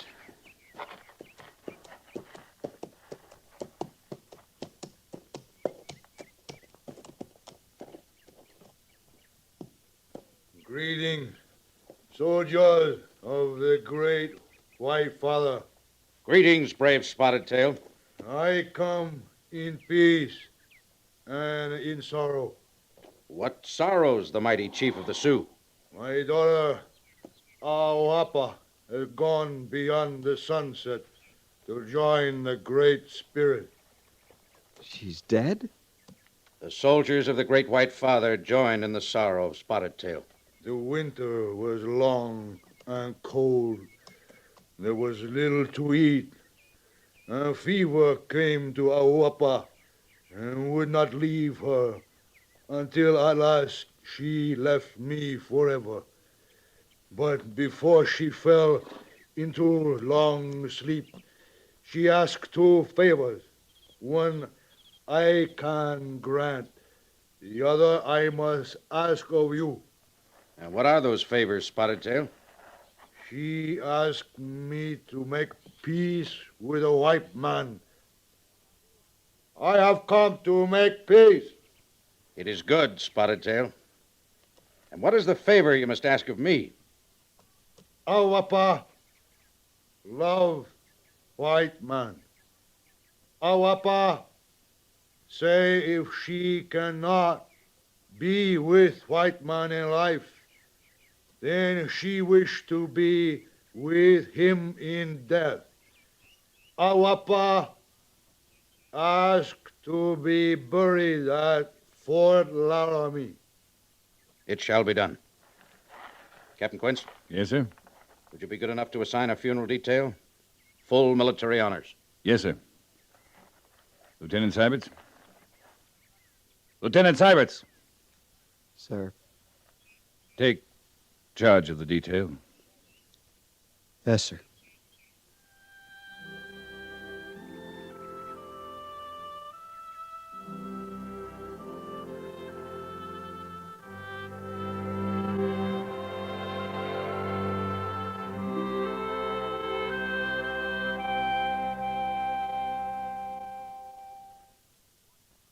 Fort Laramie is produced and directed by Norman MacDonald and stars Raymond Burr as Lee Quince, Captain of Cavalry, with Vic Perrin as Sergeant Gorse. The script was specially written for Fort Laramie by William N. Robeson, with sound patterns by Bill James and Ray Kemper, musical supervision by Amerigo Marino. Featured in the cast were Harry Bartell, Jack Moyles, Lillian Baeff, Ralph Moody, John Daner, John Stevenson, and Don Diamond.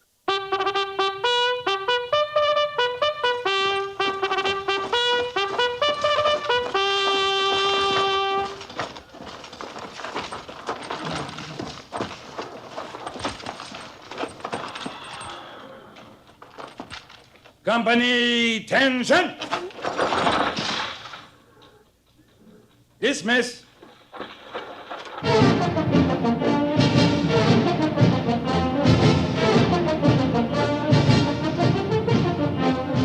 Next week, another transcribed story of the Northwest frontier and the troopers who fought under Lee Quince, Captain of Cavalry.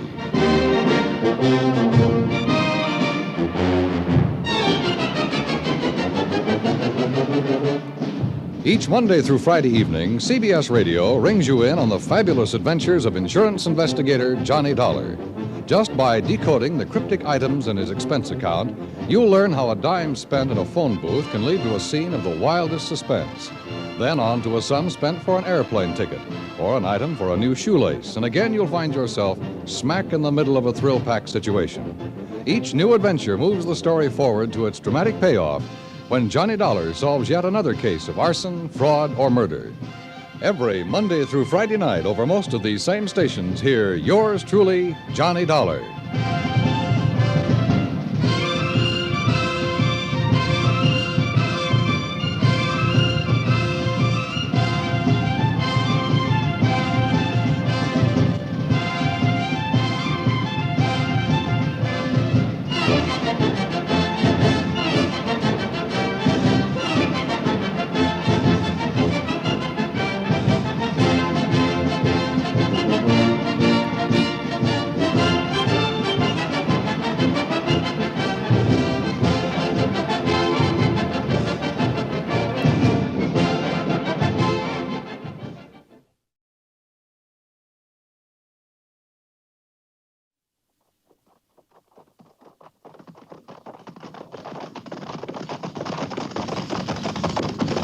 At the gallop! Ho!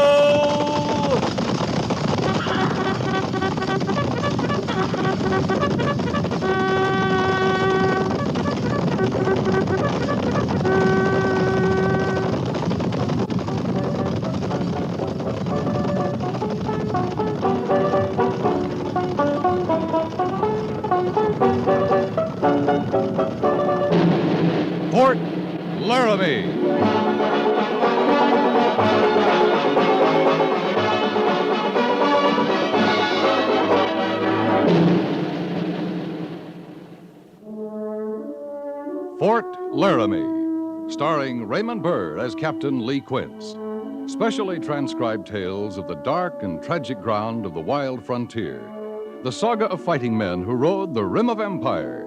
And the dramatic story of Lee Quince, Captain of Cavalry.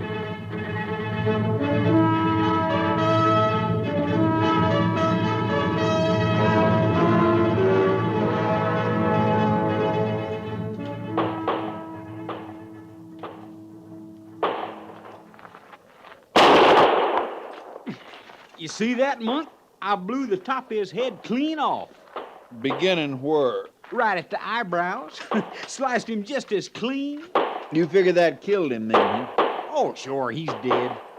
Well, I declare that makes a fair morning shooting, Harrison.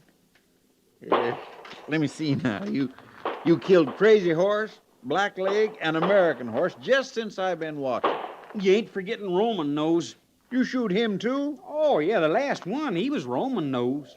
Well, now, ain't that peculiar? I'd have swore he was killed at the Rickery a year or two back. No, I just now killed him. Hey, you think maybe they'll give me a stripe for that, Monk? Oh, I don't know, boy. Seeing he's been dead that long, they might not figure it's worth no stripe. Yeah. You ain't practicing much, Monk. Oh, well, didn't you know? I was killed a while back whilst I took the time to reload my Springfield. Now, get me another. Who'd you get, boy?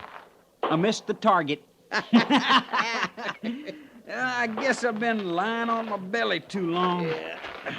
Oh. It happens, don't it, Monk? What happened? Men get themselves killed on account of having to stop and reload after every single shot. Sure it happened. My daddy used a Springfield just like this one in the war between the states. Your daddy used one in the Civil War, boy. Now, don't you start that up again. We both used them, Yankees and rebels alike. Now, if you're saying it's time we had a better firearm against the Indians, you're just right, Harrison. You are just right. You tried them Spencers, Monk? Sure. We had them in the war. They load right behind the bore. Their shapes are all right. Shorter, you know. Make better carrying for a trooper, but they ain't the answer. I'd sure admire to try one. Captain Quince, him and them other officers, they got the answer, boy. Henry rifles. Yeah, them repeaters. You ever ask yourself any questions, boy, there'd be a good one for you. How's that? How come the only ones that's got them new Henry rifles is some of the officers and most of the Indians? I don't ask myself questions like that, Monk. Make mighty interesting answers, questions like that. Monk, you better hold your tongue. We ain't exactly alone. Boy, you ain't never alone in the Army. Don't stop talking on my account, man. I'm very interested in what you're saying. Must be, seeing you was writing most of it down. Oh, just making a few notes. Go on, about the rifles. What's he talking about, you suppose? You got some business here, mister? I have papers from Major Daggett giving me permission to move freely about the post. Well, now, ain't that nice of the Major, sending us a moving target to practice on? You some kind of spy coming around here in mufti? Sneaking around the rifle butts, writing down everything we say? I'm a correspondent for the New York Star. That's a newspaper. You want to buy a paper, Harrison? Who'd I get to read it to me? All right, man. Maybe you can point out Captain Quince to me, then. You're facing that way, Harrison. You point him out. He was up there at the head of the line. Now, I ain't saying he's there now. I think I can find him.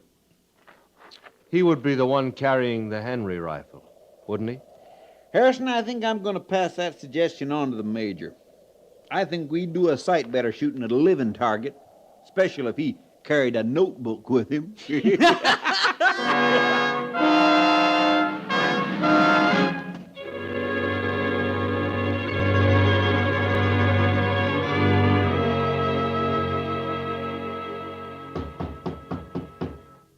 Yes? Captain Quince? That's right. You're sure you are Captain Quince? Something on your mind, mister? I'll just take your word for it. I don't think I can walk anymore. Oh. My name is Harkness, David Harkness. I'm a correspondent from the New York Star. That is a newspaper. Yes, I know. Did you walk out from New York, Mr. Harkness? It feels like it. I think I have just been initiated into the Army, Captain. Initiated? Mm-hmm.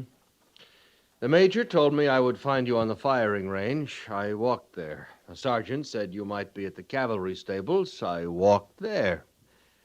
From there, I walked to the saddlery on someone's advice, then to the corral, and to the post office. And finally here to old what is it? Old Bedlam. Old Bedlam. I think maybe your men wanted to be sure I had a long walk. Mm-hmm.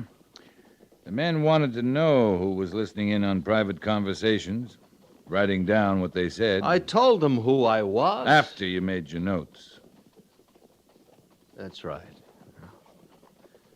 The major gave me a free hand on the post. Guess I used it a little too freely. I didn't mean any harm, Captain. Men will talk freer once they know you and trust you. Well, then you don't have any objection to my talking with the men? No, not if they don't. Oh.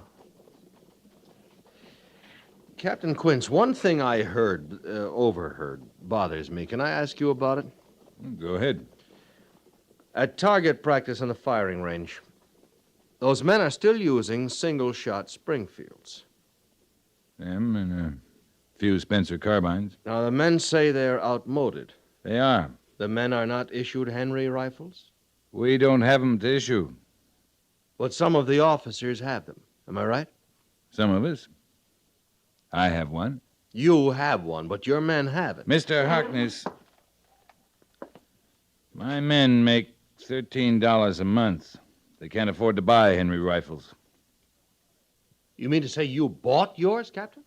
Like the rest of the officers who have them. At the sutler's store. Well, shouldn't the Army equip itself with the best possible arms? Of course it should, but guns cost money, Mr. Harkness. So far, we can't afford the kind of guns we need. Well, now, in Washington, they talk of nothing but appropriations for the Army in the West. Talk doesn't send us any guns. Well, these Henry rifles, they are to be had. I mean, providing the Army gets the money to pay for them, they're not in short supply? A lot of the Indians have them, Mr. Harkness. I heard that, too. I couldn't believe it. I've seen it. How do the Indians get them? Who in the world would sell guns the Army needs to the Indians? Oh, renegade whites, traitors, kind of men who get rich on other men's blood. I am a long way from home, Captain Quince. It's another world. I've got an awful lot to learn. You never stop learning out here, mister. Well, Captain, I'm here for a month. Can I learn enough in that time to give me a fair picture? Well, you got a good start. You admit you got a lot to learn.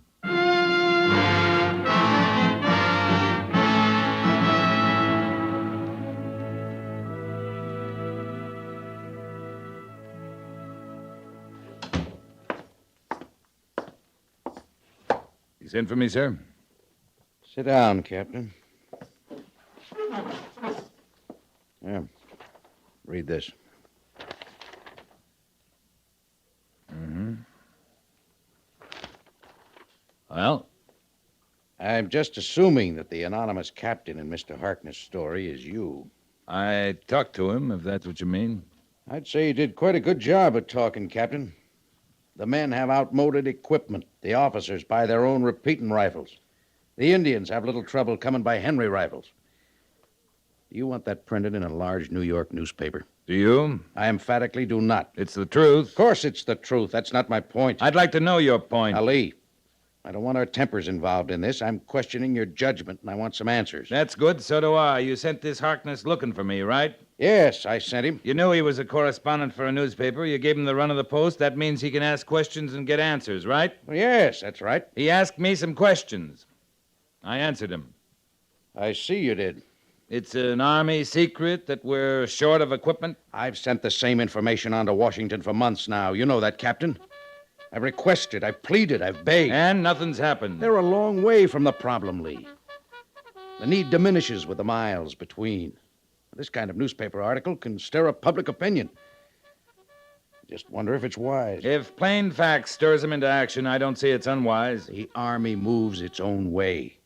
I know you don't always agree with it, Captain, but if this article causes trouble, it's my trouble, not yours. Then I'd say you'd better make up your mind, Major. How's that? Harkness, if he's got your leave to be here and take a square look at things, ask questions, get answers, you're going to get articles like that one. If you don't want them, why, kick him off the post. Mm-hmm. Did Mr. Harkness tell you how the people in the East feel about the Indians? We talked about guns. As I understand him, we're the villains, Captain, the Army. And the red men are all peace-loving hunters who never kill or plunder or raid. Is that all, Major? No, that's not all, Captain. The settlers along Fish Canyon have reported a rash of small raids. Take a patrol out tomorrow morning. Bring me a full report. Right. I want you to take Mr. Harkness along, Captain.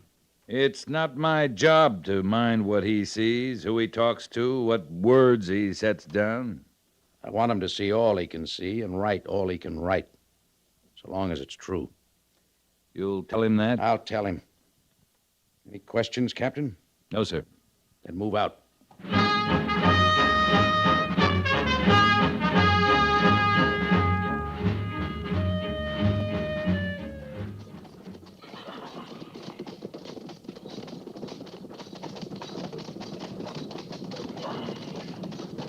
Well, how you riding, Mr. Harkness? If I join the Army, Captain, I put in for the infantry. The other day, when you were walking, you wanted a horse. Yeah. I'm hard to please. You're human. How long will we be out, Captain? Well, it depends on what we find and who we find. The Major said we were going to talk to some settlers.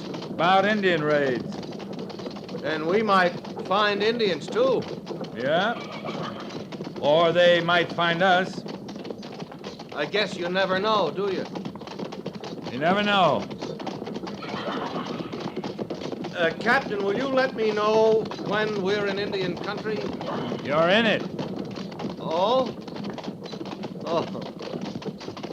Well, the settlers, I should think they'd want to live near a Fort Laramie for protection. We'll be coming on to some settlers soon. Ask them.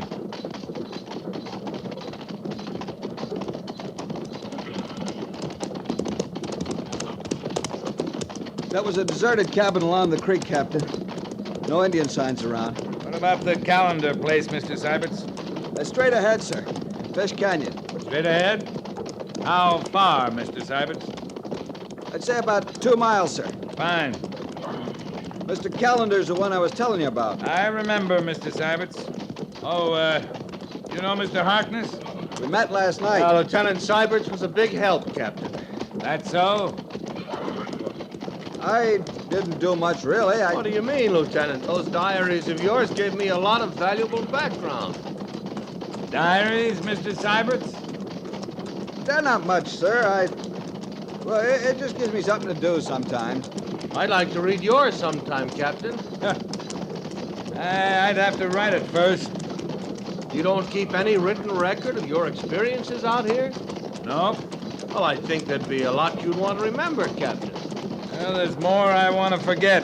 2 miles, Mr. Syberts? 2 miles, sir.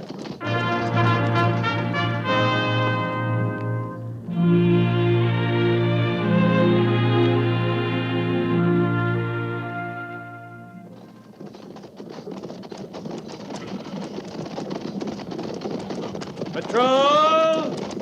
Halt!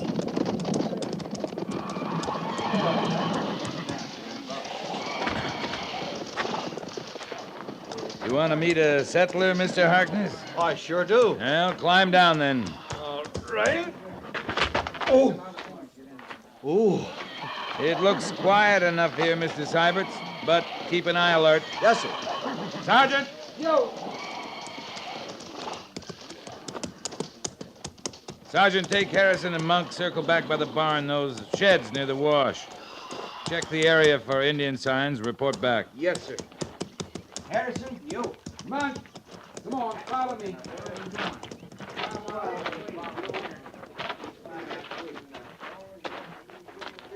This would be Mr. Callender's place. That's right. Can't blame him for choosing this spot. Beautiful country. That's as far as you go. No need for the rifle, Mr. Callender. I'll be the judge of that. I've no use for the Army. Said so the last time. Say it again. Now get off my land. Guess you haven't been raided along here. Report said you had. That's always your excuse, ain't it? Come snooping around a man's property, claiming to look for Indians. Seen any Indians, Mr. Callender? Seen nothing. Now, you don't frighten me, riding up in numbers. I got my rights and you're trespassing. You don't have any trouble with the Indians? Don't have no trouble with anyone, save the Army. That one out there, young one, sitting his horse so proud. Lieutenant Syberts? Their name's no matter. Caught him here a week or so back, fired on him for snooping, sneaking up on a man's own land. Told him not to come back. I know that. That one more bar you wear don't make you any more welcome. You're still the Army. Heard enough, Mr. Harkness? No, I haven't. The Army is out here to protect people like you, Mr. Callender. Now, what have you got against that? I tell you, if you're too dumb or too greenhorn to know, there was no trouble out here till the Army came. Red men are all right. You know how to deal with them. You'd better stop him where he is. That's far enough, Sergeant.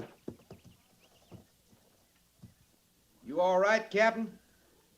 You find anything, Sergeant? No damage, Captain, but a lot of horses was here, back by the corral. They're fresh marks, sir. Got a lot of neighbors, have you, Mr. Callender? All I need. We didn't come on any settlers on our way here, Captain.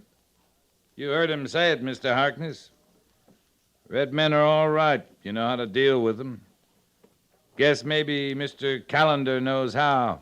You're getting off my property now? Thanks for the help, settler.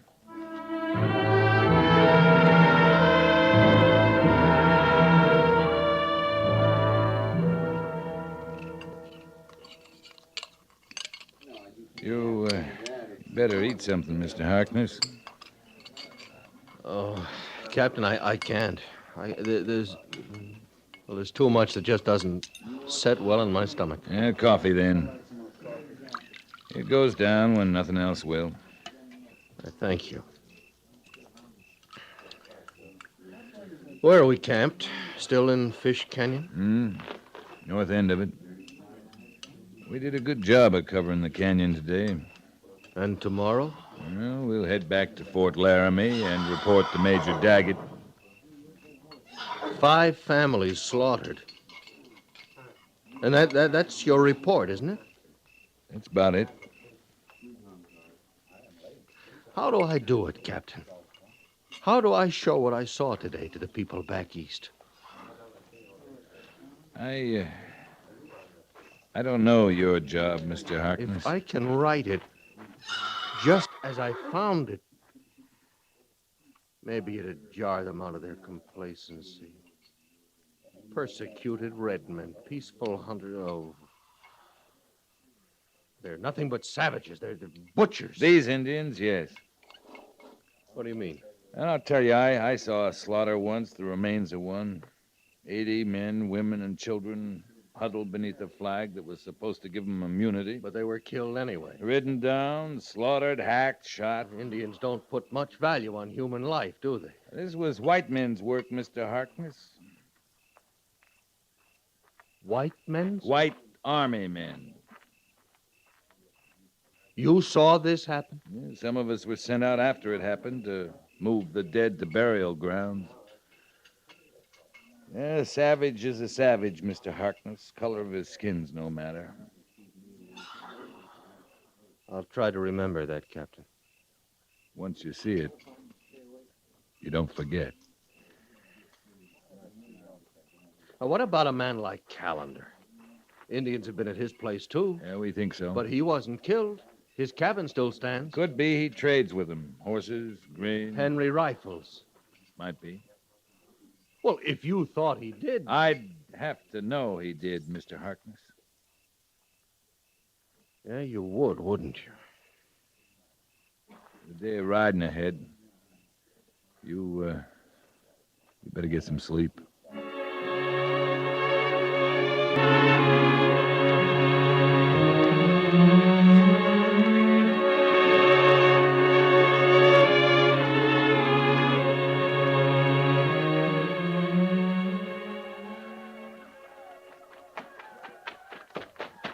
Captain Quince, Indians up on the bluff. Mount and make for the rocks. Sergeant, pass the word. Yes, sir. Mount and make for the rocks. Come on. Mr. Syberts! Mr. Syberts! Here, Captain. Harkness in your tent? No, sir. You better mount, sir. Harkness! Mount and make for the rocks! You see him, Mr. Syberts? No, sir, but he's armed, Captain. Yeah, he'd better be. Now, let's go.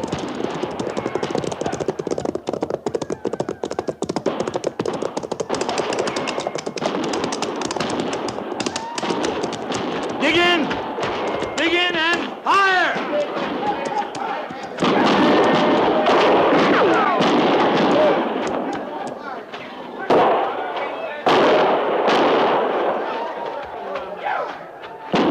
Give him a steady load of it! They're firing the camp, sir. They can have the camp.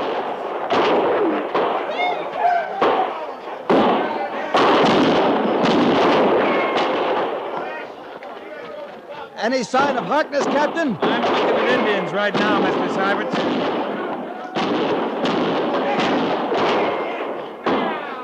Hold your fire, men. They're out of range. Hold your fire!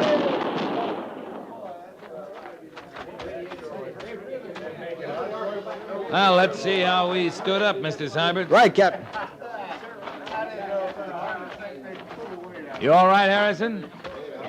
Captain, I'd like to wake up this way every morning. That's the prettiest sight in the world. Indians riding away from you. Ain't that right, Captain? Yeah, just right, Monk.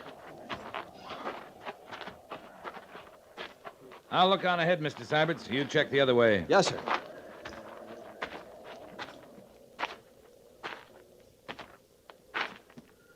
Captain, over here.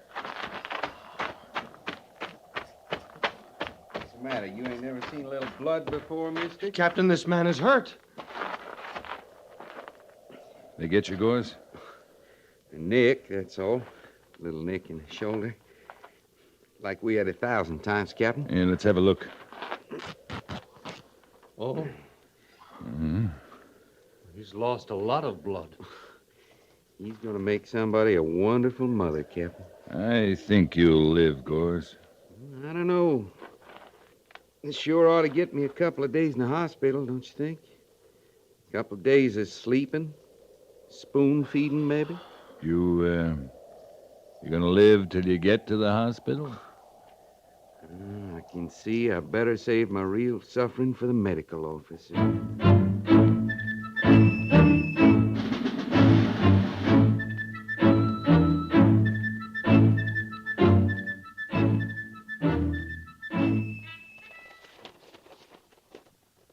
Well, Captain? What do you think of it, Captain? What's it supposed to be? Oh, the account of the raid on our camp at Fish Canyon. Yeah. Reads like the Battle of Bull Run with Indians. Well, I colored it a little. You counted 100 Indians, Mr. Harkness. I saw maybe 20. Well, I did that on purpose, Captain. You and see, Sergeant Gorse got a flesh wound in the shoulder. He didn't die a hero's death like the sergeant in your story here.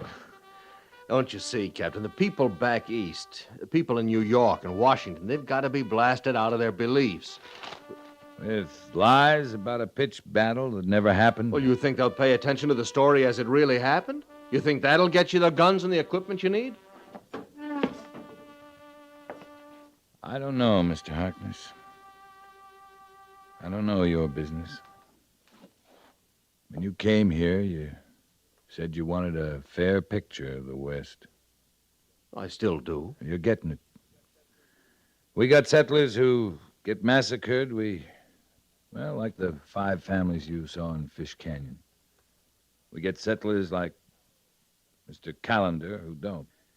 We got red men who slaughter innocent whites, and we got red men who sit down at treaty tables and try to make peace. Well, all that doesn't make exciting reading, Captain. It makes life and death out here. You're quite a realist, aren't you? I live here, Mr. Harkness.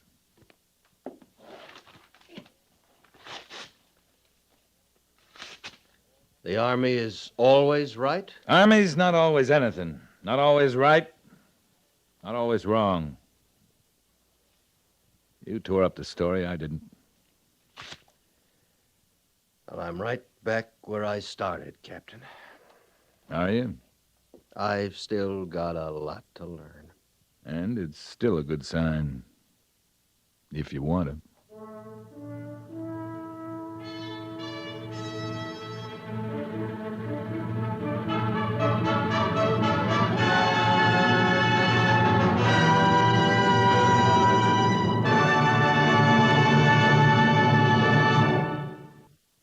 Fort Laramie is produced and directed by Norman MacDonald and stars Raymond Burr as Lee Quince, Captain of Cavalry, with Vic Perrin as Sergeant Gorse. The script was specially written for Fort Laramie by Kathleen Height, with sound patterns by Bill James and Ray Kemper, musical supervision by Amerigo Marino. Featured in the cast were Lawrence Dobkin, Harry Bartell, Jack Moyles, Sam Edwards, Parley Bear, and Lou Krugman.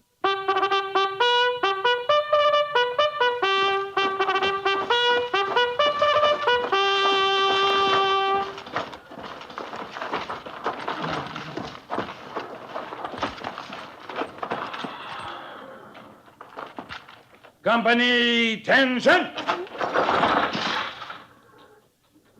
Dismiss.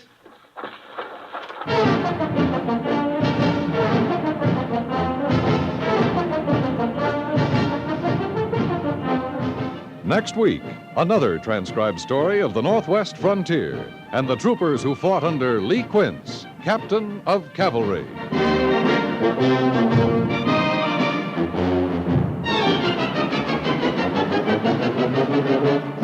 Many people who should know better sometimes use their automobiles to take out whatever is bothering them on other people. Keep this in mind. Driving too fast or trying to beat traffic lights doesn't prove you're better than the other guy. You can prove your superiority by setting a new safety record. Not only that, but you'll be around to enjoy it.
At the gallop! Ho!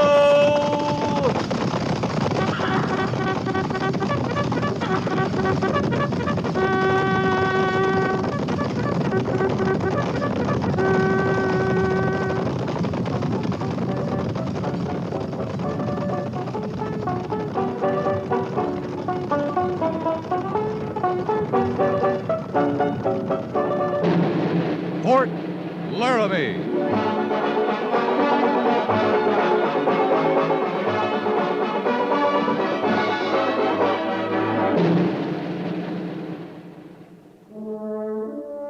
Fort Laramie, starring Raymond Burr as Captain Lee Quince.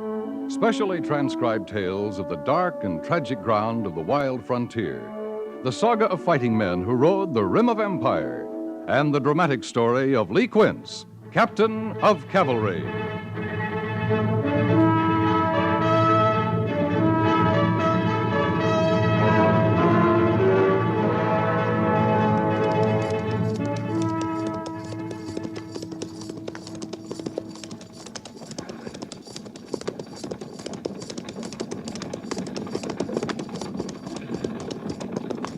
This is as far as we go, mister. That's your line, the creek ahead? You can water your stock there. We'll wait for that and head back.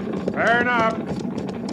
Whoa now! Whoa! Whoa! Slow it down back there. We're stopping a spell.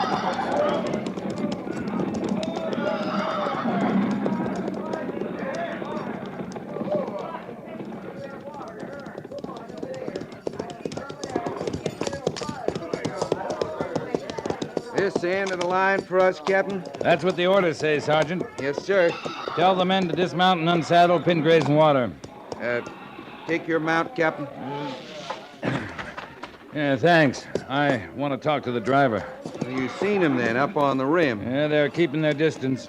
Ain't every wagon train pushing west gets 2 escorts, cavalry and the engines. Yeah, of course. I'll tell him. Dismount and unsaddle, pin graze and water. Dismount and unsaddle, pin graze and water. Come on now. Mind your stock don't take on water too fast. You're planning to stick to the Oregon Trail, driver? I'd be a plain fool if I didn't. With them engines staring me down from the top of the canyon. Oh, I don't think they'll bother you. They're not hungry. We butchered some beef on the agency for them last week. Can't see we'd look too good to them. Kind of mangy-looking outfit, ain't we? Oh, I've seen worse. You're all right, so long as you don't get any ideas about the old Bozeman Trail. Well, that's closed now, ain't it? Yeah, by treaty. That's what's bothering our friends up there on the rim. They think we aim to cut up to Montana country? Some of the wagons try it. Lots of gold up there, ain't there, Captain? Yep, and lots of Sioux and lots of Arapaho. It's all Indian country. Bozeman Trail's closed. Forts and posts are abandoned. I tell you the truth, Captain. I kind of had my heart set and panning myself a fortune or two. You wouldn't get to the first turn in that trail. Nope, I wouldn't. I know I wouldn't.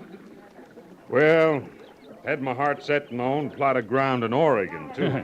Sure, you'll live longer. You, going up there to the rim, Captain? Talk to them Injuns? What for? Tell them to leave us be. That's reservation land they're on. They'll leave you be. Long as you set straight along the Oregon Trail. They haven't bothered a wagon train since the treaty. Well, I can wait till I settle in Oregon.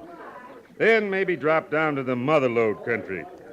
If I want gold bad enough. Yeah, if you want it bad enough. You don't have it, do you, Captain? Have it? The itch. The fever that sets on a man. Makes him want to find gold more than anything. That kind of fever can get you killed, mister. Yes, sir. I bet it can. Well, don't you worry yourself about me, Captain. Me and this little wagon train are staying right smack on the Oregon Trail. Good. Oh, I'd watch my stock if I were you. There's alkali in these streams through here. Won't kill 'em, but too much will make 'em sick. I'll keep an eye on 'em. Well, good luck to you, mister. Well, thanks kindly, Captain. We're sure much obliged you rode this far with us. It's all right. We'll watch you out of sight. I'd like that. Yeah, that's if you get a move on. You're wasting daylight at this rate. Valuable stuff out here, mister. Kind of like gold, Captain? Yeah, kind of like gold.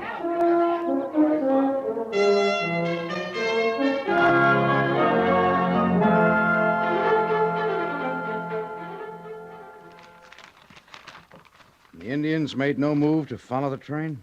Well, they left the rim of the canyon a little before we did. You can't be sure they didn't ride on ahead to intercept the train when it was out of your sight. They weren't headed that way, but I can't be sure. I keep feeling like we're sitting on a powder keg, Lee. Slightest little jar will blow up to a full-scale war. It's got me edgy.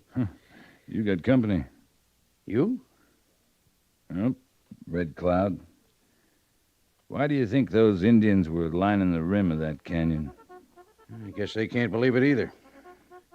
It's not much of a peace, Captain, if we spend all our time watching them, just to find out they're watching back.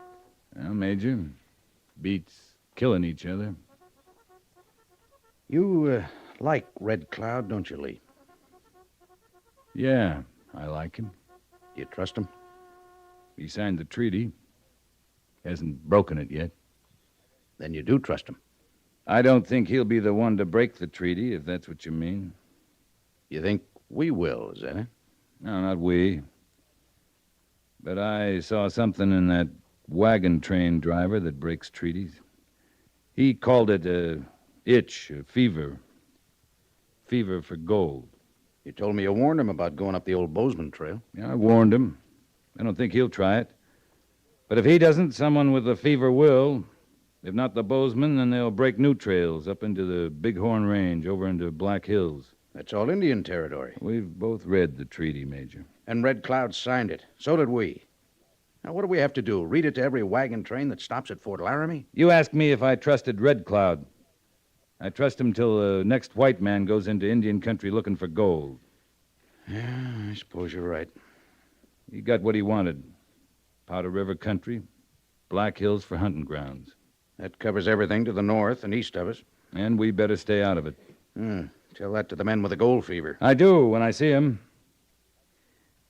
Lee, if you were sitting in my chair, what would you do if you had to translate this problem to Washington? I'd desert. No, you wouldn't. You'd have a plan. What would it be? About white men going into Indian country? We can't protect them. We'll have to try to keep them from going in. That's what I want to know. Can we stop them? We can try. Maybe with official orders, we can keep them from going in numbers. If we catch them, lock them up as treaty violators. And if they persist? For provoking an act of war, I'd shoot them.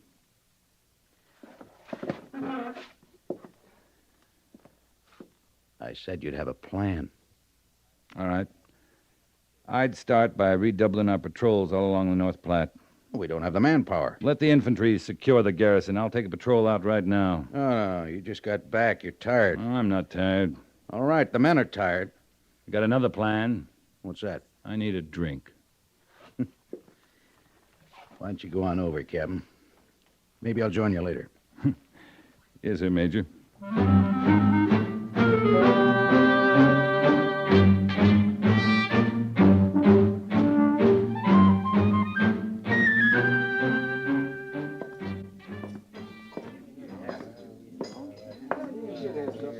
Why, Lee, I didn't know you were back. Got back last night, Willa. You the barmaid here now? Dad's waiting on some trade in the store. Here. Help yourself. Did I say I wanted a drink? If you'd come to see me, you'd have come last night. It was late last night. That sounded a lot like an explanation, Lee.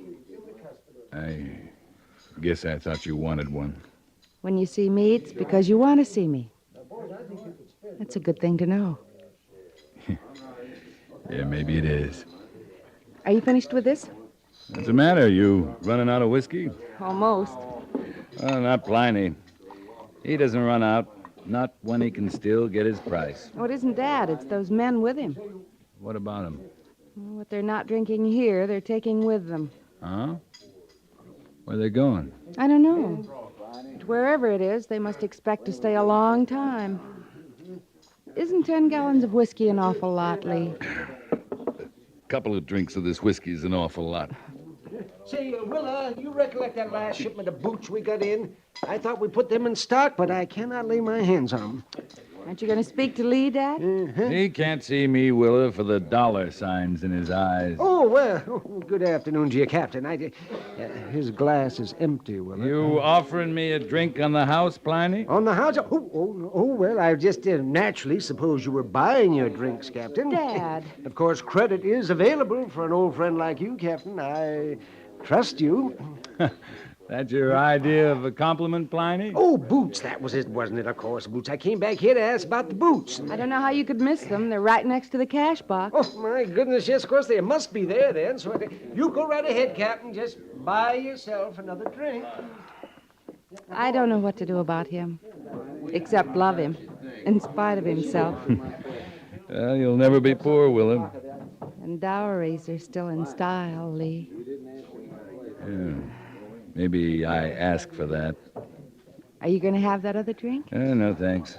This one is on the house. Oh, you don't want to break his heart, do you, Willa? No, well, I've had enough. I'll see you, huh? Yeah, sure, Lee. Sure. Yes, boys.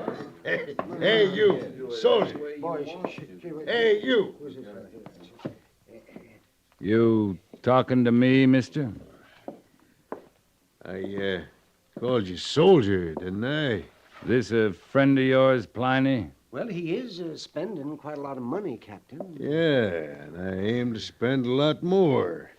Maybe with you, soldier boy. I got nothing to sell, mister. Well, you might give him some information, couldn't you, Captain? He's such a good customer. You want to quit bobbing around in front of me? No offense, no, not the slightest bit of offense. Excuse me. That's better. You want a drink, soldier? I'm in a hurry, mister. You must know this country pretty good. I'm looking for horses. Good uns. You're new here. New as today. Most of the settlers around here have horses. I said good horses. I seen the crowbait they pass off for horses over in Laramie village. I mean good uns. Strong. Take a lot of riding. That's what I want. Mm-hmm. How many? Oh, 4, say. Well, the Suter Ranch is about your best bet. It's a good day's ride from here. Which way? West. Due west. You can see the ranch house from the Oregon Trail. I ain't heading west. Then south, near Cheyenne. I ain't heading south. I can't help you, mister. You're not trying too hard, are you, soldier? Hard enough.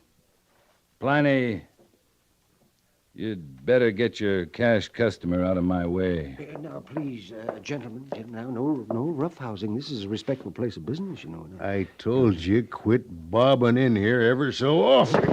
I only meant to help. You got any more shoving around you want to do, mister? Yeah. Kind of forgot my manners. Reckon you'd speak your piece better. You got paid for it. What are you trying to buy? A cracked skull? All right. I picked the wrong soldier. What's he so sore about? Well, he just misunderstood you now. Here, I'll help you pick up your money.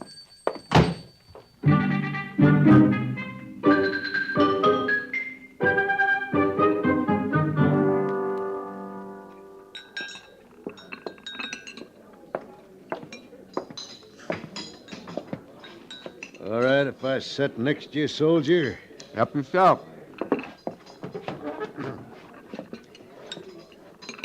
You get used to the food in time, do you? You eating free, ain't you? It's free enough. You look like a smart man, soldier. I ain't. I hear better. You been talking to somebody dumber than me, then. Pliny, the sutler. He put you next to the free meal here in the barracks? That'd be Pliny. Him and me, we're dumb in different ways. He says you know all there is to know about horses. I've ridden them, eaten a few. That's all there is to know about them. Where are the best horses around here, soldier? Up in the cavalry stables. I'd like to lay my hands on 4 good ones. Well, now, you could try, but you might get yourself shot in trying. I'm talking about buying horses, not stealing them. I don't think the cavalry's got any horses for sale, mister. Are you trying to understand me, soldier? I'm trying harder to eat. How much money you make a month wearing those 3 stripes of yours? Now that just plain took my appetite. A regular soldier makes 50 cents a day. I figure those stripes give you a bit more. You want to raise my pay? Is that it? I want 4 good horses. You get 'em for me. I'll see you get better than a raise. You just passing through, are you, mister? That's all. Don't worry about the money. I got it. What are you figuring on using horses for? Riding? 4 horses for riding. There's 2 of us. And it's hard riding. You won't get the money just asking questions, soldier. I guess I'd have to see that money. We're gonna do business, are we? You got a right price, we'll do business. This place, you'd get the horses. It'd be near the fort. Near enough. Ranch. If I told you about it, you wouldn't need me. I wouldn't collect that money you're talking about. You're not dumb, soldier. You're not dumb a bit. Hey, look here. Well, you seen the money. Well, now, that ain't all money, mister. How do you mean? Some of them pouches, they just don't bulge right for silver. You see real good, don't you? Anybody tell you there's an assay office over in Laramie Village? They might have, if I'd asked. You want some advice, mister? I want some horses. You better not be finding gold in Indian country. There's a treaty now says you can't go in there. Is that a fact? Listen, of course, you got permission from the Indians. Soldier, I got 10 gallons of whiskey. That's a lot of permission. Providing I wanted it. Now then, I took your advice. You gonna take my money? I'd a lot sooner take you, mister. You going along with me, or ain't you? I'm going with you, all the way. Hey, what's the idea? You just got yourself a military escort, mister, clean through the main gate of Fort Laramie.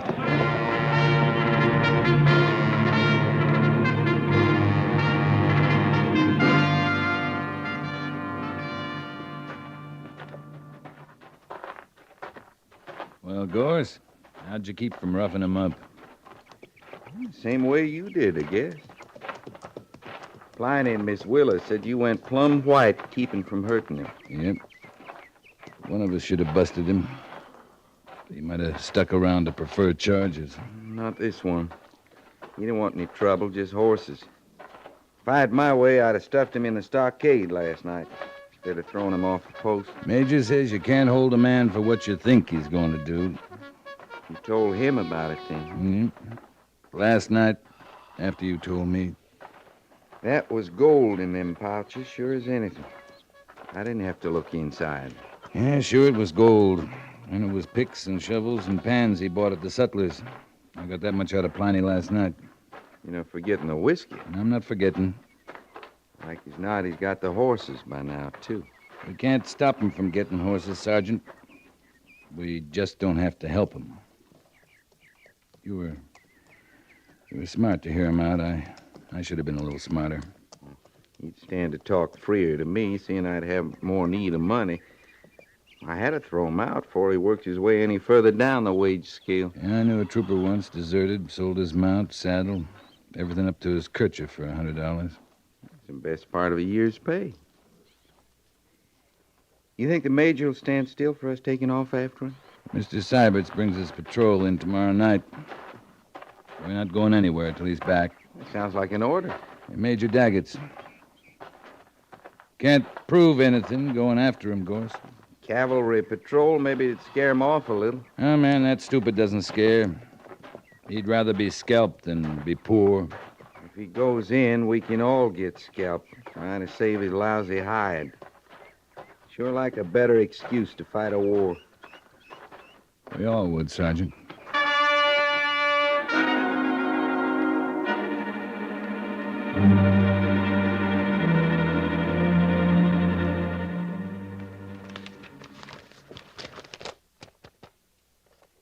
Right about there, sir.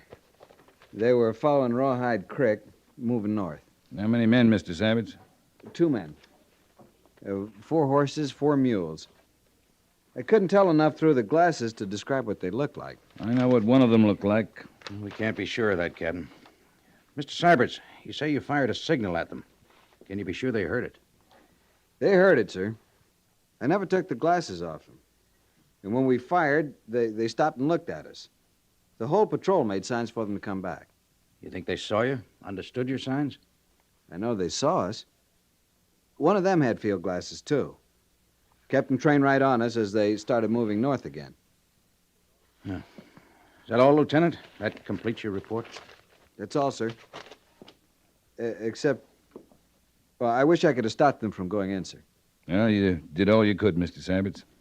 Thank you, Captain. Every bit you could, Lieutenant. Now go on and get some rest. That's an order. Yes, sir. Major, sir? Captain, sir?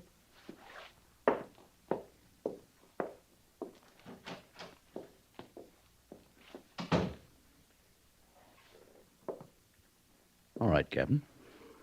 What would you have done in his place? Exactly as he did. Glad to hear that. But now you want to go after the prospectors. I want permission to go to Red Cloud. To keep them from being killed? To keep a war from starting. The man I saw knows his chances. Everybody warned him. I got no feeling for him. I want to think about it, Captain. While you're thinking, a runner could be on his way to Red Cloud. I'm aware of that. And while you're thinking, Red Cloud could be on his way here, in paint and war bonnets. If he is, a runner wouldn't stop him. He might. I'd say that's a chance we got to take. The only chance we have got. If the runner gets through and Red Cloud agrees to powwow with you, what then? I'll ask him to let us find the prospectors and deal with them our way. And if he's found them first? I'll take their bodies off his hands. How many men do you want, Captain? Sergeant Gorse. Just one man? I want to stop a war, Major, not start one. Red Cloud's not likely to consent to a full company. The runner will leave the post in an hour. When can you and Sergeant Gorse leave? Tell your runner we'll try hard not to get ahead of him.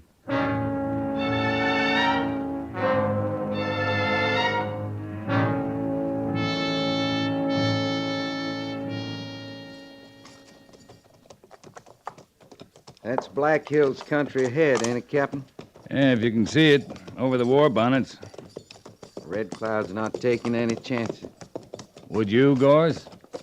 No, sir, I wouldn't. I just keep hoping they're getting an eyeful of this white flag I'm toting. There in the hills, they got the best view. We just keep riding in? Yeah, as far as the stream. We'll drop our gun belts when we get there. And wait for Red Cloud. Yes, sir. I guess if I'm going to die in the cavalry, I'd just soon do it with you as anybody, Captain. You could be back at Fort Laramie, getting rich, selling horses to prospectors. The air is cleaner out here, as long as it lasts.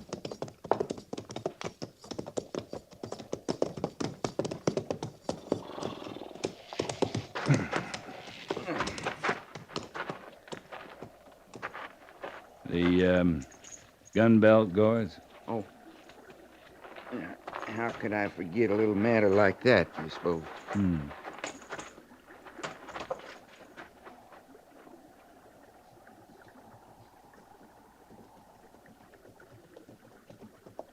Yeah. Red Cloud, all right. 2 braves with him. Not a couple hundred in the hills. Maybe 1,000 as long as they stay up there.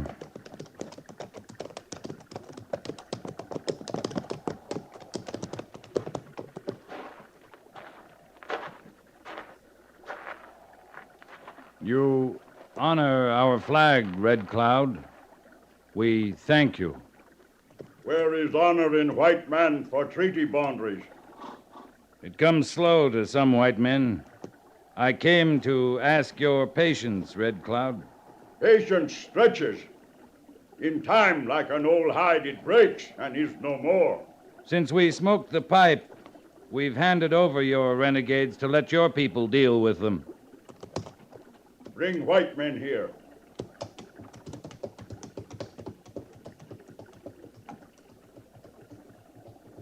You will deal with them. How? They're alive? I did not come here to deliver dead men. Then they'll be put in the stockade and kept there. You have been our friend. Tell your people Red Cloud will not powwow again. Next time, warriors not stay in hills. Next time, white men, dead white men. I'll tell them, Red Cloud. I hope they listen.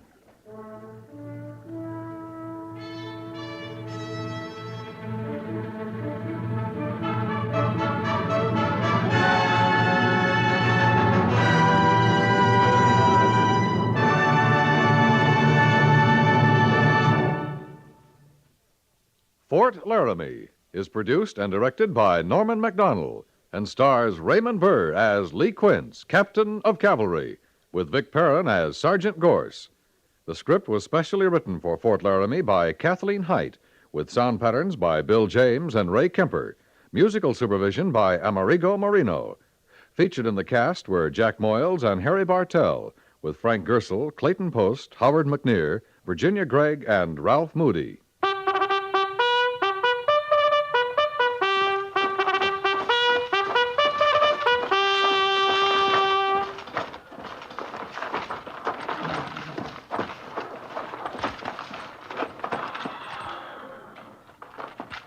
Company, tension!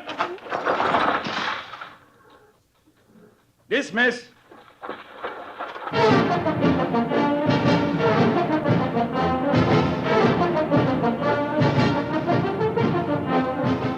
Next week, another transcribed story of the Northwest frontier and the troopers who fought under Lee Quince, Captain of Cavalry.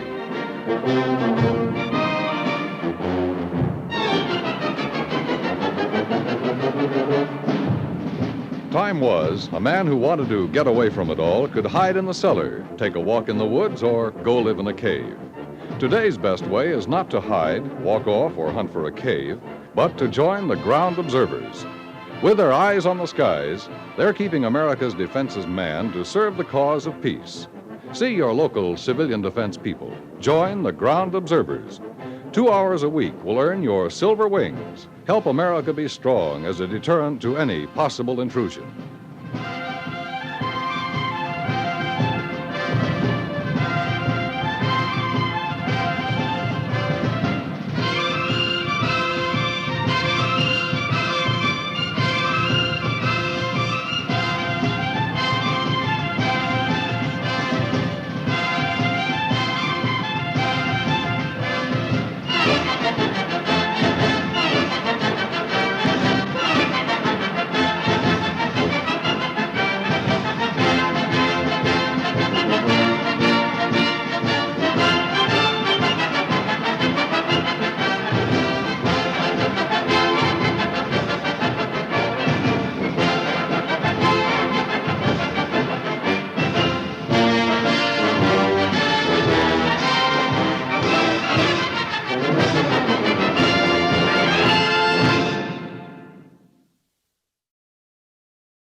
At the gallop! Follow!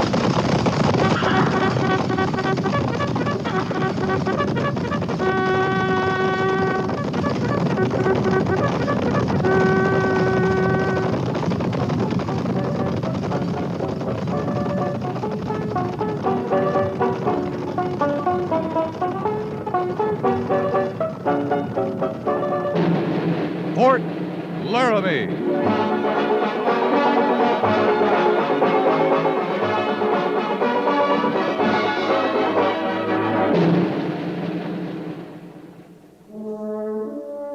Fort Laramie, starring Raymond Burr as Captain Lee Quince.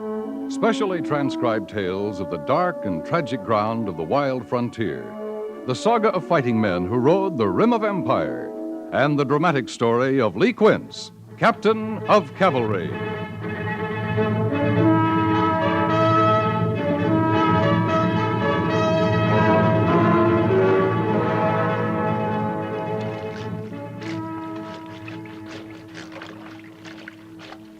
I never seen the sense of it. Scrubbing day after day, putting clean clothes on the dirty army. It's a way to earn her keep. Every woman marries a man earns a keep. Night and day, it's all earning. Not today, Is. Don't start on that talk again today. Now, I plumb forgot about your delicate condition, Stella Merchant.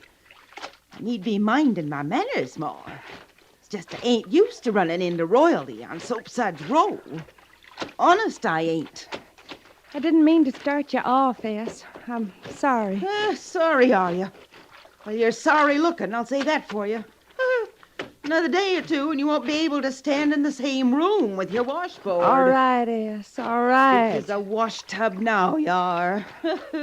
Couldn't you just be quiet? Think what you will, but keep it to yourself. Enjoying yourself, ladies? Having a fine social hour, are you? Oh, Fanny, it's her. Look at her. Can you tell by looking she's a regular queen? I'm doing the best I can. If you'd let me be, if you wouldn't go at me so much... Now, you listen to me, Stella Merchant, and hear what I say. Fanny, don't.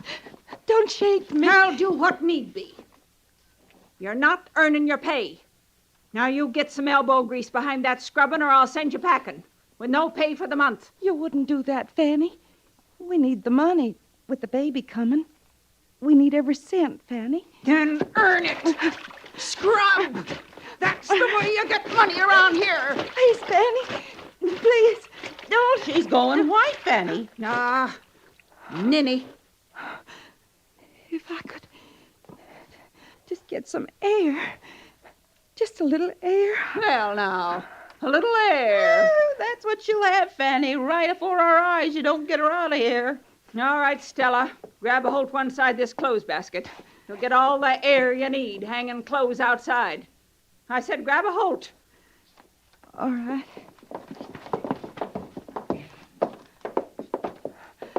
Not quite so fast, Fanny. Yeah, you're moving like cold molasses now. Carry your weight, Stella.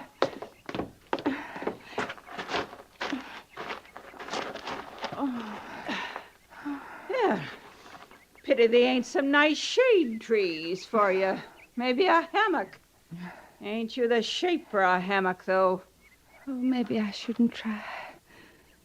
I thought I could work right up to the very day the baby came. Other women do. You ain't other women. You've no cause to talk to me like you do, Fanny. You and S. I never give you cause. You never give me nothing but an awful bellyache. Combing and bathing and making pretty for the men. For my man, Fanny. That's it, is it? You're so full of lying sweet talk you believe yourself. I thought we could all be friends. Out here, so far from home, all of us. I thought we could help each other. You're long on help, ain't you? Everybody help. Everybody be happy. Well, you be happy, Stella. Like you're so willing to tell anything to be near Billy. Happy to earn your keep washing filth. Happy to bear his young'un. Happy, happy, happy. I love Billy, Fanny. Love. Ha! You don't understand. You really don't understand. I never realized that till now. It's the young as don't understand. Did you never love Luke? Even then? when you were young? Did you never love him, Fanny? Hang the clothes. It would be awful if you didn't love. You'll get no pay for John and taking the air like you are. You keep saying you need the money, we'll earn it. I will, Fanny. I will earn it, and glad to. And see you keep that glad stuff to yourself. You and your love and the life you feel kicking in you. I've buried more young'uns than you'll ever have. Oh, I'm sorry. Truly sorry, Fanny. Don't you never be sorry for me.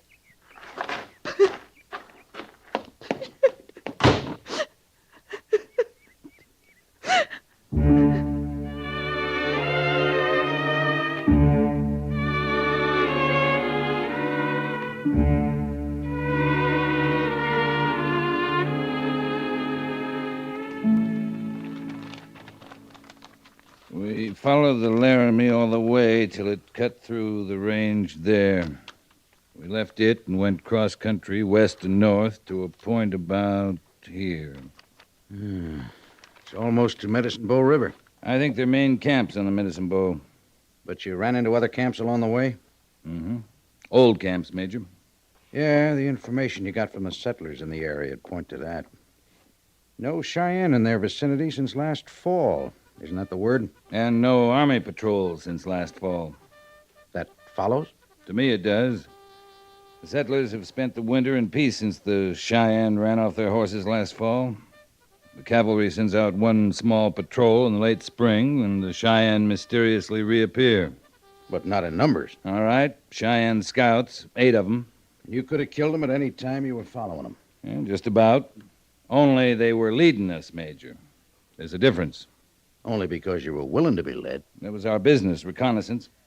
You don't kill 8 scouts who are leading you into a trap. Of course you don't. If you're sure it's a trap. Look, for 2 days, if we didn't keep pace with them, they waited for us.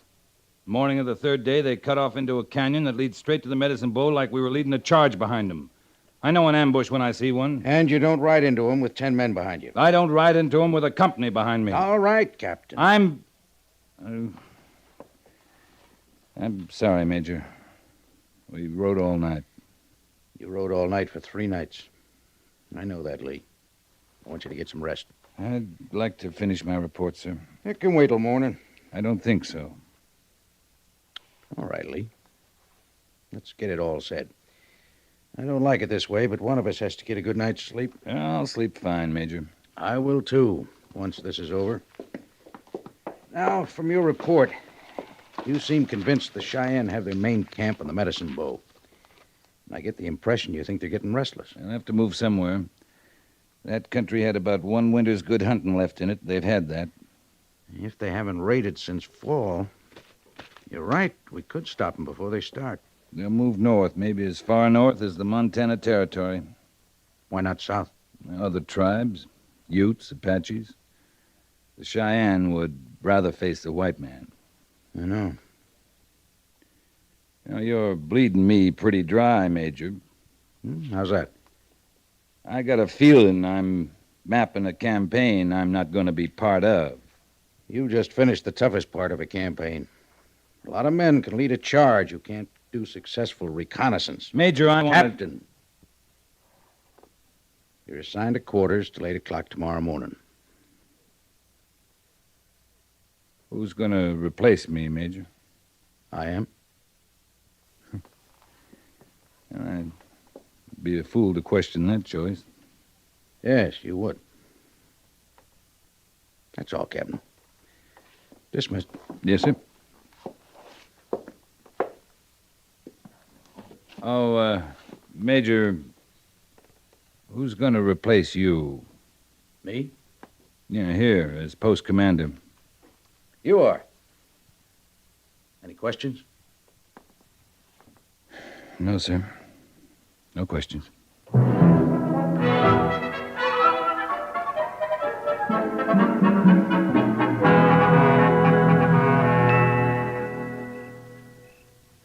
You can't see by that light, Stella.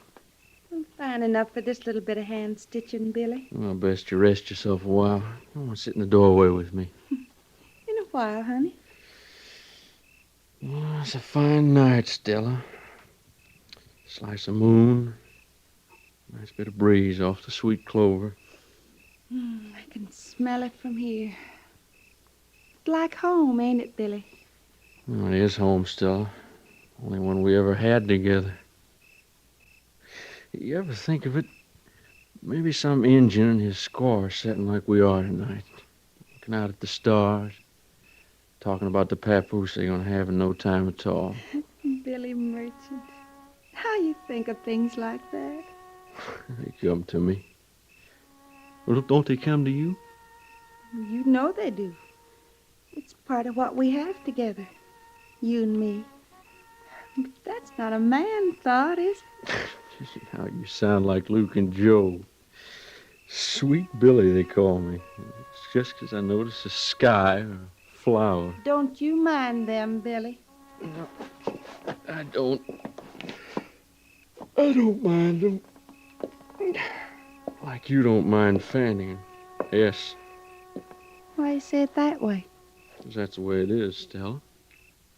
Feeling folks like us, we feel too much sometimes. We let folks get to us, rub us wrong, maybe. Maybe hurt us some. I love you. Sure. I said we were feeling folks. Oh, Billy. Billy. When you gonna have that baby, Stella? Soon, honey. As soon as I can. It's a hard time for you. I know that. Not too hard, Billy.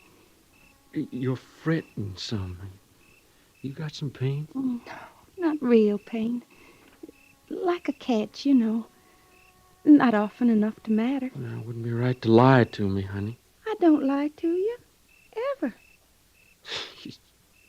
Just sometimes you don't tell me all the truth, ain't that it? You're feeling folks, too.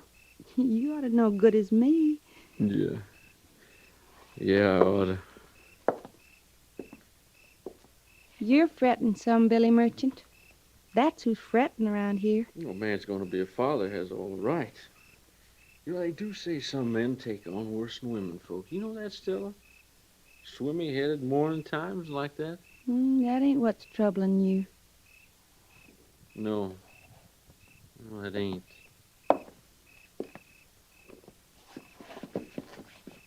No, it sure ain't. How many times I asked you to give up your work at the laundry?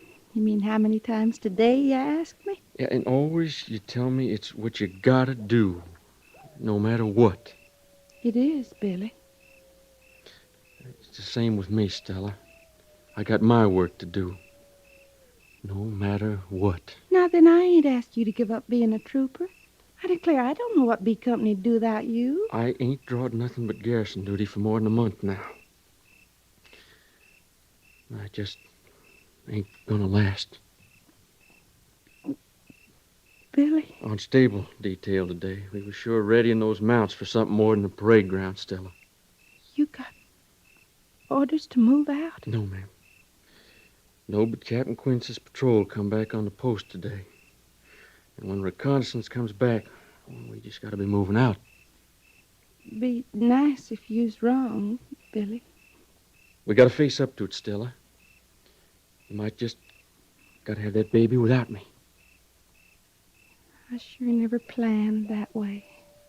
If it had to be, would you want to try to make it back home? To my ma? Sure. Why, Billy Merchant. That'd take every cent we own and then some. I ain't thinking of that. Well, then you think about it right now. Only don't take the bother. If they was money, they ain't time. Stella, I want to be with you more than anything I could name. But I can't ask the favor of a leave. You understand that? You got your work to do, Billy. No matter what.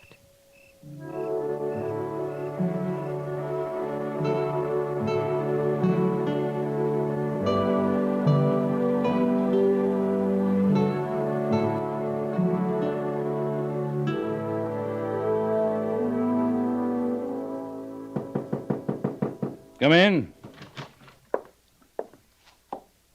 Captain Quince, sir. Sergeant? I must have took a wrong turn, sir. I was told to report to the office of the post commander. Close the door, Sergeant. Yes, sir. Now, sit down, Gorse. And, Gorse, any time you want to get rid of that stupid grin, you can. Yes, sir. Only you look powerful big behind that desk. Yeah, too big for the desk. Maybe too small for the job. You'll do what you gotta do, Captain. I was thinking more that we'd do what I gotta do, Gorse. You was? Major Daggett tells me that Sergeant Pearson takes a big load off him sitting at that desk outside. Well, he ain't sitting out there now. And he's getting his equipment together, fixing to move out with Major Daggett after reveille tomorrow morning. Captain Quince. He'll need a good briefing, Sergeant Pearson will. Well, I'd like to volunteer to... Good. That saves me an order, Sergeant. To go with B Company as a special scout. And when you've finished briefing him, he can fill you in on the details of his desk job. One of us ain't listening, Captain. It's a side of the Army we don't know much about, Gorse. Time we did. You being in charge and all, you think you could arrange a quick transfer for us, maybe the infantry? Better find Sergeant Pearson. Tell him all you know. Yes, sir. Now, that'd be my job, wouldn't it? Till we get swinging doors. Guess it is.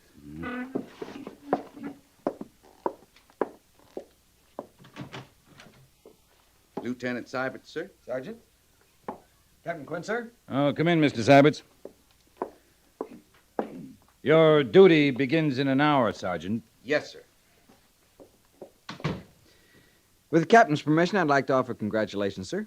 You came here for a briefing, Mr. Syberts. I understand that. Sit down. Yes, sir. You familiar with the Horseshoe Creek area? Oh, yes, sir. That map you're using... The map's wrong. Well, I drew that map, Captain. Then you're wrong. Horseshoe Creek does not feed from the Medicine Bow River. No, sir. From the Little Medicine Bow. Not by 20 miles, Mr. Syberts. 20 miles of twisting canyon through the Laramie Range. That's this line here. Now, Horseshoe Creek is east of the range. Medicine Bow and the Little Medicine Bow are to the west. They do not join. Well, they must have once, sir. It's like a riverbed all through the floor of that canyon. They didn't join last fall when you drew this map. You mean the waters didn't join, the riverbeds did? Mr. Syberts, a cavalry company moves with water. Water points a course of travel, a campsite. I know that, sir. Do you? Captain Quince, that's the first country I ever charted, the first map I ever drew. Well? It's not an excuse, sir. Sounds like one, Mr. Syberts. What I mean, seeing it was my first real attempt and all, I never thought that we'd be using that map to campaign by. We're not. That's good. You bet it's good, Mr. Syberts. Good and lucky. I pulled this map out of the Major's files last night to study it. I spent the rest of the night drawing up a proper map. Here, Mr. Syberts. You tear it up. Thank you, Captain. Don't thank me. Remember it. Remember it good. And then forget it. Captain Quince... I've already forgotten it, Mr. Syberts.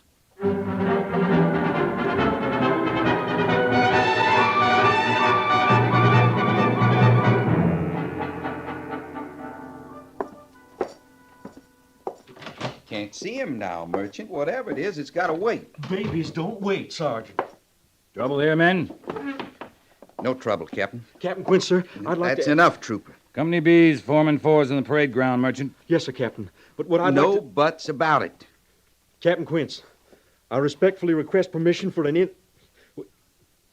Can't I please get a hearing from you, sir? Captain, don't conduct no hearings this time of day, Trooper. It's all right, Gorse. Let's have it, Merchant. And quick. Obliged, sir. Any time now, any little minute, I'm going to have a baby, Captain. Well... Sergeant, my respects to Major Daggett. Tell him Trooper Merchant will be on the parade ground in 2 minutes. Yes, sir. I met my wife, Captain. Stella.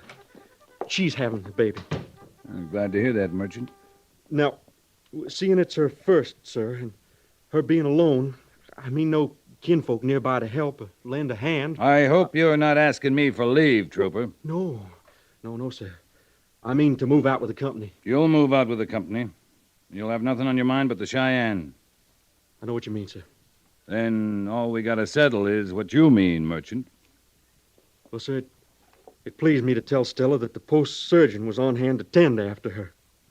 And the baby, too, when it comes. Well, that eased her some, sir. Well? It'd ease me some if you was pleased to tell me I was telling Stella all the truth. The post surgeon's leaving with B Company, Merchant. I see, sir. Your wife in your quarters now? No, sir. No, she's working in the laundry. Well, we're holding things up, Merchant. Yes, sir. And thanks for hearing me out. Merchant, you know that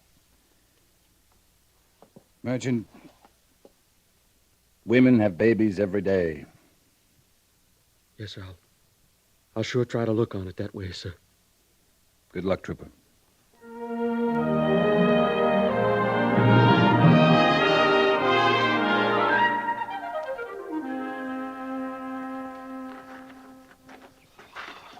Look at that Luke. Never was a man so glad to leave his woman. There's one is glad, right next to him. Joe, beaming and smirking, grates on my nerves sometimes seeing that brother face Injun arrows in us. And I ain't grieving none myself. Luke's been home a month. A good month. Good and long, that's a fact. I know what you're thinking, Ass. Oh, you sure? You'll be to yourself. All to yourself. That's pure blessing. You know it is, Fanny. Oh, they haven't gone yet.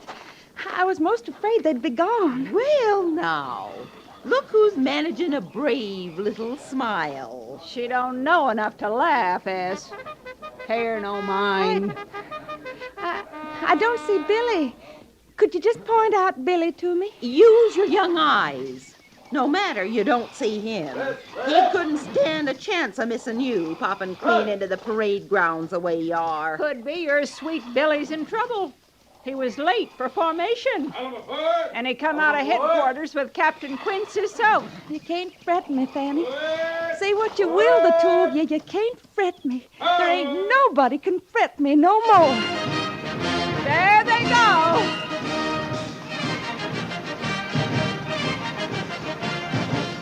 Only stirring sight they is, bands a-playing and flags a-flying. And men leaving. Would you, if you see him, point out Billy to me?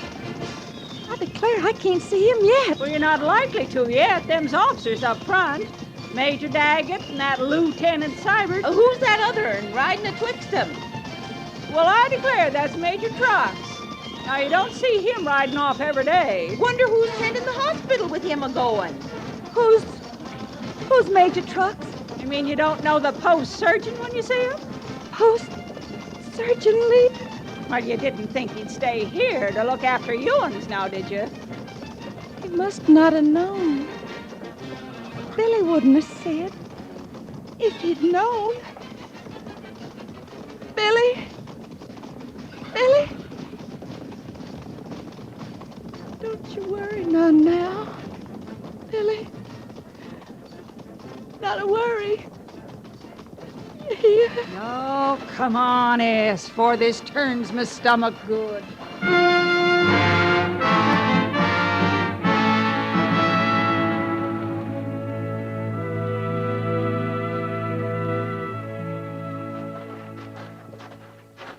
I'll get the door for you, Captain. You sure this is where she lives? It's Merchant's, all right.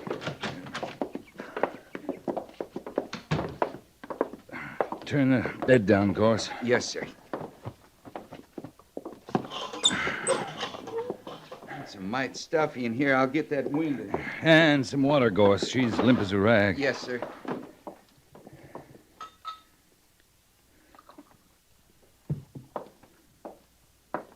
Just like I found her, Captain, keeled over in her tracks. A little water on her face. Maybe it'll brighten her.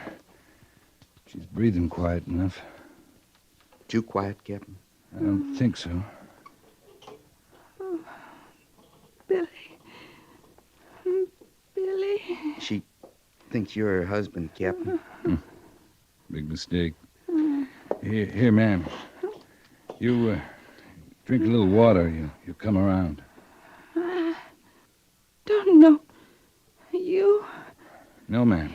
You're in orders, and I don't know you. No sense giving her a fright, Captain. I'll just go along. You leave me, Gorse. I'll throw you right in the stockade. Yes, sir. Oh. Oh. Now take her hands, Gorse. Oh. Take her hand. Hold them. Oh. Yes, sir. Oh, I guess. You know, I'm gonna have a baby. I guess you're about as right as you can be, ma'am. Oh.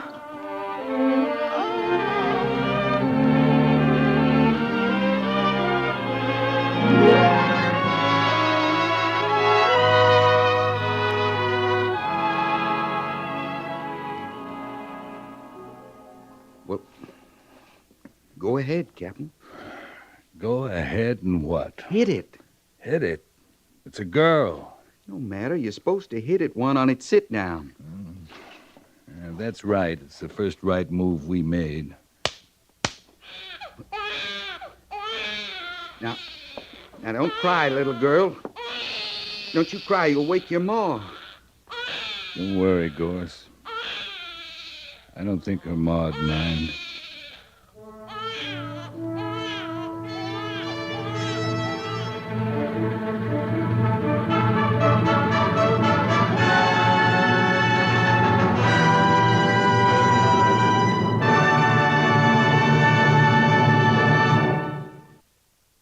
Fort Laramie is produced and directed by Norman MacDonald and stars Raymond Burr as Lee Quince, Captain of Cavalry, with Vic Perrin as Sergeant Gorse.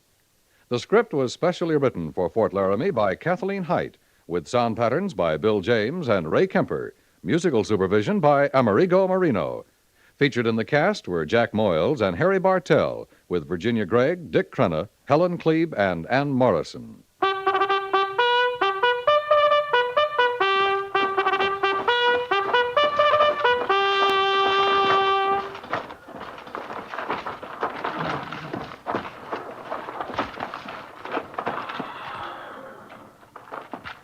Company, tension! Dismiss.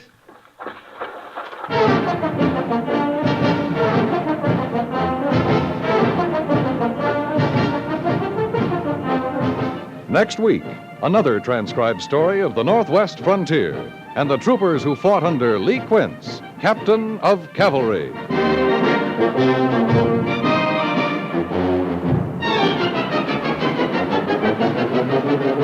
Sitting ducks are supposed to be targets for trouble. Your car is a sitting duck and yourself a target for trouble when you park carelessly.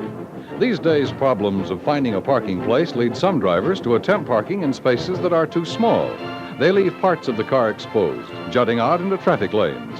As a result, another car swerving or coming around a corner can smack into the exposed front or rear end. Double parking, along with all the frustration it can cause, also increases the hazard of this kind of accident. Don't make your car a sitting duck in the way and asking for trouble.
At the gallop! Oh!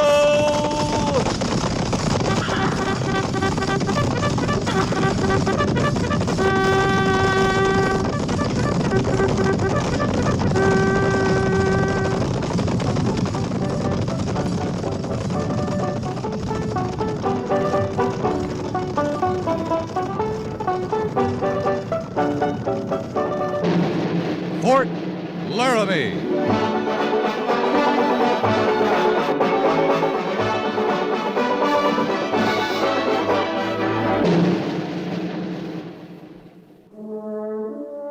Fort Laramie, starring Raymond Burr as Captain Lee Quince. Specially transcribed tales of the dark and tragic ground of the wild frontier. The saga of fighting men who rode the rim of empire. And the dramatic story of Lee Quince, Captain of Cavalry.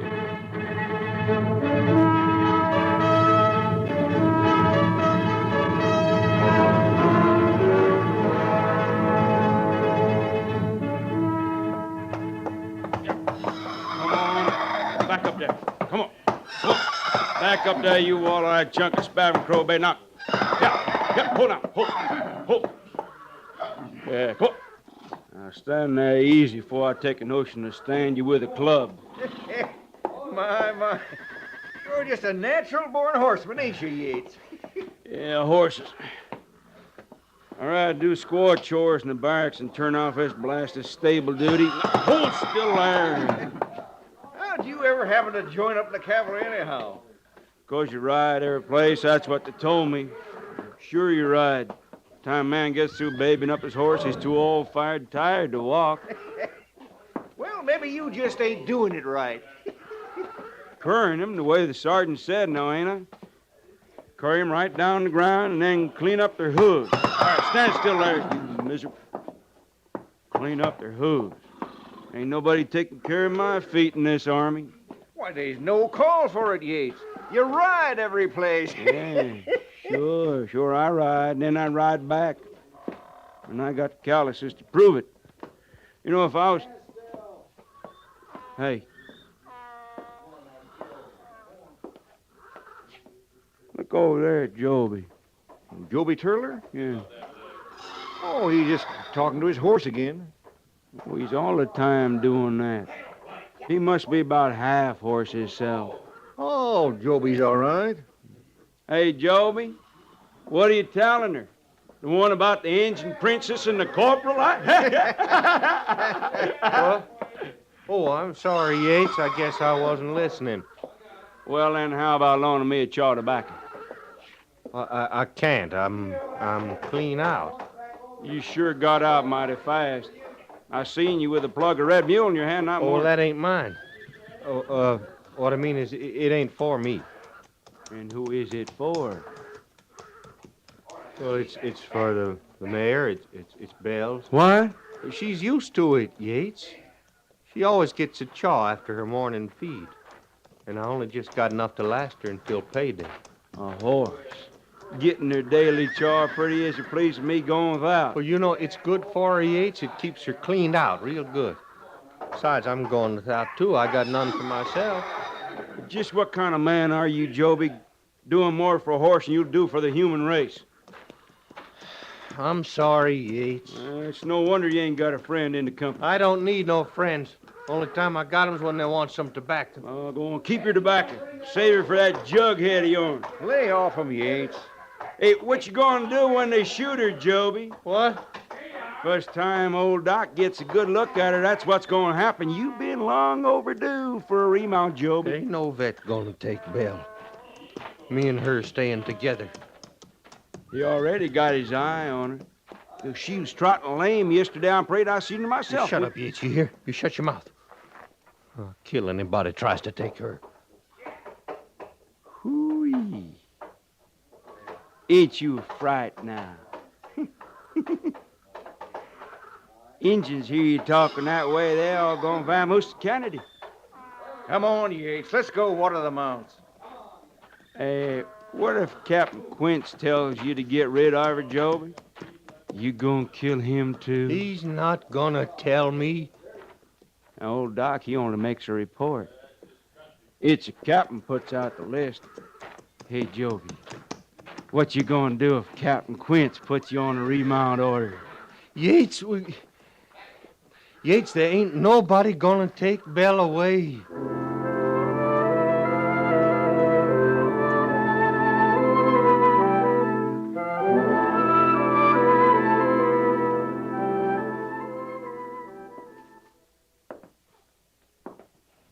Well, in a way, it's a routine patrol, and in a way, it's not. Yeah. Hand me that map there behind you, Sergeant. Yes, sir. This one, Captain? Yeah. Yeah, roll it out there on the table. All right. That's good. Let's see now. Sure a lot of empty spaces on it. One of them is where we're going. Here, right in here. Broken Plains country. We'll move northwest out of Laramie as far as the Great Bow Bend, then due west till we pick up the East Fork of the Platte, wherever that is. Nobody's got around to mapping it yet. We taking a surveyor, Captain? No, not this time. All right, we'll follow the Platte south to about here, then swing back in. The route will depend on what we find.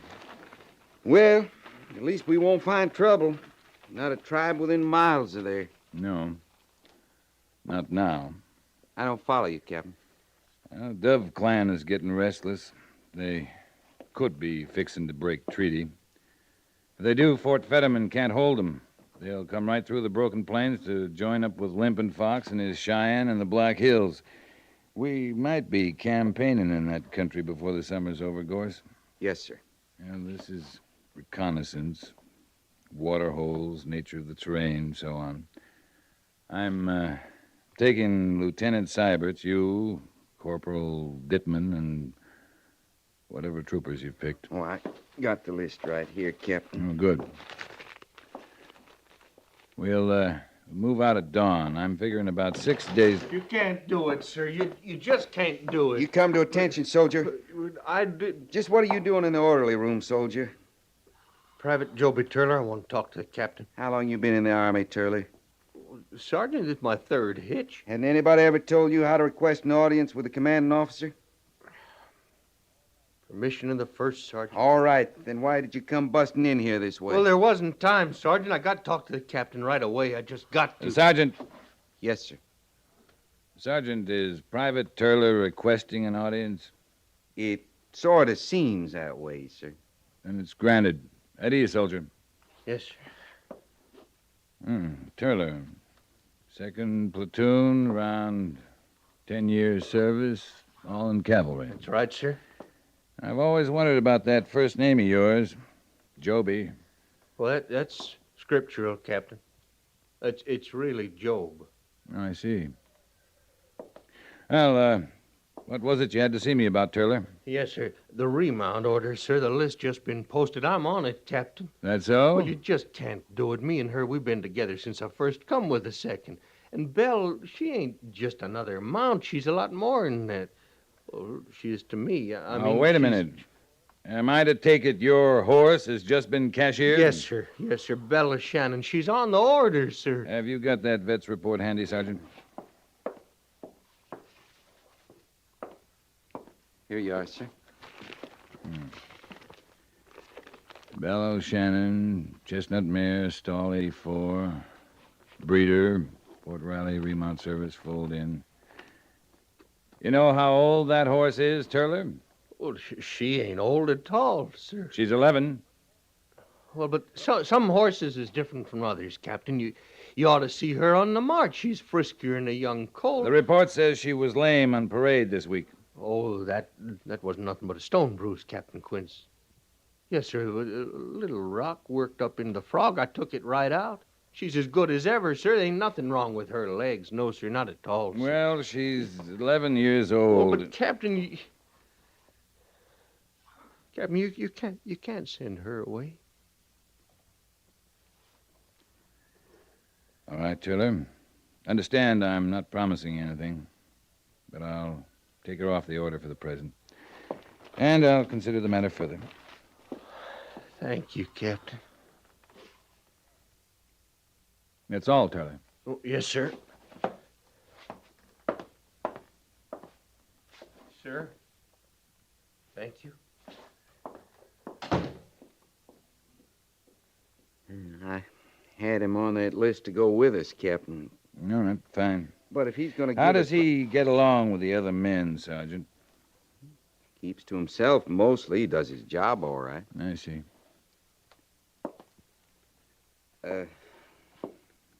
May I say something, Captain? Go ahead. I know how you feel, sir, but you gotta do it. That horse is 11 years old and she's showing lame. What's there to consider? Nothing much. Just how to go about cutting out a man's heart without hurting him too bad.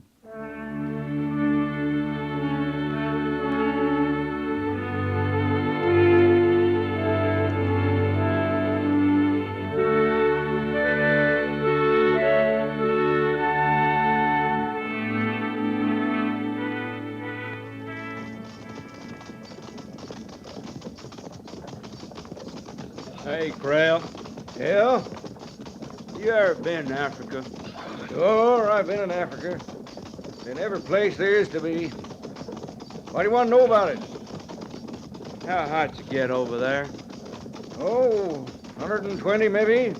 More in some parts. Well, then I'm right. It's just what I figured. What's what you figured? We done gone and taken a wrong turn back there somewhere. We are in Africa, Creel. Last night in camp, he was bellyaching about the cold. And there you are. Freezes you to death at night, burns you up in the daytime. Boy, it can't puzzle me out what the government wants with a country like this. Well, ain't you heard the news, Yates? What news? The devil's getting overcrowded. He's aiming to put in an annex out here. That's so. Well, he can... Oh, here comes Captain. Captain? Yeah? What is it? Well, sir, me and Creel was just saying, Captain, this is sure a mighty poor country to fight over. Oh, you think so? Yeah. And it ain't the friendliest place we've been, sir. Oh, I wouldn't worry about that, soldier. For the next few years, you got a home in the Army. Yes, sir. Captain Quince. What is it, Mr. Seibert? We got some trouble at the rear of the column, sir. Huh? Patrol! Halt!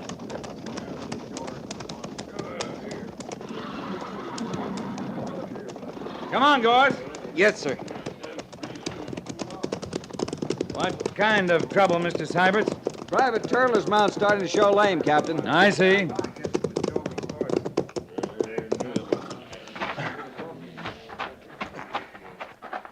I reckon it don't amount to nothing, sir. It may be at their stone bruise again. Well, let's take a look. Oh, easy, girl, easy. She was favoring that left foreleg, Captain. Yeah, I see.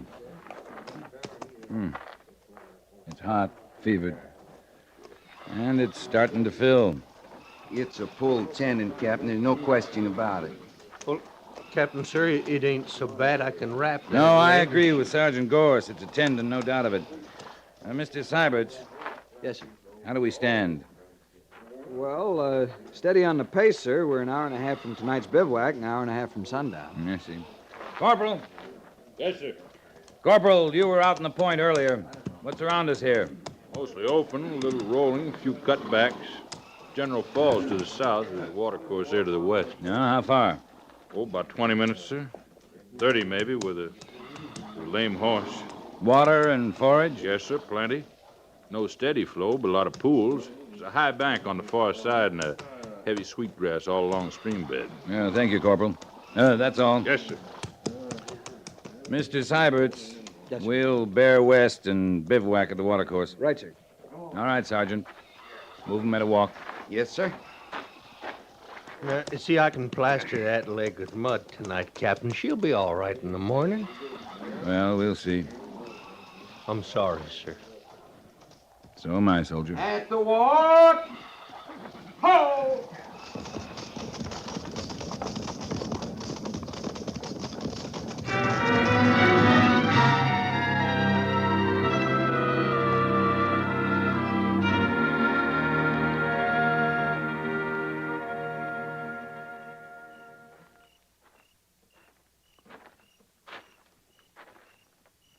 Mind if I join you, Captain? Oh, sit down, Mr. Seiberts.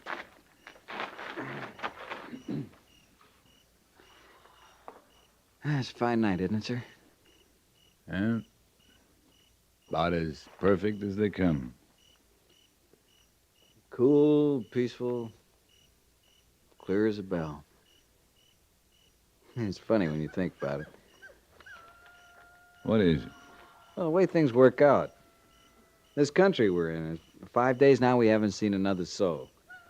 And chances are, the next time we come through, we'll have to fight our way. Maybe not. Sioux may stand by their treaty. I hope so. So do I, Mr. Sabbits. For all our sakes. I know what you mean, sir. I didn't when I first came out from the point. We all start green, Mr. Sabbits. I suppose. Beg pardon, Captain. Yes, Sergeant? Sir, what are we going to do about that horse at Turler's? Why, you know what we're going to do, Gores. When, sir? I figured first thing in the morning, we'll shift the loads and give him one of the pack horses.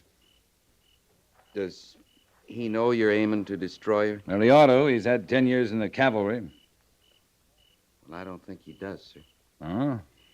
He's had her down there at the end of the pool ever since we unsaddled, putting mud on her leg, walking her, standing her in the water. He keeps talking to her, Captain. What is it you're trying to tell me, Gores? In the morning, sir, before we shoot that horse, we better take Joby's rifle and sidearm. All right, Gores. I'll talk to him. I guess I've been putting it off all evening, and Indians! They're up there along the edge of the bluff. Sergeant, form the men. Right, sir. Deploy it, skirmishers! Find cover and dig in. Fire at will. Stand by for the moment, Syberts. Yes, sir. Corporal! Yes, sir.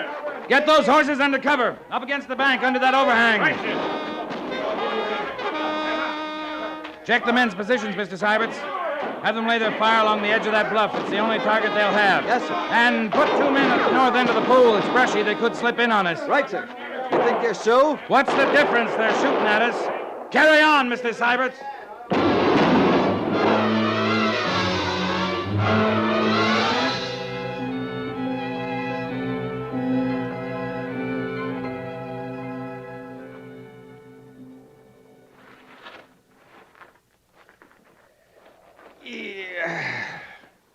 Pretty near dawn, Yates. Another half hour it will be. That's when they're going to hit us, too. Right after dawn. That's how they always do. Yeah, that's what I've heard. Yeah, waiting up there right now, all along the edge of that bank, just waiting for dawn. And we're going to get it good. What do you figure the captain's going to do, Yates? I don't know. What do you think he can do? They got us pinned down good and they know it. And so does he. And now they just wait. Ooh-wee. I seen that flash trail. You know, I could get me one right there if the captain let us fire back. Yeah, says we gotta save ammunition. What for? They ain't gonna give us time to use it up. Them's the orders. Well, you know I had me a belly full of orders in this army. An hour from now, you might have a belly full of bullets. You know where I'm gonna put my first shot when they hit us? Right in the back of Joby Turler's head. Yeah. Always knew you was brave. Well, it's him got us in this fix. Him and that crowbait horse of his. Well, it'll be the captain that gets us out, if anybody does. Wonder what him and the sergeant's doing over there. Well, I know what I'd be doing. If I had anything to do it with, I'd be getting myself blind drunk.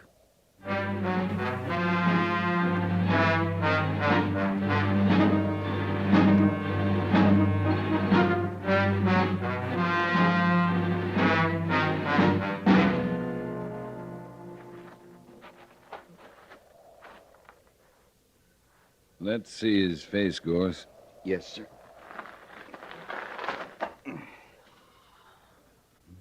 Black circle painted there on his forehead. They're on the warpath, all right. Yep. Yellow bars across the cheeks, white dot on the chin, red line over the bridge of the nose. They're Dove Clan. At least we know who we're up against. Well, it's always nice to know, sir. Yep. Now, let's get back to cover. It's almost light enough they can see us. Yes, sir.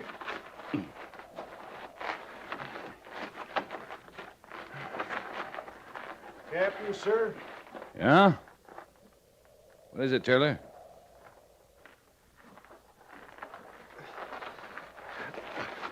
Captain, I heard the men talking. They're saying I'm to blame for all this. Who's your commanding officer, Turler? Huh? Well, you are, sir. Who do you get your orders from? From you, Captain. Who ordered you to camp here last night? Well, you did. Then who's to but- blame? Well, yes, but... Forget it, Turler. We've got a fight coming up. Yes, sir. Been praying in my mind all night. Yeah, I know. Come on, Gorse.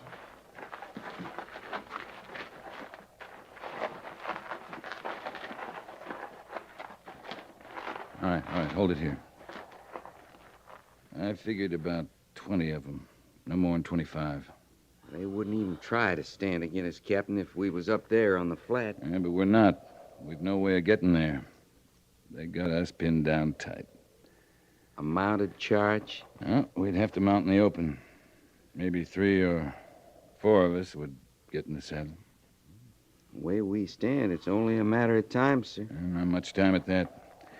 As long as they hold the top of that bank, they got another one of our horses. Yeah, no, if that was... That was Bell. Here, stay down, Turler. That's Bell Shannon. Hey, get back to cover! Crazy fool. Let him go, sir. We need every man we've got. Stay here, Sergeant. I'm going after him. Watch yourself, sir.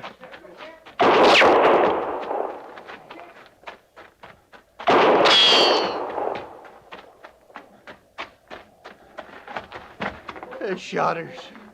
The shotters have got no call to do that. Now, she's as much army as we are. No reason for 'em shooting a horse. Here, Joby. You can borrow my pistol. The pistol, sir? What for? I didn't figure you'd want to use your own.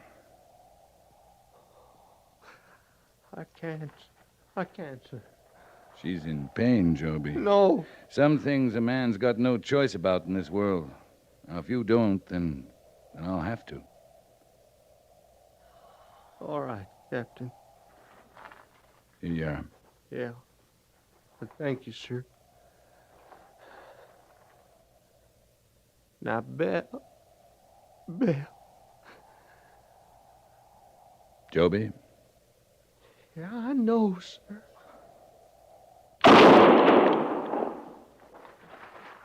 Oh. They didn't have no call to do that. I'll take my pistol now, Joby. They didn't gain nothing by that.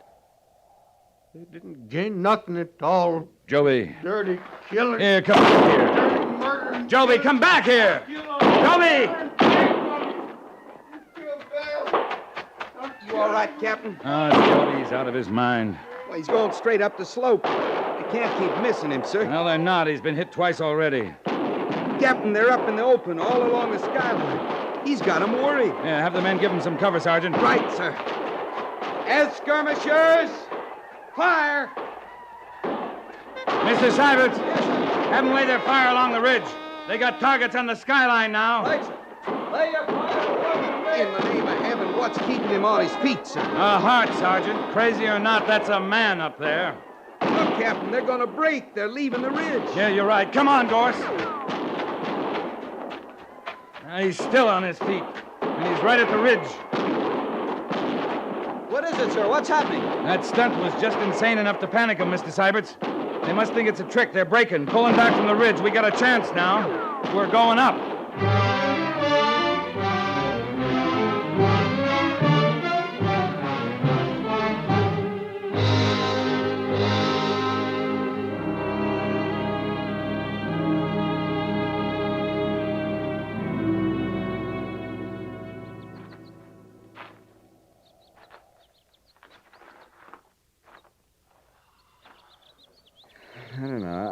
never understand it, sir.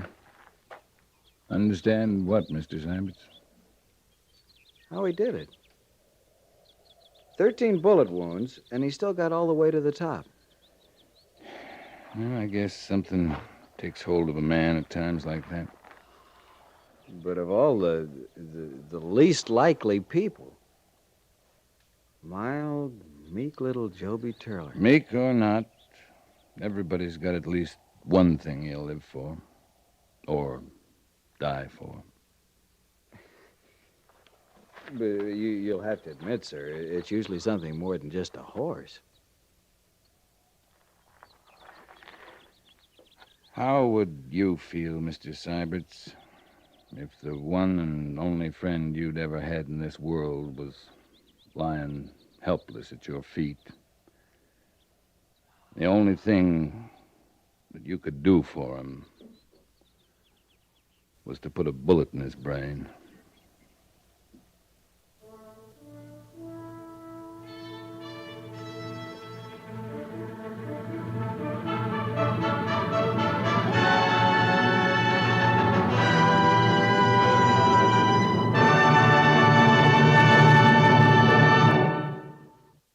Fort Laramie is produced and directed by Norman MacDonald and stars Raymond Burr as Lee Quince, Captain of Cavalry, with Vic Perrin as Sergeant Gorse. The script was specially written for Fort Laramie by Les Crutchfield, with sound patterns by Bill James and Ray Kemper. Musical supervision by Amerigo Marino. Featured in the cast were Harry Bartell, Lawrence Dobkin, Jack Crucian, Tim Graham, and Barney Phillips.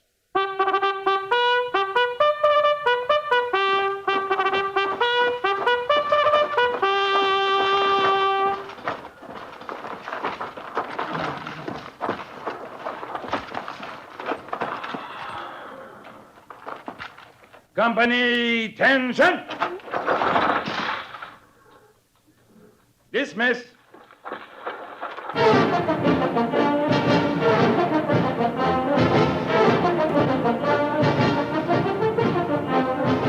Next week, another transcribed story of the Northwest frontier and the troopers who fought under Lee Quince, Captain of Cavalry.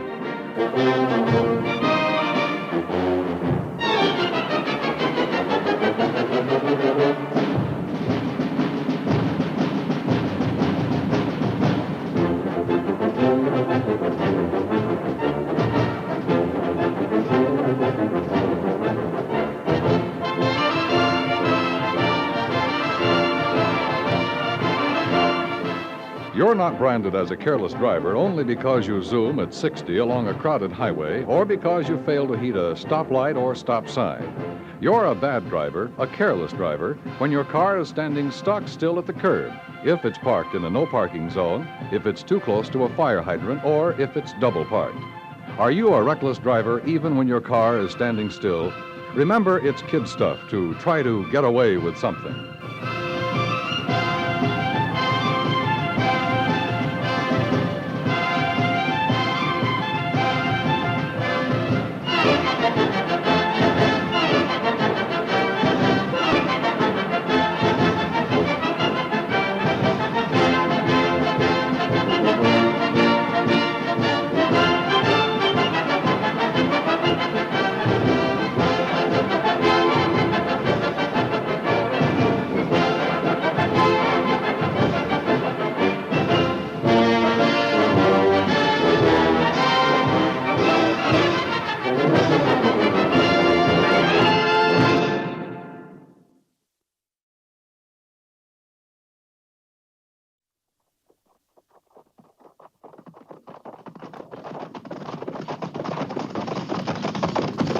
At the gallop! Ho!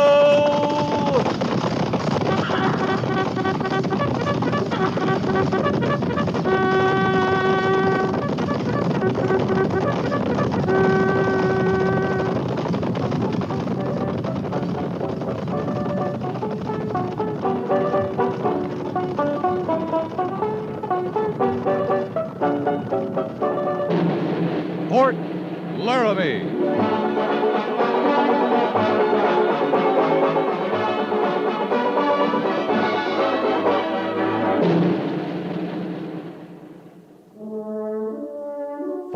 Laramie, starring Raymond Burr as Captain Lee Quince.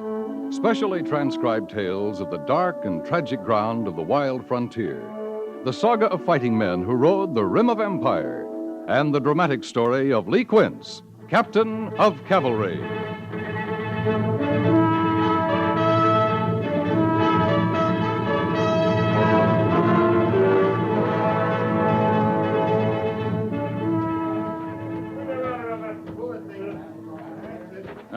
No spikes on this side of the rail at all. How about over there, Mr. Syberts? Haven't run into one in 20 yards, Captain. They sure weren't taking any chances, were they?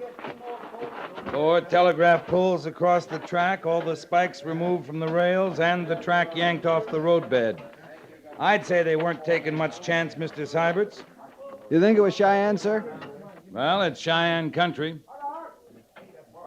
Why'd they do it? Derail a train, kill all those innocent people?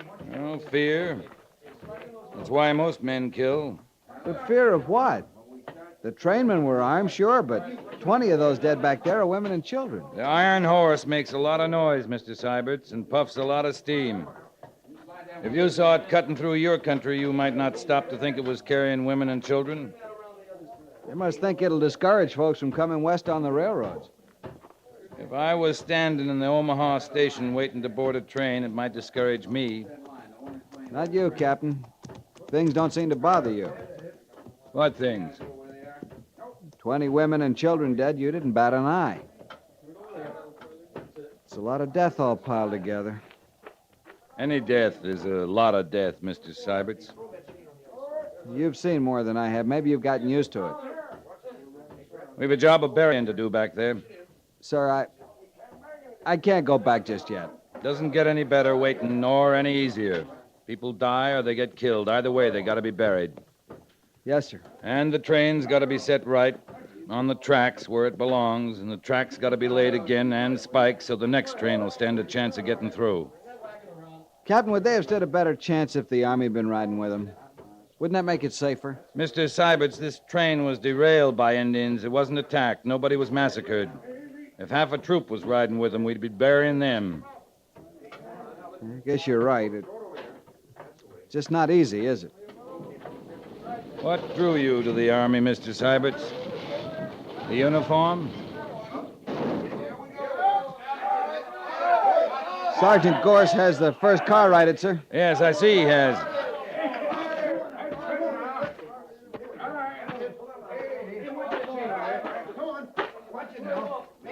Let's go. Good, man. Why not take yourselves a rest now? Okay, sir. Good work, Sergeant. It's a mite easier telling them how it's done, Captain. Somebody has to do the telling. You got a car back in the rails, didn't you? Yeah, but this ain't cavalry work. We're all that's here, Gorse. You think you got 'em all out before you set that car right? There's no way of telling that, Captain, till we look and see. If it's all right with you, sir, I'll board that car and see if we got all the dead. It's all right with me, Mr. Syberts. If you need a hand, Lieutenant... If I do, I'll call for it, Sergeant. Yes, sir. I guess there'll be no way of telling when this happened. Not from the bodies. They've been stiff as old hides ever since we come on them. 6 or 8 we're throwing clear, isn't that right? Clear. Just as dead, but clear. Get our mounts, Sergeant. We're going to take a little ride. Yes, sir. And see if the telegrapher's got a reply yet from Union Pacific. Yes, sir.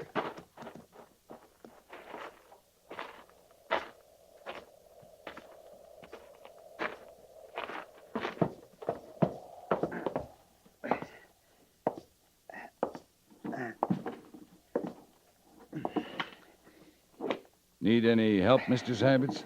Not a bit, sir. How many did you find? 3 so far.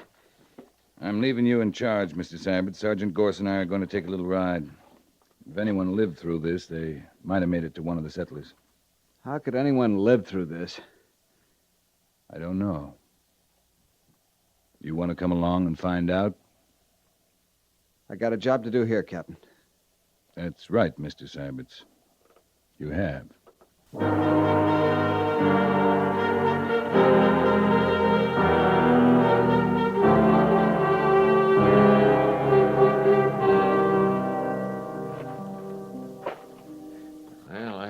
Ain't had much time to look around good. Just rode up myself, a bit before you did. How many horses did you have, mister? 18. Not counting the one I was riding. I wonder how come they left the house standing. Burned everything else. They didn't mean to do you a favor. I'm sure of that. Thought you Army boys had them Cheyenne cooped up in the reservation. Most of them. Not all of them. That's not good enough. Not near good enough. Nobody in the house, Captain. I could have told you that. Nobody here at all. Took my woman down to Crow Creek near a week ago now. Just come back. You left your stock untended all week? I got laid up down there. Grip. Too aching to come back sooner. Besides, I spoke to Nate before I left. He said he'd mind them for me. Who's Nate? Neighbor. Over the rise there. Nate Cotter. Farms a little, keeps stock like me. Said he'd mind them for me. I done it for him. Could be he run your horses over there to feed. No. No, this is Indian work. Like that train you told me about. You used to trouble with the Cheyenne? Yeah. Ever since the railroad. It was peaceful enough before they had to lay that track and send them steam engines puffing across the land, scaring the stock, scaring Indians, too. They don't like 'em. Iron horses. They don't like 'em at all. Mister, we're burying near 30 dead that says they don't like 'em. Yeah. Well, I got work to do. Thinking. I can't help you none. We got a camp back near the railroad. You're welcome to come with us. Leave my land? Good Lord, man. That's all I got left. No. I ain't leaving. The Cotter place just over the rise? Yeah. 2 miles, 3. They're my neighbors. Nate and his missus.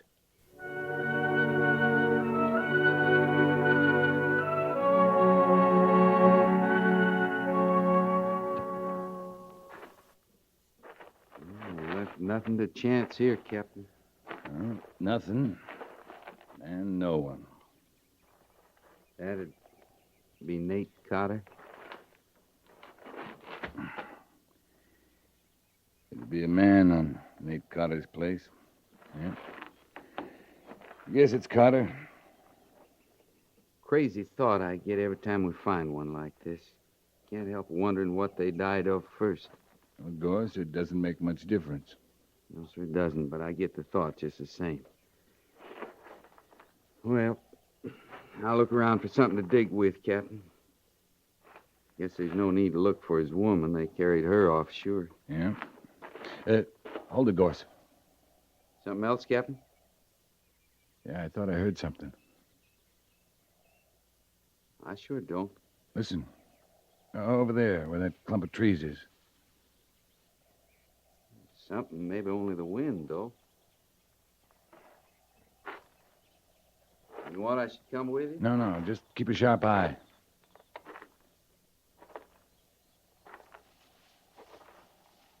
Don't shoot me, mister. Come out in the clearing where I can see you.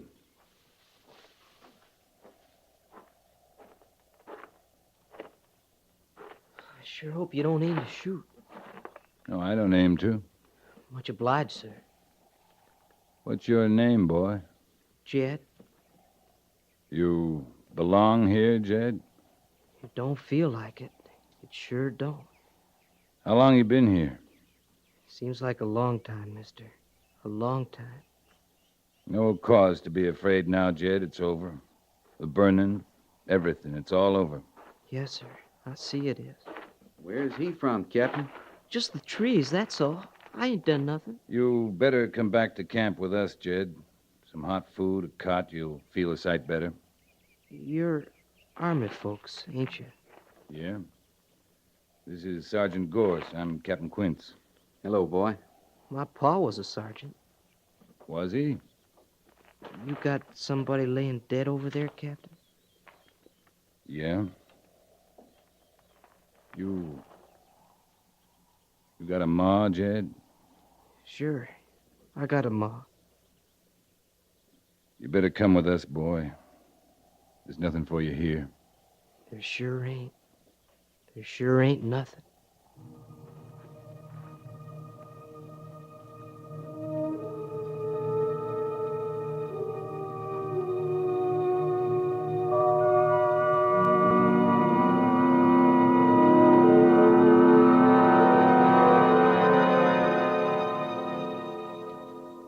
I've just never seen a young'un with such a fright, Captain. You think he saw it all?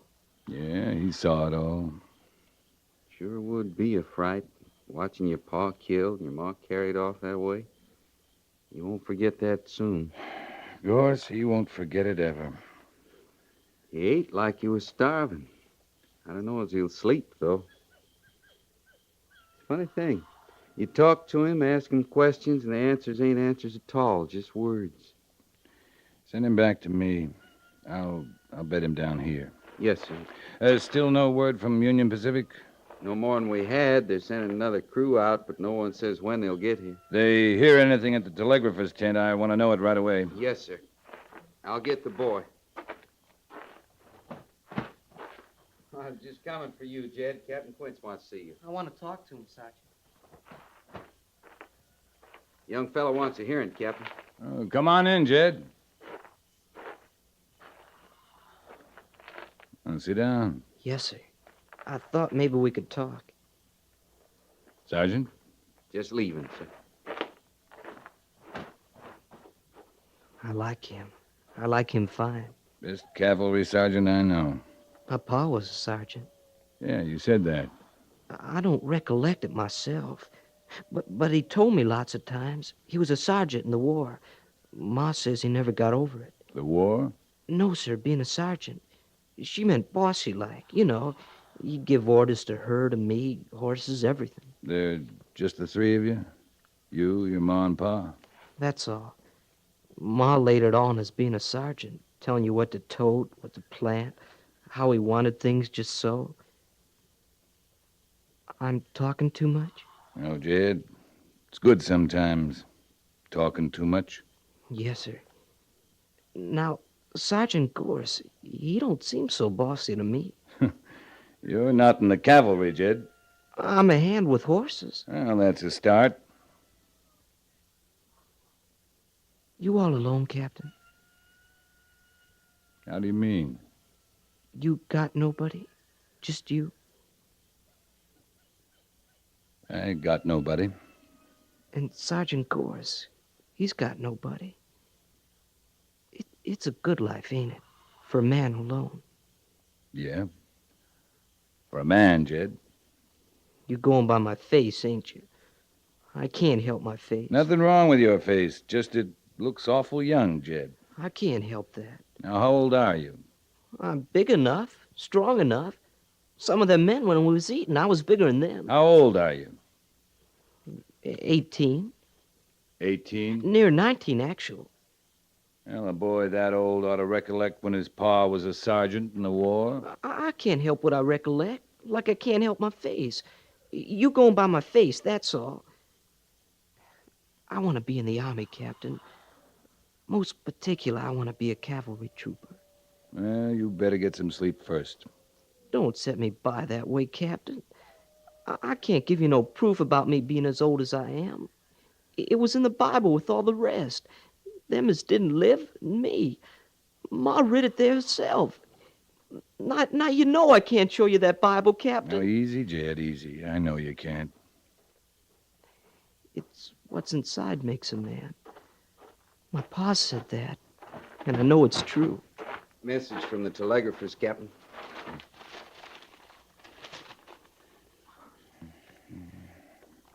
From Major Daggett, Sergeant. He's sending laborers and our replacements down from Fort Laramie. As soon as we're relieved, our orders are to return to the fort. Yes, sir. That might be sundown tomorrow, so pass the word. Yes, sir. You'll take me along, Captain. You wouldn't want to leave me for the Injuns. Jed, I'd say a lot depended on how soon you stretch out there and go to sleep. I'm almost asleep now, Captain.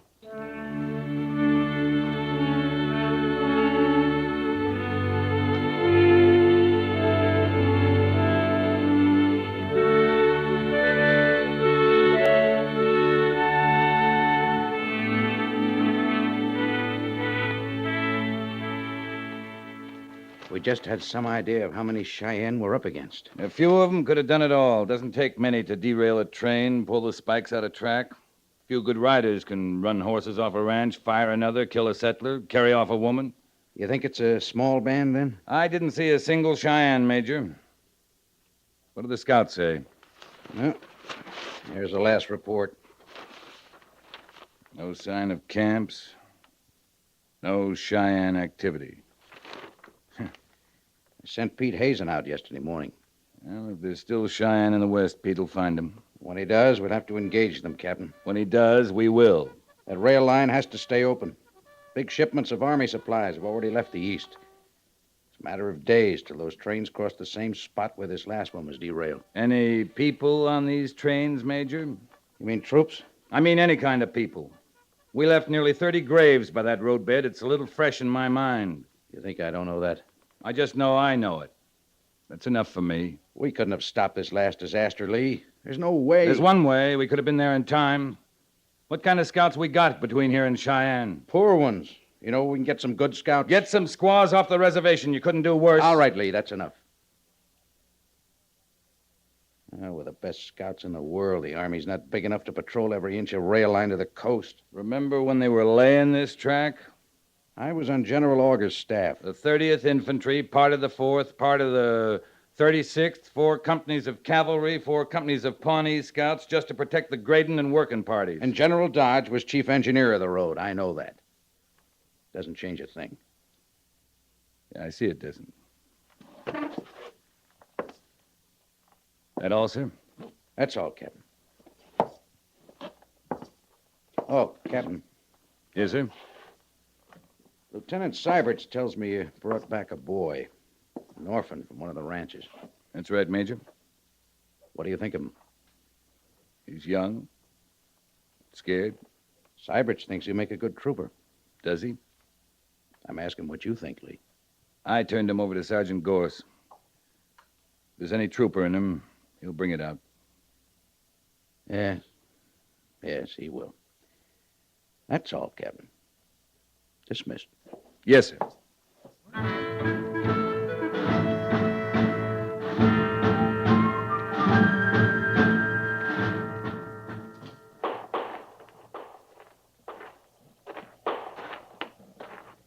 You come closer, Captain, you get a real eyeful. Jed's a good shot, is he? Haven't fooled him yet.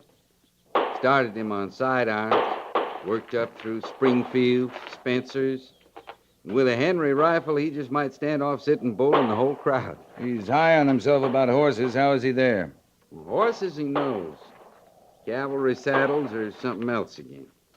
Well, he's bright enough, Jed is. He'll master saddling and unsaddling. He's a boy, Gorse. He's just a boy. Why, he claims he's near 19. He's a boy. You know he is. It's hard to tell what's boy and what's the shock of what he's been through. Well, that's a fact. Gorse, you get him a uniform issue? Well, not me, Captain. Lieutenant Syberts. You didn't know? Of course I didn't know. Captain Quince, he was swore in this morning. That Jed's in the Army now.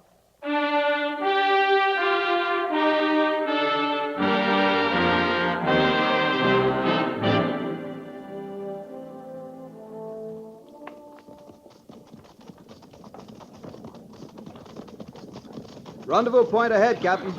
Right, Mr. Syberts. Just a quiet ride so far, sir. If Captain Meade's infantry is camped on Old Woman Creek, we'll be able to attack tonight. Is that your plan, Mr. Syberts? Well, not my plan, sir.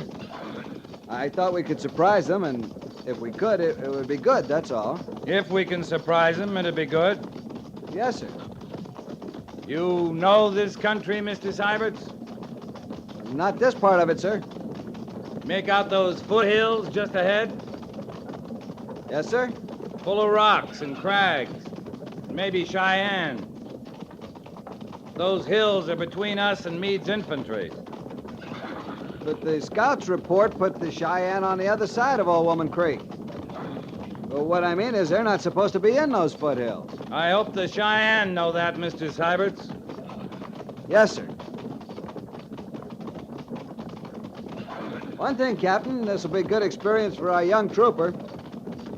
You mean Jed? His first go at Indian fighting. He's learned a lot, but he's awful green yet. You know, inexperienced. I know about inexperience. Jed's something else, Mr. Syberts. He's a boy. Just a boy. Cheyenne ahead, Captain. Breaking out of them foothills and making straight for us. Left front in the line. Left front in the line. At the gallop. At the gallop. Follow!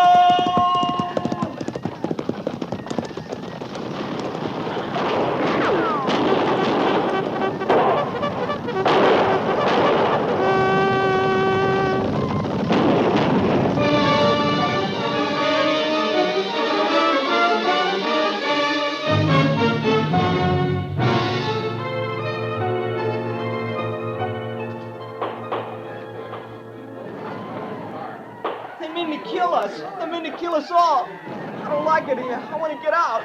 Richie, you can sit around these rocks you want to. Man your rifle and shut up, trooper. No, sir, I ain't going to take that up again. I ain't shooting. It ain't going to get shot at. Not anymore. It ain't right. You're all right, Jed. Just keep quiet. You're all right. There's dead around, all around. That's quiet enough. I ain't keeping quiet. I'm talking so I can hear I'm still alive. I said shut up, trooper. You go right ahead and kill me, you want to. But I gotta talk. Can't you see all I got is talk? I gotta hear I'm still alive. Oh, shut up! Captain Quince. I want to go home, Captain. Please, I want to go home. Yes, son. I know. Just home. I'm sorry, Captain. Man your gun, Mr. Syberts.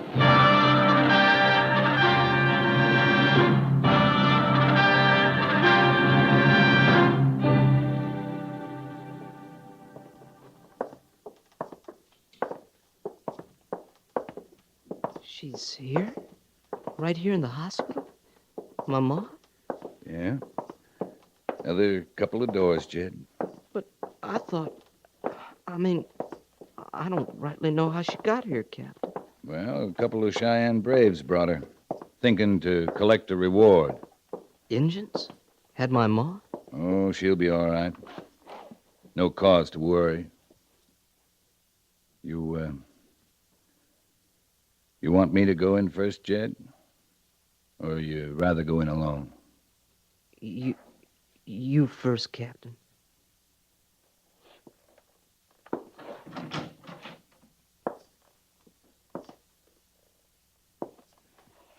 You awake, ma'am? Mrs. Carter? I'm awake.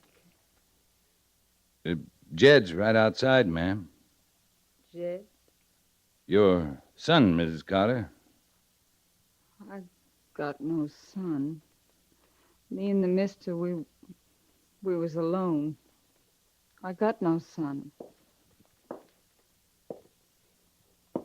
I'm sorry, ma'am. Truly, I'm sorry. Fine-looking boy, though. Wished he was mine. We could have used a son, me and the mister. I was wrong. I meant you no harm. No hurt, ma'am. No hurt left in me, Captain. Boy. Yes'm? You got no ma your own? Yes'm. I got a ma. Got a pa, too. Much obliged for your asking, ma'am. You never asked me, Captain.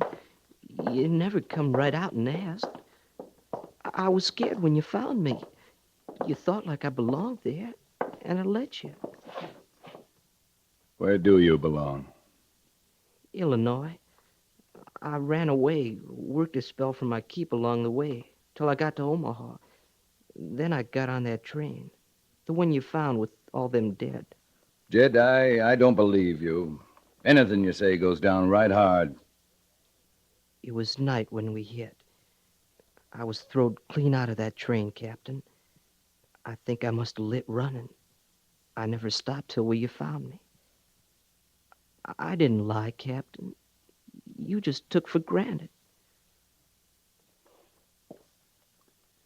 Your pa was a sergeant? Don't you know he was? Ordering Ma and me around, telling us what to tote, how to plant, how to do everything just so. He told you something else, Jed. Yes, sir? It's what's inside makes a man. My pa said that, and I know it's true. You better go home, boy. I mean to. Yes, sir, I mean to do that right away. I'm obliged, Captain. Most particular, I want to be a cavalry trooper. You come back and say 5 years, Jed. When I'm 18? Actual? We'll be waiting for you.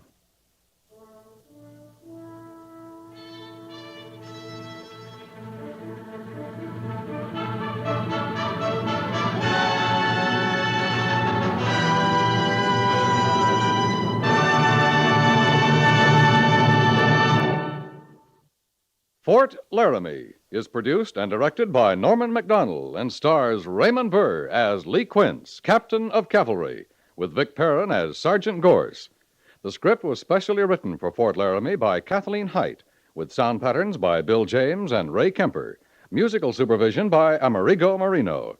Featured in the cast were Jack Moyles and Harry Bartell, with Jeffrey Silver, Frank Cady, and Eve McVeigh.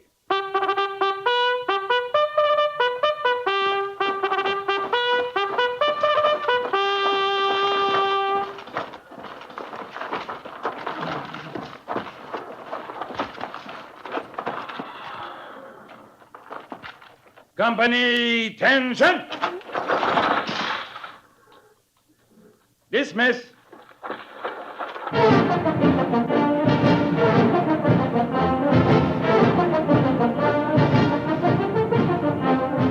Next week, another transcribed story of the Northwest frontier and the troopers who fought under Lee Quince, Captain of Cavalry.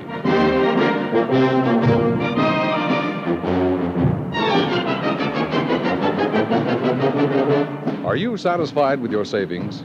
Few people are, but you can do something about it. The best way to save is through automatic deductions from current earnings. Whatever you're able to put aside will be there in a money crisis. Save through the payroll savings plan or the bond-a-month plan at your bank. Start saving now with United States savings bonds. The bonds that pay a guaranteed 3% interest when held to maturity. The bonds that always pay off.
At the gallop!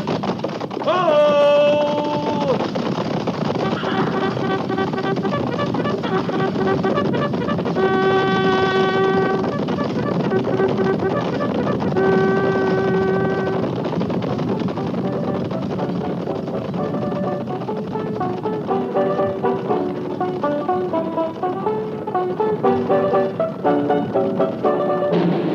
Fort Laramie.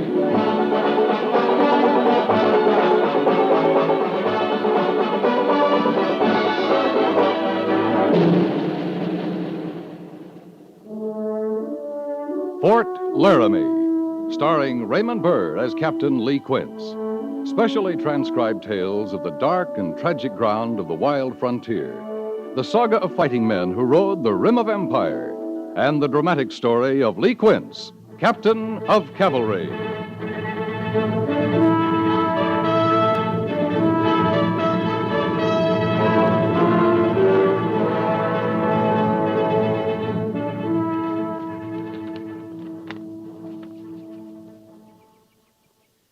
Four barrels of flour.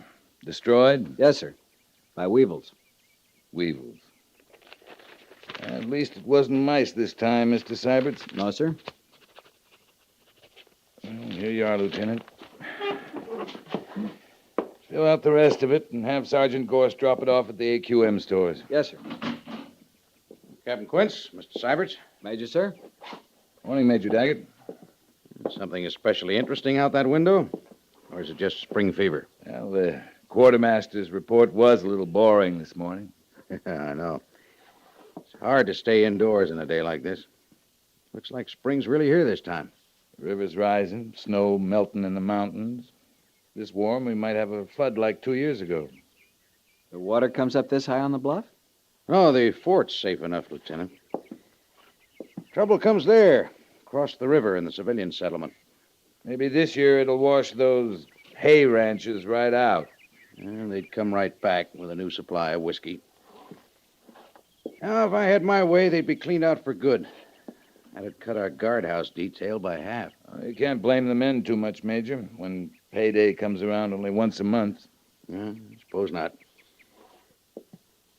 I guess I've got spring fever, too. First birds I've heard in months. Yeah. Our snowbirds will be thinking of flying, too. Snowbirds? Winter soldiers. Every year we have a few out here. Men who enlist in the fall just to get a warm spot for the winter. Now they'll be lighting out. They'll desert? Go on west to the gold fields. This happens every year, Mr. Syberts. You can't punish a man before the crime's committed. Afterwards, it's usually too late. They're long gone. Well, couldn't we go after them, bring them back?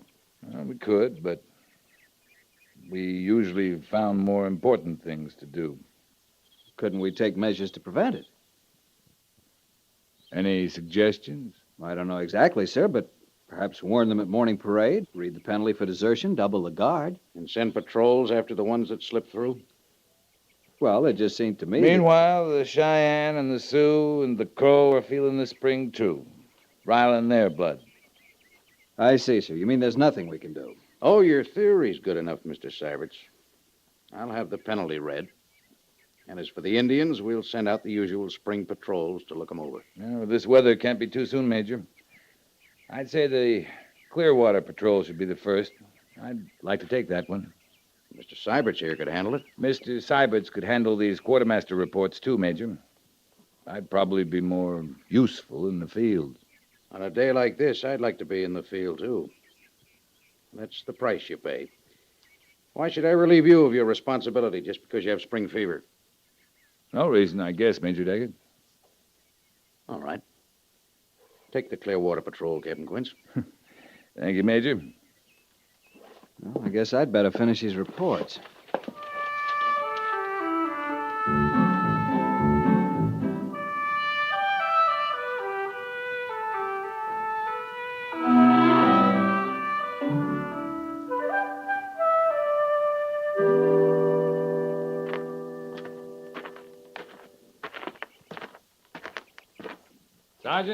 Sergeant Gorse. Yes, sir. Yeah, I was about to send for you. Yes, sir. Nice day, isn't it? Yes, sir. Spring, I'd say. Wouldn't you? I reckon it is, Captain. Major's a little concerned about spring desertions. Think we have any snowbirds this year? Maybe a few, like always. There, been any talk? Not much lately. Some of them find out they like it. Dress parade, the flag waving, the band playing, you know, Captain. Well, we'll have a few. Yeah, not much we can do except keep our eyes open. No, I guess not. Must be pretty up along the Clearwater these days, wouldn't you say? Mighty pretty. You might be thinking about a patrol roster, Sergeant. When, sir? Ready to leave before dawn tomorrow? Don't expect your roster to recall. I'll have it for you, Captain. We'll go light, make a fast circle to... What? You there, trooper. Never mind, I'll take care of this.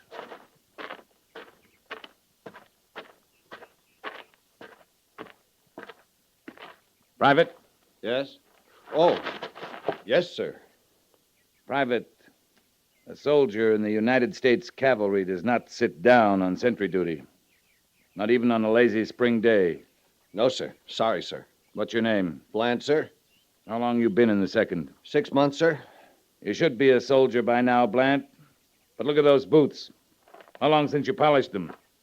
And this, what's this? A belt, sir. Where's your service belt? I lost it, sir. Lost it? You ever hear of canteen inventory? You know that everything you have is government property. Anything you lose is charged to your pay. Yes, sir. Then you'd better be more careful, Private. Get a new service belt today. And shine those boots. Yes, sir. Above all, don't sit down on sentry duty. No, sir. Carry on.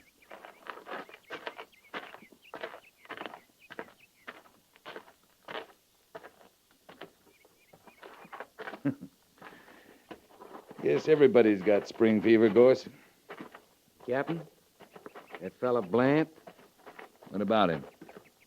he was one of them, did a lot of talking last fall. Oh? That's why he doesn't care about his uniform. Well, maybe he's one we can do something about. Like what, Captain? You can put him on the Clearwater Patrol roster. I ain't too sure he's soldier enough. It'll kill or cure him. And we'll be able to watch him. Yes, sir. You might try some of that dress parade on him. Put him on flag detail at retreat tonight. And Gorse. Sir? See that he polishes those boots.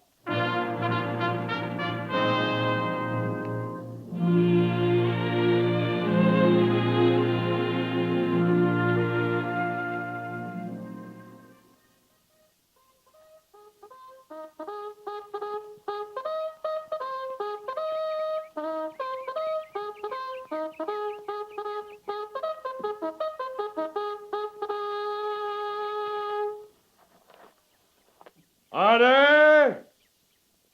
Arms! Sergeant, dismiss the company. Company! Dismiss!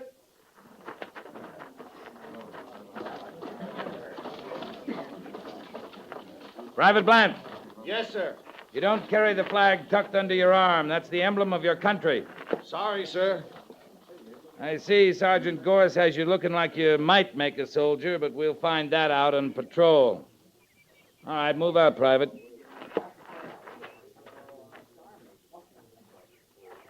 Well, what do you think, Gorse? I don't know, Captain. He's got all the makings except the notion. He's got his mind on other things. I don't know we can depend on him. We might have to. Oh, he might surprise you, Sergeant, if it came to that. Maybe. Well, we'll see. 4 a.m. tomorrow, Sergeant.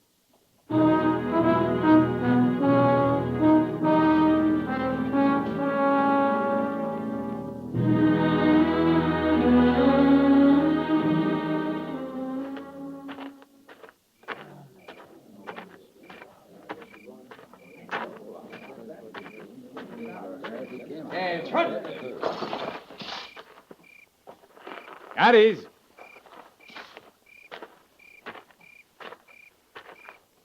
All present or accounted for, Sergeant? All except one, sir. Blant. He's gone. Must have left last night. Took his horse, equipment. Real snowbird after all. You're right, Sergeant. We can't have gone very far, sir. Maybe if we go through the hay ranches across the river. All right.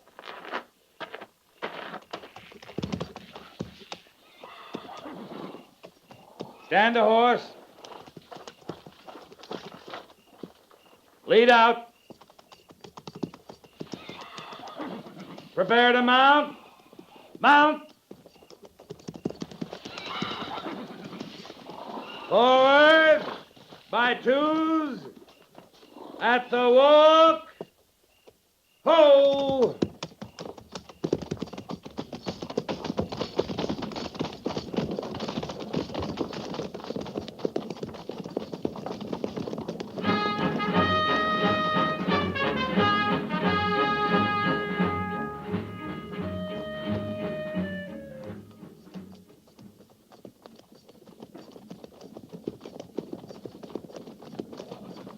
Not much doing around here this early. Well, they're not on Army time. No, sir. Whiskey time. I don't see any sign. There. In that corral. Yes, sir. By golly, that's an Army mount back of old Greasy's. I figured Greasy'd be the most likely to take a chance. He didn't have time to get rid of it yet. Patrol. Halt.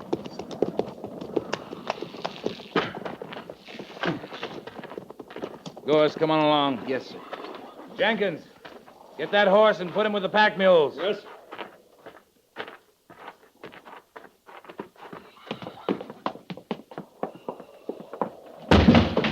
Hey! Hey, what's going on here? What do you think you're doing? Where'd you get that horse in your corral, Greasy? What horse? You know what horse. Where's the man who brought it? I don't know what you're talking about. Back room, Gorse. Yes, sir. Now, wait a minute. Get out of the way, Greasy. You're in enough trouble. Now, wait a minute, Captain. Let me explain. Yes, Captain. Uniform, saddle, pack, hardware, everything. You didn't expect us so soon, did you, Greasy? Where's the soldier you got this from? Well? He left last night. Went on west to catch up with a wagon train went through yesterday. All right. Gorse will take the uniform, saddle, and horse. Leave the rest. Now, look here. I paid $150 and an old mule for them. You didn't know it was stolen government property. Didn't figure to make at least another 100 profit from it. Oh, I'm bleeding for you, Greasy. Next time, stay out of trouble and collect the reward for deserters. Some reward, $20. Then take the consequences. Come on, Gorse. Captain, he can't be far down the trail. Our orders are to go onto the Clearwater, Sergeant. That's more important. But we just might circle back to the trail farther up. Who knows? We might find that wagon train.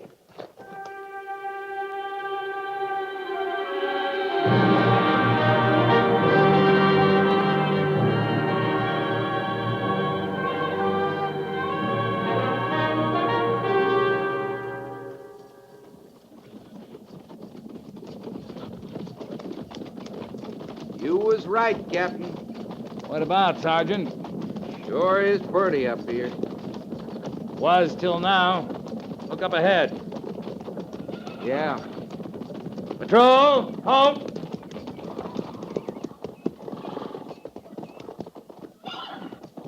Well, Gorse, what do you make of it? It's Injuns, all right. I don't know what tribe. There was a lot of them, maybe 30, 40. Went south, maybe a day. Yeah. And it was no hunting party. No, it's a raiding party for sure. We're not too far from the Oregon Trail now. There'll be wagon trains coming through even this early. We know of at least one. We'll follow their trail. Make sure. Yes, sir, but we're awful short-handed for that big a party. Well, we can warn the trains at least. Who's got the strongest horse? Jenkins, I think. All right. Jenkins? Yes, sir. You get back to Laramie as fast as you can. Report to Major Daggett we found a big party. Ask him to send B Company out along the Oregon Trail to meet us. Yes, sir. Right now, sir? Move out. All right, Gorse, let's go. At the trot. Ho!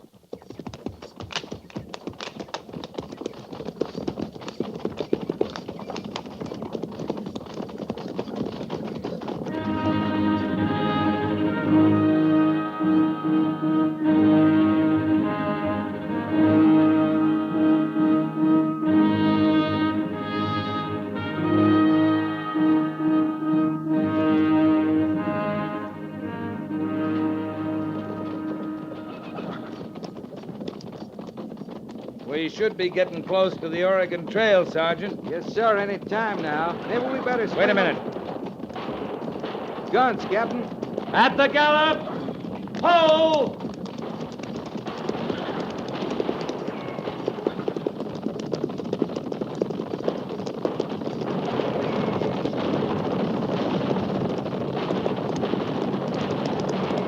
Patrol! Halt!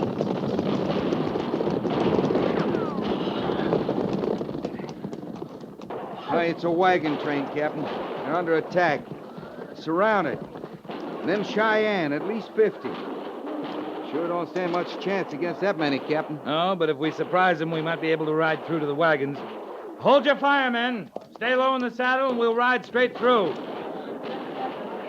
All right. Charge!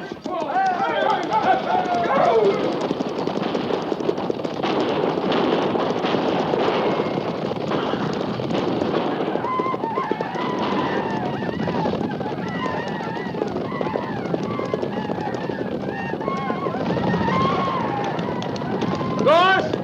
All through all right, sir. Get the horses tied inside the wagons. Fast. Every man spread out for action. Captain, we're mighty glad to see you. I'm Ben Gale, leader of the train. I don't know how much good we can do you, sir, but looks like we surprised them for the moment. We pulled off to talk it over. Get your people back of the wagons. They'll be coming in again. All right. Boys, now get back to your places. The horses are all secure, Captain. Wait a minute, Gorse. Bland. Oh? Hello, Captain. I guess you were hoping not to see us. Yeah, I guess I was. We are. You're under arrest. Disarm him, Gorse. Now, wait, Captain. I want a gun. We're going to need everyone here. You didn't want to fight with us, Mr. Blant. Now you're not going to. You'll stay back with the women and children. But, Captain, Here listen. they come again. All right, hold your fire. Let them get close.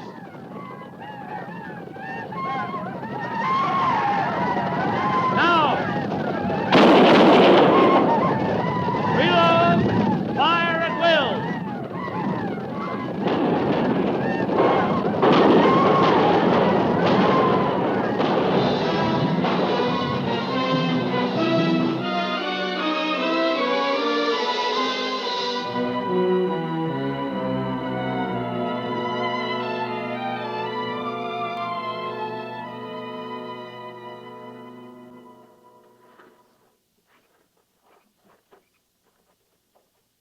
Three charges. How many more can we stand off, Captain? They won't come in again tonight. Getting too dark. Looks like they're making camp, tending their wounded. We can expect them again at dawn, though. They're not leaving. Not much we can do, is there? Not much. Can't expect B Company till sometime tomorrow. We can hold out till then. Keep a good watch, Gorse. Yes, sir.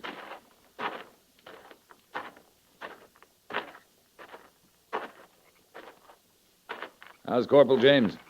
He'll be all right. He's asleep now. Oh. It's you, Bland. Bandaged his arm. Thought I might as well be useful. Very good. This one's all right, but Chambers over there is dead. I see. Captain, I want a gun. You do, Bland? You're outnumbered 3-1. You got 4 men wounded, 1 dead. I want to take his place. You didn't want to fight with the cavalry. I was never afraid of a fight. I just had other plans. I admit it wasn't right, but what does it matter now? We may none of us get back. Matters to me. Matters to my men. The men you rode with. Captain, I'd made up my mind, planned it all for so long. I had to go through with it. Stubbornness is a poor excuse, Mr. Plant. Won't you even let me try to make up for it? Plant, you're going to stand trial for desertion. I don't mean that. I mean to the men. We'll see, Plant. In the morning. Captain? What? Why wait till morning? I got an idea how we can get out of this. It's going to be dark tonight. If somebody could sneak out to those Indian horses, cut the picket rope, stampede them, You think anybody could get within 100 yards of those horses and live? But if they could, then if we were ready to move fast, they couldn't follow us. We could make it back to Bridger's Crossing by morning, maybe. And what man am I supposed to send out there, Mr. Blant? Me. No. It's a crazy idea. So crazy, I think you were betting I wouldn't accept it. I guess I got that coming. But you have to admit, even if it was true, I was betting my life. We'll risk it right here, Mr. Blant. You go on tending the wounded. About the gun? Well, we'll see you in the morning.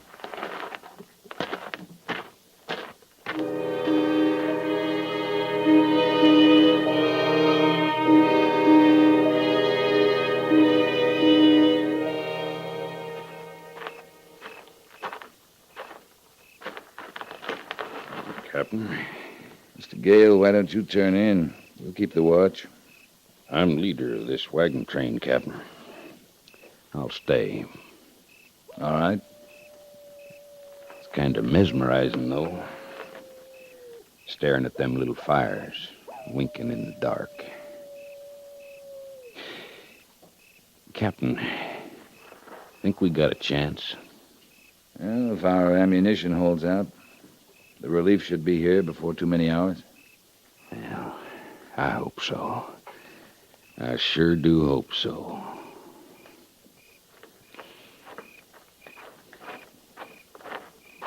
Captain? Yes, Sergeant? Have you seen Blant, sir? No. He's gone. Escaped again, I guess. I wouldn't be too sure of that, Sergeant. What do you mean, sir? Mr. Gale, if I give the word, how quick can you hitch all your mules to 2 wagons, put the women and children in one, wounded in the other? What do you mean, Captain? I mean, we may be getting out of here. Captain, something's going on over there. I know, Sergeant. Get those mules hitched, Mr. Gale. All right, Captain. Captain, I don't understand. You will in a minute, Gorst. Here he comes. Now hold your fire. Hold your fire! Captain, it's Blant. Yeah, it's Blant. It worked, Captain. It worked, stampeding them right through the camp. There's quite a ruckus over there. I can hear it, Mr. Blant. We're getting ready to move. You're not very good at obeying orders, are you? What about that gun now, sir, and a horse? We might have to fight yet. You're still under arrest, and it's dark night. If you had a horse and a gun, we might not ever see you again. That's right, sir. You might not. Sergeant Gorst? Sir? You'll furnish Mr. Blant with a horse and carbine. He'll ride the rear guard. Yes, sir. Thank you, Captain. Too bad about you, Blant. You might have made a fair soldier if you weren't so stubborn. All right, let's get moving.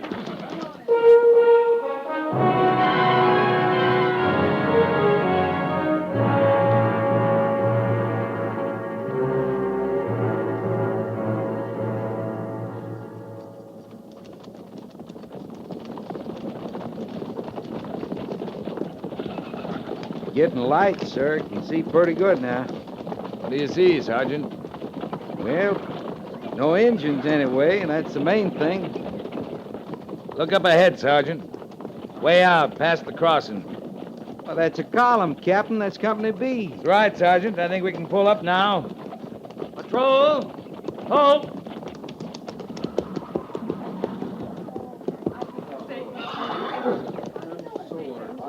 What are we stopping for, Captain? There's our relief up ahead, Mr. Gale. They'll be here in a few minutes. We're safe now. Patrol!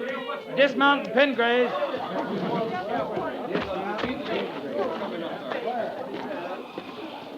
Wood and water detail, Sergeant Gorse. Everybody will be hungry. As soon as... Oh. Hello, Bland. Morning, Captain. You lost your chance, Mr. Bland. Well, sir, a man can be stubborn just so long. True. If it's any satisfaction to you, I'm sorry now about the whole thing. You mean you find you like the cavalry? Yes, sir, I do. Sergeant Gorse? Yes, sir. You still have that uniform we picked up at Old Greasy's? Back with the pack mules. You better get into it, Blant, before B Company arrives. But You have some objection, Private? No, sir. I don't think anybody in this patrol will object. Will they, Sergeant Gorse? I sure don't think so. Captain, Thank you, sir. I'm going to cite you in my report I understand, sir. for heroism in action against the enemy. Well, Captain... But don't think you're going to get off scot-free, Private. There's always canteen inventory, and you got a bad habit of losing government property. We recovered your horse and saddle and uniform, but the rest of it's going to cost you a couple of months' pay. Yes, sir. I don't mind, sir. All right, move out, Private. Yes, sir.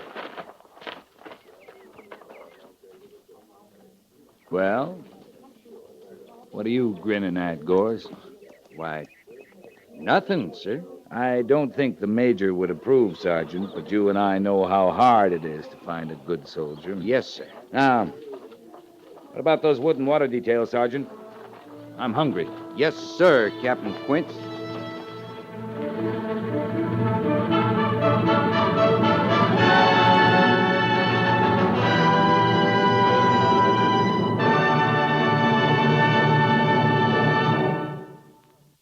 Fort Laramie is produced and directed by Norman MacDonald and stars Raymond Burr as Lee Quince, Captain of Cavalry, with Vic Perrin as Sergeant Gorse.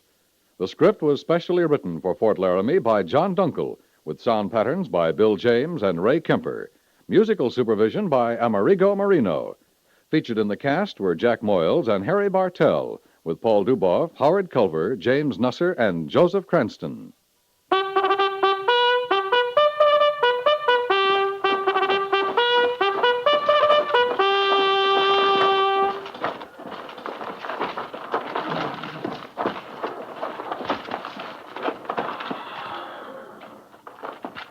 Company, attention! Dismiss.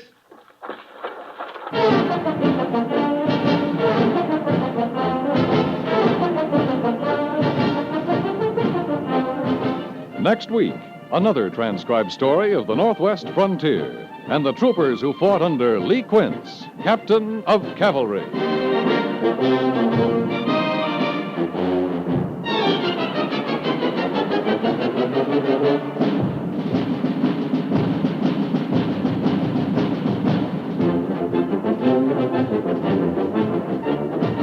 Most accidents aren't really accidental at all. Only you can cause an accident. That's right. It's up to you to read and heed the safety signs, to keep your eyes on the road, to watch out for those curves ahead and the cars driving along near you. Most drivers know how to operate a car.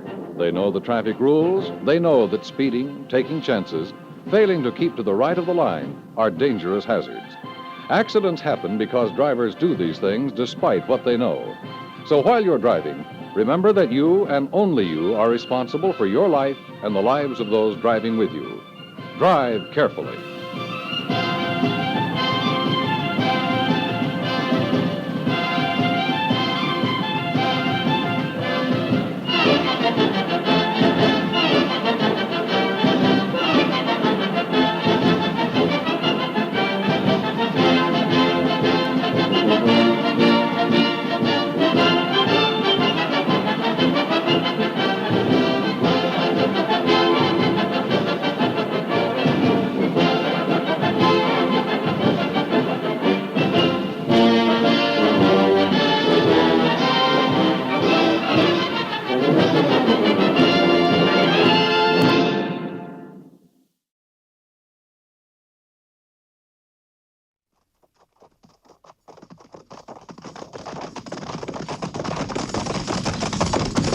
At the gallop! Follow!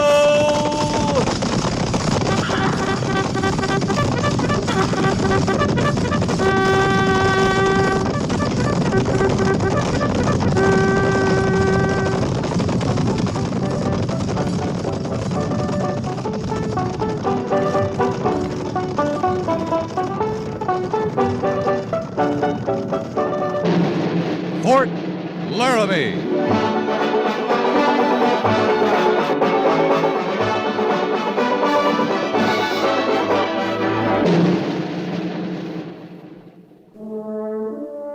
Fort Laramie, starring Raymond Burr as Captain Lee Quince.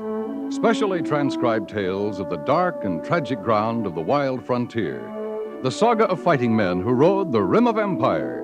And the dramatic story of Lee Quince, Captain of Cavalry.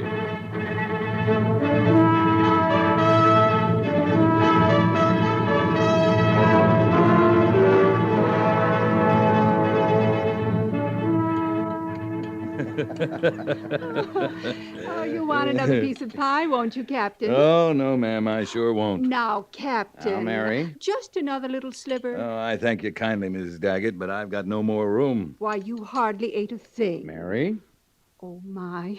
And I promised, didn't I, dear? you promised. Although why I thought you'd keep it is beyond me. You see, Captain, I'm under orders, too. When you come to dinner, I'm not to urge more food upon you than you voluntarily take. It was a fine dinner, ma'am. Thank you. But you see, I've been guilty of smothering you. Or mothering you. I can never remember which. It amounts to about the same thing, doesn't it, Lee? I'm a neutral in this kind of war, Major. Yeah. A smart neutral, too. You got both sides looking out for your best interests.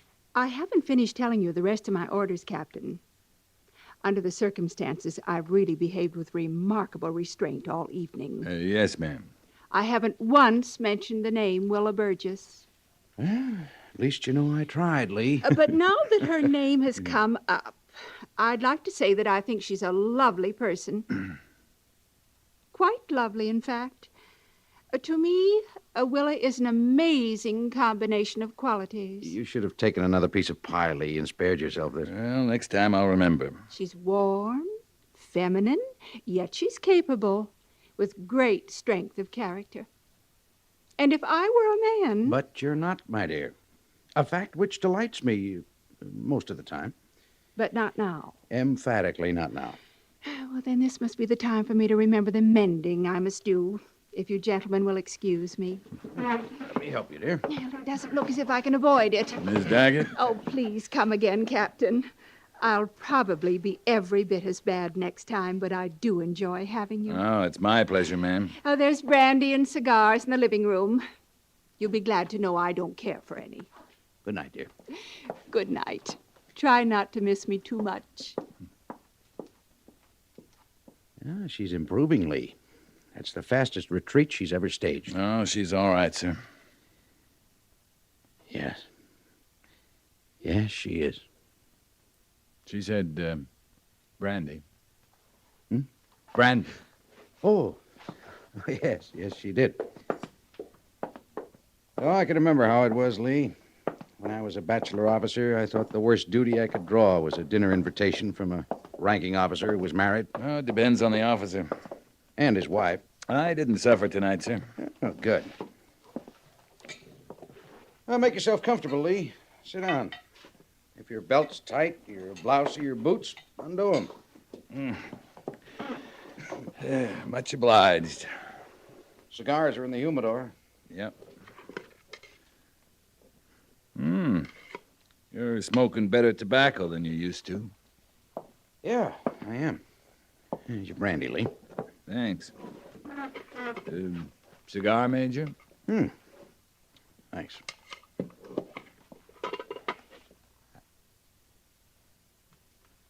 Have them made up special, do you? Well, a friend sends them to me. Yeah, must be a good friend. That's good tobacco. You remember that night outside Richmond, Major? It was cold as sin. We were billeted in that plantation. I remember. It's funny you'd think of Richmond just now. Yeah. Yeah, it is. What was her name? Lee, Pretty little thing. Wouldn't pass the time with the rest of us, I remember, but she kept worrying whether you were going to be warm enough. That was a long time ago. Seems to me that was a tobacco plantation. Lee, Mary and I have been married for almost 6 years. It's a good marriage. Yeah, I think it is. Mary wouldn't understand Richmond. You weren't married then. She still wouldn't understand. No. These cigars, They're good cigars. Ah, yeah. They're good cigars. Yeah, we go back quite a ways, you and I. Since the old days of the 3rd Cavalry, the Battle of Bull Run. A lot of years, Lee. A lot of life. A lot of death, Major. I guess I know you as well as you permit anyone to know you. Permit? Oh, that's heavy talk on one brandy, Major. Well, there's more brandy. And more talk? More talk, Lee. You better brace yourself.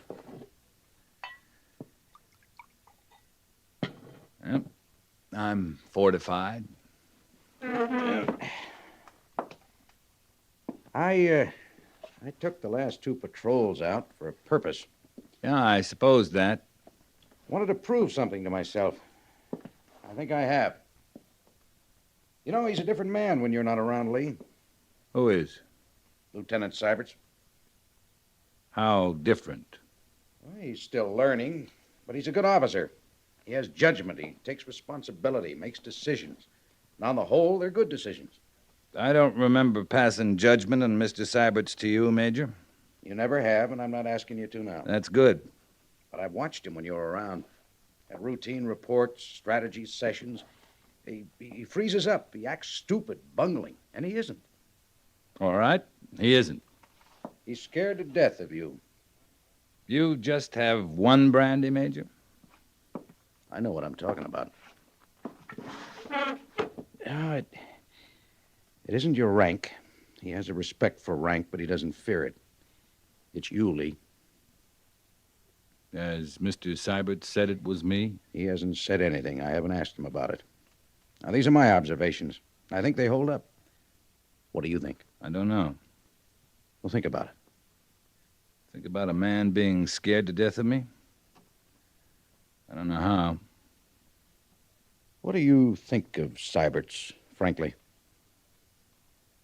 I think he's very young. Oh, come on, Lee. Come on where? We've both worked with men who were younger. I thought you weren't going to ask me to pass judgment on Mr. Syberts. That's right, I wasn't. I'd just as soon leave it there, Major. We can't leave it there. You can't. We can't. You know what we're up against out here as well as I do. An ineffective trooper is bad enough, but an ineffective officer is dangerous, and it's wasteful. You figuring I can do something about Mr. Syberts? Well, leaving that up to you.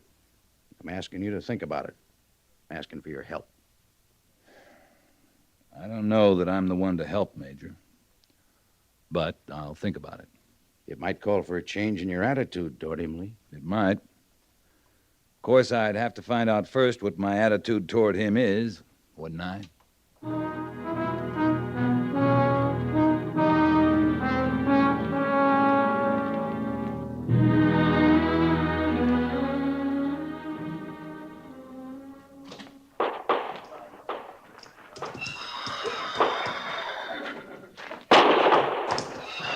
He's steadying toward Flint.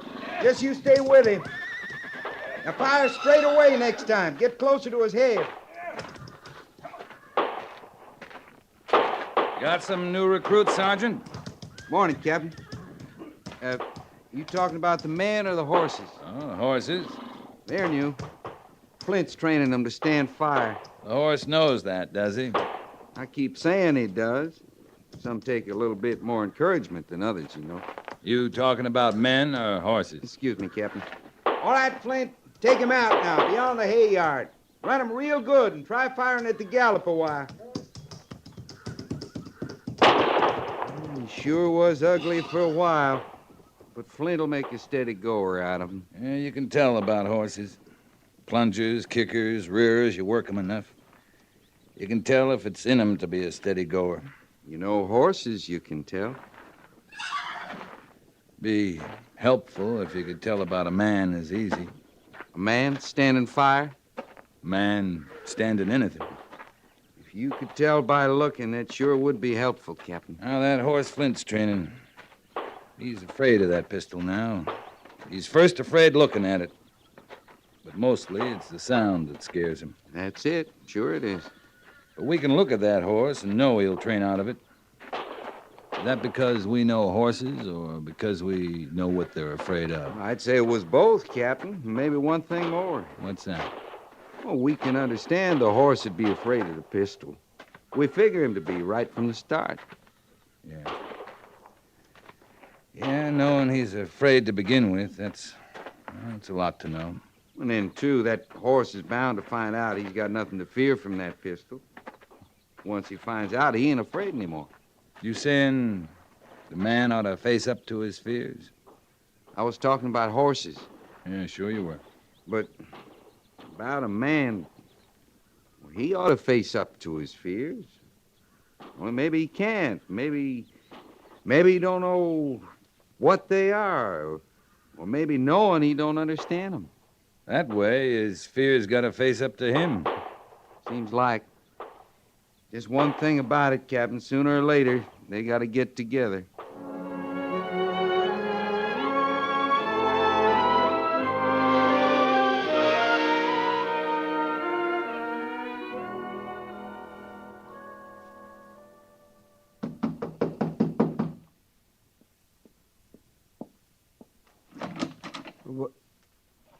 Captain Quince. You, busy, Mr. Syberts?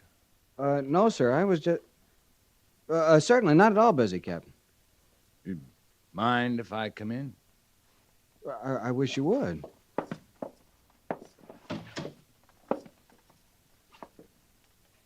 Have a chair? Oh, yeah. You're sure you're not busy? Not busy. No, I wasn't. Please sit down, Captain. All right. Guess I will.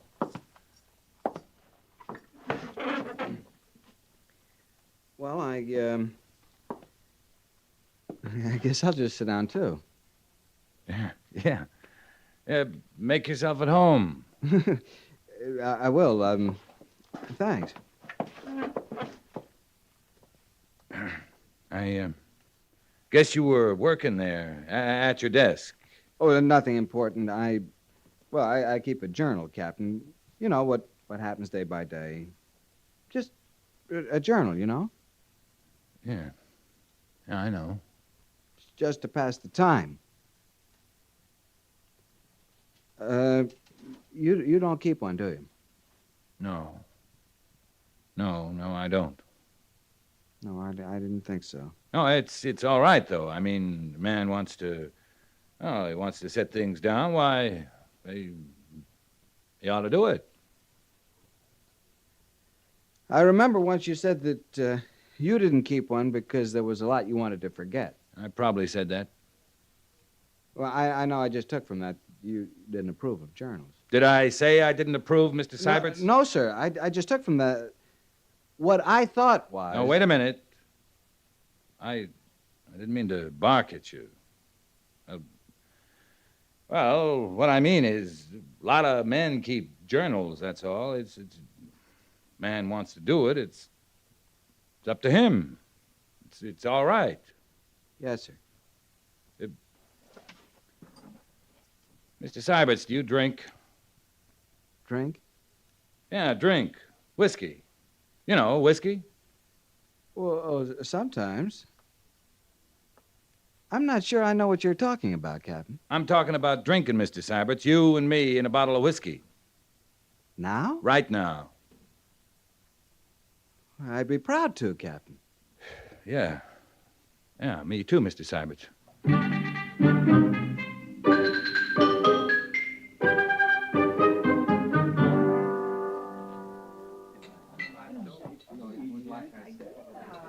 Gotta be a first time for everything, isn't that what you say? A first time for everything? Yeah, you hear it all the time. That's what I say, too. The first time I ever came over to Laramie Village. To drink, I mean. With a fellow officer. To drink. You do it a lot? Sometimes, when it seems like a good idea. Well, that's a good idea. When it seems like a good idea. Best time. When I was a cadet at the Point, a couple of us upperclassmen decided we want to go over this little tavern. Only it's across the Hudson River. And where we have to cross is no bridge. Makes kind of wet walking. Yeah, it does. So we made these plebes. You know what plebes are, Captain. Yeah, I've heard about them. Well, we made these plebes get an old barge for us. we crossed that old Hudson that night, like Washington crossing the Delaware. Yeah, it sounds like a lot of fun. It was a lot of fun. We sure enjoyed that. Oh, pour you a drink? Oh, sure, thanks. You know, The way I'm talking, I guess I don't need one, except... Well, I do need one. Does that sound all right? You don't need one, but you do. Sounds all right to me. Well, I'm glad. Yeah, I drink a little, Captain. I always get talking about West Point. I hope you don't mind. You talk about anything that comes into your head. You mean that? I said it. Oh, there's something I've wanted to talk to you about for a long time. Well, this would be a good time to say it. It's Clausewitz. I've always wanted to discuss Clausewitz with you. It might be a very short discussion. Well, you've read him, of course. Karl von Clausewitz is the Prussian? I know who you're talking about. He wrote a stack of books hip high about military strategy. Oh, I couldn't believe you wouldn't know about him. I think I read every word he ever wrote, some of it in the original German. Clausewitz's field was artillery. That is true. But still, most army men I've known feel that as a strategist, he was the greatest of them all. Oh, you can find army men who say he produced no system of strategy at all. No system of strategy? What was it? Well, in his exposition of the philosophy of war, he pointed out that all of the enemy, men, women, children, they were all part of war. You call that a system of strategy? In total war, you bet I do. How about our wars here, now? Well, it doesn't apply, naturally. Next time you fight a total war, you follow Clausewitz to the letter. Don't you worry a little bit. I will. You don't like Clausewitz. Well, I can't use him. I'm in the cavalry. I fight little wars. You don't like Clausewitz. And I don't understand it because you're a good man, Quince. A good man, smart. Imagine me talking to you man to man this way. Imagine that. Don't have to imagine it. We're doing it. Now that calls for a little drink. Oh, my. Sorry. I guess I knocked that over. You knocked it over? Yeah. Isn't that funny? I thought I did. Are you drunk, Captain? Drunk and disorderly, Mr. Simon. Drunk. That's wonderful. You know, I don't think you know how wonderful that is. Don't you worry, Captain. I'll see that we get back to the fort in good shape.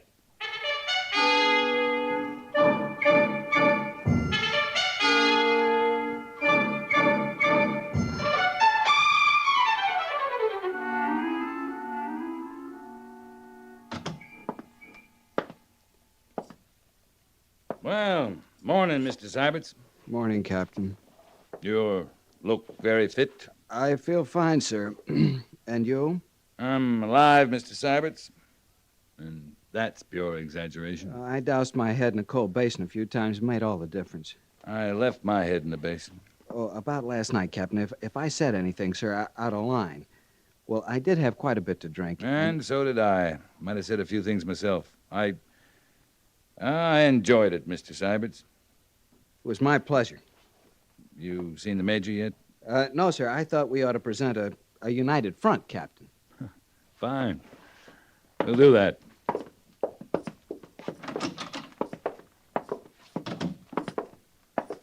Captain Quince, Lieutenant Syberts reporting, Major. As you were, gentlemen. Sit down. Thank you, sir. Strange bit of business has come up. Think maybe you're the men to take a patrol out and check into it. Ever been a part of a roundup, Lieutenant? Cattle, sir? No, I haven't. No, not cattle. These are wild horses. I didn't know you could round up wild horses. I don't say it's easy, but... Are you listening, Captain? Yeah, I'm listening. How many wild horses? The report says about 50 over near the Mud Springs station. Some settlers and some folks from a wagon train are supposed to have them contained in a canyon near there. Who says they're wild? Until I know different, I'll have to go by the telegraph message, Captain. It says they're wild. The settlers want no part of them. They're stampeding off a lot of their stock. I think we should get them if we can before any renegade Sioux capture them. Well, it's worth a try, sir. If we get any of them, we're ahead of the game. When do we leave, Major? As soon as you pick your men, take as many as you need. I'd say it wasn't a question of how many, Major, so long as we picked the best riders. Don't you agree, Captain? Completely, Mr. Syberts. If that's the case. Now, look here, Lee. Gentlemen, I'll want reports regularly by telegraph and, move out.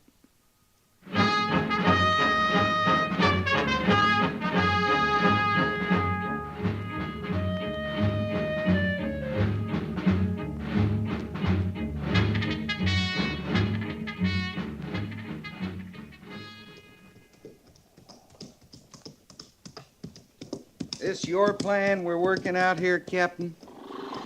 Something wrong with the plan, Sergeant? I can't say it's wrong. It's working. Was Mr. Syberts with you? No, sir. He's down there, operating a lot like Napoleon. Like Clausewitz, Sergeant. Who's that? Friend of Mr. Syberts.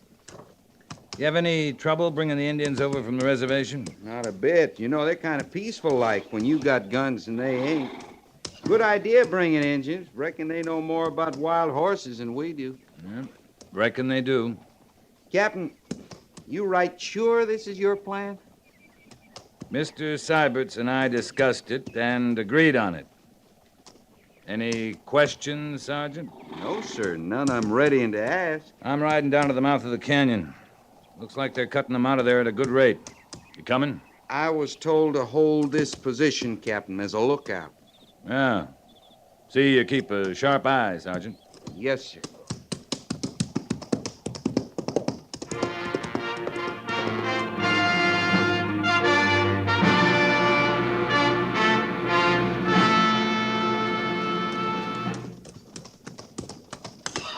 Look good from a distance, Mr. Syberts. Thanks, Captain.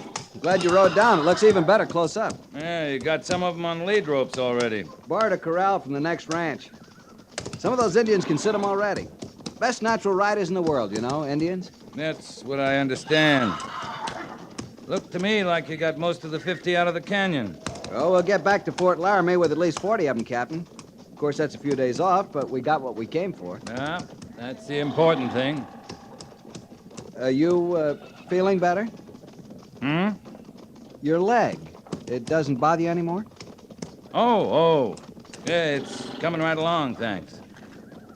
You've done a good job, Mr. Syberts. All of it. Mighty good job. Thank you, sir. Feels like I had.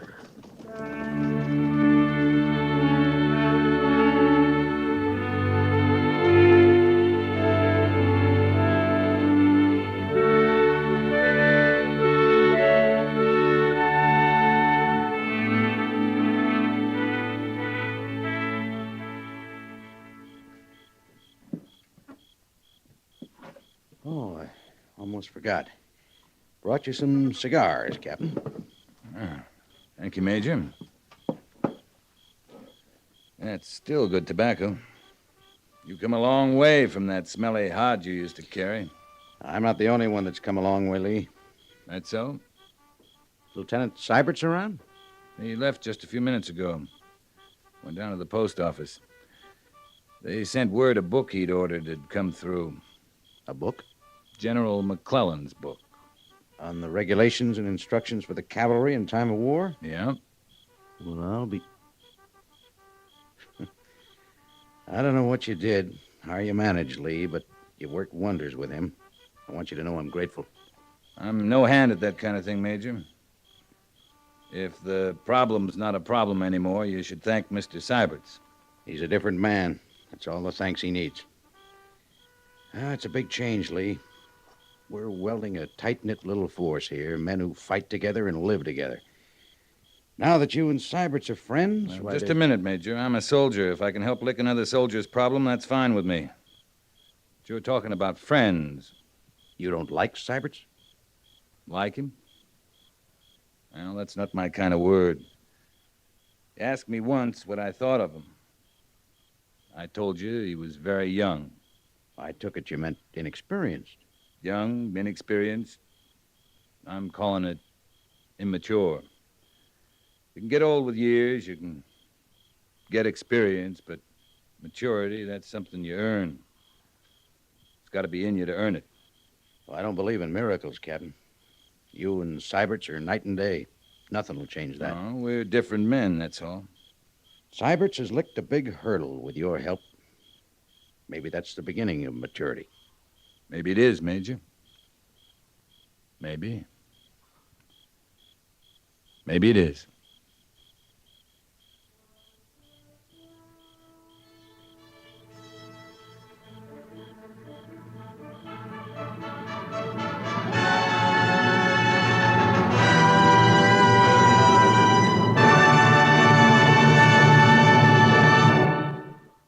Fort Laramie is produced and directed by Norman MacDonald and stars Raymond Burr as Lee Quince, Captain of Cavalry, with Vic Perrin as Sergeant Gorse. The script was specially written for Fort Laramie by Kathleen Height, with sound patterns by Bill James and Ray Kemper, musical supervision by Amerigo Marino. Featured in the cast were Jack Moyles as Major Daggett, Harry Bartell as Lieutenant Syberts, and Helen Klebe as Mrs. Daggett.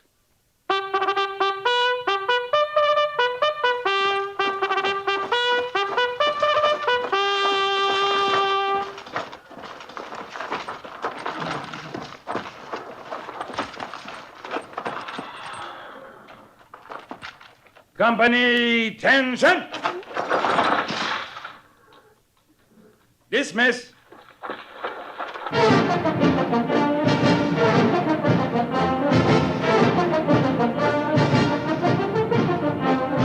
Next week, another transcribed story of the Northwest frontier and the troopers who fought under Lee Quince, Captain of Cavalry.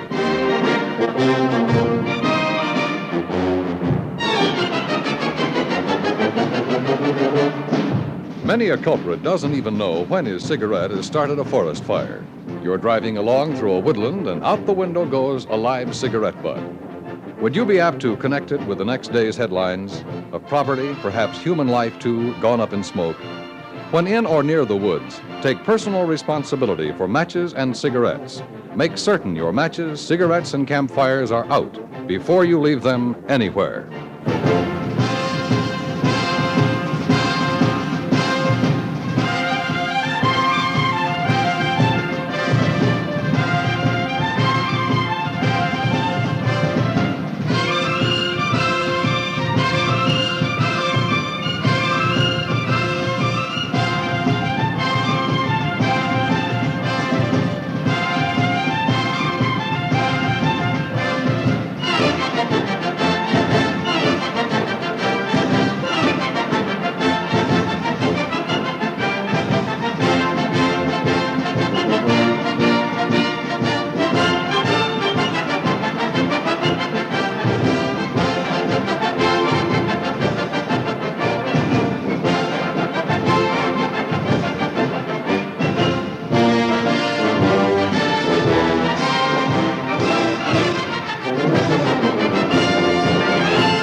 At the gallop! Oh!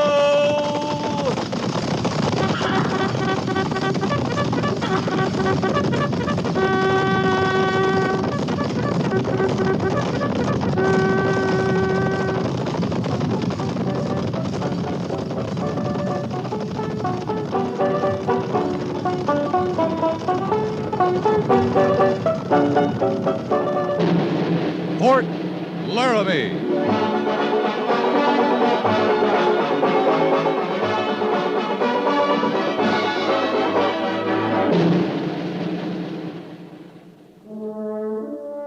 Fort Laramie, starring Raymond Burr as Captain Lee Quince.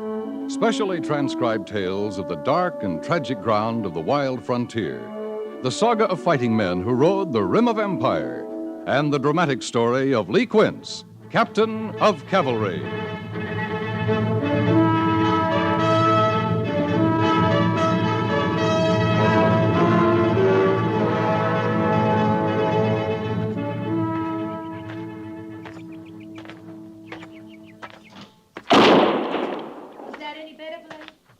still pulling your wrist back. Now, here, watch me again.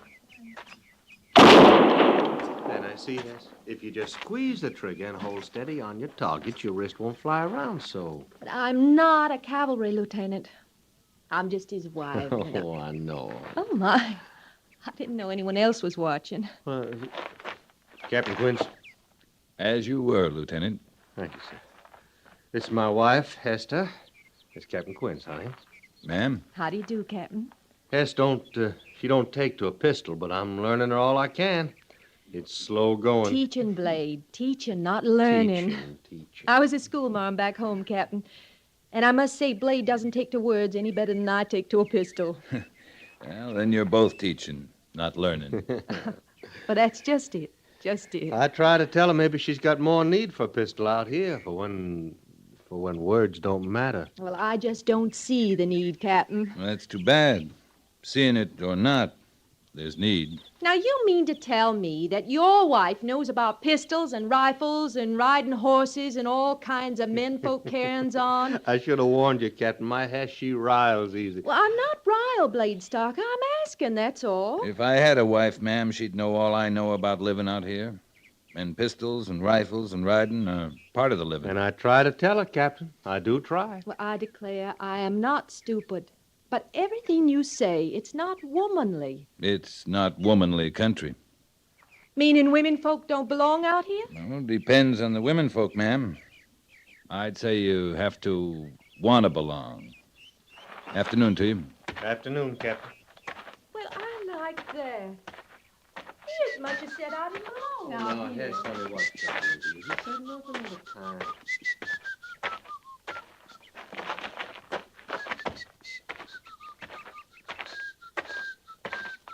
Not by the mane, ma'am. You just can't get nowhere from no horse hanging onto his mane that way. I've got to hang on to something. Well, but... You just don't ride side saddle, Sergeant. Now, that's a fact. Oh, you looking for me, Captain? Oh, just passing by, Sergeant. Afternoon, Miss Meade. Good afternoon, Captain. Guess I'm quite a spectacle, aren't I? Oh, you look fine, ma'am. I'd like to believe that. I don't know who's getting the worst of it, the horse or me or Sergeant Gorse. Seems to me you're all bearing up well. The captain's a sight better teaching women folk to ride than I am, Mrs. Meade. I tell you the truth, I'm no hand at this side saddle business. I got business with the major myself, or I'd sure... Or you'd sure think of some other reason to be moving out, wouldn't you, Captain? Well, yes, ma'am, I guess it would. I don't blame you, either of you. And, Sergeant, if you can find some unsuspecting trooper and pass this duty on to him, you have my leave. And I won't be the least bit offended. Oh, no, ma'am. Thanks just the same. You understand, it ain't you, Mrs. Meade. You're just as willing as can be. It's just my petticoats, that's what it is. Well, now, ma'am... I guess the major will wonder what's become of me. Now I've embarrassed you. Oh, help me down, Captain, before I break the post morale completely. Yes, ma'am. Thank you, Captain. Don't mention it. You dropped something there, ma'am. Not a petticoat, I hope. This pistol, Miss Meade. Oh, thank you, Captain. You always carry it? Oh, Jim would scalp me if I didn't. And he should. I know. And I'm a good shot, too. Miss Meade, have you met up with Mrs. Stalker yet? Mrs. Stalker? Oh, Blade Stalker's wife. Yes, you know her? Well, just to speak to at the Sutlers. I don't really know her. She and the lieutenant moved onto the post just last week. If you ever do get to know her, you might show her you carry a pistol and tell her why. She doesn't know why? Well, Blade's doing his best, but she don't see the need. I'll make it a point, Captain, but I can't understand Blade. He was at Fort Phil Kearny with us. Under Fetterman? I thought she was there, too, but maybe not, though. Because the women at Kearny saw the need. Fast.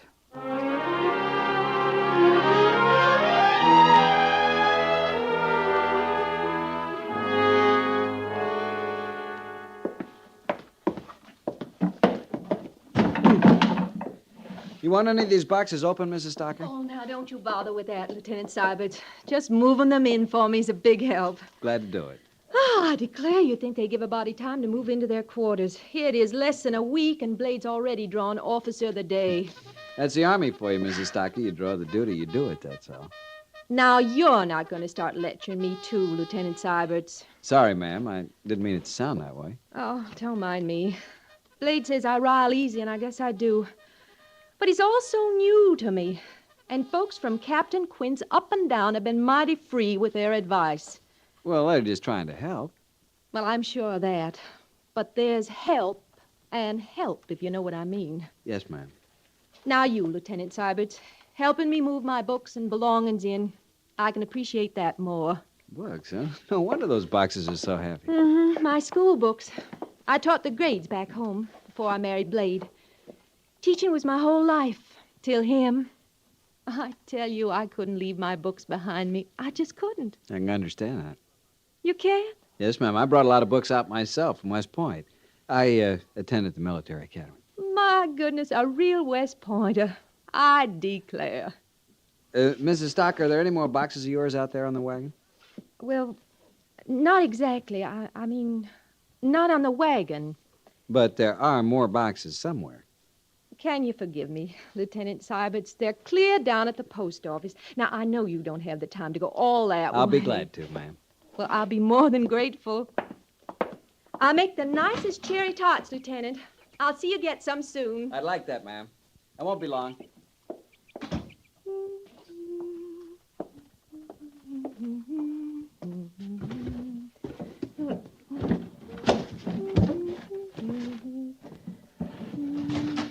Anybody home?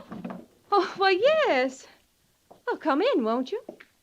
I'm Liz Meade, 2 doors down. Well, I've seen you at the Sutlers, haven't I? Yes. Oh, I'm Hess Stocker. I know. Is it all right to sit on one of these boxes?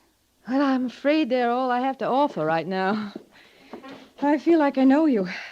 Weren't you at Fort Kearny with Blade? No. We've just been married a month. I've never been anywhere with Blade but here. Oh? Well, my husband knew Blade better than I did, but there's sort of a link between anyone who served there. Fort Kearny? It's up on the old Bozeman Trail. It's closed now. That's all Indian territory since the treaty, but You must be mistaken about Blade, Mrs. Meade. He's never mentioned Fort Kearny to me. But I'm sure he was there. There were 5 companies of infantry. Oh, your husband's an infantry officer? Uh-huh. Well, that explains it then. You must be wrong about Blade. He's in the cavalry. There was a company of cavalry, too, under Captain Fetterman. Well, it's not important, of course. But I know Blade would have told me. Of course, I'm sure he would. And as you say, it's not important. Well, can I help you with anything? No, thanks kindly. Oh, my goodness, I almost forgot. I brought you a little present. Well, aren't you nice? I have a practical turn of mind. It's something no army wife should be without. What? Well, these are cartridges. Well, I just assumed yours was a .38 like mine. Well, I don't know. You know about firearms? A woman has to, out here. Well, I don't understand. A big post like Fort Laramie, with all these men here to protect us. But the men aren't always here, Mrs. Stocker. My husband and most of the infantry are out now. These are the facts of the West. Mm-hmm. Many of the Indians are hostile, and the fate of white women in their hands... Well, it's best to know how to defend yourself. You've had to defend yourself? Many times. At Kearny, the women held the fort in one Indian raid with less than a dozen men to help. Were any of the women killed? Some. And some carried off by the Sioux. Dying's easier. I'm a school teacher, Mrs. Meade. I want to make my way out here teaching the young that you don't have to kill to get along. I think schools are more important than guns. We can use the schools, Mrs. Stocker, and there's not a woman out here who won't want to help you get them. But till you do, you have to live. I guess I can defend myself if I have to. Well, it isn't always a case of defending yourself. Sometimes a woman has to make a choice, a quick choice. Of living or dying? Of living or enduring. Mrs. Stockard, don't you know what happens to a woman if a hostile carries her off? I think maybe that would be something for Blade to tell me, Mrs. Meade. Yes. Yes, you're right. And when he tells you that, maybe he'll tell you what the pistol is for. Really.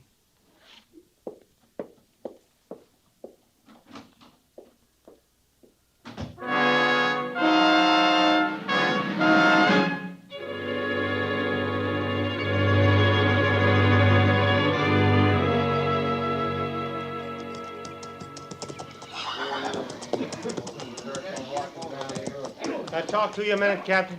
Sure.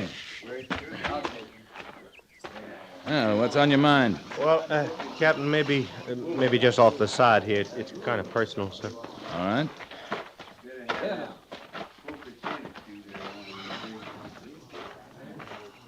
Would you be willing to do some talking for me, Captain? I just can't seem to get that job done with Hess, using firearms and all, I mean. You sure you're trying hard at it? I don't know what that means. I'm trying. I've been trying, Captain. There's a lot I told her, and a lot of times. Lots you haven't told her. Well, it looks like a big Fort Laramie. I'd have swore I wouldn't know anyone here from the old days. Sure didn't reckon to run into Miss Meade again. She told you, huh? It's a secret you were at Fort Kearney? Well, no, not that. Well, they're just hard words to say to Hess, Captain. It all happened kind of quick, like our marrying and moving out here. I know Miss Meade didn't aim to, but she sure didn't do me no good bringing up Kearney to Hess. Miss Meade didn't get very far with your wife, and I can't talk to her about Fort Kearney. I wasn't there. But we only been married a month. We don't even know each other right good yet. Now, well, how are you going to say to a brand new bride that she ain't the first? I mean, you was married before. I don't know that. But you're the one to tell her, if she's told. Blade, what's the matter with you? There's a lot, I guess. First you say, will I talk to your wife about her need for a pistol? Then you drag Fort Kearney into it. Now you're talking about you were married Well, before. don't you see, Captain, they're all the same thing in a way. It don't come easy to give Hess a pistol and tell her to use it on herself if it looks like she's going to get took by Indians. Captain, I've done it before at Kearney. And that wife had to use that pistol on herself. I didn't know that, Blade. I don't think Mrs. Meade knew it either. I'm sorry. No, Captain. No. Sorry's no matter. It's not your fault. Captain, can't you see? I done it once. And it don't set well the second time. It just might could go hard with a man. You ever said it all out this way before, Blade? No, sir, not out loud. You might feel some better. Now it's said. Yeah, I reckon I might. Obliged to you for listening anyways, Captain. Blade. Sir? You'll want to say something to her tonight. Tonight? We're moving out tomorrow.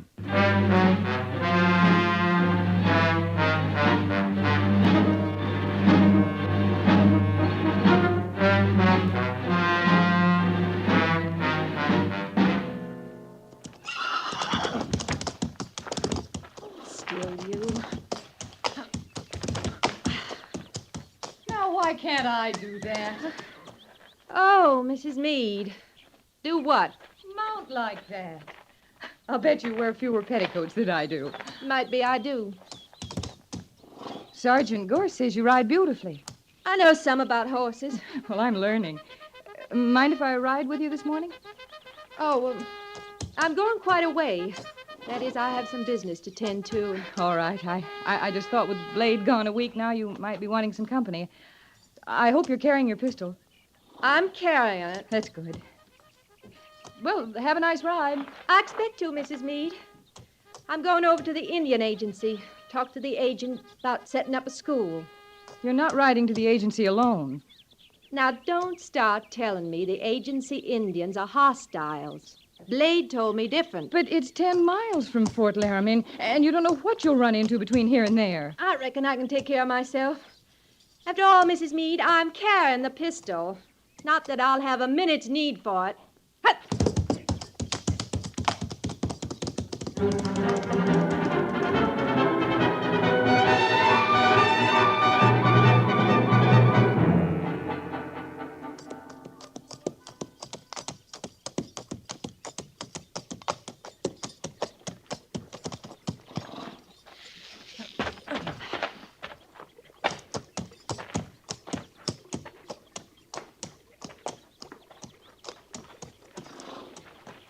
I guess you could do with the water.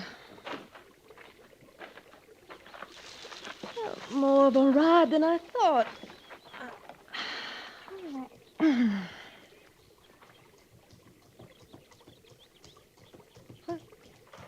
no. Miss Docker?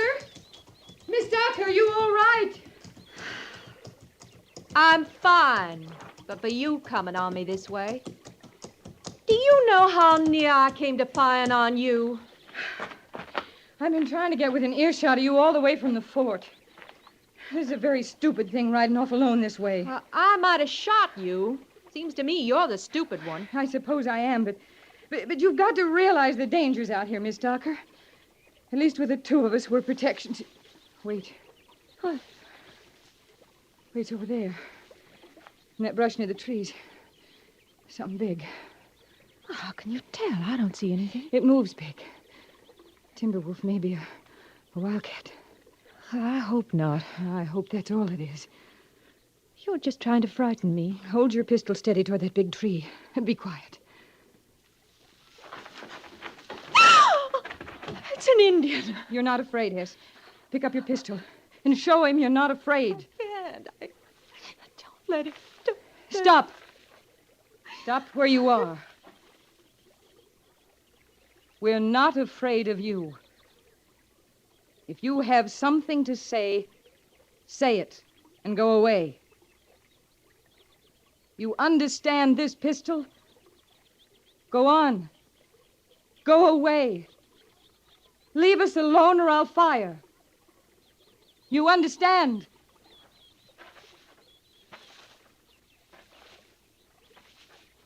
What's he going to do? One more step, and I'll fire.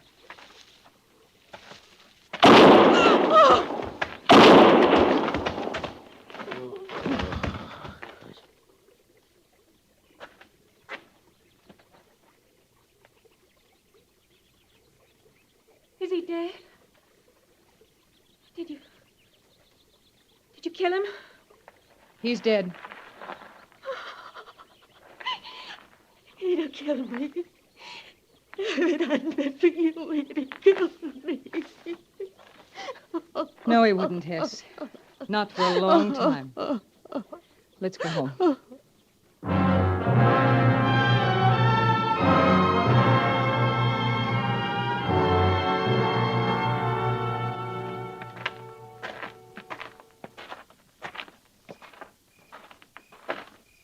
You reckon she's heard somehow, Captain? No, I don't see how. You want I should go with you? I'd be proud to. Oh, well, I'll do it, Gorse. It's my place. Yes, sir. I sure feel mighty bad for her. Yeah. Her being so new here, not taking to the life easy. I might just look in on her tomorrow, lend a hand, maybe. Yeah. Yeah, you do that, Gorse. Well, night, Captain. Good night, Gorse.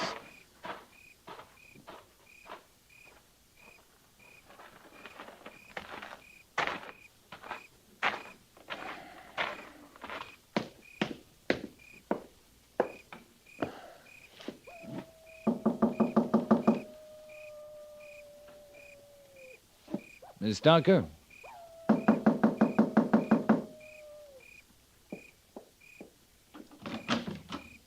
Oh, why, Captain Quince. You're about the last person I expected to see. Oh, is Blade with you? Can I come in, ma'am? Oh, well, of course you can. Please come in. I don't know where my manners are. I guess it was seeing you, and if it was anyone, I thought it would be Blade. You want to sit down, Miss Tucker?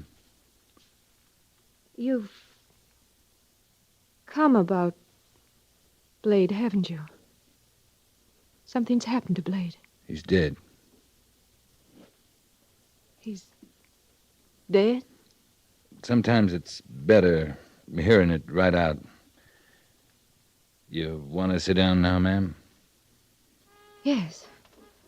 Yes, I think I do. Would you like a drink of something, or do you want to hear about it? I want to hear. It happened quick, Miss Tucker, and if it's got to happen, it's best quick. He didn't know? He didn't suffer?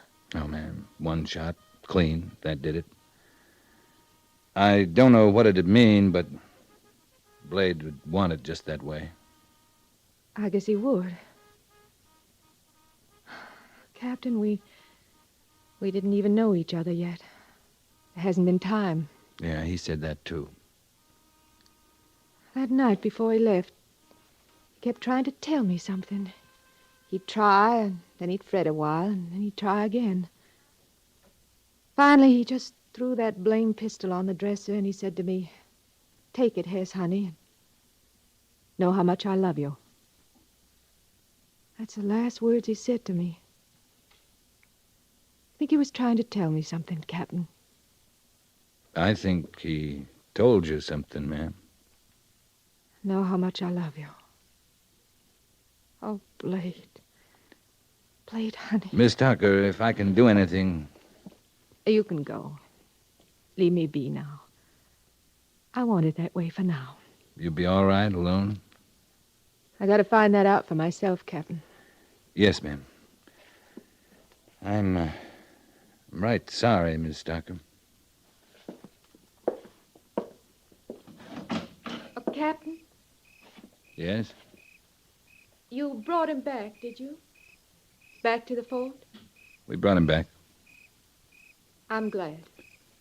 Night, Miss Tucker.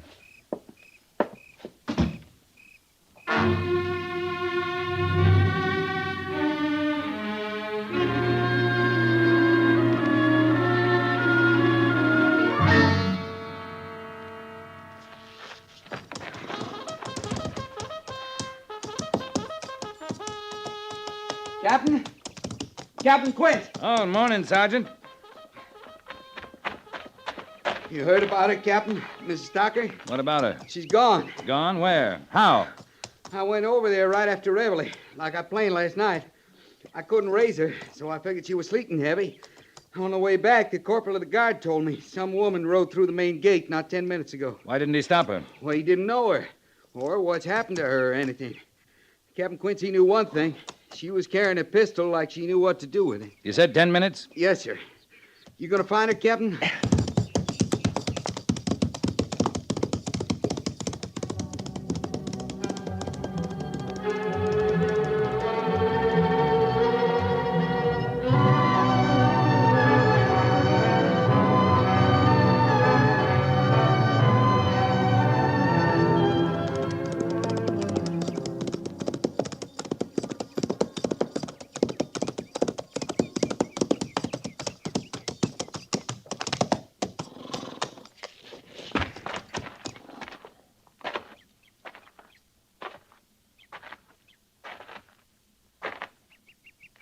Ma'am?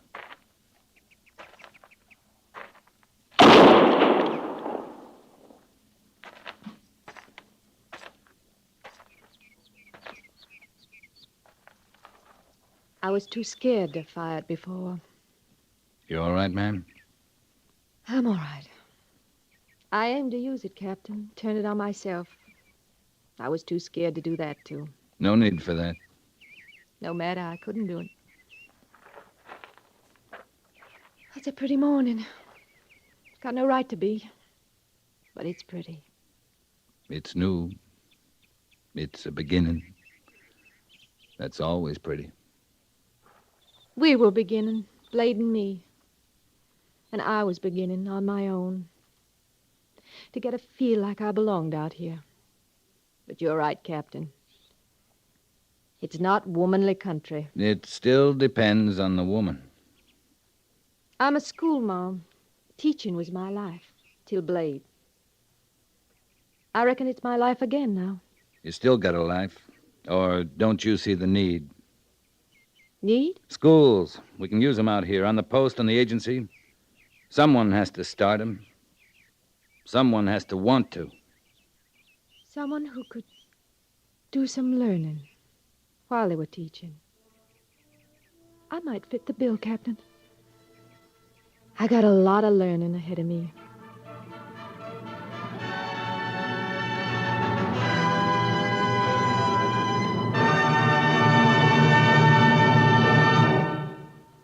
Fort Laramie is produced and directed by Norman Macdonnell and stars Raymond Burr as Lee Quince, Captain of Cavalry, with Vic Perrin as Sergeant Gorse. The script was specially written for Fort Laramie by Kathleen Height, with sound patterns by Bill James and Ray Kemper, musical supervision by Amerigo Marino. Featured in the cast were Harry Bartell as Lieutenant Seiberts, with Gene Bates, Lynn Allen, and Lawrence Dobkin.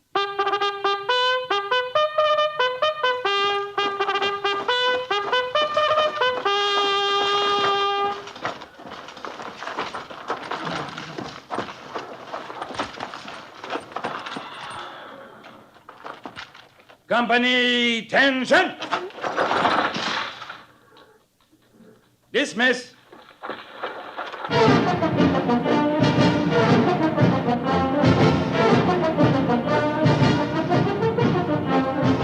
Next week, another transcribed story of the Northwest frontier and the troopers who fought under Lee Quince, Captain of Cavalry.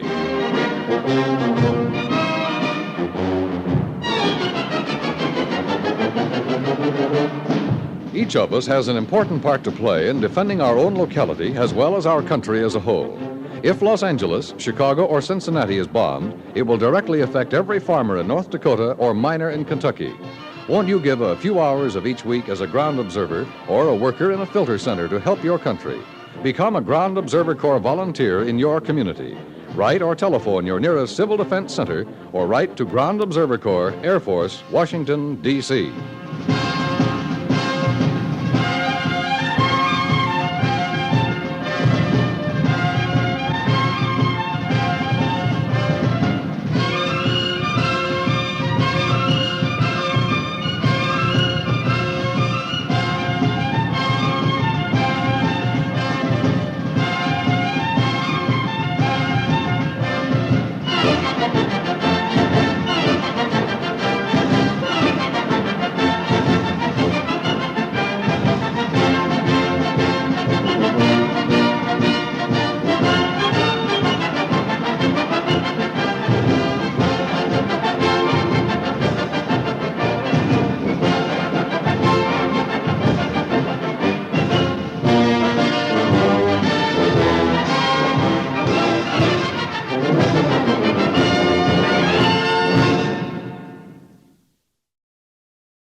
Company, charge!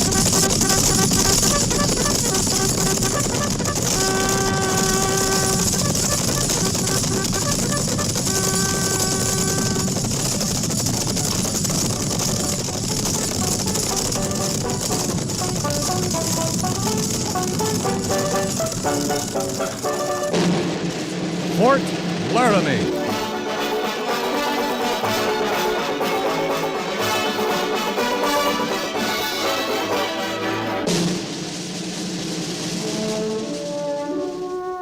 Fort Laramie, starring Raymond Burr as Captain Lee Quince. Specially transcribed tales of the dark and tragic ground of the wild frontier. The saga of fighting men who rode the rim of empire. And the dramatic story of Lee Quince, Captain of Cavalry.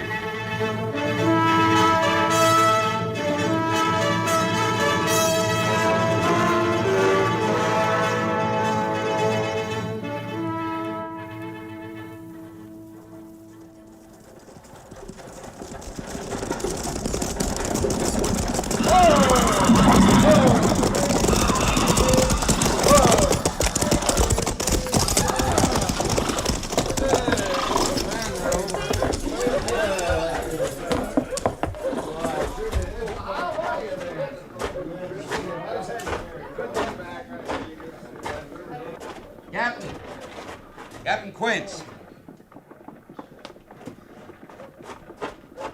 Sergeant Gorse, how are you? Oh, it's sure good to see you, Captain.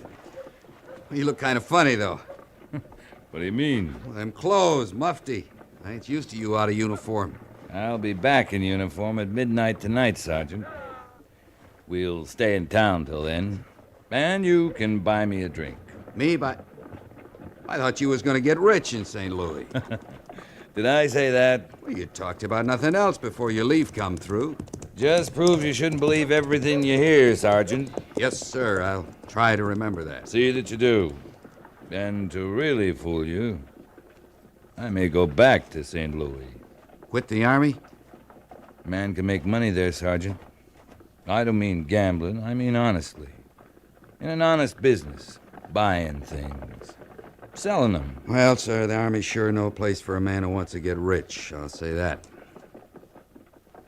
The Army's no place for a man who wants to do any living at all. You're either turning black with the boredom of garrison, or you're riding hell-bent into nowhere. It's sure enough true, Captain. Oh, come on, let's get our drink.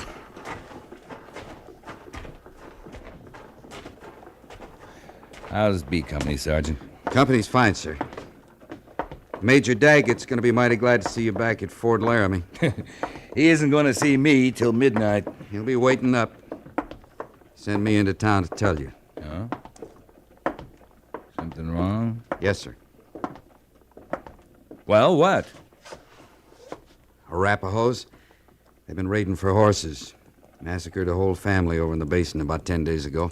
You mean they jumped the reservation? Not the whole tribe, just a few of them, I guess. Mr. Seiberts took B Company out last week, but he didn't have any luck. Why not? I don't know, Captain. I wasn't with him. What? I've been on sick list till 2 days ago. Sick list? You? Yes, sir. Pack mule kicked me in the belly. Oh. Well, a little whiskey will cure that, Sergeant. Well, here we are. Mr. Seiberts is feeling mighty bad about it. Your belly? Like I said, it's good to have you back, Captain. Bottle of rye and 2 glasses. Coming up. The Army. Hey, Moylan. Look at what came in. What's his trouble? 8 soldiers, I guess. Like a lot of people. Since Richmond. Yeah, too much war, maybe. I guess everybody'd like to forget it now. We all like to forget it. There's a war still going on. You're right, sir. Who do they think stands between them and all the hostiles out there waiting to hack them to pieces? Who does all their dirty work for them? It isn't like people to be grateful for any favors, Sergeant. No, sir, I guess not. When I think of the troops aching for home while they sweat and freeze and spill their blood all over the frontier for 50 cents a day, it makes me mad. Tell me about St. Louis, Captain. Here's your liquor, gentlemen. Hey, you! Hold it! You know them, Sergeant? No, sir.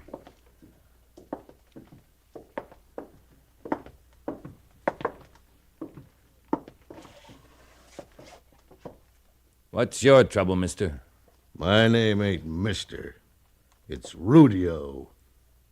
I ain't talking to you. I'm talking to the soldier. I'm with the soldier. You stay out of this. You know what's good for you. You tell him, Moylan. What do you want from me? I never saw you before. Yeah. You won't want to see us again after we're through with you. What's this all about? We don't like soldiers drinking where we drink, mister. We like to teach 'em a lesson now and then. Don't we, Moylan? Yeah, we do it, too. Now, you just shut up, mister. What's the matter with you? Coming in here with a soldier. Gonna drink with him, too. Rudio, I just guess that he ain't no better than no soldier himself. Just scum floating with scum. That's what I call it. Well? Okay.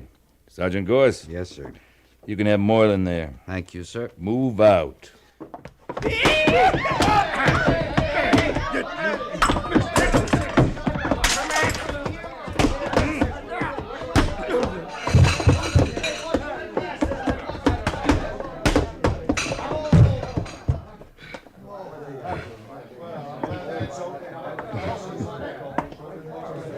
I'll buy you that drink now, Captain Quince.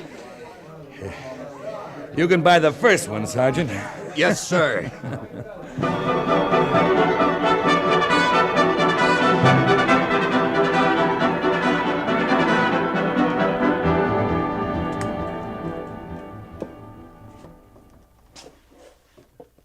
You're half an hour late, Captain Quince. I was on the post at midnight, Major. I wanted to get back into uniform before reporting. I'm glad of that, anyway. I kind of figured you would be. You still think I'm too Army, don't you, Lee? We've known each other a long time, Major. Since Vicksburg with Grant. I remember a night in Chattanooga. You weren't very Army. I've forgotten the girl's name, of course.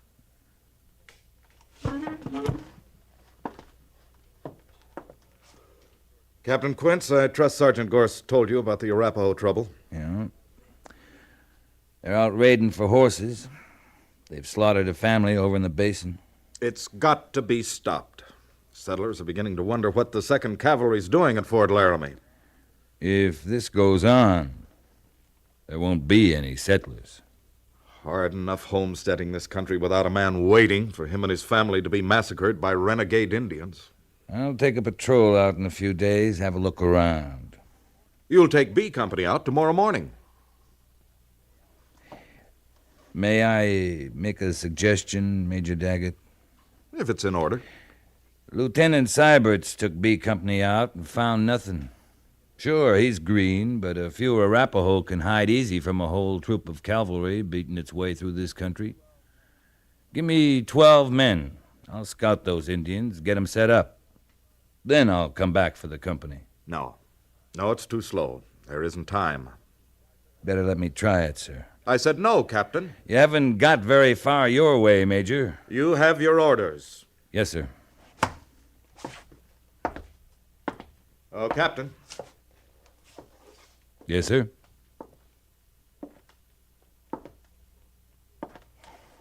I heard you and Sergeant Gorse were in a brawl earlier this evening in town. Conduct unbecoming an officer. You should learn to control your temper, Captain. I wonder what family the Arapahoes are putting the knife to tonight, Major Daggett. Should never start this sort of thing with you. Take your patrol. Yes, sir. Any further orders? May have Sergeant Gorse and Lieutenant Syberts, but no other officers or non-commissioned officers. Right. Pass your men through the main gates of the post half hour before reveille. Any questions? No, sir. Then move out.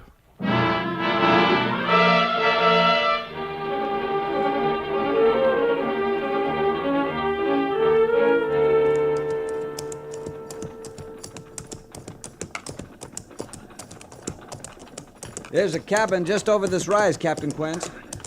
Ah. Must be new, Mr. Syberts. Yes, sir. It is. A man and his family. He's raising horses. A man's a fool. There's just as good land a day's ride from the fort. You're right, sir. Am I, Mr. Syberts?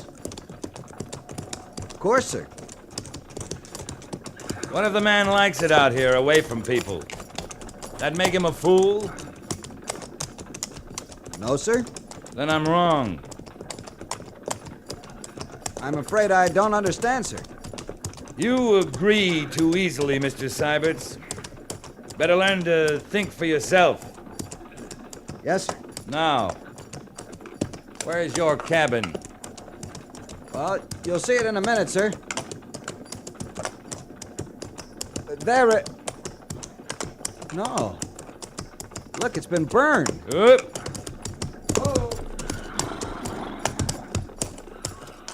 Sergeant! It's those Arapahoes again, Captain. Yes, Captain. Look down there, Sergeant. File the patrol out as scouts, Sergeant. 1,000 yards between men. If there's any Indians around, I want to know it. The men will watch us at the cabin for arm signals. Right, sir. And then join Mr. Syberts and me down there. Move out. Yes, sir.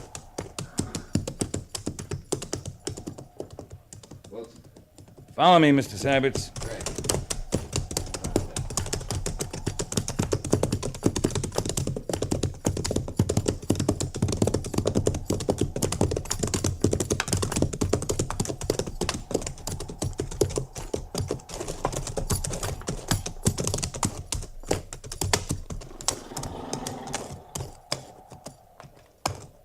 Looks like they slaughtered every one of them.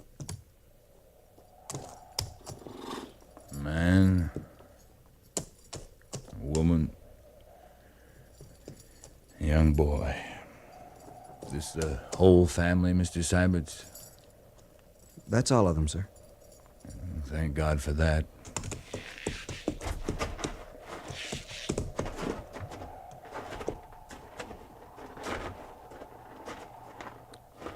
Every one of them scalped. Even the boy. At least they weren't tortured. No, sir. Tell me, Mr. Syberts, was the other family like this? Why, yes, sir. I see. Made quite a mess, didn't he? Take a good look, Sergeant. How many horses did this man have, Mr. Syberts? About 10, as I remember, sir.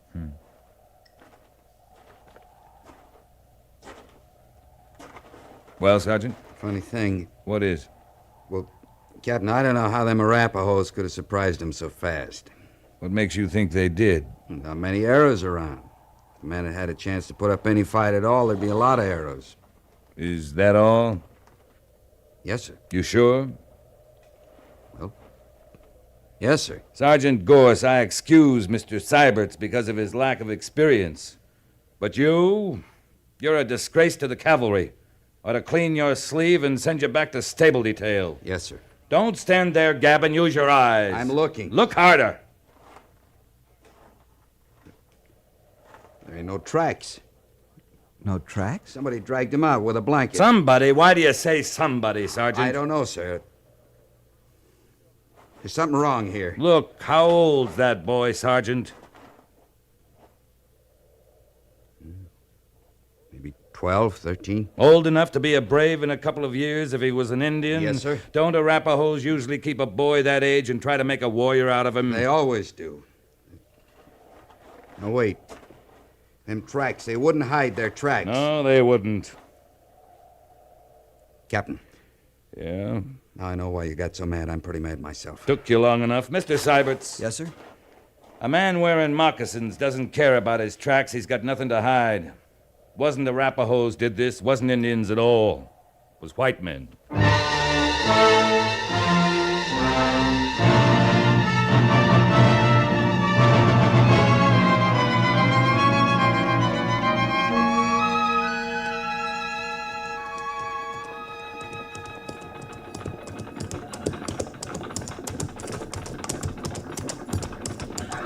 Whose place is this, Captain? Oh, Jake Steele and his wife. Their daughter lives with them. Shouldn't their daughter live with them, sir? Ollie's 19, going on 20. She had some schooling back east. You mean she should be married now? This country needs women, Mr. Syberts, but it doesn't need single women. Yes, sir. Patrol! Up!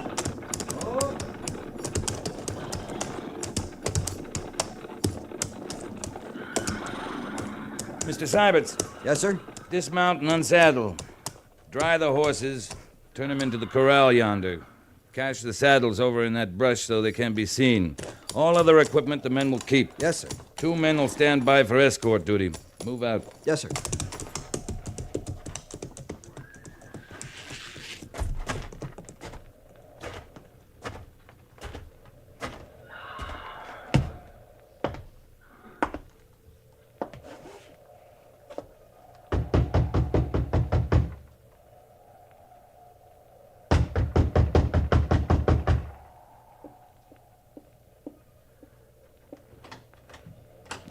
It's Captain Quince, Miss Steele. Well, Captain, what are you and your troopers doing out here? I'll tell you if you ask me in. Oh, well, come in.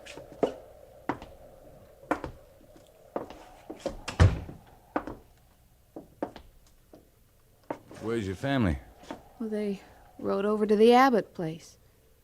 That's a long ride. They're spending the night. They'll be back tomorrow. Why? Is there trouble? No, not for you, Holly. And what are you doing here? I came to borrow your ranch. What? I need it for a few days, maybe a week. Now, Captain, You and your folks can stay with the Abbotts for a while. I'll send for you when I'm through here. You seem to have it all figured out. I have. Of course. Shall I leave right now, Captain Quince? Sooner the better. I'm sending an escort with you. Well, that's very kind of I you. can spare a couple of troopers. And you'll move in here. Sergeant Gorse and me. Wouldn't you like for me to stay and cook for you? No. You couldn't do that. Why? Don't you think I'm a good cook? Maybe when this is over, I'll ride back sometime and find out. Captain Quince, just because you and I've met once or twice at Fort Laramie dance... Now, just a minute, Miss Holly. You don't understand. Don't I? I should have explained. There's going to be a fight here. Fight? I'm using this place for a trap, baiting it with a bunch of horses. And when the men I'm after come for them, well, we'll be waiting. What men? Men who've been stealing horses, murdering settler families, blaming it on the Arapahoes. You mean it's white men who've been doing that? I do. Captain Quince, I'm beginning to understand that being in the cavalry, you're accustomed to ordering people around and not explaining anything. I'm sorry, Holly. I upset you. Now, if you'll wait outside while I get some things together, I'll ride up to the Abbotts with that escort you promised me. Good. Oh, Captain, Yes? I hope you have a chance someday to find out about my cooking. What I mean is, good luck. Thank you, Holly. Go on, get out of here now.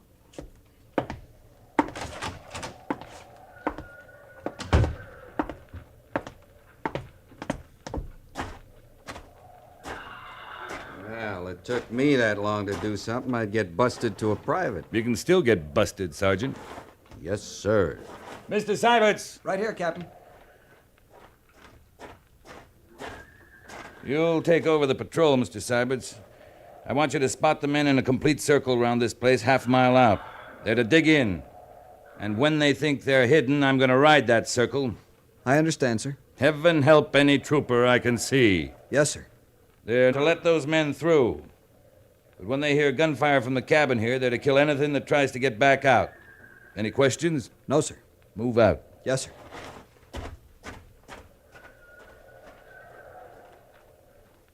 Well, Sergeant, you and I are going to be sitting on the pan of this trap. Like poisoned meat, huh? Maybe. Before we get off.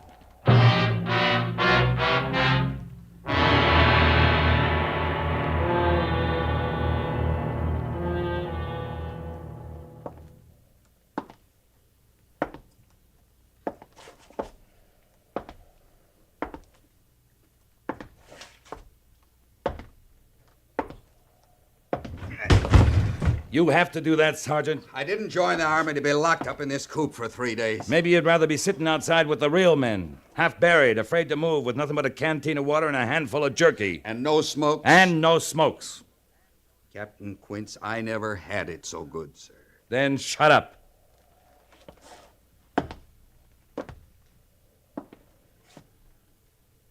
Dark out already? Good. Ain't the kind of men who'd attack even a woman in the daylight. No, I guess not. Gorse, you lied to me. What? No smokes. You tried to make me think you'd find it rough out there with the troopers because they can't smoke. Well? You never smoked in your life, you ape. Not with that quid of tobacco in your jaw day and night. What are you trying to give me? You need action too, Captain. Bad as I do. Yeah, I do. 3 days of this is worse than a winter in garrison. You go to St. Louis, I'm going with you. That easy money sounds... Shh, wait. Come here. What is it? Horses. Listen. We got him, Captain. We got him. Okay. Move fast. Get out the back window. Come up the off side of the cabin. But don't shoot till I get at least one of them inside here. Yes, sir.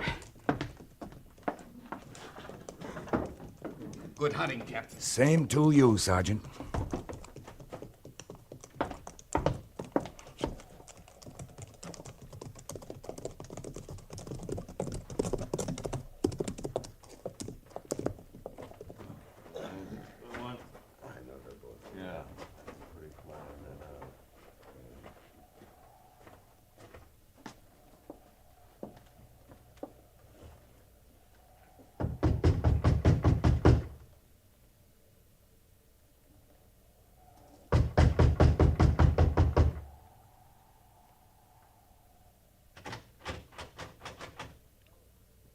Hello? Hello there. Come on, open up. We want to have a little talk with you. Look out, Jim. You'll have a gun. Listen, mister. We ain't gonna hurt nobody. We got something to tell you is all.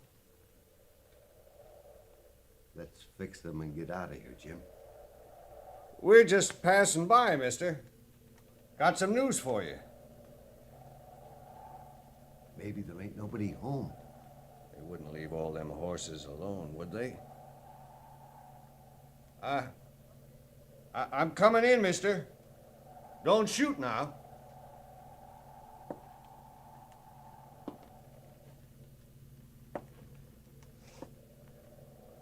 Have your daughter light the lamp, mister. Then we can talk.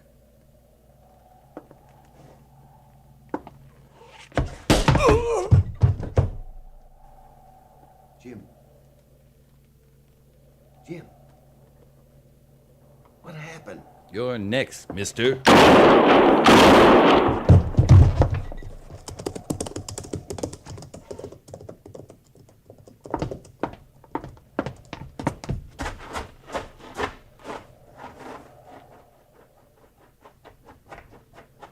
You okay, Sergeant?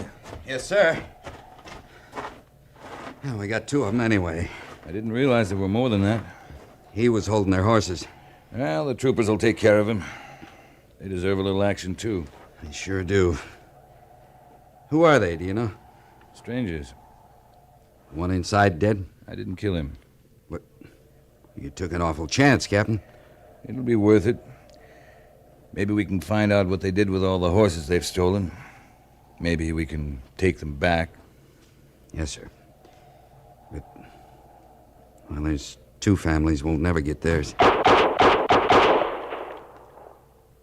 Hear that, Captain? Mission accomplished. No more women and kids dying hard. Feels kind of good, don't it, Captain? Don't it? Sergeant? Yes, sir? Feels a whole lot better than making money in St. Louis.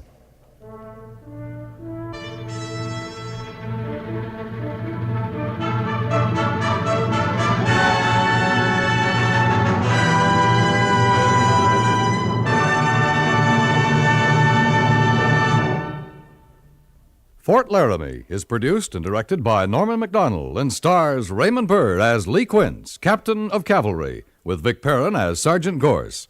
The script was specially written for Fort Laramie by John Meston, with sound patterns by Bill James and Ray Kemper. Musical supervision by Amerigo Marino. Featured in the cast were Harry Bartell, Dan Riss, and Joyce McCluskey, with Lawrence Dobkin, Clayton Post, Paul Duboff, and James Nusser.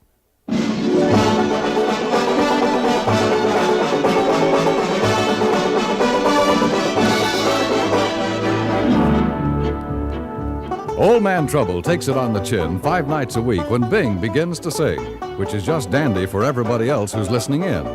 Since Old Man Trouble has no great charm to speak of, and since Bing Crosby has an ear for melody, a cheery disposition, and many other charms as well, folks naturally prefer to spend their time with Bing.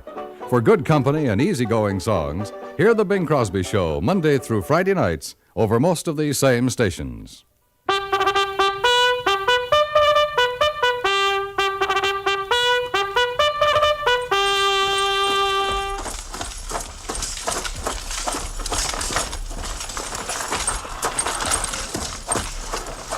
Company, tension! Dismiss!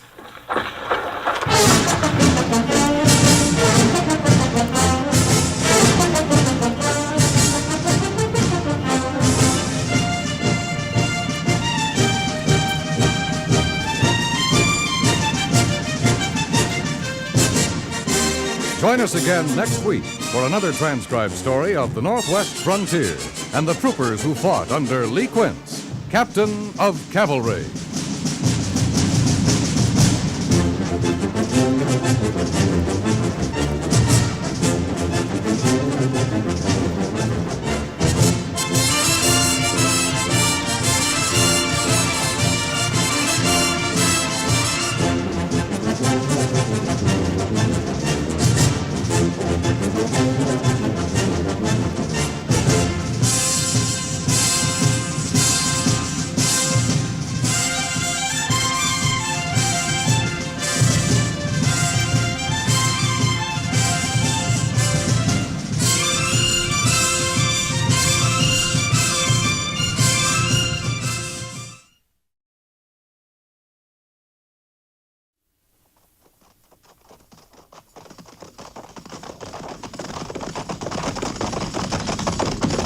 At the